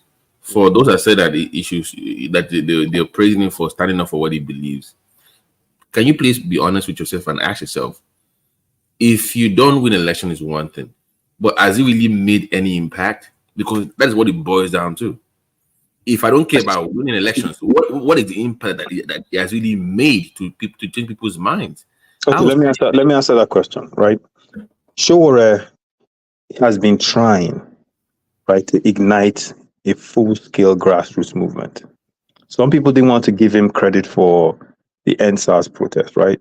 And other people believed that his work that he had initiated eventually gave rise to that, right? So when people are saying he's trying to get the grassroots to rise up, mobilize, join him, and continue with it. The last election, what did he say? He said, "Onamumu never do." Or what was the slogan? Because it is clear, right? He's trying to get people to wake up. Look, these guys are totally destroying our nation, and they're carrying you along with it. But when are you going to be tired? When? And that is his motto. Now, he lost an election. He didn't even have a hundredth of the resources that he was competing against the people that he lost to. Right? This is a guy, wait a second, Babati Abeg. And then on top of that, he loses. Yeah, fine, he loses. But as a Nigerian, it's his right to go on the street and hold up a sign saying, yes, revolution now. We need a revolution to fix this country. What is wrong with that? And then they decided to take his freedom away for how many years because he did that? How is that a crime? It's not a crime. It's not a crime, but for me, it's not strategic. That's It not doesn't have to strategic be. thinking. It doesn't have to be. You see, you are operating under the paradigm that to be successful, you have to operate like the criminals that have been successful in this space.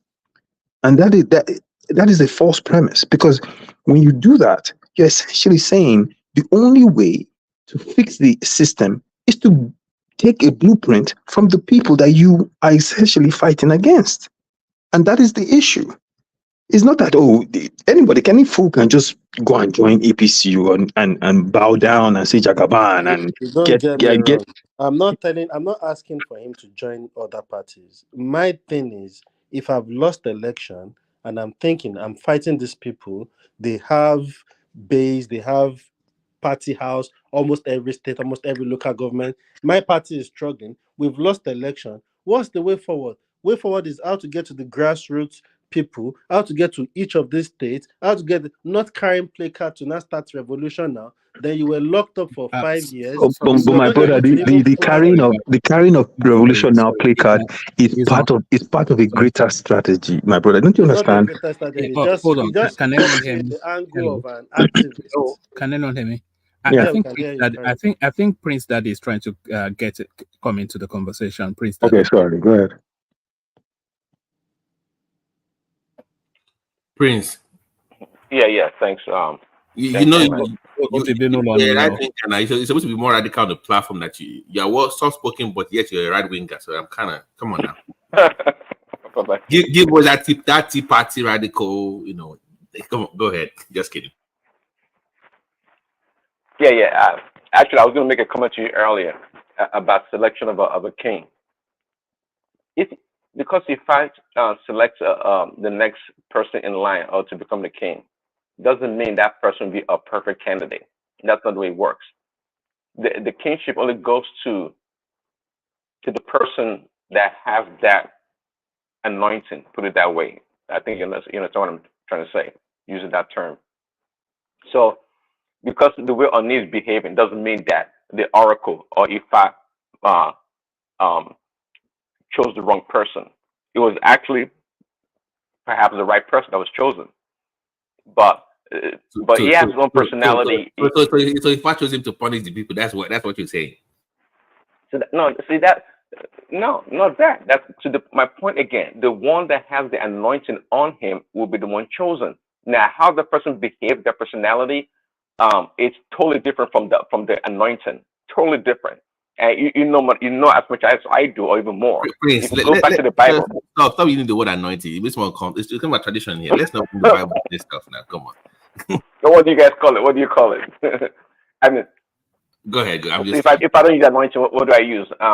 So yeah, the selection. So if you look, I don't want to mention the Bible. If you do look at the Bible, many of the kings that came in succession, that were anointed to become kings, many of them behaved badly, terribly, but nonetheless, they were the ones destined to become the next king in line. I think so too could be the case for the Oni of Ife. So I thought I'd make that point. And quickly to again, Sowore. I think Sowore is good at what he does, but as a leader to become a president, it doesn't work that way. Even in the Western world, people have to cajole, they have to negotiate, they have to coerce. This is how you get power. Then when you seize power, then you can do whatever you want to do, But if Sowore became the president of Nigeria today, he will be a lame duck president from day one. Because trust me, all the different aspect of governance where people collaborate will work against him, and he wouldn't be able to do anything. He would not be able to command the military or the Senate or any other aspect. It just shows that this guy, he doesn't know much about how politics works. He just likes to make noise and be arrogant.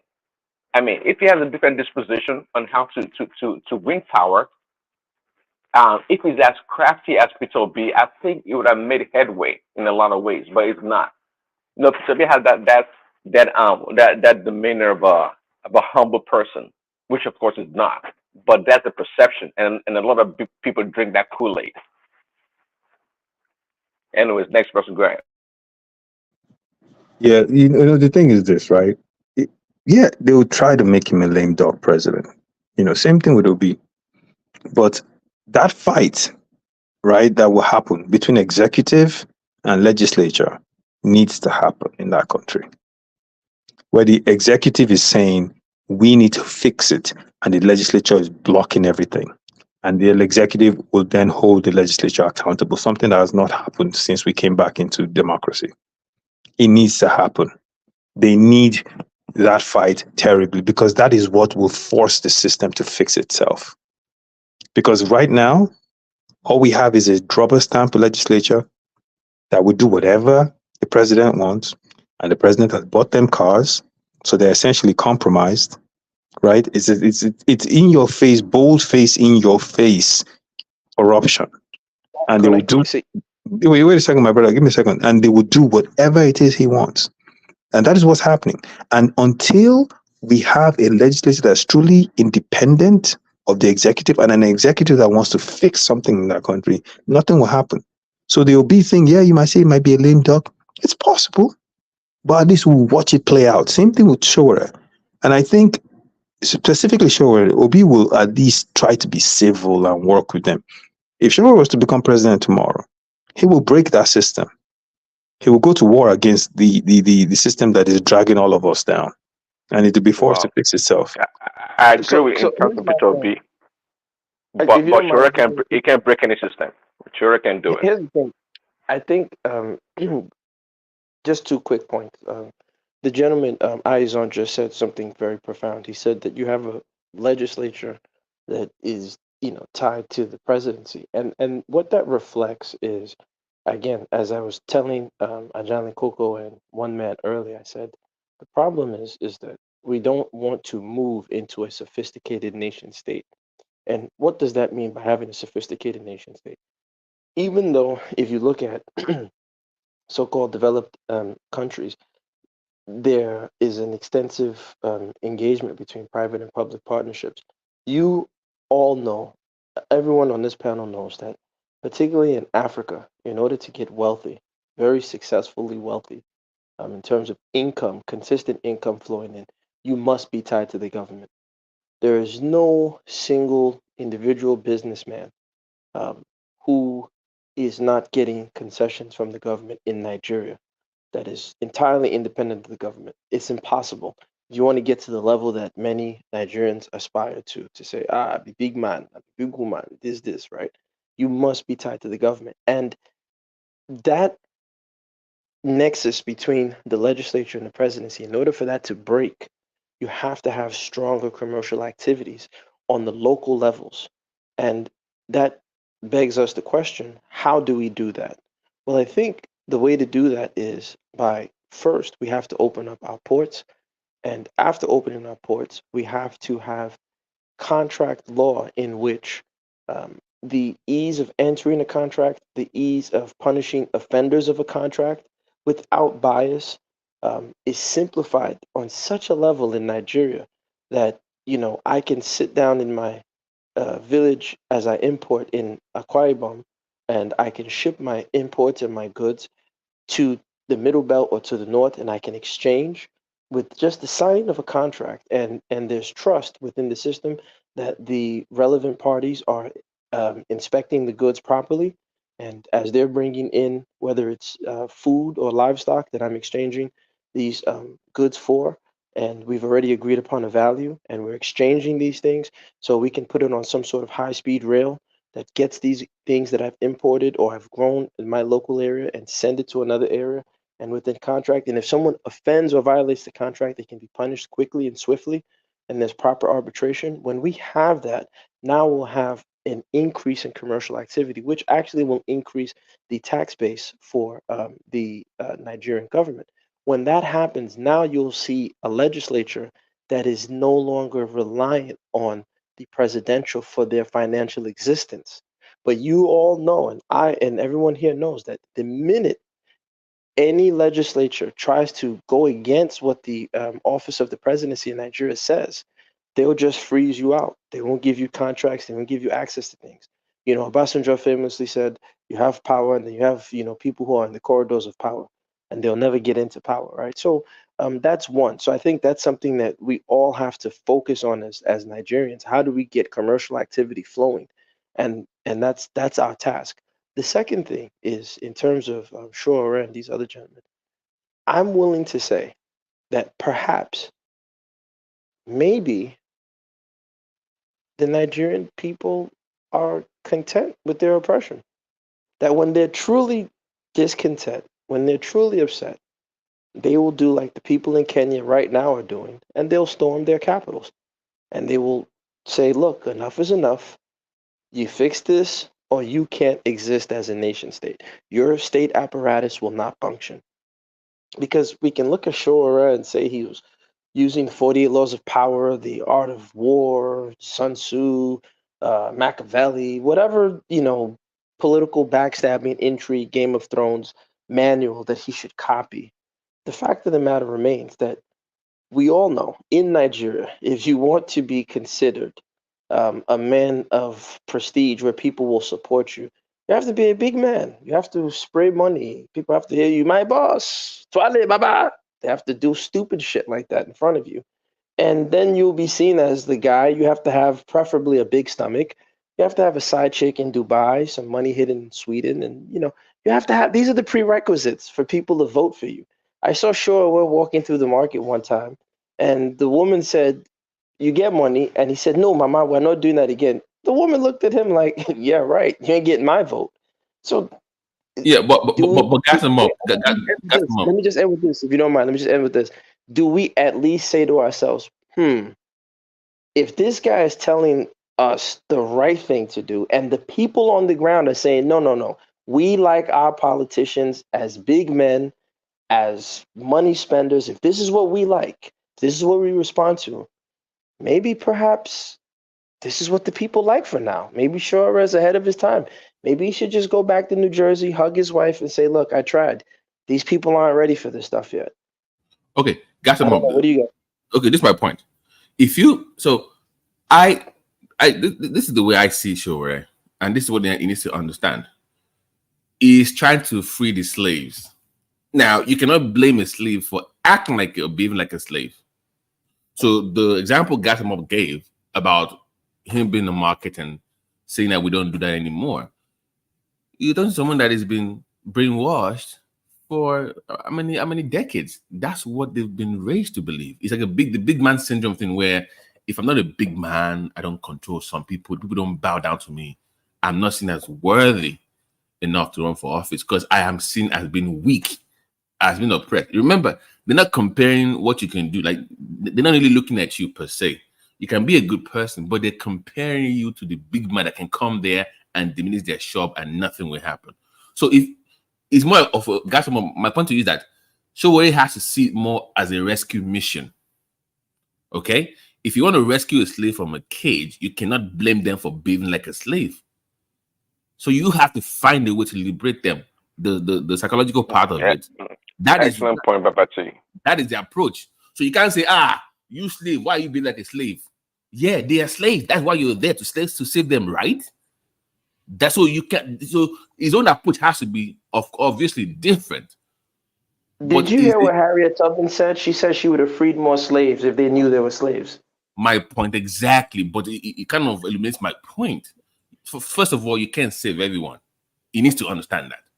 So the campaign he runs is, together we will revolutionize. No, you don't need everybody to change the system. You just need enough people to save. So he has to work on people that matters to these people. So if I come to your area now, let's say Gassam Up is the chairman, is the big man of that area, and I work on him, and says, you know what? I know I'm a thug, I know I'm a terrible person, but I control this. But because of the future of my children and the society, I want to help this guy out. That is how you start it. You go to God bless you, Babate. To change the system. Like I said, why do you think Tinubu? Okay, let me give you an example. Gassam Up. You might not like this example, but a Tinubu like individual. Sanwo-Olu or Fashola ordinarily cannot win anything in Lagos. If they go out there to campaign, nobody's voting for the nerdy Sanwo-Olu or they are nerds, but they need that thug that just happens to be educated. That is Tinubu. That guy knows. Okay, I know the streets. I'm crazy. I'm from the streets, but I also know the need to get these nerds in because I know they are good for the people and they are good for what I'm planning. So if you're worried he went to Colombia, right? He has a master's degree in Colombia. He's an educated guy. You need to find people on the streets, in the motor parks, that might be thugs, that might be street guys, but they understand the need for change. That is where you come in. They will be the one to promote your ideologies within the people, not you doing that. Yeah, you don't, I agree. Yeah, But you know what? When all our scouts were just at this guy's billionaire wedding, like let's face reality, bro. You know, yeah. Our- So guys, you so cannot guys, communicate with the people. yeah. So let me say this. You know, touting. If we're talking about the Nigerian typical touts, you know, I mean, they're just mercs. They're mercenaries, right? Highest bidder. That's what it comes down to, and then that's what it's come down to, even with the electoral process as it relates to votes, right? People have turned into mercenaries. Oh, you want me to vote for you? How much you get? Okay, you have my loyalty.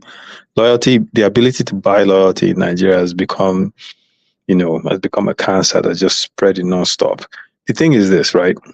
Showore, in my opinion, right, what he can do to really shake the country and its system is to infiltrate the legislature. Take a page out of Julius Malema's book, right? He doesn't have to wear red bandanas or red hats, but get guys in AAC, like-minded thinking guys who believe in that ideology in different parts of the country, and especially guys that have credibility in their local environment, and get people into House of Reps. I think. Bless you. Can I come in? This is what I'm saying. This is what the work yeah. be. One second, I beg you. Play card for revolution. Yeah, if he can think about this. Imagine a House of Rep meeting where they want to give everyone cars, and you have 8 to 10 guys there that are vehemently, openly saying, "No way, this is not going to happen," and are fighting it in that hall. Voices of dissent that are championing the cause of people. You will have a situation where more people will start to say, this AAC party, they're shaking up. And that's what we expected Labour to do when they went there. But those guys went there and just freaking, I don't want to use the word to use to describe them. You know, they just went there and laid down, you know, just disappointment all over. Sorry, speaker quickly. Before Remy comes in, I was going to say, what Labour reps are doing is exactly what I expected them to do.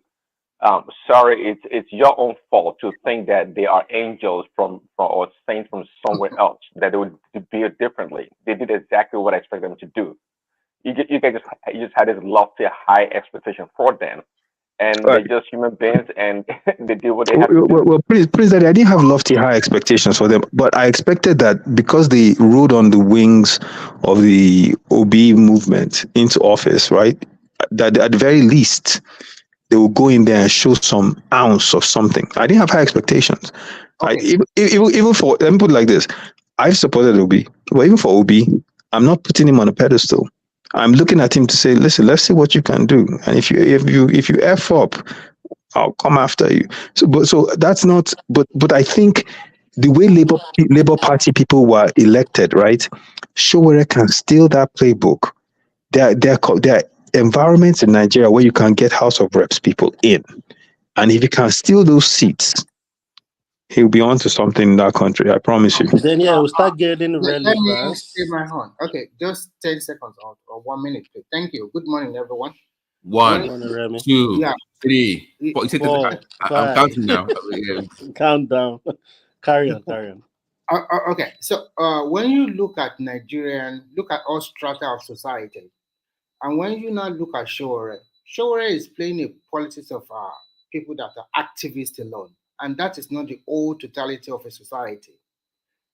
For Nigerian context, you have to look at various indices. For example, we have the lower level of people that their stock is not even up to 5,000 naira.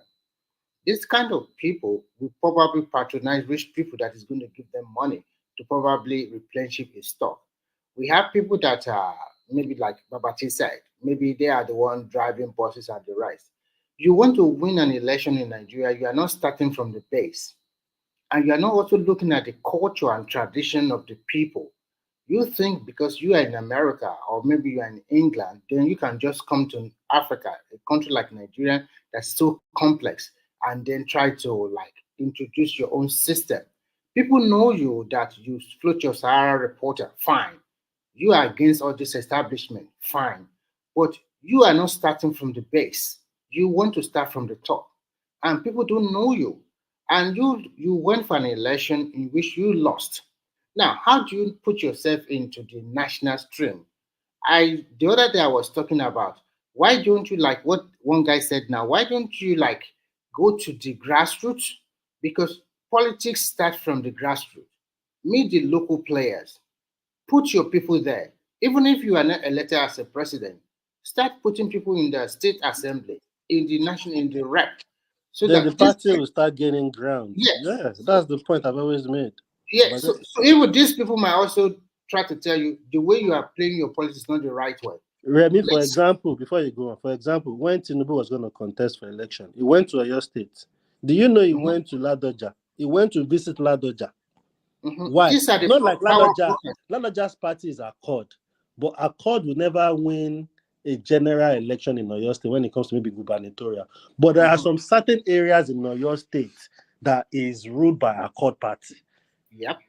So that's what I'm saying. So that's the bargaining power for somebody like Ladoja. Any governor in the future that wants to come now will have to go and seek a hand in partnership to say, oh, I'm contesting as governor. Since your party don't have governor, please. So I also see something in their approach. They just think that only those that are educated or activists that can win an election.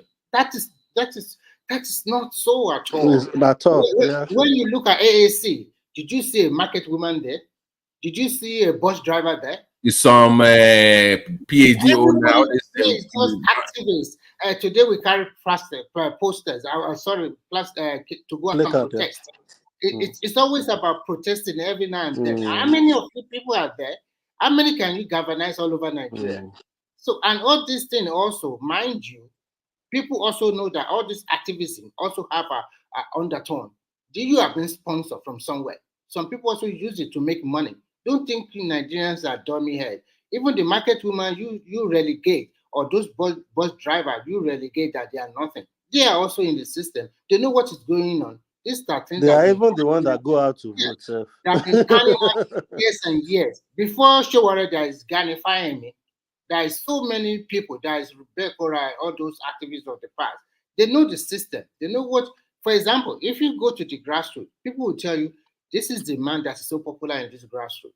Why don't you lower yourself? And the way you talk, manner and way you talk is not a traditional African way. You are not cultured enough sometimes. And it would be, a lot of people will be like, is this the person we really want to? I mean, sometimes you have to look at the mentality of the local people. How do they behave? Nigeria is this is not good. What if the mentality of the local people is retarded? The mentality of the local people, they want somebody that is humble. There is a way, there is a way. There's a way. The way you are politician is very important. You must be humble. That is why But let me ask you a question. What if the way of the local people is just outright nonsensical? That's why I said get them up earlier. I said no, Remy, hold on. I said earlier, it's a rescue mission. So if somebody is R word, like you said, gas them up. How do you save an R word? You have to think that they are an R word, right? So you have to come down to their level that they can understand your message. Yes. Or the R word. Yes. You can't blame the R word for being R word, right? They are R words, right? You are calling them the way you are gas them, the way you are doing now. If, for example, you want to go for a political post, you won't get a vote. Because I would never run. I would never run. I've given up on Nigerians. Because here's my things, brother. Quickly, I just want you to look at this. All of these political rule, Game of Thrones, 48-7, Laws of Powers, Art of Seduction that you guys are all describing. At the end of the day, right? You both say ends justify the means.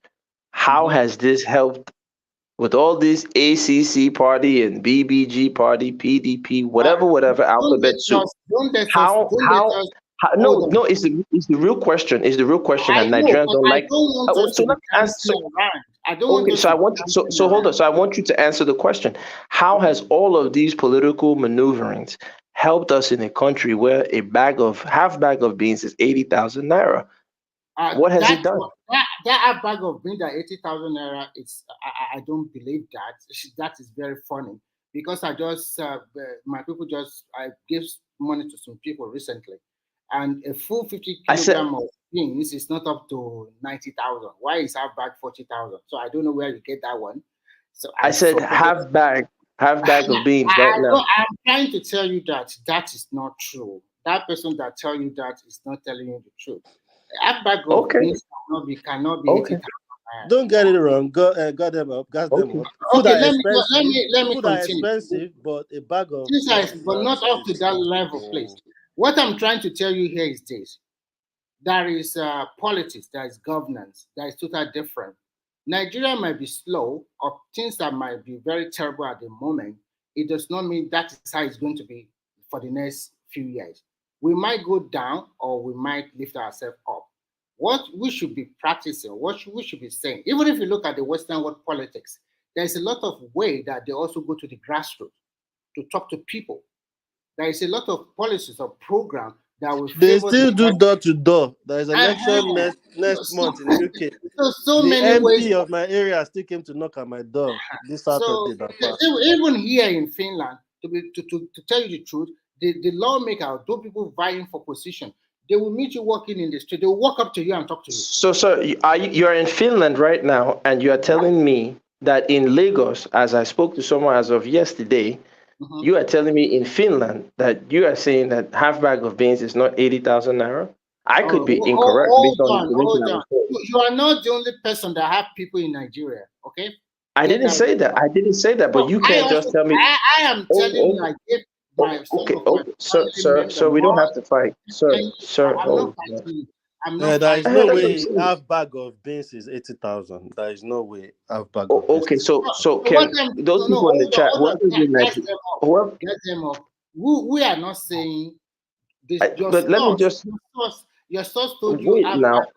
Wait, listen. Cool down now.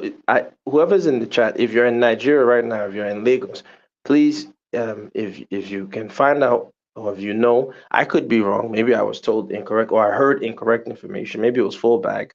But can you tell me how much is? I'm not saying. I'm telling you that I gave people. You can't tell me that because you're in Finland. I just called somebody, so someone told me. I just called some. Okay, let me ask you a question. Let me ask you. So wait now. Wait. I don't. Dialogue is both ways. I just spoke to someone. You spoke to someone. You're in Finland, I'm in the US, right? Until we both land in Nigeria, we're hearing secondhand information. We know our country. Maybe that person who told me, wait. My own story is different from yours. So wait 3 seconds, brother. Chill out, man. Chill, please. The point is this. Maybe this is a teachable moment for us. Maybe the person who gave me that information is trying to scam me the same way Nigerians usually scam. So if you're telling me that it's not 80,000, thank you for telling me. I'm going to cross-check it, but I could be correct. You could be incorrect. So I'm just saying, since we're not on the ground yet, let's not just dismiss somebody. That's what I'm saying. Okay, thank you. I've heard you talk about this half bag of beans in the last 45 minutes, and you continue to say about it. And I'm trying to tell you, I give people money, real cash. I send it to them. Check the comment section. Judah is in Nigeria. He just confirmed half bag of beans in Cross River is 90,000. Okay, I don't know that. I don't know whether he's saying the truth, but I gave my people money and did not tell me half bag of beans is 90,000. And they told me categorically that a full 50 kilogram of rice they bought it at 87,000, 87,500. I said that earlier, sir. I asked for beans. They are not buying beans, but they told me that the beans is not up to that. But whatever the case might be, no, don't do that. Don't do that. Can you allow me to continue, please? Somebody but already you said the person that wrote that comment is lying about that. I have a bag of beans is 90,000. Somebody already debunked it that is a lie. They can say whatever they want. AB is not in Nigeria. Okay, can you just allow me to finish? Okay, so because people can say okay, Remy, land your point. People can say whatever they want is about Nigeria. People see it in different perspectives and different political affiliations or something. So what I'm trying to talk about, sure, is that politics is local. And Nigerian people, they need somebody that is humble and know the mentality of the people. So you cannot just come to Nigeria and tell, okay, because I've lived in America for 50 years, or I've lived in England for 100 years, the way it's being practiced there, I'm going to lord it over them. I'm going to tell people all your leaders are criminals, they steal a lot of money or something like that. So he's not playing the right politics. And time is not of the essence to him also. When you contest 2 cycles of election in a space of 8 years, and the result you got is not favorable, from 50,000 votes to about 35,000 votes now, it's not good enough. That means you are not improving. You have to sit down, look at yourself. How is your party performing? People also accuse you that you are too handedness in handling the party. You are the chairman, you are the secretary, you are everything. So you also have to sit down. How do you bring more people to your party? How do you push people? I made mention that even if he does not want to be, he can vie for senatorial seat. And I asked a question the other day that I don't even know which state he is from, because it does not give it the local people from his own community. They don't really know him. Also, it's from Ondo, right? Remy. I think sure might be the original graduate instead of Peter Obi, quite frankly. Wow. The way things are going. Yes, wow. Yes. Really? That's Ajelo Coco. Yeah. I didn't. No. Let me start at that one. No, that's Babati. You see, this is one thing I don't like when people don't like to fact check. I just even checked it on Gigi right now. 50 kg bag of beans. I posted it in the back chat. You guys can check it out. It's 140,000. Does that include So wait now, late. So when the person told me, because I said, they said the beans is even more expensive than the rice right now for whatever reason in Nigeria. That's what they told me. So I said I was going to share this, but to just dismiss me, dismiss me the way you dismiss me, my friend, that's wrong. It's not good. I've never come on this platform and dismiss people. We can agree to disagree. And I just posted in the back chat. You asked for rice. They told me that beans is actually more expensive than rice, but even forgetting that, how much is a derrick of rice? So that's my question. All these political maneuverings, these high fives, handshakes, go and watch Davido's wedding. We'll see all of them there, high-fiving, shaking themselves, dancing in front of their Maybachs and their Bentleys. What the hell has that done for the average Nigerian? So for us to now come and say, wait, Babati, for us to now say, okay, let me finish guys, I'm sorry, please, everybody, please, give me just this 1 minute. I Google it now. As of June 15, 2024, the price of a 50 kilogram of guys, let's move on from this, right? Because I just want him to hear this. I know, but you're gonna keep. And then we'll box it. Beans in Nigeria range from 60,000 naira to 65,000 naira. Where's your source? Where's your source? Can you Google it by yourself and you see? I just posted my source on the back chat. Post your source. Remy, just put it in the private chat so we can look at the number. Can you hear me? The one that can hear you. By the way, guys, before you go on, who the hell made that Abiodun the chairman of the governors forum of the South? Who made that poll? The governor forum. Jagaban. Who else? The man has to do something now. Let's move on. Let's move on. Go ahead, Diwali. Sorry. Hey, I think the argument between Gastem and Remy, I think it has to do with wherever you live in Nigeria. You can't say that the price of rice, the one being sold in let's say Kwara states or any of these inner states, compared to the one in Lagos closer to Ogun State, the Dirokwa and all that. So definitely the price are not going to be the same. But the one that being quoted in the media, so to say, I've heard people saying that at the point the price of rice or any of these commodities are kind of going down. All right, but people are still gauging the prices of all these goods. So I'm not saying one person is wrong or one person is right, but what determines that is the proximity to Lagos or to any of these city that is that will have the port. So whether it is the Iroko, I think the federal government has opened the border now so people can bring in rice. That's what I heard, but I'm not so sure. So either one is wrong or one is right. So let's just move on from there. Well, I have my thoughts about this food. So I have pasted my source also, so you can go and check it. So I pasted Yeah. Remy, I actually have a question for you because you were saying some things I thought were funny. But I have my thoughts about this food thing. I'll suggest a solution in a second. But my question to you is: you just said that Sowore is not humble as one of his flaws, and that people don't like his behavior. Tell me, what could be more arrogant than someone saying it's my turn to be leader of Nigeria? Okay. I don't believe there is anything more arrogant than you going on camera and saying it is your turn personally as a person Okay, I to think run a country. I will respond to you. But you support that guy.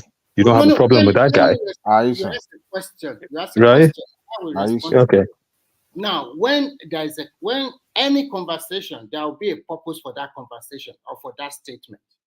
In the context of what happened, for him to make that statement is totally different.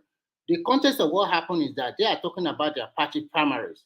And this guy I've seen that I have worked hard for this party since its inception. They came together.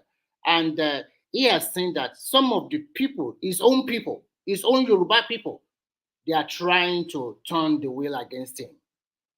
And it's from that context that he is not really talking to Nigerian per se. He is talking to his own party and his own people, and also including the president, the former president, Buhari at that time. So when you are making your statement, please, for God's sake, let's be factual here. It's not making a statement to Nigerians directly that he went to and talked to Nigeria that it's my turn. All you Nigerians, you must vote for me. Even if it did, Remy, It doesn't matter. even if it did, doesn't it wouldn't matter matter who it doesn't matter who is making the because statement. Nigeria is turn by Talking about, turn anyway. we need to be factual. He said it on camera in front of a whole country. What are you talking about? What are you talking about? Saying we need to be factual. The man said it. It is my turn to rule. You're trying to contextualize it. There's nothing to contextualize. Oh my God! Really? There's nothing to contextualize. Hold on, Remy. Let me. It is the most arrogant statement anyone can make. Who is he? No, I disagree because in Nigeria it's turn by turn. No, it's not turn by turn. It is turn by turn. You have this level of self-entitlement you must have to go on national TV and make a comment that is my turn. Listen, that's why. Listen,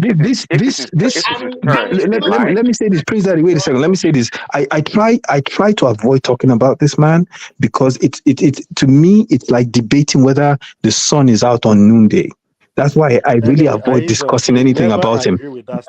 No, yeah, because he in my opinion, I'll go ahead and tell you guys the truth. I really try to avoid talking about this guy because in my opinion, he is the most dangerous president Nigeria has ever had. He's compromised. He's pretty much a puppet to Bretton Woods institutions. On top of that, he ran for office and he ran for office, didn't feel the need to even talk to his constituency, did not feel the need. And then he went to Kano in front of thousands and said, I just came here to dance. And you put him in office. Whatever happens to that country, everyone that voted for him is culpable. Because at the end of the day, you guys saw this man was totally and clearly unfit. I think you are unfit to run that country. You can have your own bias. And the reason why I'm going on my soapbox is because this guy is over here trying to justify someone going on national TV to say it is my turn, and he's contextualizing it. There's nothing to contextualize. Of course, you have to put in the context in which to contextualize. One voice, please. Prince Daddy, after you, okay? Yeah, you have to put in the context in which it's said in the local. There's no doubt about that. But generally, in Nigeria, we all accept it. That's why we frown when a northerner rules for 8 years and they want to rule again. Everybody, frowns against it. Says, no, it's the southern people's turn. Why? Because it's turn by turn. So him saying Emilio Khan is not a big deal. We all understand where that idea or concept comes from. Okay, and just like Remy clearly explained, in the context and in the environment in which he used that term was well appropriate. It wasn't being arrogant. It is not the same arrogancy as that of Sowore. Totally different. He just got conflicting things together. It's not the same. I think it just meant to be the flag bearer of the party, Emilio Khan. And you can tell, even the gathering, that's why I even mentioned Buhari, because at that point, you can tell Buhari was not even in support of him to win the primaries. DOG, are you son of Yoruba man? The reason, no. Here's everything. Adewale, please don't do that. Don't do that. I understand Yoruba. Listen, wait a second. I understand Yoruba fluently. Very well. I just told them how I grew up in the Southwest. Let me say this to you. No. Let me say this to you. Please don't do that. Let me say this to you. Let me say this to you. It doesn't matter. The fact that you guys are playing translator for him shows that he's unfit. Do you understand what I mean? When you have a powerful when you have a powerful position, when you have a powerful position, words matter. And for you to make comments that people can, and you know what? It doesn't surprise anyone that he would go into inauguration and say subsidy is gone, right? And the aftershocks are felt afterwards. Look, words matter when you're a powerful person, right? So for him to go on there and do what he did openly, you can't then come and play translator and say, oh, what he meant was, what he was trying to do was. No, it is what you said. Okay, let me respond to you. Sorry, Remi's turn. Wait, it's Remi's turn. Adewale is Remi's turn. Remi was supposed to go after. It's Remi's turn. Almost. When we talk about the subsidy, you have to look at the budget of 2023. It was not budget for from July, I guess. That means subsidy has been removed by the current government. I'm talking about Buhari that time. And we have been borrowing money to subsidize petrol in Nigeria. And we are not even getting value for that subsidized petrol. So him saying something like that on his inauguration, although it might be probably it's not meant to do that, but it's not on the document or whatever it's supposed to read. But whether you like it or not, that subsidy is gone from July. No budget for it. And we must tell ourselves the truth. When you are saying, okay, there's a lot of hardship in the land, tell me which country in the world that does not witness any hardship before they become prosperous. The point about Nigeria today is that we all know that we are in a total mess, but this mess is not caused under 1 year. It has been there for more than 4 decades. The truth must be told every time. We have been in a mess for 4 decades. And those ones that we said with their alternative, they are no real alternative. If they are really, really good alternative, why people, the young people of Nigeria, telling some of them going for vote for Peter Obi, is Peter Obi a new face? It's an establishment like Tinubu and the rest. There's nothing so special about him. So when, for example, if they have come up with new candidate entirely, a fresh face, and all the youth of Nigeria galvanize towards him, then we know you are talking. But you go and bring somebody that has been a governor for 8 years, and you want to lord it over Nigeria that we must vote for them. And so many things plays out in the last election. There is tribal politics. There is also the sense of entitlement from the Southeast. It's our turn. You must give it to us by fire, by force. They did not negotiate for that power through other regions of the country, but they want it by fire, by force. And because a lot of people already have that kind of sympathy for them, so they also vote along that line. And he also used religion because the other party presents Muslim ticket. We must say the truth here, but unfortunately, the cookie has come home to crumble now. The reality is there now. We are in a mess. It's a country. But I know one thing for sure. Every country of the world, they always find themselves in one trouble or the other. And those ones that have come out, and they have a long history. Are you going to be talking about our Indian democracy that's over 100 years? Or China that has been China for 2 civil wars at the same time? One internal war and one external war at the same time in the 1940s. That one taught them a good lesson. And they came out of it boldly. And when you look at your country, because all these things you guys have been talking about, you are not factoring a lot of things into consideration. We have a lot of ethnic groups, and we have three major tribal groups that we don't see eye to eye. We are competing that, okay, it's my turn to be in power. The one thing we're supposed to be doing now is that all of us, we must push our National Assembly member to formulate new laws. Come out with new laws that will bring harmony in that country so that we should all work together as a country. But if you just continue to say revolution, we should kill people, we should go to war so that we can, no. Look at countries in Africa that have been to war. What come out of them? They are still in terrible mess. So I will rest now so that other people can talk. Hey, I just want to quickly respond, not to you, and I'll just say my piece, and then I'll bid you gentlemen a good day. As I said earlier, all of these Game of Thrones maneuverings that we talk about, the people of Nigeria are still hungry. The people of Nigeria are still suffering. They can't get basic amenities, and the facts remain the same. So whether it's whatever candidate you may have your affinity with, I have come to the conclusion that there's not going to be any change. It's just my personal opinion. Not going to be any change, and I don't have as much sympathy for Nigerians as I used to, because Nigerians deserve everything that they get. Everything that they get, they deserve it. They enjoy it. They enjoy their abuse. They enjoy their oppressors. They identify with their oppressors. You see people losing their minds when they see a person who has stolen their resources and flaunts it in front of them. So I have no more sympathy for the Nigerian on the ground. Whatever happens to us, I wish we get more of it. I hope nothing changes, because the truth of the matter is we Nigerians are not serious people. We allow ethnic sentiments to, cloud our judgment. We see the good things in the West. On one hand, we say we want to be developed like the foreigners. But then when you start telling them, hey, let's act like the foreigners, people will say, no, we have to focus. I'll look our custom, I'll look our tradition. We don't do like that. So look, all these political maneuverings, at the end of the day, if it's not getting you the end result of a better country, then you're just, navel gazing, as they say. And I guess we're a country of navel gazers. So with that, I hope we one day stop being navel gazers, and we can get to becoming men instead of being big boys. We can be men and fix our country and do the right thing. But with that said, I wish all of you the best. You guys have a great day. Gas up. Thank you. Gas them up. Sorry, guys. Gas them up. Real quick. Is it still there? Are you still there? I'm here. Yeah. Is this your first time on the show? No. No, I listen. I actually had a chat. Listen, I have my channel. I've been on, One Man, Kaiser, all these things. I got tired. I have, 3 years, 4 years. We ran a channel. I'm just tired. Africans, Nigerians, we're not. Hey, guys, do you mind if I ask you a couple of questions? Yeah, sure. Go ahead. Did you vote in 1993? In the 93 election? Mm-hmm. No, of course not.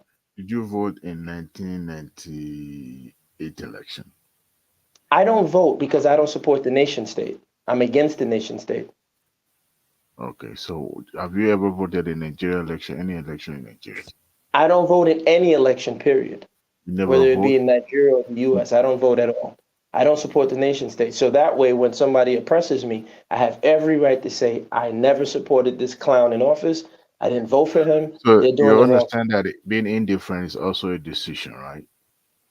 Yeah, that's my decision, to step to the side and allow you guys to do the political maneuvering, as someone was saying, the grassroots, to this, and we go nowhere.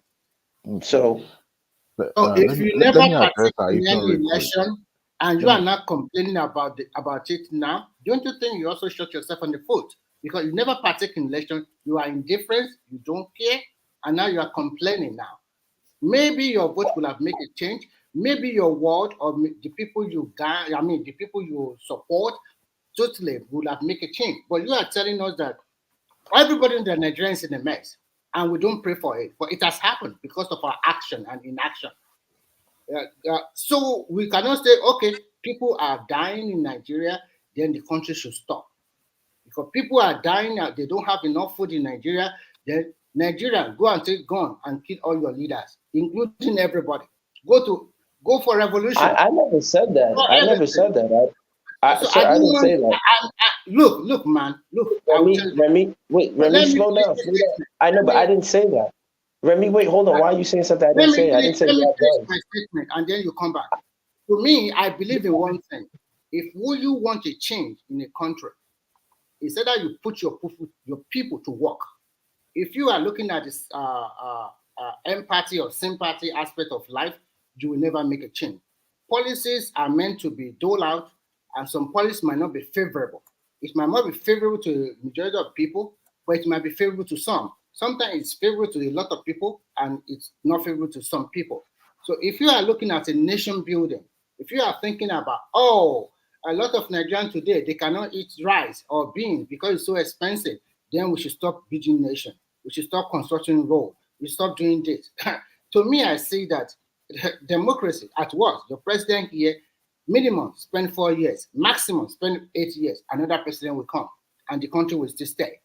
So when Adewale asked you all this question, I was even baffled that even you live in abroad, you never even voted for anybody there. But you sound indifferent, you don't care.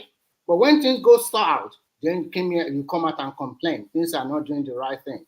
So I will ask you a very good question. Do you think you are a good citizen of a country you are living now? Well, I don't consider myself to be a citizen at all, because the idea of being a citizen is something that I totally disagree with. Even the concept of the nation state of Nigeria, I consider it to be British real estate. Right. My forefathers didn't agree to be in that contraption, but we're in it and I have to make the best do. So Nigeria in many instances is a form of a hostage or a hostile nation towards me and the so-called citizens that are in there. But listen, I didn't come on here and tell anyone to do revolution and grab guns. So please don't push that on me. I didn't tell anyone to join me in my apathy. I just stopped caring because I realized that all we are good for in Nigeria is sloganeering. We only know how to put on big clothes, eat diabetic food, run around, say nonsense, and none of us are serious. Like I said, we want to be big boys. Gas them up. I have to ask. I'm sorry. I have to ask you this. What's your obsession with that? What's your obsession with diabetic food, man? You said that like 4 times tonight. I'll tell you. He said the prerequisite, you have to have a big belly where you can't see your shoes. Then he now said to be a big man in Nigeria, you have to have a big belly and eat diabetic food. What's your obsession with diabetic food? No, listen, it is a fact.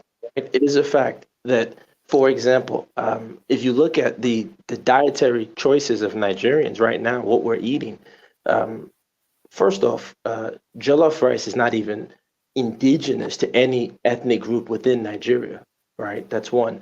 Then cassava, we don't even realize cassava was imported.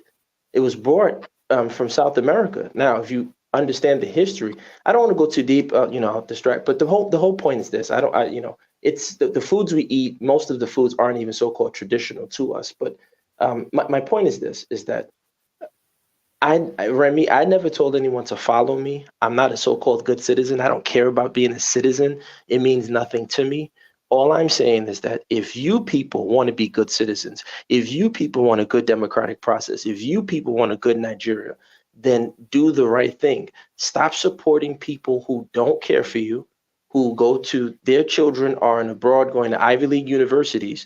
Stop supporting, and that's Obi, Tinubu, Shower, all of them. They're all in the same boat. They're all deceiving themselves. They're not serious people. And Nigerians are not serious people because when you mention this to them, they get offended. They say, how dare you talk to me like this? How dare you insult me? But it's like we're insulted every day. All right. Let me, you guys have been going back and forth. Let's have let me chip in and at least have a different opinion, okay? So that we'll continue to be on the same cycle. Let me address Aisha. Aisha, are you still on the show? I'm here, my brother. Okay. My brother, when I said earlier and asked whether you're a Yoruba man, I didn't mean it in a derogatory way. I wanted to speak to that, what you just said about Emilokan statement of Tinubu. I think I mean, you claim that you understand Yoruba very well, but I think sometimes the Yoruba language does not, once translated to English or any other language, doesn't really capture the essence of what is being said. And people these days have a selective hearing. They want to hear what they want to hear and run with whatever they hear, and then that is it. When the man was speaking, we should also consider the context of which he was speaking. He was deliberate in the remark that he made in Abeokuta when he was speaking to the delegates within the party. Remember, Shibajo was nominated by this same man called Tinubu, right?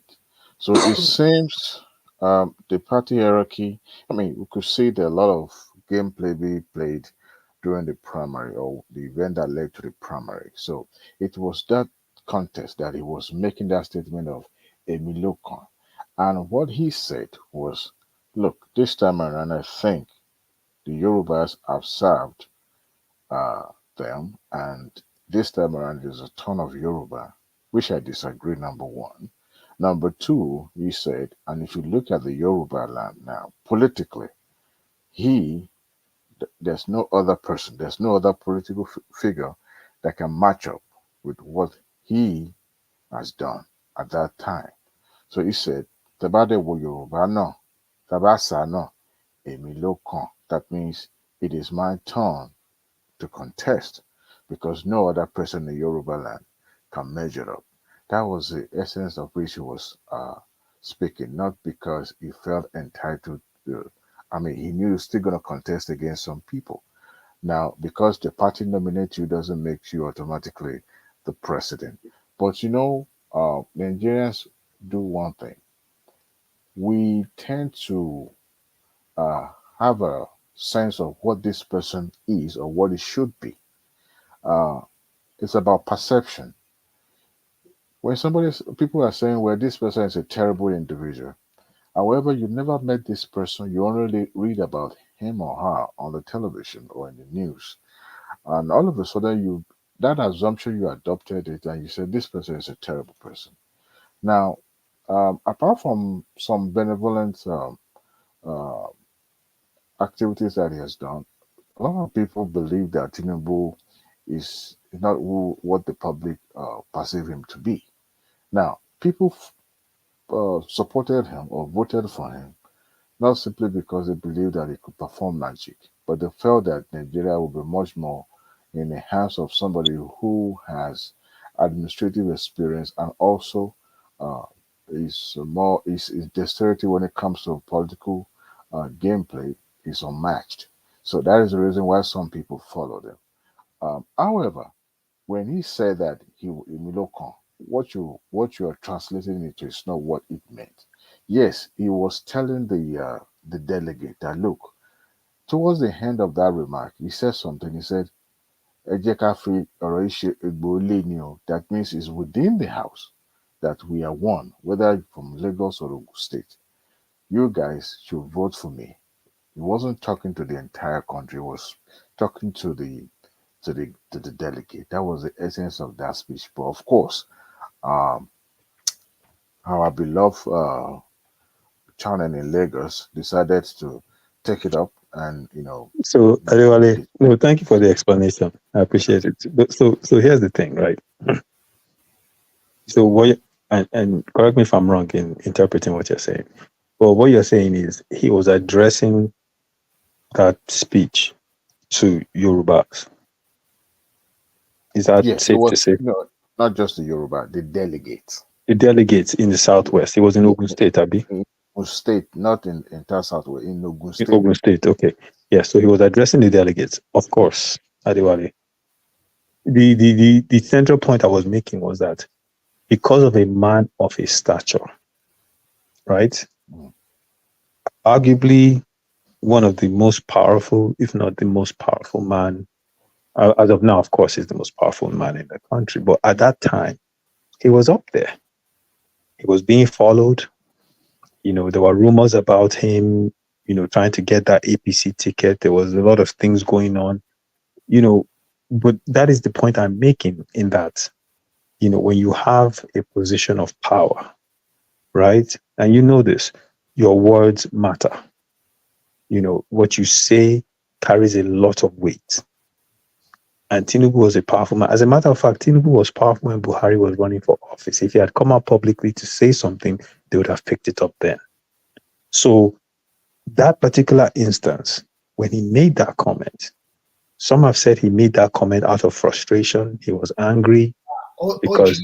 OG, sorry, I just want to chip in this sentence and then you continue. That's One not of the reasons he was to make such a statement is that Ogun State is leaning towards Osinbajo. And Osinbajo also wanted to contest in that primary. So that is because he sees it as, hi, I am the one that put you Osinbajo forward. Actually, Osinbajo should not have contested that primary, but he went ahead. He shouldn't. That was So it's a double slap on my face. I put you there. Even this, your governor of this state, I also put you there. Yeah, LA, he made the LA comment. So it was like double slap on my face.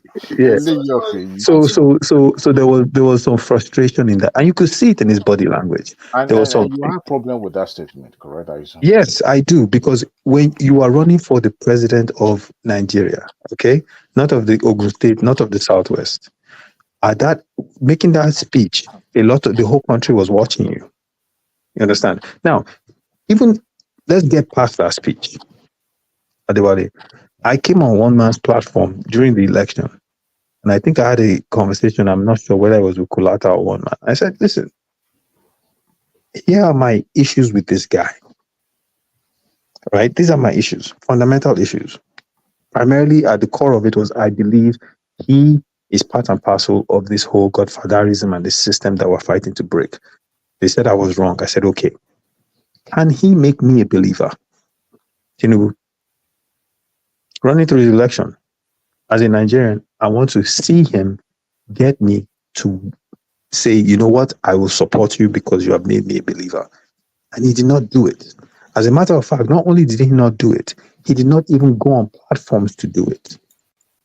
And that, in my own honest opinion, looking at it from that standpoint, I said, okay, if we're just coming out of a presidency with Buhari where he barely even addressed us as a constituency, we are going into another presidency where the front runner, because he had 22 state governors, is a guy going in, and he doesn't feel the need to address us before he goes in.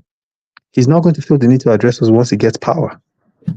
And that was one of my key issues with him going in, because I wanted to see him, and Adewale in the United States, so you can appreciate this. I wanted to see him under the heat, under the lights, talking about his plans, his policy, his ideas, answering different core questions. And I never got the opportunity.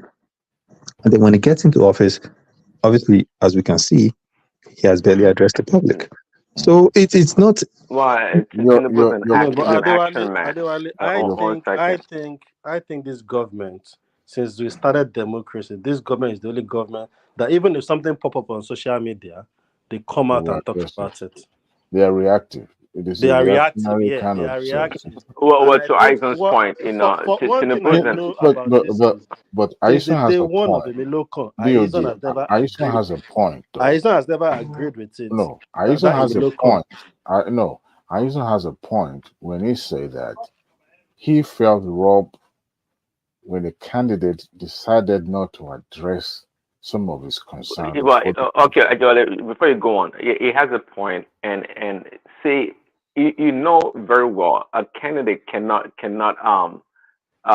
win every constituent. He can't do that. You have to make a calculation and determine the people you're going to go after. It happens everywhere. We felt that there should be some form of forum where question will be asked in an open forum. It did that in London. I think it was Chatham House. That is not. Let's see. When you want to westernize, you want to Americanize everything. That's not part of our political system. The funny thing is that he's not westernizing it. It's just saying, look. You have to understand where we're coming from.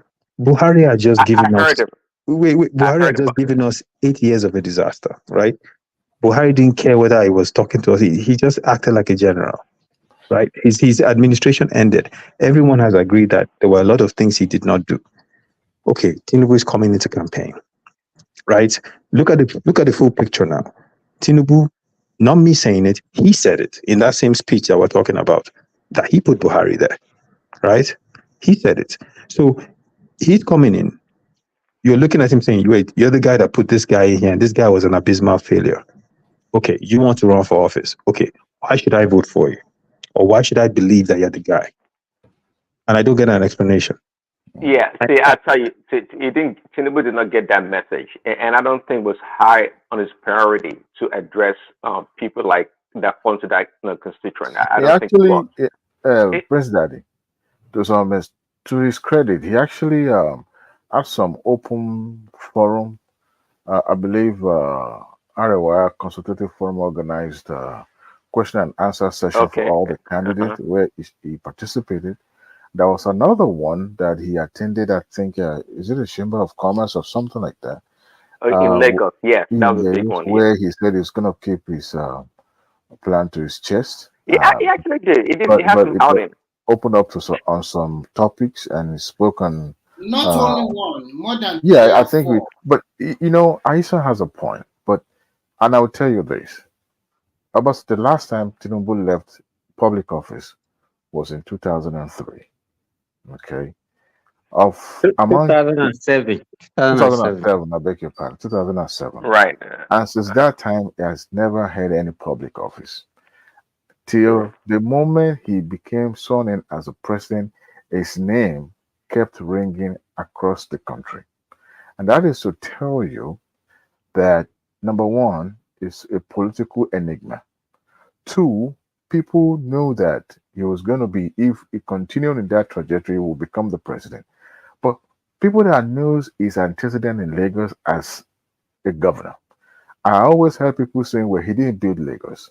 Now, if you look at people that have succeeded him after he left the government, all of them has emerged from his political quarters. Is it Fashola? Is it Ambody? Is it this particular person that is in the office right now in Lagos State? All of them, and none of those people you can call a failure. Now, as a political leader or as a leader generally, when you have somebody who not just build on his own, but have a plan that succeed him and is still performing, then you have to give credit for such people. So those are the attributes of a leader that people sees in him. Yes, people will argue that he didn't build Lagos. I have a question for Izon. He supported himself. You know how long this same current governor of Lagos had been with him? He was once a banker. He left banking to join him. He surrounded himself. Most of them, majority of them were professional, including Oshibajo. Oshibajo was just a lawyer, a pastor. A lecturer, not even just a lawyer, a lecturer. All right. He was juggling those jobs together. But what I'll tell you is this. As at the same time, he chose him as his attorney general in Lagos State. Because that is how you will know that Tinubu is not a mediocre. What you see happening right now is a political strategy in which way that he's trying to compensate those who supported him during the election. But I can tell you, it's not. I mean, look at the way his aides are responding. Even a common social media discussion, they were responding to it. So that tells you they have their heads on the ground. Now, are they perfect? No. Would they make a mistake? Yes. As a matter of fact, I always see a reactionary method as a weakness because not everything you have to pander to or respond to. But he chose to go that route because that is where majority of the younger generations reside, all in the social media permanently. Now, what people see is someone who understood the political aspect of his job, because there are a lot of things being mitigated behind the curtain that you and I would never have access or know about before it becomes a discussion, a public discussion. And by the time it gets to the public discussion, a lot of deals, a lot of compromises have gone past. Now, people are saying, well, tell me that government that comes into power and continue that momentum. I've never seen it. There's always a learning period. There's always a time that they put pedal to the pedal, and there's always a time that is almost a smooth ride. And that is why, for those who understand political science very well, when any government comes to power and to office, the first few years always tough, either it's politically or I mean, economic issue is even abstract. It's not something really that is people is. I mean, it's something that happens that you have to deal with. But the political aspect of it just is what's going to make it tougher because it becomes a distraction. So for somebody who knows how to maneuver when it comes to politics and also surround himself with technocrats, I don't think he's setting himself to fail. I think his trajectory is well planned out. And in as much as they're trying to make correction here and there. That's why I don't blame him for not performing magic because it seems, I mean, we criticize this man. I could remember when Obama became president in 2009. His first test in the office was when he confronted the economic recession in America. He proposed a bailout to some of the companies. Even within his own parties, they opposed the bill. They opposed them to the point reluctantly they voted. It was all about backstabbing and all that, but they voted to bail out some of those companies so that people will still retain their job. But at the end of it all, the country wins. And if you look at it now, those people that are criticized, even within his own party, they all take back their words because they said a lot of things about him being incompetent because he never had administrative experience before. All those things were referred to. But look at it, even the midterm election during that time, he called it shellacking because his party lost woefully. They lost, right? So it's always like that. However, if we citizens will play our own part by pointing out some of the things they've not done right, it's a possibility that they know things to be done right, but because of political influence and because of political issues, they will not be able to be categorical or to be upfront. All right. Okay. Okay. So that I think for those who do not give him a chance or those who think he's incompetent, I asked Gastem a question earlier. Did you voted in all those elections? And the party said no. Well, maybe we would have known the difference among all his mates, among all his peers in 1999. He's too tall. Again, entire Southwest was cleared by PDP. It was the only one man standing that chose to go against the general consensus in the Yoruba land. What does that tell you? If he had agreed to that agreement, guess what? He would have been swept off like the rest of them in the Was there any agreement? Was there any I'm agreement? just saying that kind of compromise where the Yoruba land voted for what is his name? Obasanjo in the second term. Hey, what did we really voted for him or the guy just rigged the election? I remember Ogun State that time. You only rig when Ogun State that time they had more votes than the registered voters. You only rig where you are popular. And as at the time it was coming back to the second term, people were saying, well, it's our son, this and that. I mean, remember that they cut a deal. Some of those governors were compromising. Eventually they all left, they all lost their seats. It was the only person who chose not to be in the same boat with Obasanjo because he knew the kind of political game, master game that is being played under. And he survived all of them. Okay. Okay, go ahead, wrap it up. So that is how you'll be able to understand. Even before you talk, Prince Daddy, I mentioned something earlier. I said that Tinubu said that he was one that put Buhari there. And the question I want to ask him is that, is it possible for somebody to put somebody in the position of presidency? Are you saying that Nigeria didn't vote? It was not Nigeria that put Buhari there, it was Tinubu that put him there.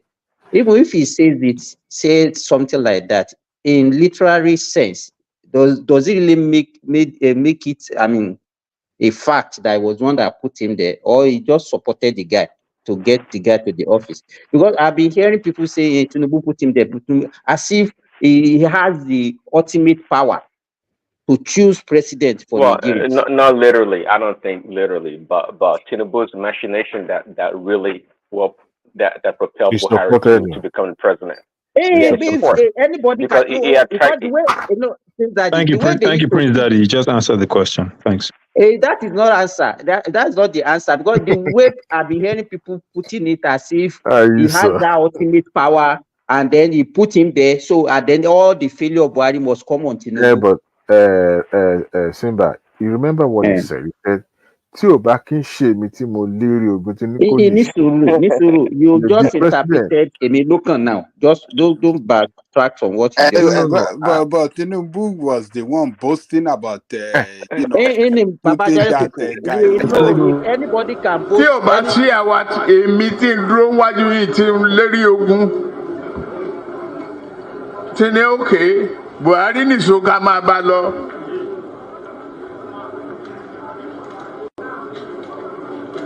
Kò lè di president. Ó ṣe kìíní olùlẹ̀. Ó ṣe kejì olùlẹ̀. Ó ṣe kẹta olùlẹ̀. Ó tiẹ̀ sunkún lórí tẹlifíṣàn. So correction, he never said I put him there. So all he was saying is I supported him. Exactly. I supported him. You people, you kill and jaff from by. Baba Jare Koko, you know Baba Jare Koko. Baba Jare Koko. Is only God that can give somebody power. No, this man was boasting that look. When there is success, anybody can claim it. Let me tell you. The one that led him to victory. And you believe led that. him to victory. He was saying that I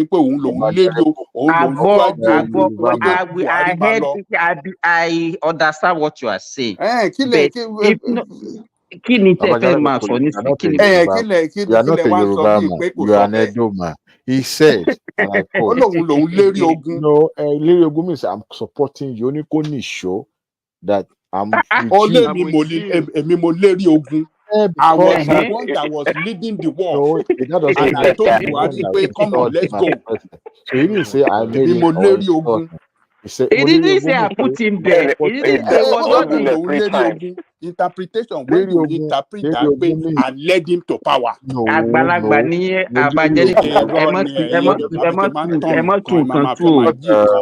not a Yoruba. Only I led him to power. And led Buhari to power. So when you let somebody now, you let somebody is even from putting him there. We put him there. That is what it means. If you want to interpret it in another way, anybody can choose to understand whatever they want to understand. Well, and that is why he was. That is why he was challenging Buhari. It is my turn. Buhari tried. He didn't make it. You know what? Without Tinubu, would he have become a president? That statement and that gathering actually changed. Thank you, Prince Daddy, for asking that question. Somebody is talking. Let us listen to another. Prince Daddy does not understand Yoruba. How can you he has completed his own term now? It is my own turn. Ajale Koko, Prince Daddy, your supporter this morning doesn't understand Yoruba. Leave him. It's an Edoma. Ajale Koko is an Edoma. I know that. The moment he started supporting Yoruba, I can tell it's not a Yoruba man. But one thing I believe is that gathering where Tinubu mentioned Emilokan, that was what propelled him to get that primary ticket, to beat the flag barrier. That gathering, his statement, everything is said, actually worked for his good. If somebody put you there and said, "Look, you go be my eyes and ears," and you now went and you don't look like you want to be here. This is your right to go. You're right. Yeah. You know what those people said? Those delegates said. They said we don't even know him in Ogun State. And true, nobody know who he is in Ogun State. Adewale, if you know your onion, you can boast of whatever. He believes in himself, and that is it. And then is it a crime to believe in yourself? I wonder. To be honest, when it comes down to Emilokan statement, tell me who has done in the Pepe and deserve to eat in the Pepe than Emilokan himself. He said he has been serving this kid that he not ready the president.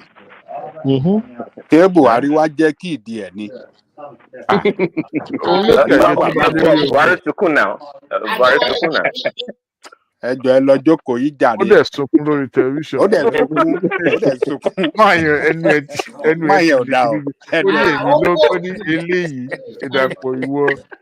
tí ò bá sọ̀rọ̀ bẹ́ẹ̀ yẹn tí ò bá sọ̀rọ̀ bẹ́ẹ̀ wọn ò ní support ẹ̀. wọn ò ní support ẹ̀ wọ́n gbé gbígbé fún oṣù báàgì tí ò mọ ẹ̀. as in ọ̀tẹ̀ tó ń lọ lọ́wọ́ nu pátì yẹn time yẹn. ó le gan òun gan dẹ̀ tí ló ṣe sọ̀rọ̀ bẹ́ẹ̀ ẹ máa ń pé it was from a stand of I'm not even scared I will talk. èyí Buhari ṣèbó ń sunkún bí ká tó support ẹ̀ ni èyí Dàpọ̀ tó jókòó sẹ́yìn mi náà ṣùgbọ́n àwọn náà la jẹ́ kó wọlé. So he's trying to give them a wake up call. What of the one that he said in Abeokuta again, where during the campaign, when he was telling them, hey, they are hiding petrol, one gbe popamo, one gbe when Bajabi Amila was touching him, Baba was touching him to not to continue. He said, "Familiar, Jare, Jan, we tell me." Okay. Ó sọ bẹ́ẹ̀ ó ní fílẹ̀ ìjàre jà ń wí tẹnu mi. No, it was Baba Kande. What does that one mean to you? How do you understand that? He believes that there's nothing they can do to him. Yes, he was really ready for war. We say, okay, exactly. It's fight to finish now. There is no. If he didn't do that, he won't be there today. Baba Jali, he will not be there. With you. I agree of your enemy. Yes. Enemy with is the one you are dealing with. Yes. You know, eléyìí ọ̀fẹ́ that man useless bitch and Dewale, by the way, once again, let me ask the question: who made eléyìí? No. Who made him the chairman? No. They made that. Listen now. They made that. Yeah, not bad. Yeah. They made that Abiodun the chairman of the governors forum of the South. Nígbà tí ò ní ṣe ẹjẹ àgbé nǹkan kan lé lọ́wọ́.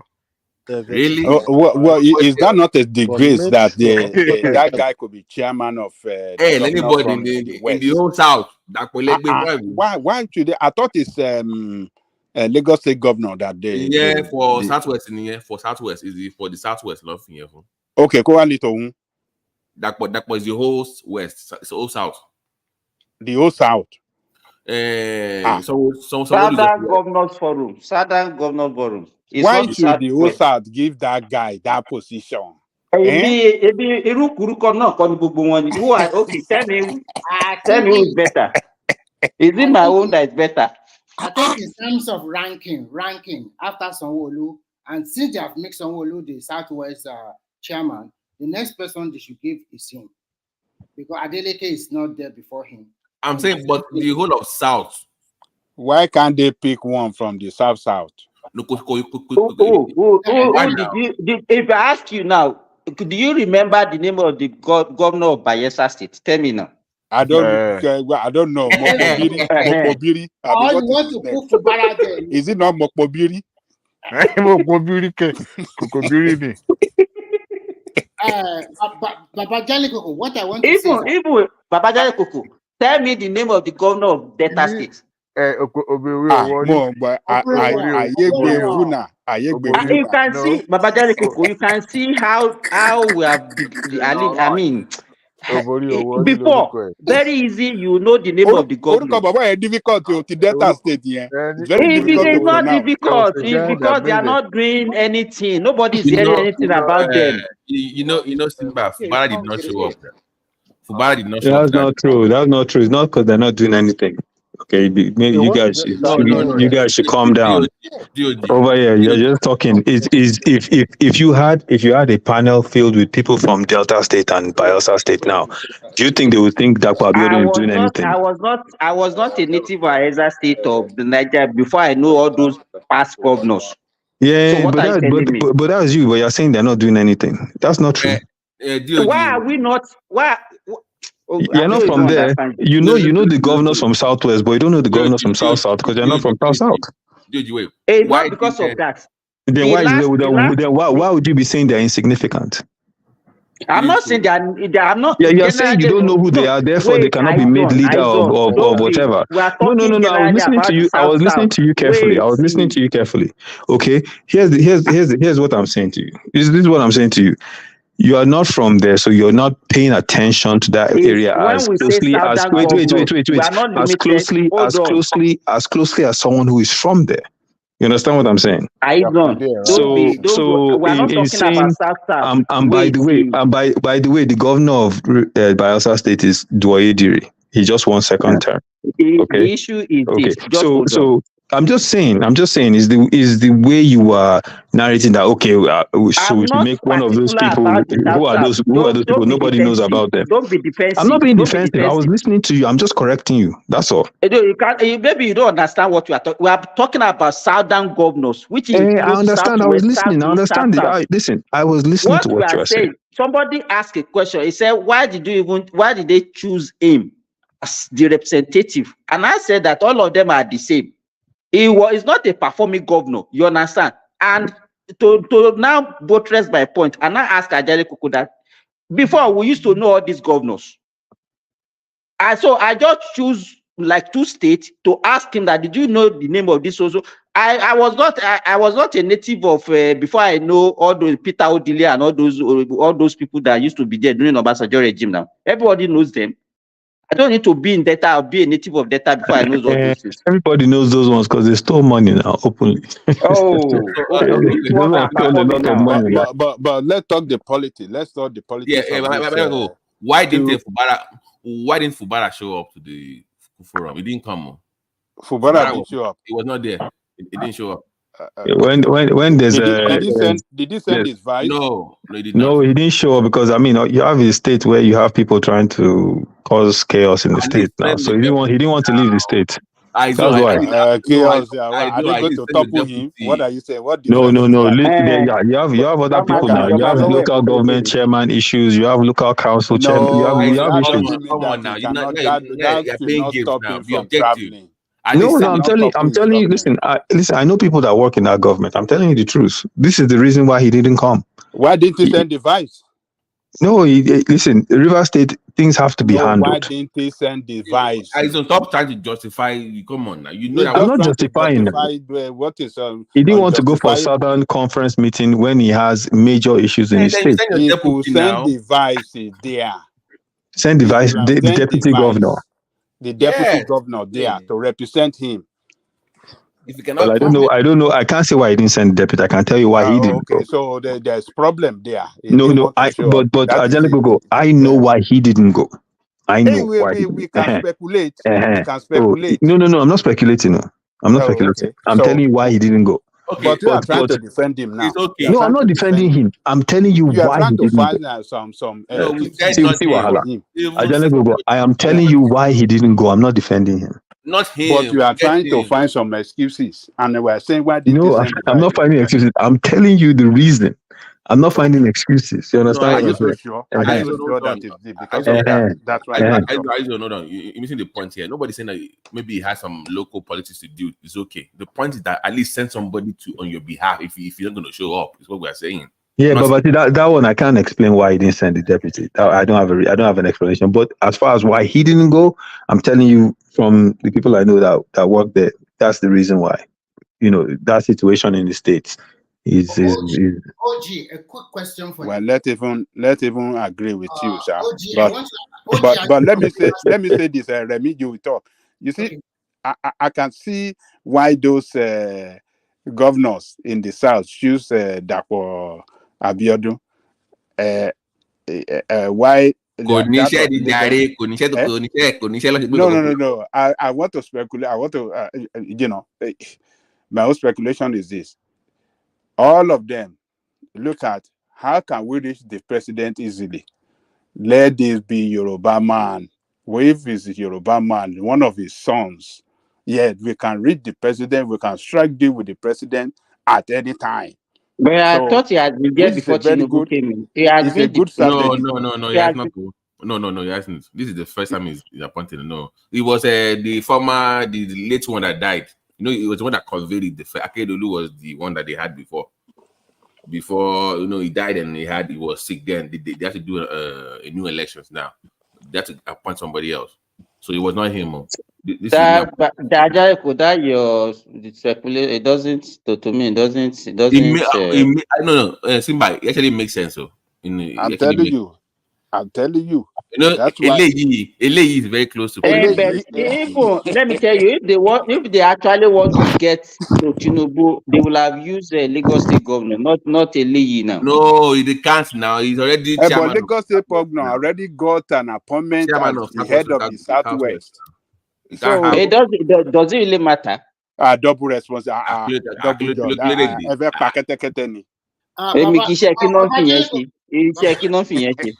Babajaleku is right, because as you can see, you will see that Eleyi follow Tinubu all over the world. Even those one did not even invite him, he will be there. So they choose the right person. So my question to OG is this: do you think Fubara will OG? Who is OG? Aizon is no longer on the platform now. Oh, it's no longer there. Oh, sorry. I want to say that the fight Fubara is fighting is a fight. No, don't mind Aizon. So if he leaves River State to go and attend meeting, they will overthrow him before he comes. They will put another person there. No, how can somebody be saying that kind of thing? Cool River State have been. It's a literally cool. Do you think the fight Fubara is fighting now, do you think it's unnecessary fight? Because under 6 months or 3 months, you just continue to fight the person that put you there. You do not even wait for 2 or 3 years. So my question is that all of this fight that does not give. He's not the one fighting. There are so many people that are pushing him. It's not Fubara. Fubara doesn't. There are so many people that are doing that behind him. Wike has stepped on so many things. Who pushed him to go and bulldoze the the state assembly building? Without delay, all those former governors now, they hate Wike now. They're the one pushing him now. They are doing even including Amechi.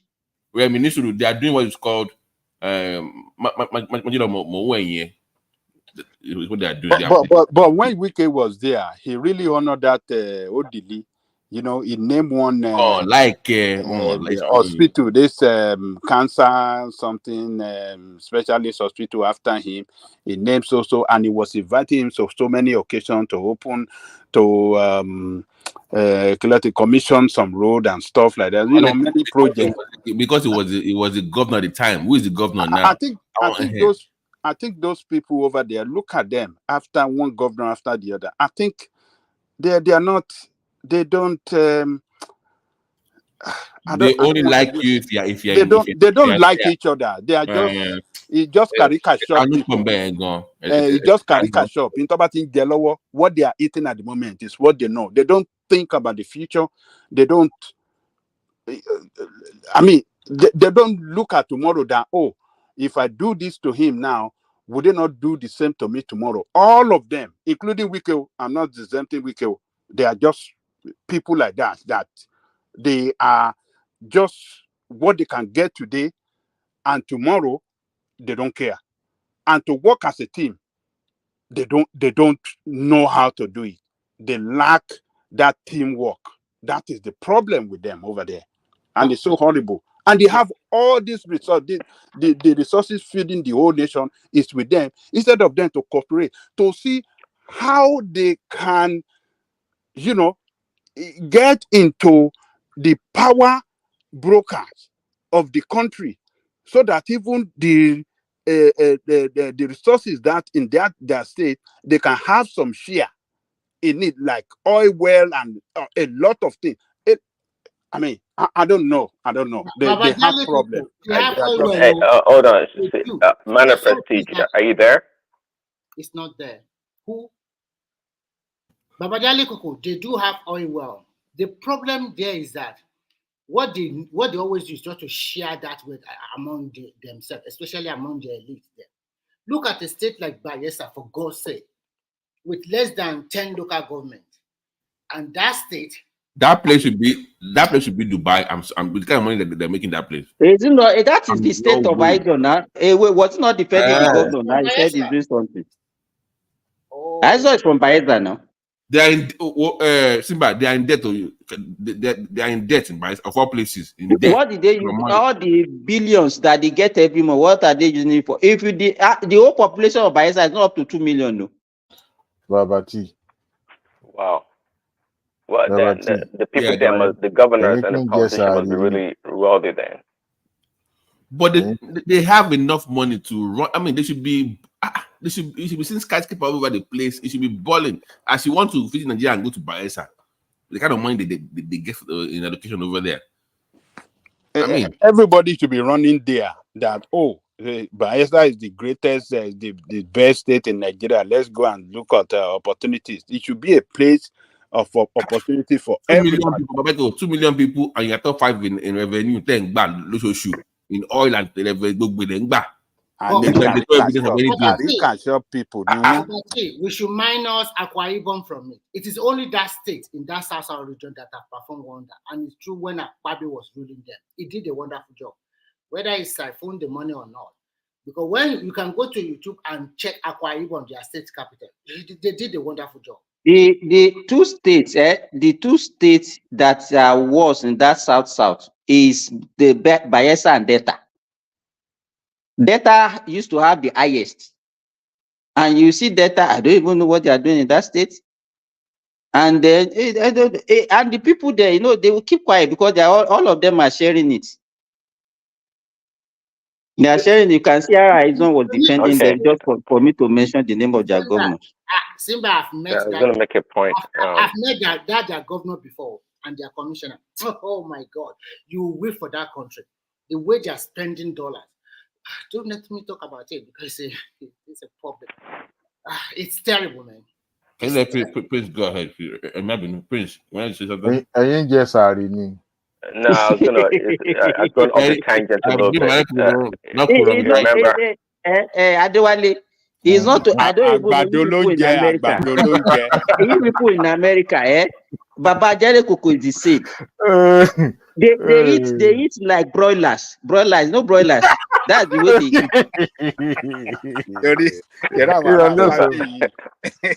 eat. I'm a white woman, what's American? I love the military, I love be one. I like the doctor. I got by the way, Simba, I don't put Mecca and say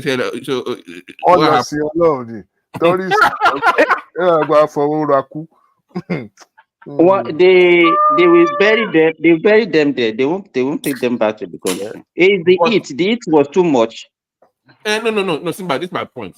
The heat is always there. People for new now. You know that's the way the place is. So didn't they have any medical? Because they said, let me tell you, it's something that I've witnessed before. At least I performed match in 2018. They will give you all the necessary precautions, and they provided all the facilities to make people comfortable. But our people, you understand? When they ask them, don't go out at this social period because the heat will be too much for you, they will not listen. You understand? We use greed, especially with blacks, especially Nigerians, to do even prayer. We are very greedy in our prayer. You understand? They will tell them that, okay, if you want to pray, there are other mosques within Mecca metropolis. And they also said that if you pray in that mosque, it's the same thing that you get in terms of whatever reward. No, Simba, hold on right there because you're missing my point. My point is, people don't listen A, B, C, or D. Number one, you should have a maximum capacity for that place. The maximum you can. This one is not stampede. It's not due to stampede now. So what happened? It's not stampede. I thought maybe I was a witness. I managed a woman in 2018 with heat stroke. You understand? Some of them, what will happen to them is that they're supposed to be working, moving in groups. Some of them will just say, okay, maybe they wanted to go and buy this thing or they wanted to go and pray. And in the process, they will miss their way. And they will start roaming about in that sun. Do you understand what I'm saying? The sun here, if you stay under that sun for 1 hour, you are not going to be the same. I like to Simba, tell them the degree, the session. Maybe okay.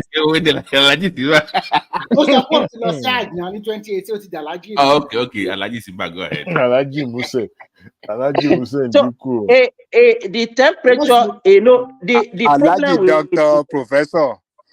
In Mecca, Mecca axis is also very close to the Red Sea.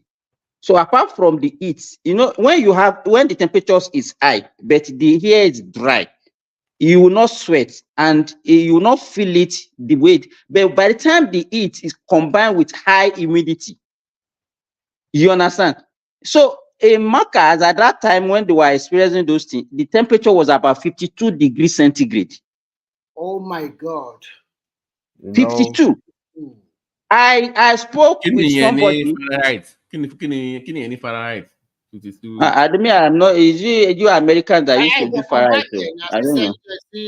Oh, that is what the hell?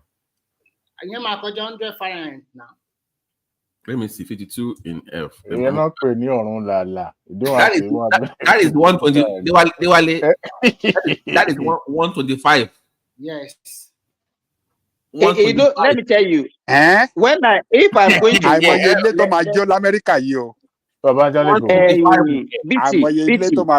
BT, if you come back from work in the afternoon and you want to take a shower, you can't shower with the water that will be coming out from your tap. You understand? So what we used to do is that you fetch the water down in the bucket, then that is what you are going to use when you come back. So me a lot to cool off. Oh, yes. So, but they will. I had first experience. That's my first experience with that kind of situation was the first time I traveled on vacation to Florida. Oh man, Florida is a younger system. It's not even up to Qatar.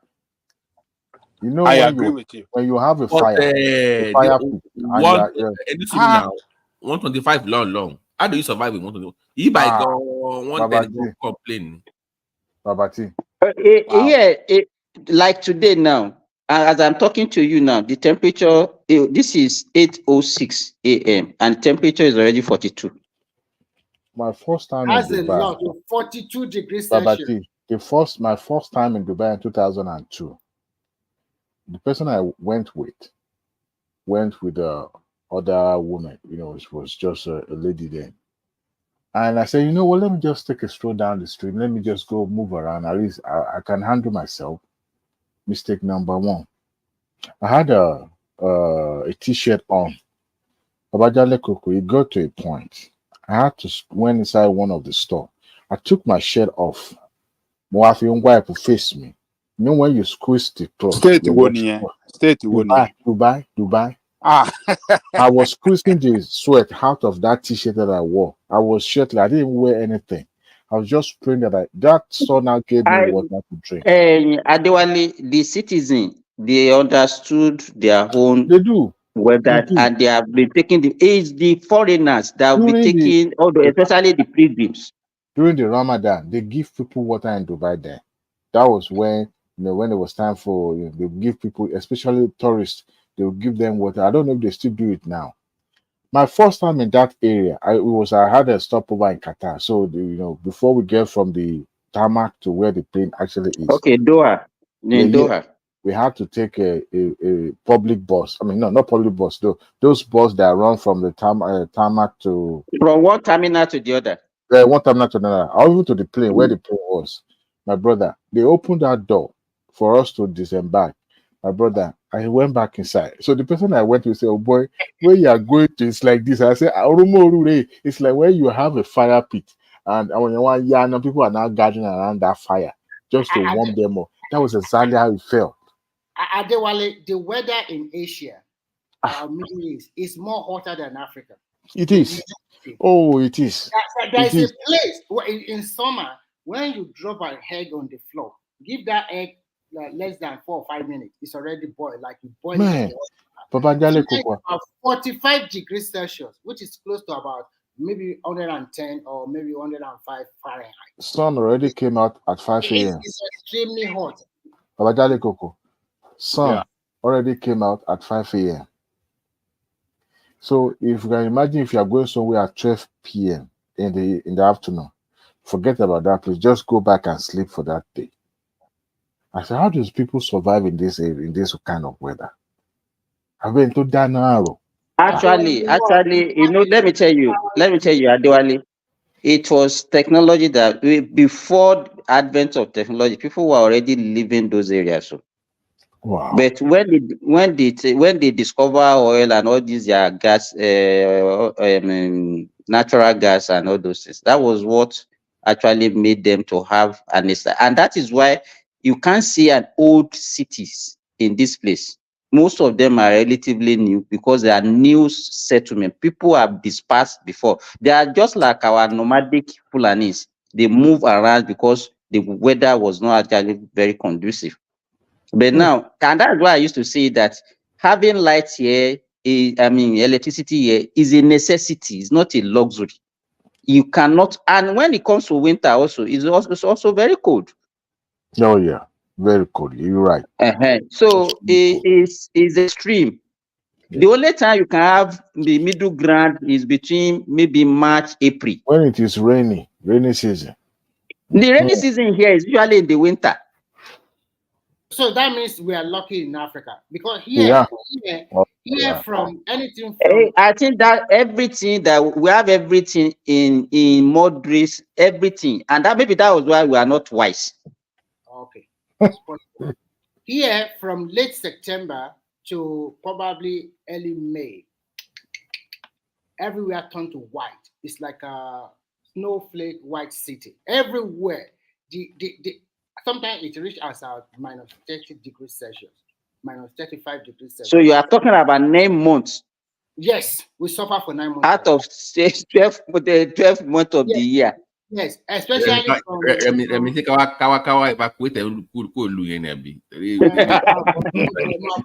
emergency. IDB camp, America. When it's the middle of December or early December, we have what we call 6 weeks of dark night. And I will tell you what it means.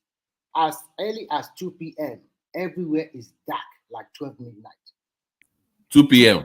Yes, 2 p.m. Everywhere is dark. And so how is your depression level? My high bang because your D level is very low.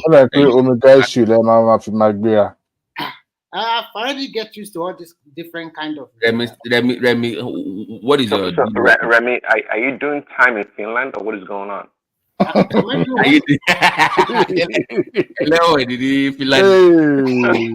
Prince Daddy. Remy, check your vitamin D level. Will probably be low as a black person. No, we normally eat a special vitamin D. Yeah, take your. Yeah, you gotta bring that to so yeah, that means you have to take it during that time because as early as then the sun will come out around, is it 8 or 9, and by 2 it's already dark again. And if you are going up north of Finland, probably by but I mean, even that will affect your sleep cycle now. But you know what? Here, let me tell you something. Here, your headlamp, you always leave it on throughout the 12th calendar month. And in winter, you have to your headlamp. You have to put it on every time because the visibility. No, what that is asking you about your biological rhythm. So, at what time did you sleep? Do you consider as night, and the time that you consider as day? Because like you said, everybody gets used to the weather. We still do our normal work, and probably if you finish your work, then you come home. But by 10 or 11, I'm already sleeping. No matter what, I will come home before 8. And then, but there will be a time also that you can have like close to 24 hours sun. Yes, we are already in it now. It's just over for the last 1.5 months. one day or 2 days, there is a day that is 24 hours daylight. I mean, sun, so there is no darkness. So we are just coming out from it now. As from 2 or 3 days ago, we started seeing these traces of darkness coming at maybe 1 a.m. or 12 midnight. And that can be just for like a few minutes or 1 hour. Then sometimes it's not even up to 1.5 hours. It's already go back to daytime. Yeah, sometimes you say 1 a.m. It's like 12 p.m. in like 12 p.m. Eru luwo nìyẹn tó lóru tó ní kíní àbí káwọn Russia lọ wipe ibẹ̀ out.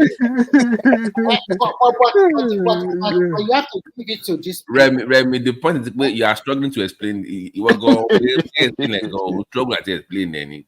No, me struggle to explain. What I'm just trying to say, we have extreme weather and extreme situation. So if you have lived in this kind of environment, but what kind of social life does people have in that kind of place? I beg to. They have social life. No, social life for the next since June, July, and part of August, it's a very good weather, green, sun, everything. So this is the time they have a lot of show outside. But apart from that, people go to pub and bar. Somebody said that was why you, Samuel Ekpa, and Zita are very aggressive because of the weather. I want your Davi, and no, that all.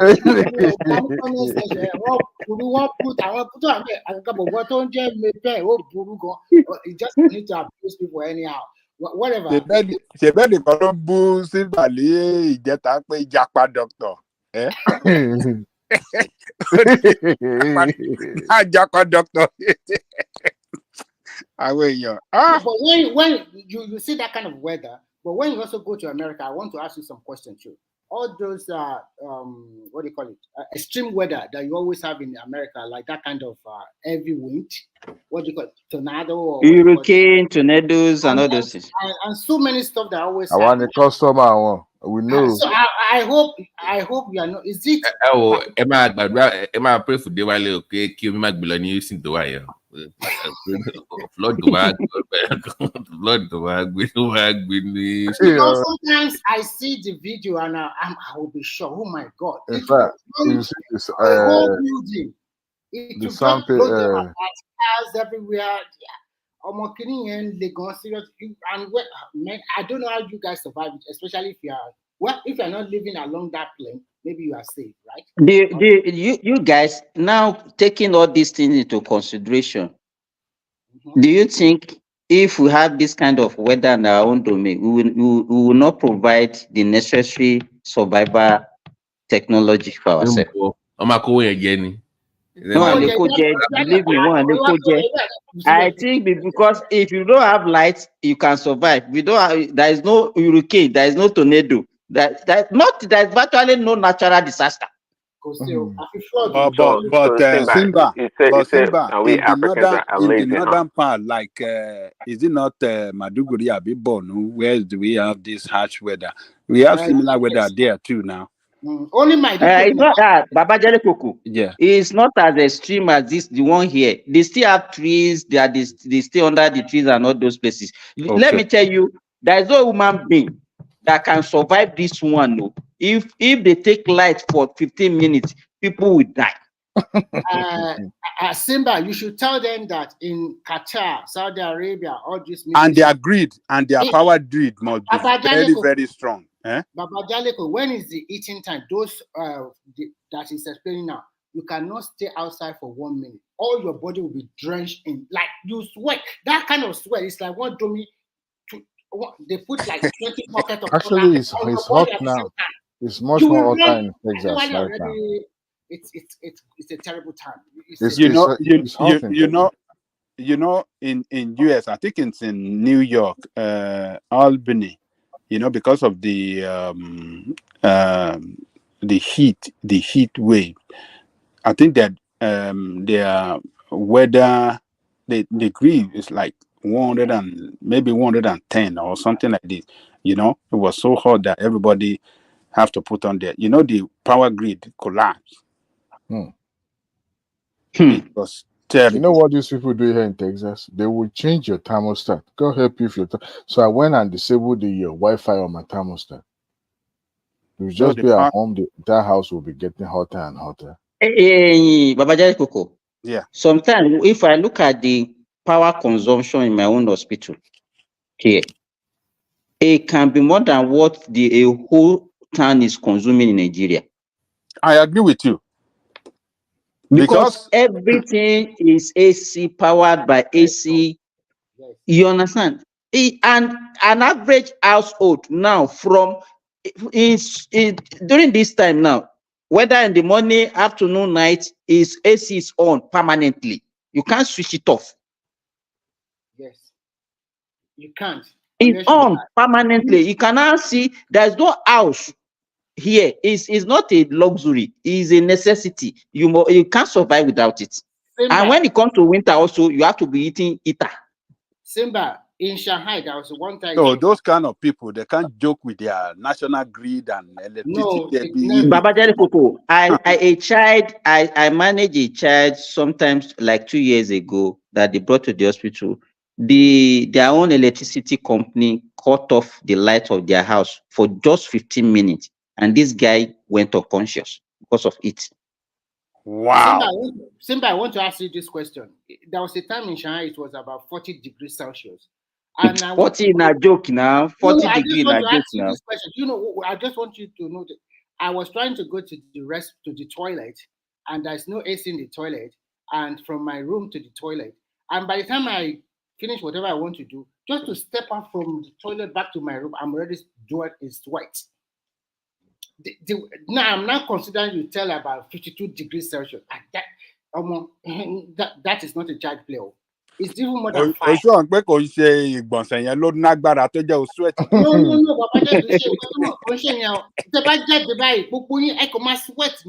what the first time I'm explaining. Babajai Koko, if you wash your clothes now, just give it 5 minutes. Put it under the sun. 5 minutes. It will be like guguru. So yeah, I don't even whenever I wash my clothes, I don't put it on that. I will just put it in my bedroom, just close the door. 1 hour, 2 hours is already dry. It's dry. Wow. So I think we are quite lucky in Africa. We are lucky, maybe that one, but Kuku appreciate it. Just assume that people.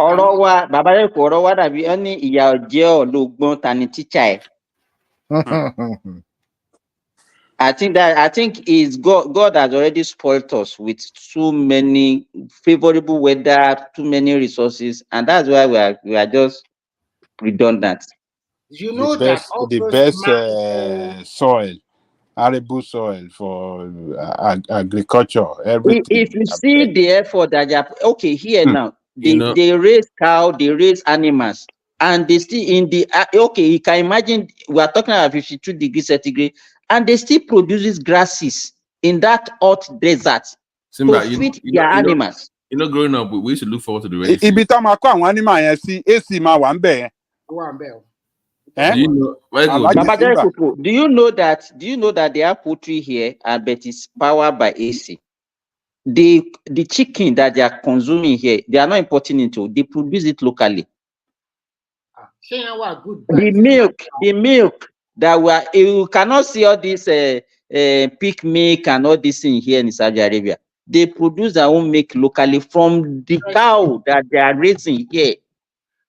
But Simba, that their chicken you mentioned, do you think it's good for health?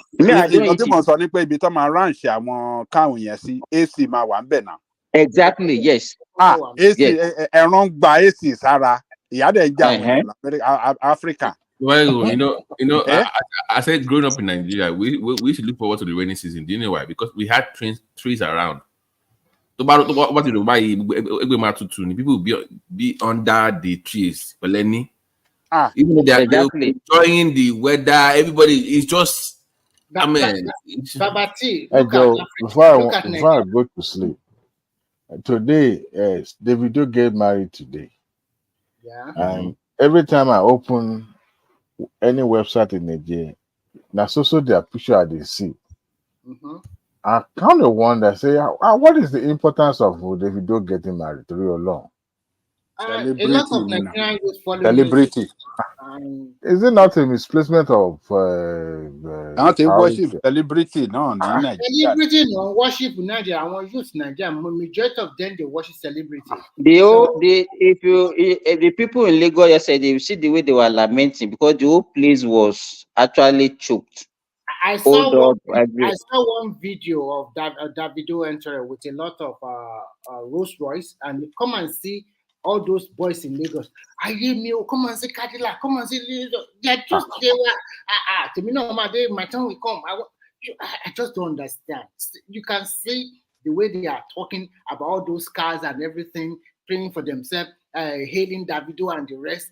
My own will come. Like I must make it in this life. I must be rich by prayer, by force. In those videos, it's quite funny, and they display a lot of wealth, expensive luxury vehicles. And that is why that thing has actually affected the mentality of Nigerian youth. Yes. Nobody believes in hard work again to succeed. No. You understand? And that is why we are not. And the only thing that you see that it is online business. Is that you are doing scripts or you are, it's not something that is actually impacting on people. Babati and Prince Adam, Babajali Kusumode, I want to ask you a question. For example, now we all know that we live in global world. Do you think American influence or Western influence is affecting Nigeria positively or negatively? Negatively, my brother. I agree with Adewale. I was looking at my daughter yesterday and I shook my head. I was like, this one, we don't lose completely. Number one, it's a reality of Ajale people. I'm not deluding myself to think that it's going to follow it's not even that. Number one, the kind of opportunity that I have, that the kind of environment that I grew up from, she won't be privileged to be in that environment. And that is because there's this different type of home training that I got. Now here in America, you can't even whoop your kid. You can't, your discipline has to be measured. I'm not saying you should. I mean, it's ideal to start beating up on a child, But one thing is that the culture itself is going to be lost. Number one, I'm not expecting my daughter to now say, "Oh, Daddy, let's go home," when she wasn't born in Nigeria, and to now say, "Oh, let's go home now." It's going to be tough. Boy, you're supposed to be going on vacation with her. Even with vacation, my brother, they will tell you Nigeria is not a place to go to. One even came back and said Nigeria do you know what one woman did? That woman have 3 kids. I think she lives in Sweden. And all those kids are like maybe 7. One is 7, one is 9, another one is 11. She just shipped all of them to Nigeria immediately. And she said that they are not coming back until they finish at least high school. Until they finish their high school. Secondary school. There are a lot of people like that. They are ship them to Nigeria. They send their children to school in Nigeria. Yeah. And they were asking her question that, as a mother, do you feel this is good? And she said it's not castigating the Western education, but the morals is what she is after. And before you know it, they will continue to claim all this individuality and also talk about Remy, if I can chime in real quick, see, gone are the days when Nigeria or Africa was insulated from the rest of the world. See, if you ship your children to Africa or Nigeria, you think they are isolated or insulated, and they will not be influenced. That's a big lie. Forget about the training. Let me for real. Even if you take them unless you take them to like deep village somewhere. No. Okay. No, that's take them to Ekiti. Let the man finish now. Let him respect, I beg. Ekiti, Abakure. Well, you see, I got it. See, either going to live in a city or a town. Either going to live in a city or town. Unless you have like 24 hours, vigilante, so to speak, on your children back then, back in Nigeria, right? Your idea of how you grew up, thinking that they would grow up to emulate that, speak the language or have the same culture. They may have those two things, but I'm telling you, in terms of their moral, okay, they cannot be isolated. Do you know what these schools are not doing? Those so-called foreign schools, they're not coming to Nigeria to build schools. So normally, when you bring your kids to Nigeria, they will be Nigerian-owned schools, right, to educate them the way you want, the so-called morals. These so-called foreign organizations, they're not coming to Nigeria to build schools targeting Nigerian diaspora. So you see, that's what they're not doing now. They're targeting people like you and I that feel like, okay, whatever, to send the school. So what is but that part of our culture that people feel uncomfortable, like, oh, I don't want them to speak ABC and that is also being lost. So I don't really know like the benefit of sending people back home when, like Prince said, it's even worse in some areas. This community, let me put it, they even do they have target some schools. There are some missionary schools, both Muslim and Christian missionary schools, that some people targeted. You understand what I'm saying? It can't be. So if you want to send your kid, you will not send them to maybe a foreign school in Nigerian land. You understand? And then you also look for a responsible guardian. Guys, in today's world, I'm telling you, it's really I'm not how to put it. You have to be more like customized approach to training your children in Nigeria. I would say, gone are the days. I'm telling you guys, gone are the days. See, whatever you think, even putting them in a Christian school is not safe at all. It's not safe. And in today's world of this easy cultism, okay, that's even permeated all the way to high school in Nigeria. Daddy, you are making it to look as if some of us, we have our children in Nigeria now. So if you are talking, you should believe us. Is your children not know with your wife? Yes. Okay, that's a big difference. So I'm telling you that, see, apart from you shipping your children to somebody else to raise, to raise, that in itself is not even the best way. But it seems like your case is different. Your children are with your wife. Okay, I'm not talking about that. But if you just want to send them to a boarding school, then have them live with a guardian. If they're not there 24/7, looking at those children, taking care of them, looking at what they're doing on their phone, on their iPad, it's not as easy as it used to be. I'm telling you guys, the children today are much smarter. They have connection, network, influence that you guys can even imagine.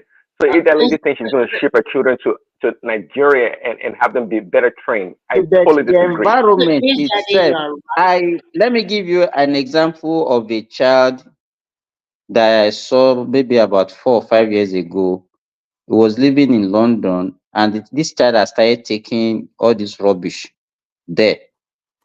I think he was sent to a school in Ilorin. Initially, even when that guy arrived, he was having like a withdrawal syndrome. But at the end of the day, we were able to manage him, and the guy he became better. You understand? So the environment has the availability of all those things and the exposure is actually very different. Prince Daddy, in Nigeria or where? Yeah, yes, in Nigeria. It's not as bad as the way you are looking at it. Yeah, it's not. No. Think again, Simba. I don't know how many years ago you're talking about, but they brought the guy to Ilorin. Why won't that guy adjust quickly when they took him to Ilorin? Well, that's Ilorin now, but even That's a even lot in, now. but I'm even telling you, there are so many ways for children to get drugs today in our society. Society in Nigeria, I'm talking about. And Okay, that is what I'm saying now. If you want to do that thing, you ask people and you take your child to where you think at least it will be better, not Lagos. I think most of this kind of even that, you know, if you want to couple, depending on the age of the child, even couple that with abuse, I'm talking maybe sexual abuse or some kind of abuse, it's very complicated. I mean, Prince Daddy, you cannot equate what traditional, what normally happen in America with Nigeria. If you are talking about child I mean, I said think twice. Things are changing rapidly. Think twice. I'm telling you. If I don't know what I'm kind of talking about, I want to mention it. Is that not all cases will turn out good, but majority will be fine. Because when you send your kids to Nigeria, like for example, this woman I'm talking about, she sent them to a boarding school, and then she makes sure that people are checking on them, and she also like talk to them nearly every day and talk to their principal, and they do video call and so many things. So everybody have a right to this. Please, guys, before I go, sorry, let me. One up when you see the wedding did we do? What's her name? Tony Ojo said she couldn't make it because of personal. I don't pay with it. I don't pay. Don't look on lady. Iyabo Ojo ló ń sọ àbí. Iyabo Ojo, sorry. Oh, look on now. Has she divorced? Alábọ̀dé òwe ni olólọ́kàn ń bo. Kí ló ọdún kí ni problem ẹ pẹ̀lú Iyabo Ojo ìgbọ̀n tó bá ní interest jẹ́ ká mọ̀ náà.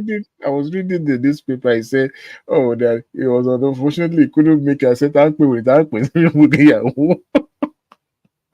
Even Eniola Badmus that is very close to Chioma, that one also have to they are fighting. I think it's a star-studded event. I mean, Obasanjo even went there. Obasanjo grows there. When there so many people are there. Wow. So let's go back to what we're talking about. Anyway, sorry guys. Good night. Thanks for everything and good night. No. You can't leave. Oh. You cannot leave. No, me or back. I have a special assignment. No. Anything. Special assignment in the other room or what? No. Prince, are you there? I'm a government worker. I have a special assignment. Yeah. Prince, are you there? No. Dewale, you must defend the madness that happened in Brooklyn with your Democrats. I had to. No, that is an isolated case in Brooklyn. No, it was not. It was not. It was not. That was madness from a Democrat that you have to defend on this platform. No, not tonight. Maybe some other day. I will come with a serious. But for this, it's an isolated case. It's not. Let the New Yorker deal with it. That's the way you people are. You Democrats. Are you looking forward to the debate on 27? You have no chance. Trump will win now, of course. That chance is slim, but let's see. Prince, do you see how they change the format? You can't interject. You can't just to protect Biden. No, those two people are old now. What are you talking about? They are not as sharp as they used to. Whatever. No. Your candidate is not sharp. Don't say they. Don't use they. Your candidate is not sharp. No, so don't go there. They want to go and sleep. In the prime of Joseph Biden, okay, not even Trump can match up when it comes to intelligence, intellectualism. None. I go and sleep. Go to bed. You're tired. You're tired. But even if Trump wins tomorrow. Still found I only spent 4 years. 4 years of wilderness. But this time if he wins and you can pack it back, give me the yard. I will pay for your ticket.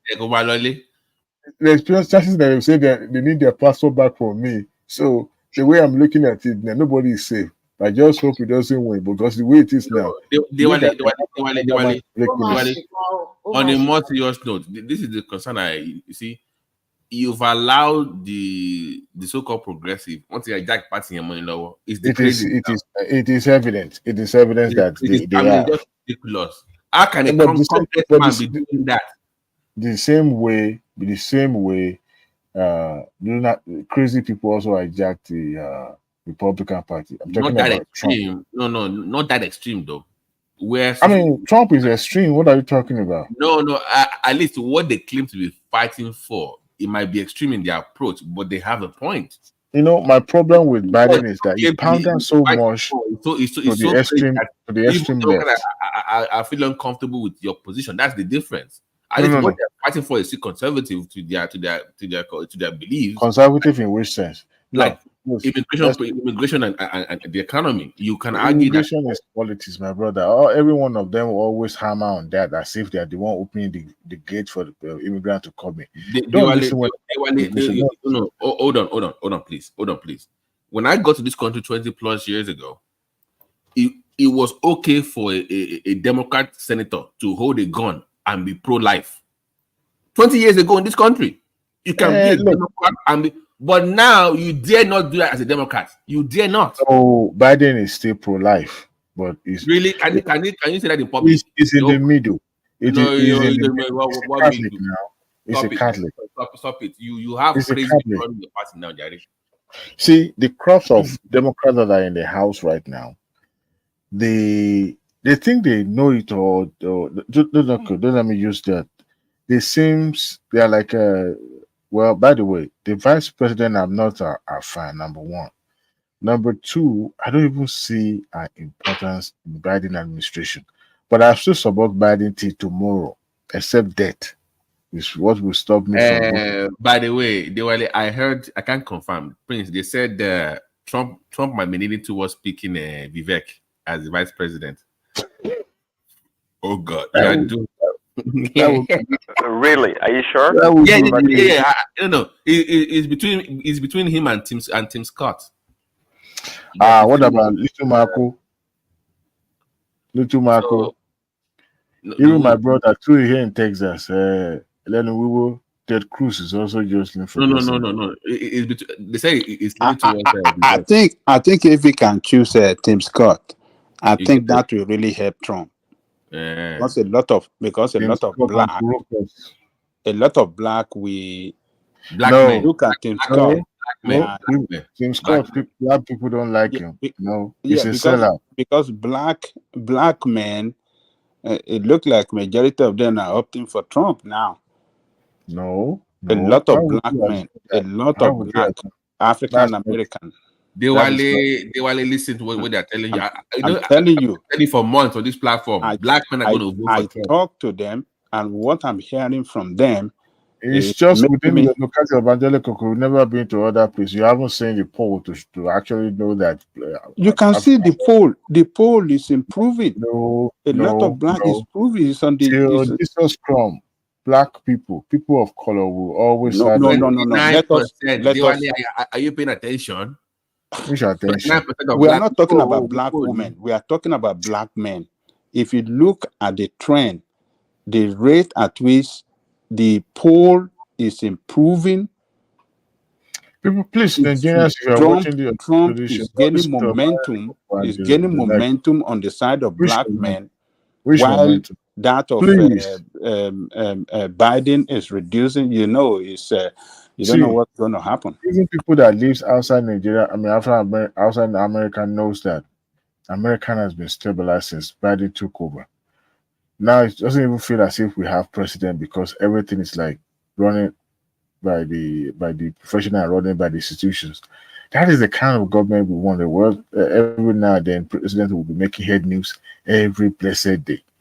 Now, dipping the country into chaos and a lot of stuff. But the Biden came, stabilized the economy, stabilized COVID to the point of eradicating COVID. And I mean, what else do you guys want? Stop your BS. What stabilize? It's just stabilize that. When he was the president, eradicate COVID. Yes. Yeah. What do you mean by eradicate? I said, we will see the eradication of COVID in America. So let me put it that way. Trump will develop medicine now. No, Trump mismanaged that. Adewale and Babati and Prince Adam, that COVID, whether there is a vaccine or not, the thing with that is natural way. Shengbo, Dr. Alabere, you are like Trump that will suggest somebody take Clorox, a bleach. so they can bleach you from inside out. I want to ask you guys a question. Is the economy improving under Biden now? Yes. Yes. The worst in like 50 years. Yes. The worst I can economy in like 50 years. One. Yes.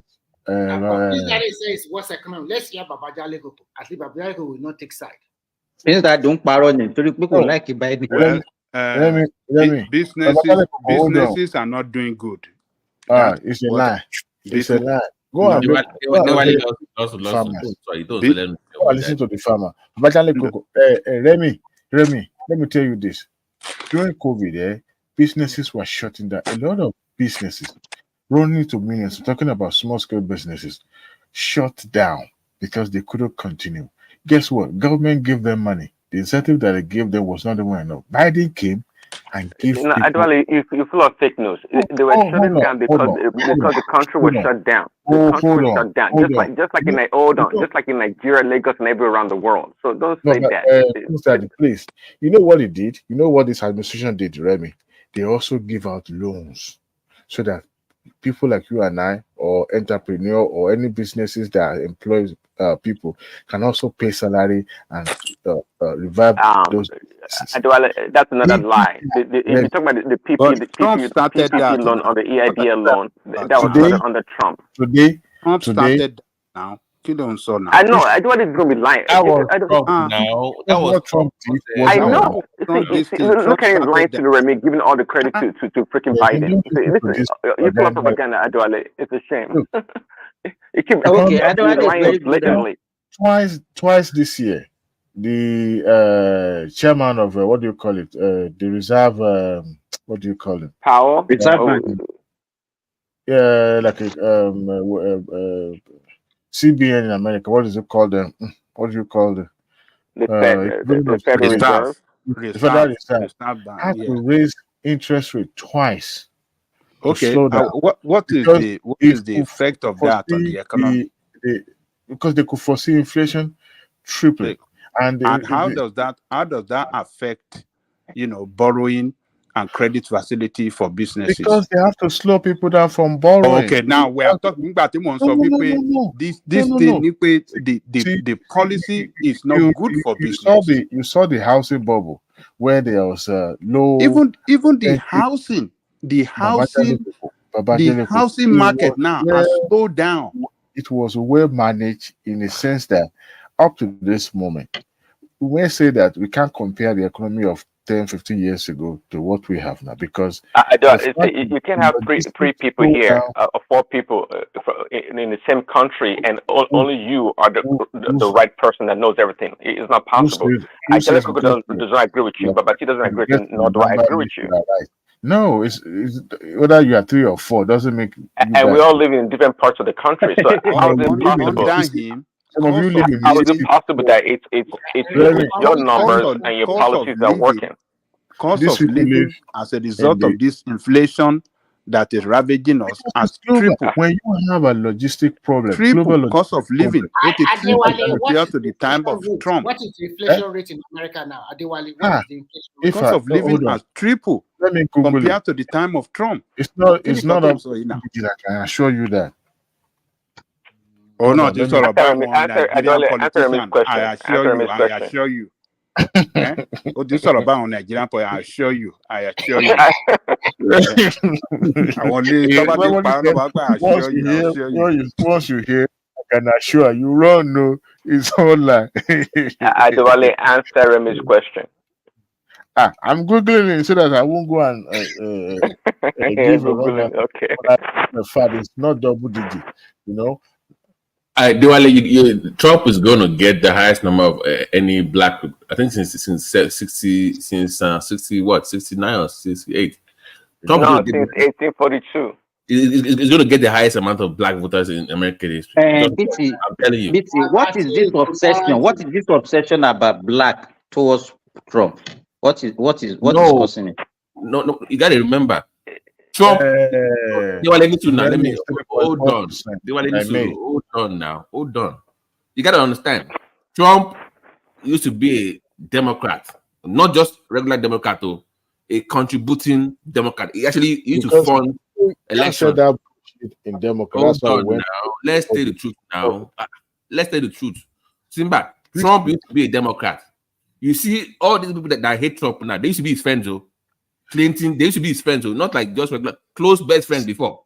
Simba, I mean, Remy, the reason why he decided not to contest on the Democrat platform is because he knew that Democrats would not buy his BS. Okay, so what did he do? He went to the Republican and reawakened that dead bigotry and racism. Republican dummy head or what are you Yes, your politics is shameful. He was so smart. He went to their platform, spoke their language. You know what he did? You sound like Man of Prestige. You know, your analysis is like soap opera analysis. You are being unfair to Simba. The man asked a question about a specific question. You asked me why. And I'm giving the reason why. I'm telling you, Prince Daddy, why are you surprised that he's sounding like a Man of Prestige? Are they not from the same party? No, I'm telling you, listen now. They don't do this now. People are saying they're defending Trump. No, let me. Trump spoke their language. That hatred, racist, bigotry kind of language. People that felt that their voice has been oppressed for a long time. They don't have a voice. They don't want people like you and I that look like you and I in America. They wanted a country that is almost 90% white. They don't want. You and I. So what do I look like? Why are you doing this? Let me. No. This will do. I'm supposed to be. Done now. Come on, you've been unfair. In the Democratic Party right now, whose voice has been silenced? The black men. They are if you discuss black in the Democratic Party, did they mention the men? It's always the women now. Babati. America is Democrat. Babati. Yeah. Babati. Do you know the complaint of some of my friends that are African American in Democratic? They said Democratic Party now has turned to a party that only look for black women. Yes, now the interest of black men doesn't matter, and they said they are going for Trump. They said the economy of their pocket is what really matter. That during the Trump time, the economy, their pocket economy was very, very good. But now, their pocket economy is dead. They said that is not true. They said they don't care. Hold on now. They said they don't care about what it talks that. Yes, it talks crazy. No. If you have your major posters in your party, like the black men on TV, or go look it up on ABC News. A major black poster for the Democratic said on public TV that we don't even need black men anymore. We're going to cut the Asian and Hispanic men instead. On TV, that level of disrespect towards black men by another black men by Democrats. What do you mean? Trump, Democrat poster says Trump will lose the election eventually once. Let me find you his name. I'm not thrilled by whatever poll they're bringing out there. What I know for a fact is that majority of Americans are okay with Biden for one more time. The return of Trump is what they do not want. Whether economy was booming, which I disagree with, during his tenure is subject to review, but the point is that they do not want somebody like Trump in the White House for one more time, because he's coming. He never even believed in democracy in the first place. Why would we even give him second chance? Anyway, there was always going to be somebody that buy into his bigotry and all those things that he believes in. Not that he believes in it in the first place. His own number one beliefs is money. Once he sees money, he will go with you. So as far as I'm concerned, even if he wins, because it seems that the polls are kind of like, tilted towards him, we will see. But I know for a fact that number one, Trump is not a patriot. Doesn't believe in democracy. It was during his time, it's on record, that he awakened the sleeping dogs. I'm talking about the racist, I'm talking about the bigots, I'm talking about narcissists. Okay, Babati, somebody can talk, man. You can't allow Adewale to continue to talk, say this untrue. You know what? He doesn't. During his time, he didn't even have because you're not even addressing you're not addressing the point. if people can think that the black males in this country are going to vote for Trump, and we're giving you the reasons why, you need to at least address the why of the question. Why are they voting? All you're going to talk about is bigotry, racism, black. That's what he's going to talk about. He has nothing to offer, really. Dealing with the issue itself is the economy. They feel like they've been ignored by the liberals. They're not getting that funding. Trump was supposed. Remember, Trump. The first 6 months of Trump, Prince, if you remember, these guys specifically wanted to pass a bill to get people that had criminal records, loans. It was targeting black men. Yeah. Guess who blocked it? Yeah. Democrats blocked that bill. They said it wasn't them that opposed the bill. They blocked it. I mean, it's going to jail anyway. It gave. Hold on, did you know it gave the the black colleges the most fun in their history? They do not even. Do you know how much it gave them? Do you know how much it gave them? You guys should remember. Well, forget about it. It can give money. Of course, you don't forget about it. It gave them over $100 billion. $100 billion over a decade. Yeah, right. Okay. He established the economic zones across urban areas to benefit black people and black businesses. Why do you think you put Ben Carson in the house and you think he's broken? That dumbass man. Ben Carson is a dumbass. Forget to stay on the issue. Really, a dumbass, a world-renowned surgeon. Okay, is a dumbass. Really, it's not useful in any other place. Stay on the topic. Put him in your house. Stop race baiting, man. No, because look. Have you ever listened to that man talk? He's a very smart guy. He's a very sharp dude, man. He's good. He's good in the medical field, but it's dumb when it comes to real life. No, it's not. It's very practical. Right. Yeah, right. I mean, he too is a contender for vice president, sir. Let's ask. Okay, in what ways is Ben Carson dumb? Tell us one or two. It's dumb because they put him in a department that has no idea how it's run, what it is for. Look, really, that's the reason why. Yeah, I mean, okay. All they were looking for is leadership. Okay, and he has the brain power. We know he has the brain power and the leadership to lead. He could have led. The man was going to become the president. It only sounded well when you talk about his career profession, but when it comes to politics, that man needs to go back to school to learn it. He has no idea. You need to go to bed. Just go to bed, man. You're right. I think you're I'll let you guys have a field in and have a fun while you're defending your own. You know what? I'm disappointed because you took the bait. You couldn't even talk about the issue. It was just race baiting and the usual liberal talking about. That's all he has. That's what he do. I will have given you what change your mind. The question I want to ask you guys is very simple. Now that Trump is on trial, so if they send him to jail, is he going to be campaigning from jail, or what is going to happen? He's going to jail. Hold on. Let me ask the final question. If he wins, even if he's in jail, that means they are still going to inaugurate him as the next president, right? Yes or no? Yes. Yeah, and he's still going to jail. Going to jail is immaterial anymore because even if he's in jail. No. What will happen is this: the court might decided to suspend the judgment. I mean, the sentencing.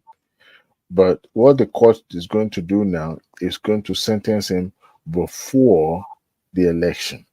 So what they're going to do is the court might decide it. I'm thinking they might decide to give him a probationary period. Or they might also suspend the judgment, which they call deferred adjudication. But most likely they may not defer, but the option they are going to give probably maybe give him house arrest. Because when the person that was convicted on these same charges, I'm talking about his lawyer, former lawyer. You don't think this is all election interference, Adewale? Does this please you? Does it please you? It's personal legal problem. It has nothing to do with interference of an election. If I have a driving ticket now, does that stop me from contesting for election? No, that is my personal issue. That has nothing to do with government with politics. So forget it. We all know this is partisan politics, and we all know, and everyone has said it. Even the Democrat. Hold on. Even the I was listening to somebody, was today or yesterday actually. A famous Democrat. A famous Democrat. They said, look. No, I'm talking about the Democrats that say if you. Guess who? Adwale, it was just going to shock you. The former governor of New York, Andrew Cuomo.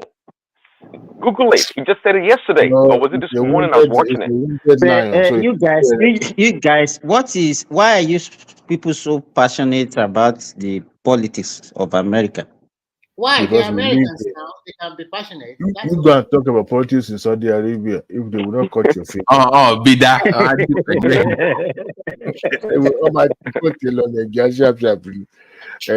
Because you live in America and it's a full country where you can talk about your president, nobody cares. So going to jail is immaterial now. So that means whatever. You know what is important? Remy, they are scared. That's why they are going to. They are scared. The Democrats are scared. That's what's going on. They know they're going to listen to these people. So they're trying everything possible just to stop him. That's why they know they can't defeat him in polls. It's the case that is supposed to be ongoing right now. They have to suspend it. What you guys remember? The one of the federal charges, the one document. What do you call it? The one with Jack Smith with the DOJ. Yeah, they had to suspend that trial after the election. So. And if he doesn't win the election, guess what? Listen. You guess you have three cases going against him, concurrently, and you succeeded in what you wanted. At least you've got one conviction. That's what you wanted. You just want to give him that criminal record. You just want to get that criminal record. State charges, election interference, election finance issue. They are quite different. The one you just concluded in New York was a state offense. It doesn't matter. The point is that you succeeded in getting him get a conviction and put a label of a criminal. The government has no control over the state. The state decided to prosecute him, and now I heard that. Yeah, the state is prosecuting a federal case because even back then. Well, because the DOJ back then, before this Garland came in, they refused to go after Trump regarding this same case. Before this guy, the feds tried to protect him. Andrew Bragg took on the case. Do you know how many people were convicted because of this case? He knew he was going to be found guilty. You know how many people were convicted because of this? Almost 2 or 3. How many people? Almost 3 people. His own finance director went to jail. His own personal lawyer went to jail because of that's irrelevant. The point is that if it wasn't Trump, this case would never have come forth. Just like the Democratic governor, the former Democratic governor of New York said, Andrew Cuomo. He said it himself. He said if it wasn't Trump, this case had no bearing any way, shape, or form. And we all know that. That this is all political persecution. Simba, that Cuomo that you just talked about, his own party agreed that he will step down from governorship because he was, how do you put it? He was harassing his subordinate. And it came to light and they decided, they asked him to step down. So his grievance against his party is still there, so he's unforgiven. However, it's the fact. What you are seeing playing out is that whether Trump like it or not, you see that alias, that after they mentioned somebody, a convicted felon. So till he die, except maybe one stupid governor comes back and decided to pardon him, he will remain a convicted. He's gonna pardon himself. And by the way, Remy, rest assured that it's not a big deal. Trump, if he goes to jail or not, he's still gonna be the president. He cannot pardon himself. He doesn't have the constitutional power. It does not. It does not. Because executive cannot absolve himself except in certain area where because what they're trying to claim in the court is that Adewale, you don't know what you. I don't think you know what you're talking about. You don't know. Adewale, go and sleep. You said you have whatever. I want people jacking law. You see, they're trying to. They throw the debate at you. That's what they are doing. You're right. I don't like these Republican people. I can't stand them. Anyway, I got to go. Yeah, go to sleep. Good night. So Prince Daddy and Babati, I was reading a report about a senior custom officer that died in a House of Representatives chamber yesterday. Did you hear the story? Did you know about this? Yeah, I think I don't know. I think somebody said it. It was you or one man in Nigeria, right? Yeah, the guy is slumped and died. Like, okay, yeah. This time around it wasn't faking, so he actually died. Yes. Unfortunately. I think probably, I don't know. Can we say that is heart attack, or probably, I don't know, Simba is no more there. And I also read that Shattered Bank. Let me tell you, it's very easy to just maybe you'll be surprised that most people are nursing an ailment, but they don't let the public know. They don't. You understand?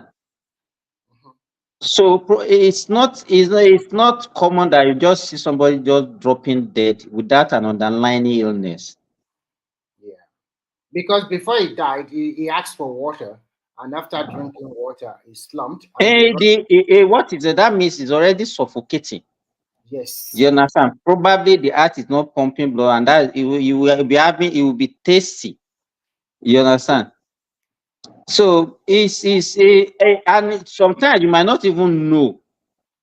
So sometimes if you get a warning sign, you can escape. But some people, the warning sign is that attack, and they will just die from it. It's unfortunate that such a place supposed to have something like a disease shock, where they can then even did they even have medical personnel around that place? You know, so those are the issues. Rush him to the clinic there, but unfortunately, let me tell you. So in such cases, the resuscitation at that moment is what matters. Any delay, 1 minute, 2 minutes, can be fatal. You understand? So rushing him to maybe a clinic or whatever that they will get there maybe in the next 10-15 minutes. It's too late already. Okay, let me give you for example. Okay, they are playing Euro 2024 now. You remember that the last Euro, this Ericsson. What's the name of Ericsson, that Danish Ericsson. Guy, right? Ericsson, yeah. You remember the way they was resuscitated that day? Yes. So, and we don't have all those things in our own domain. It's a big issue. Another story I want to share is Standard Chartered Bank. They are interested in funding the Lagos Calabar Highway. They are going to provide part of the funding for this highway too, so that it does not stop. For which phase of it? They did not say. I know the first phase is the Shaguri people. We've gone over that extensively. So Shaguri is also pumping in more money. By July, if they bring in the appropriation bill, they will start from Calabar Head also. So okay, it's part of what they want to do. So they will start. Do you know what I think? I think they say they're going to do 80s. I think they're going to do it within 4 to 5 years. That's what they want to do. And by next year, June, that one of Lagos will. Hey guys, are they building this road from two directions or just one direction all the way? No, two directions. Even 3 or 4. You know, it's broken down to sections, so they kind of give it to different people. So everybody just working at the same time at their own pace. So it's not like nice. Yeah. So they build it from Calabar all the way to the west. Okay. Somebody's building from Lagos. Somebody's building By from July, they Gold. want to start from Calabar end, so that they will also start doing their own stuff. Maybe from Calabar to Port Harcourt. Oh, that's good. We should expect the project to be completed much sooner. I mean, really, they get it funded. Well, they have to say 8 years and do it in 4. Say, see, we did it before. It's like a bragging thing. So you give people like 8 years and you do it in 4 or 5, and you say, yeah, see, I told you. Well, BT, where is it a privately funded project? Oh, they will tow it. Plus.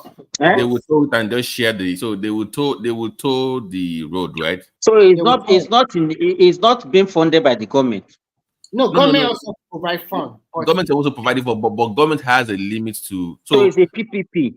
So let's say they're gonna do tow, right? So let's say you get, I give you 100 naira to as a tow.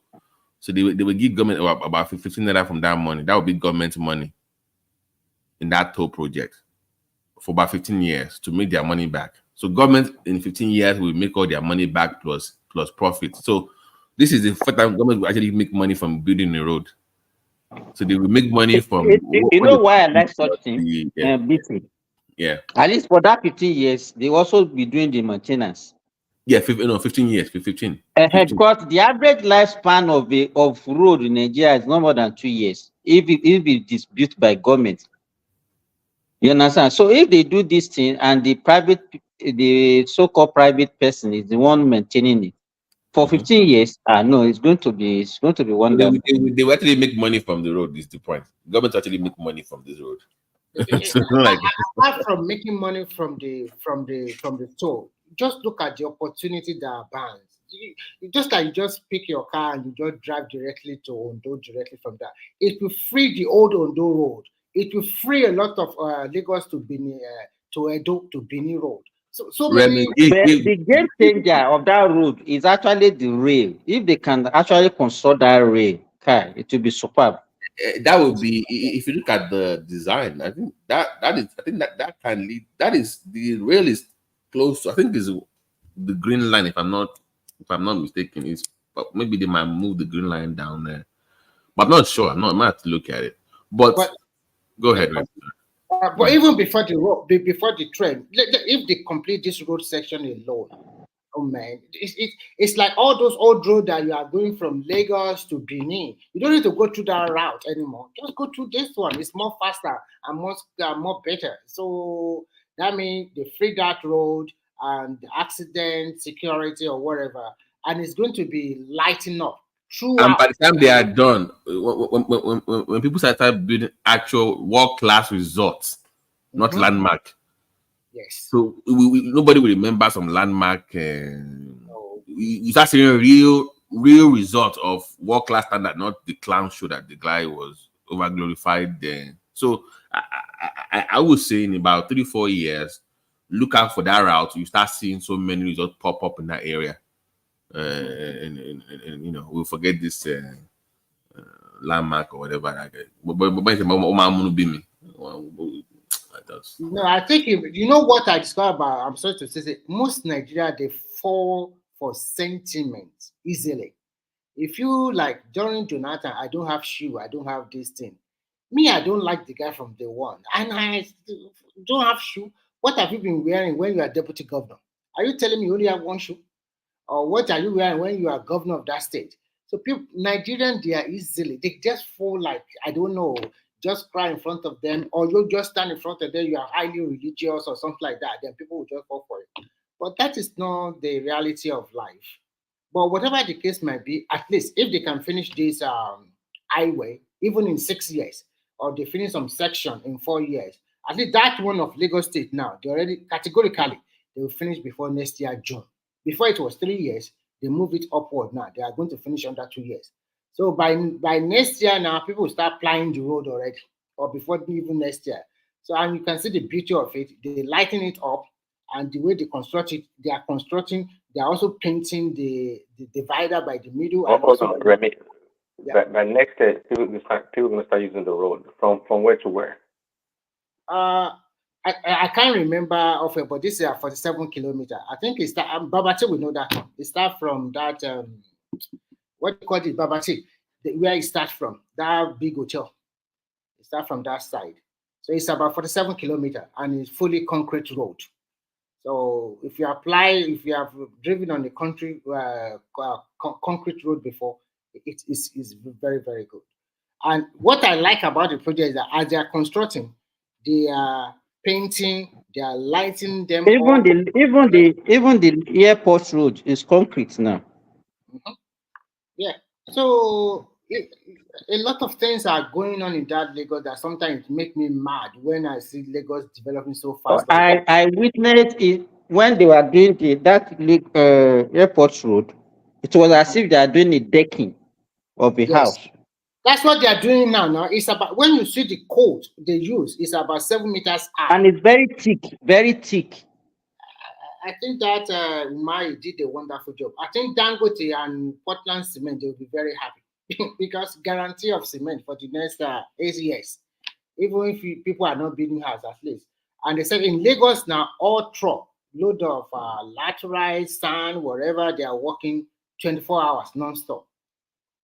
So that means the country is also changing.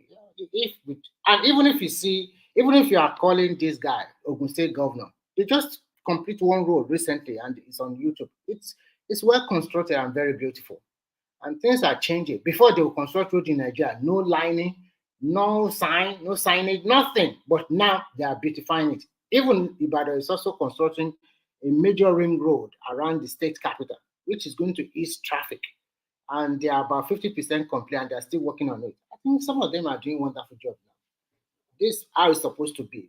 When you hold your governor accountable, not when people just keep quiet. And at the end of the day, you'll be blaming the president for everything. It's not supposed to be like that.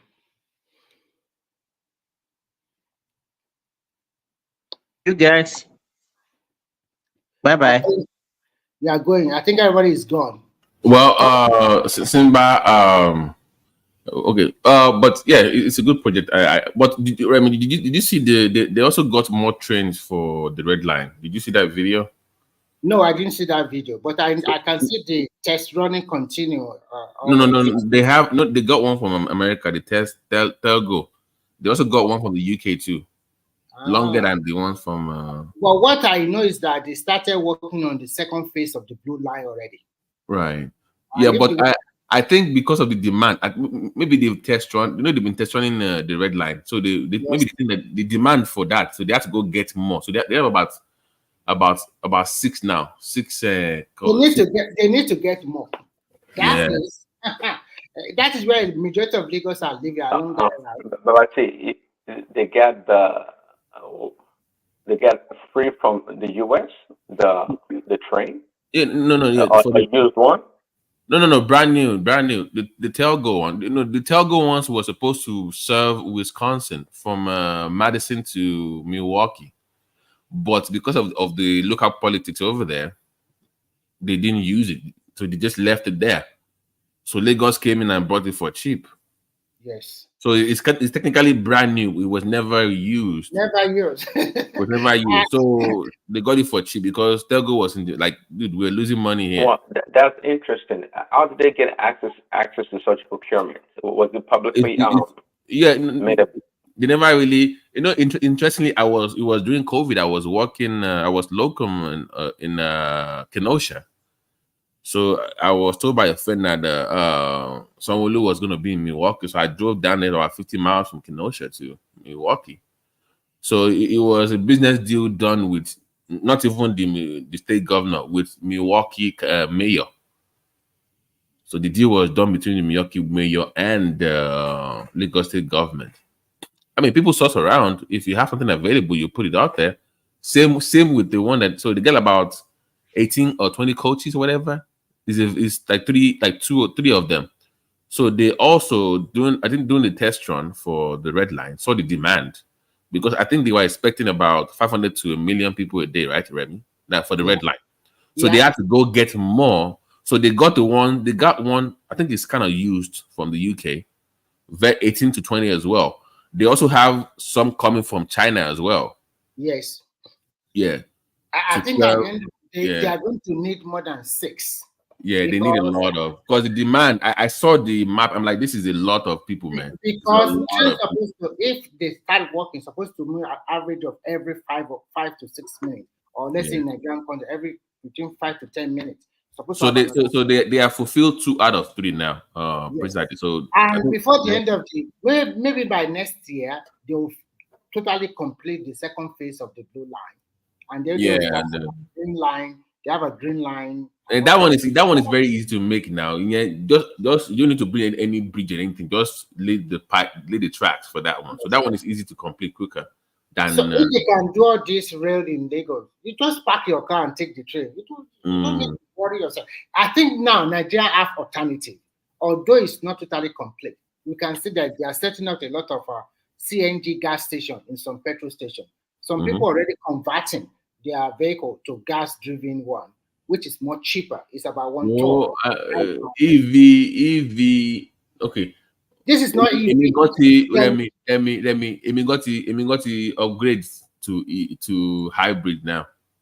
I'm driving hybrid here. The way, so that's the way all this CNG. I'm telling you, EVs make of a lot. In Nigerian context, the problem we're having are numerous. People cannot afford new car easily as a hybrid vehicle. So even the so-called Tokunbo is so expensive because of the exchange rate. For example, the customer are charging about 1,450 to $1. And you know, the way you clear your vehicle, they give them a 5-year period. Like a vehicle of 2010 to 2015 is almost the same amount of money you are going to pay for the duty, the clearing duty for it. So it's advisable that if you want to buy a car, could buy something about 2014 or 2015 instead of buying 2010, because you are going to pay the same amount of money. But by the way, do they have any other line that they are working on apart from the red and blue? I think that's the two that Abby. That's the two for now, but I don't think they have started green line or the purple line. Is it green or purple? I know they have green. That green is for those. The purple one, I forgot where it starts from, but they are, at least if they are working efficiently on those two. Oh my! Especially I think someone wants to at least finish these 2 before he leaves office. You know, because remember the red line also has a phase 2 as well. Yes. So that is why I like Yoruba people. Sometimes they are not so selfish. They have like building a lot of people. This Sanwo-Olu might be a leader in the next 10, 15 years in Nigeria. I'm not talking about presidency, but who knows? Maybe vice president or whatever. So these are good material. When they are putting into work now, nobody is complaining. People are saying it's working. So in the next 10 or 15 years, you see me in top position, you will not say it does not deserve it. So that's what we are talking. If to say he said, okay, I want to be an activist, I want to continue to do this, will it get to this position? So he has been a commissioner under Tinubu. This man is a director at a City Monument Bank, belong to Balogun. We used to borrow money from them. Okay, so these are people that have been there for a long time. And look at when now he's already a governor at 60s. So he will continue to play active role for the next 8 years, even after leaving office. So you will see him as a minister or blah, blah, blah like that. So that country, you need to build your resume from scratch, not politically. If you really want to become a governor or president. You know, people always, they don't know like that. The thing maybe Fashola and Boy, they just showed up from the middle of nowhere. Like, come on, guys. It doesn't work that way, man. There is one guy, he's a surgeon in Australia. Oh, yeah. 1 second. Someone, I just Googled it. It's 59 years old. Someone. So just like you're saying already, so in the next decade, it's going to play a big time politics. So became a VP or whatever. It would be like 7 years old. Now, would you guys be saying then that it's too old to become president or vice president? Even what I'm saying that is probability he might be choosing to be vice president. No, it's not. It's not going to be vice. It's going to the Senate. Senate. It's you going know to how the this Senate. thing works now. So no. Here's the plan. I don't want him to go to the Senate. Let me tell you, because South is going to be. This is the play. You know, in this Fourth Republic, we've not had a Yoruba Senate president. Oh. You got. It's all politics now. So when you have your Northern president and you have your South VP, then that opens the spot for the Southwest to get their senator president. So you got to look ahead, man. This is all. I know we fit the ball easily. Yeah, so that's the plan. That's the gameplay, man. Yeah, so it's a long time game. You have to be there for a long time to get all these appointments. Or no, I'm making a point that Sanwo-Olu is planting the seed, playing his part, but as he's doing so, he's getting older, right? Yes. So when he's getting close to 70, people are like, oh, we don't want these old people, but these old people were once young, like Tinubu. But Prince, let me ask you something. If you notice, maybe just me after Tinubu, I think maybe this is a coincidence or by deliberate. Everybody after him were in their late 40s when they became governor. Like I think it just maybe early 50s or late 40s. He likes that 45 to 52 kind of range before they run for anything. So if you look at the next governor of Lagos, it's going to be in that same age range too. Smart, but in their late 40s, early 50s. Yes. That's how they plan it out in Lagos. And it's worked well for them so far. I mean, you can't argue that, Prince, right? I do like this their environment commission. That one is a indigene now. Indigene like that now. So which senatorial district is it? It's like a I don't know, but I know it's like a real indigene of Lagos, not like one of those royal kind of family kind of thing. Okay. So it has their name is well known. It's from a very well known family from in that part of Lagos. So well, you might never know. They just bring somebody out that you don't even expect, and before you know it. Yeah, I would say maybe him or Amzat, maybe because no. Well, Amzat is going to be 60 years old this year. 60? Oh, it was born in 64. Oh, so somebody in that cabinet in his late 40s or early 50s. It can be Speaker Obasa. Amzat is 64. 60. No, he was born in 64. Oh, 64. He's old, man. 64. The guy is over 60 already, or 60. So it's going to be in September. It's going to be 60 years old, right? Yeah. Yeah. So. And to me, I think they won't give him that. No, they're not going to give him that. Lagos State, they need somebody around 45 to 55. You know, the funny thing, like Lagos already knows who they're going to pick. That's the thing. That's the crazy thing about Lagos. They plan it in. They know who they want to. That's the thing. They plan it out. Yeah, at least we know we want in the good state, so we have an idea. So yeah. I think it's going back to year one about section one. The Jembu people sometimes I don't understand it. Benga Daniel does not do jack when he was even. How old is Femi, by the way? Femi 62. Oh, 62. He's old too, so he's out. No, they're not going to. They have given him the best position. How come we go back to be a governor from chief of staff? Just follow Tinubu anywhere you go. It's enough.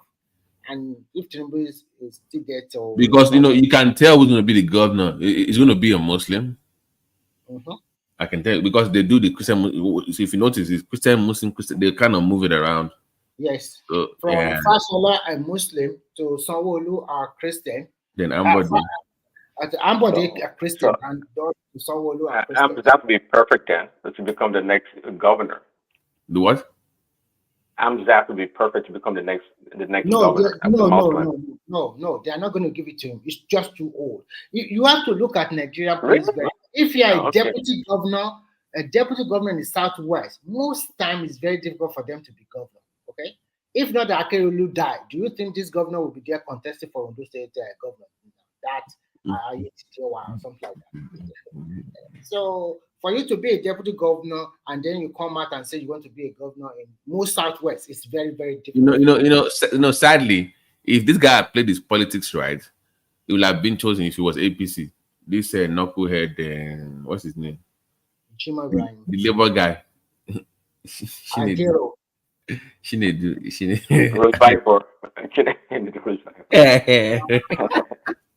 Because he checks the box now. Come on, he checks the just need some mentorship under their banner, but he blew it. So no, I don't think they will give it to him because it's not an idiot.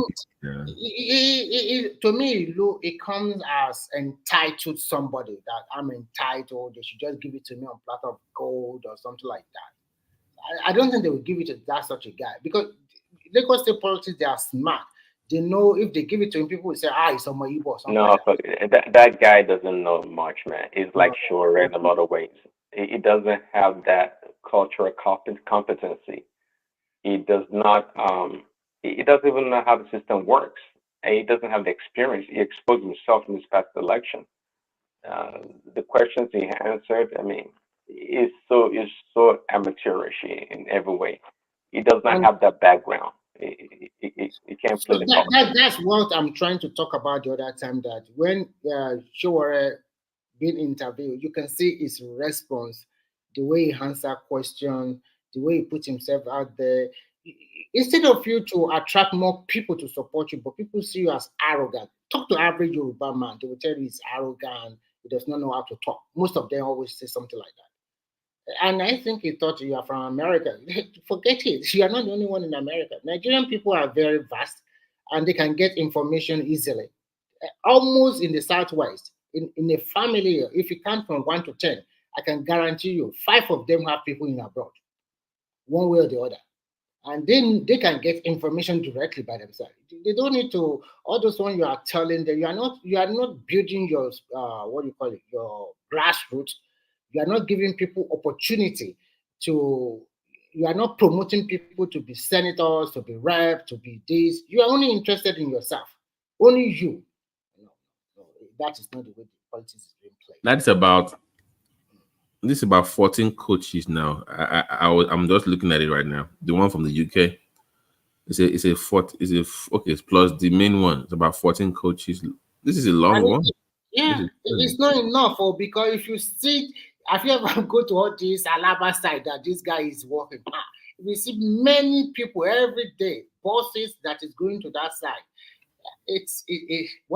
I think it's also includes Yaba, right? That red line. Practice through Yaba, Oyinbo, and the rest. So there's an influx of huge, and it's going to be a game changer for Lagos State. Now, it's quite good. Thank you.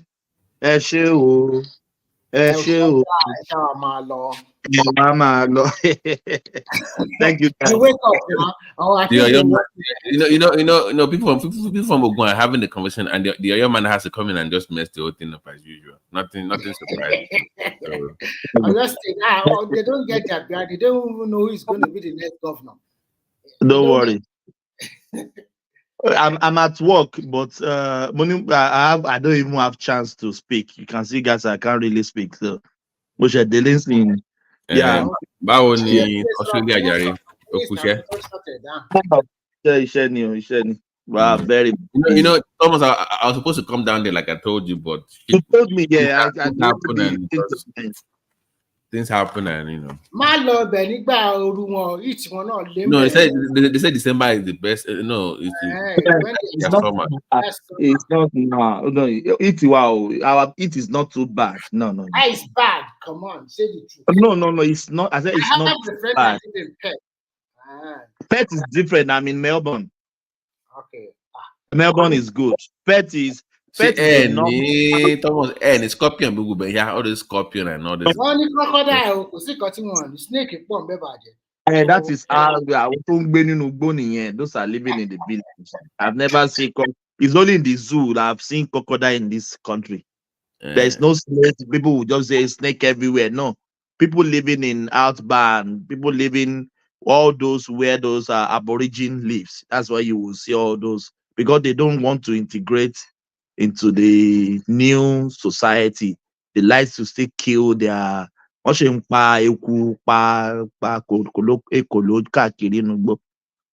why you see, that's why you will see all those.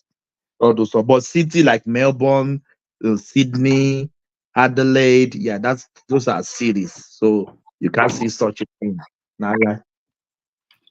Thank you so much, guys. Thank you thank you so much. See you guys tomorrow. All right, Prince, Remy. All right.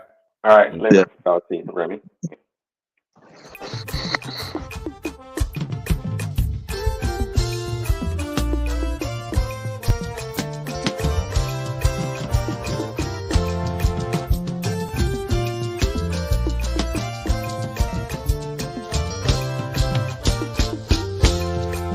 Our great Nigeria is possible. Our great Nigeria is very possible.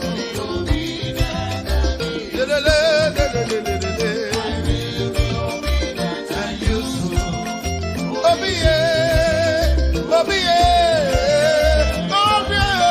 Obedient and useful. Our great Nigeria is possible. Our great Nigeria is very possible. For better infrastructure, for better life, yeah, my people. For better roads, yeah, for better hospitals and health, yeah. Hey. For lights today, for everything to work for us, for Nigeria.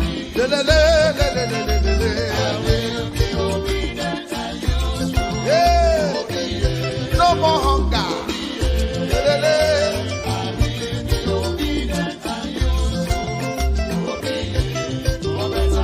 Obi for better Nigeria. Obedient and useful. Obi, yeah. Obi, yeah. I'll be obedient and useful. Obi, yeah. Oh, yeah, oh, Obi, get it, get it, get it. Hausa man, Yoruba man, Igbo man, Middle Belt, Niger Delta. Let us come together for better Nigeria. Get it, for better life, for better health, for better road. Get it, from consumption to production. Get it. Obi Adema,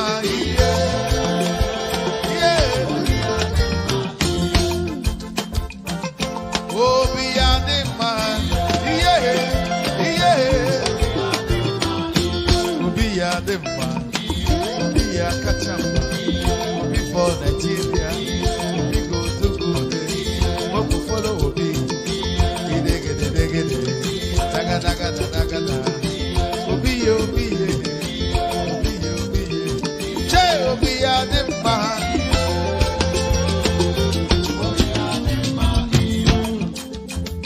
Okay now. Ewo, I beg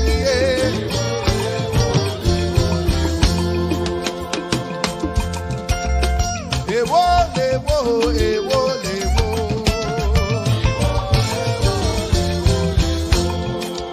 Oyibo lọ́tọ̀ bẹ̀lẹ̀ wá lọ́tọ̀ ìrọ̀sí lọ́tọ̀ kò wá ní lọ́tọ̀ Mọ̀rítàlá lọ́tọ̀ Ọbásanjọ́ lọ́tọ̀ Ṣàgárí lọ́tọ̀ Buhari lọ́tọ̀ Babangida lọ́tọ̀ Ṣọ̀nẹ́kan lọ́tọ̀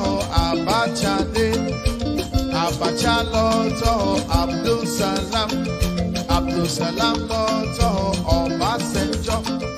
Ọbásanjọ́ lọ́tọ̀ Yar'Adua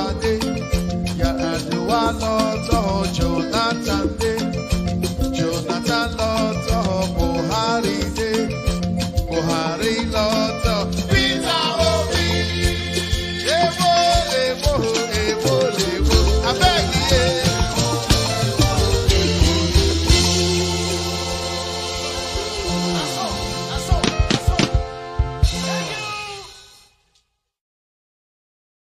ọmọ Naija ẹ̀yin dá Nigeria we hail thee. Our own dear native land.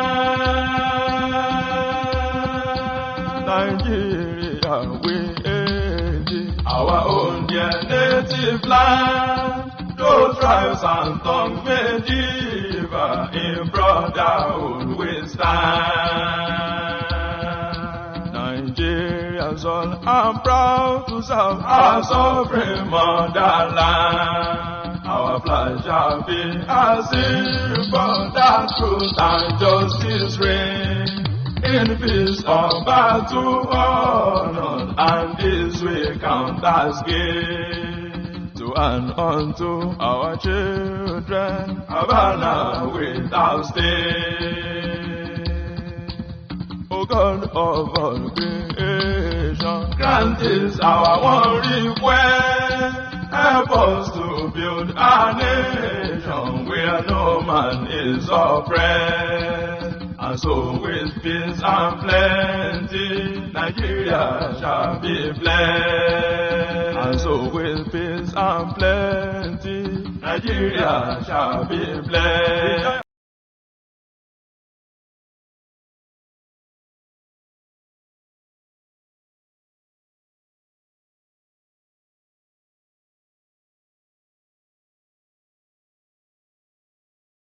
ọmọ Naija ẹ̀yin dá Nigeria we hail thee. Our own dear native land. Nigeria we hail thee. Our own dear native land. Though tribes and tongues may differ, in brotherhood we stand. Nigerians all are proud to serve our sovereign motherland. Our flag shall be as if that truth and justice reign. In peace or battle honored, and this we count as gain. To and unto our children, Havana without stay. O God of all creation, grant this our one request. Help us to build a nation where no man is oppressed. And so with peace and plenty, Nigeria shall be blessed. And so with peace and plenty, Nigeria shall be blessed.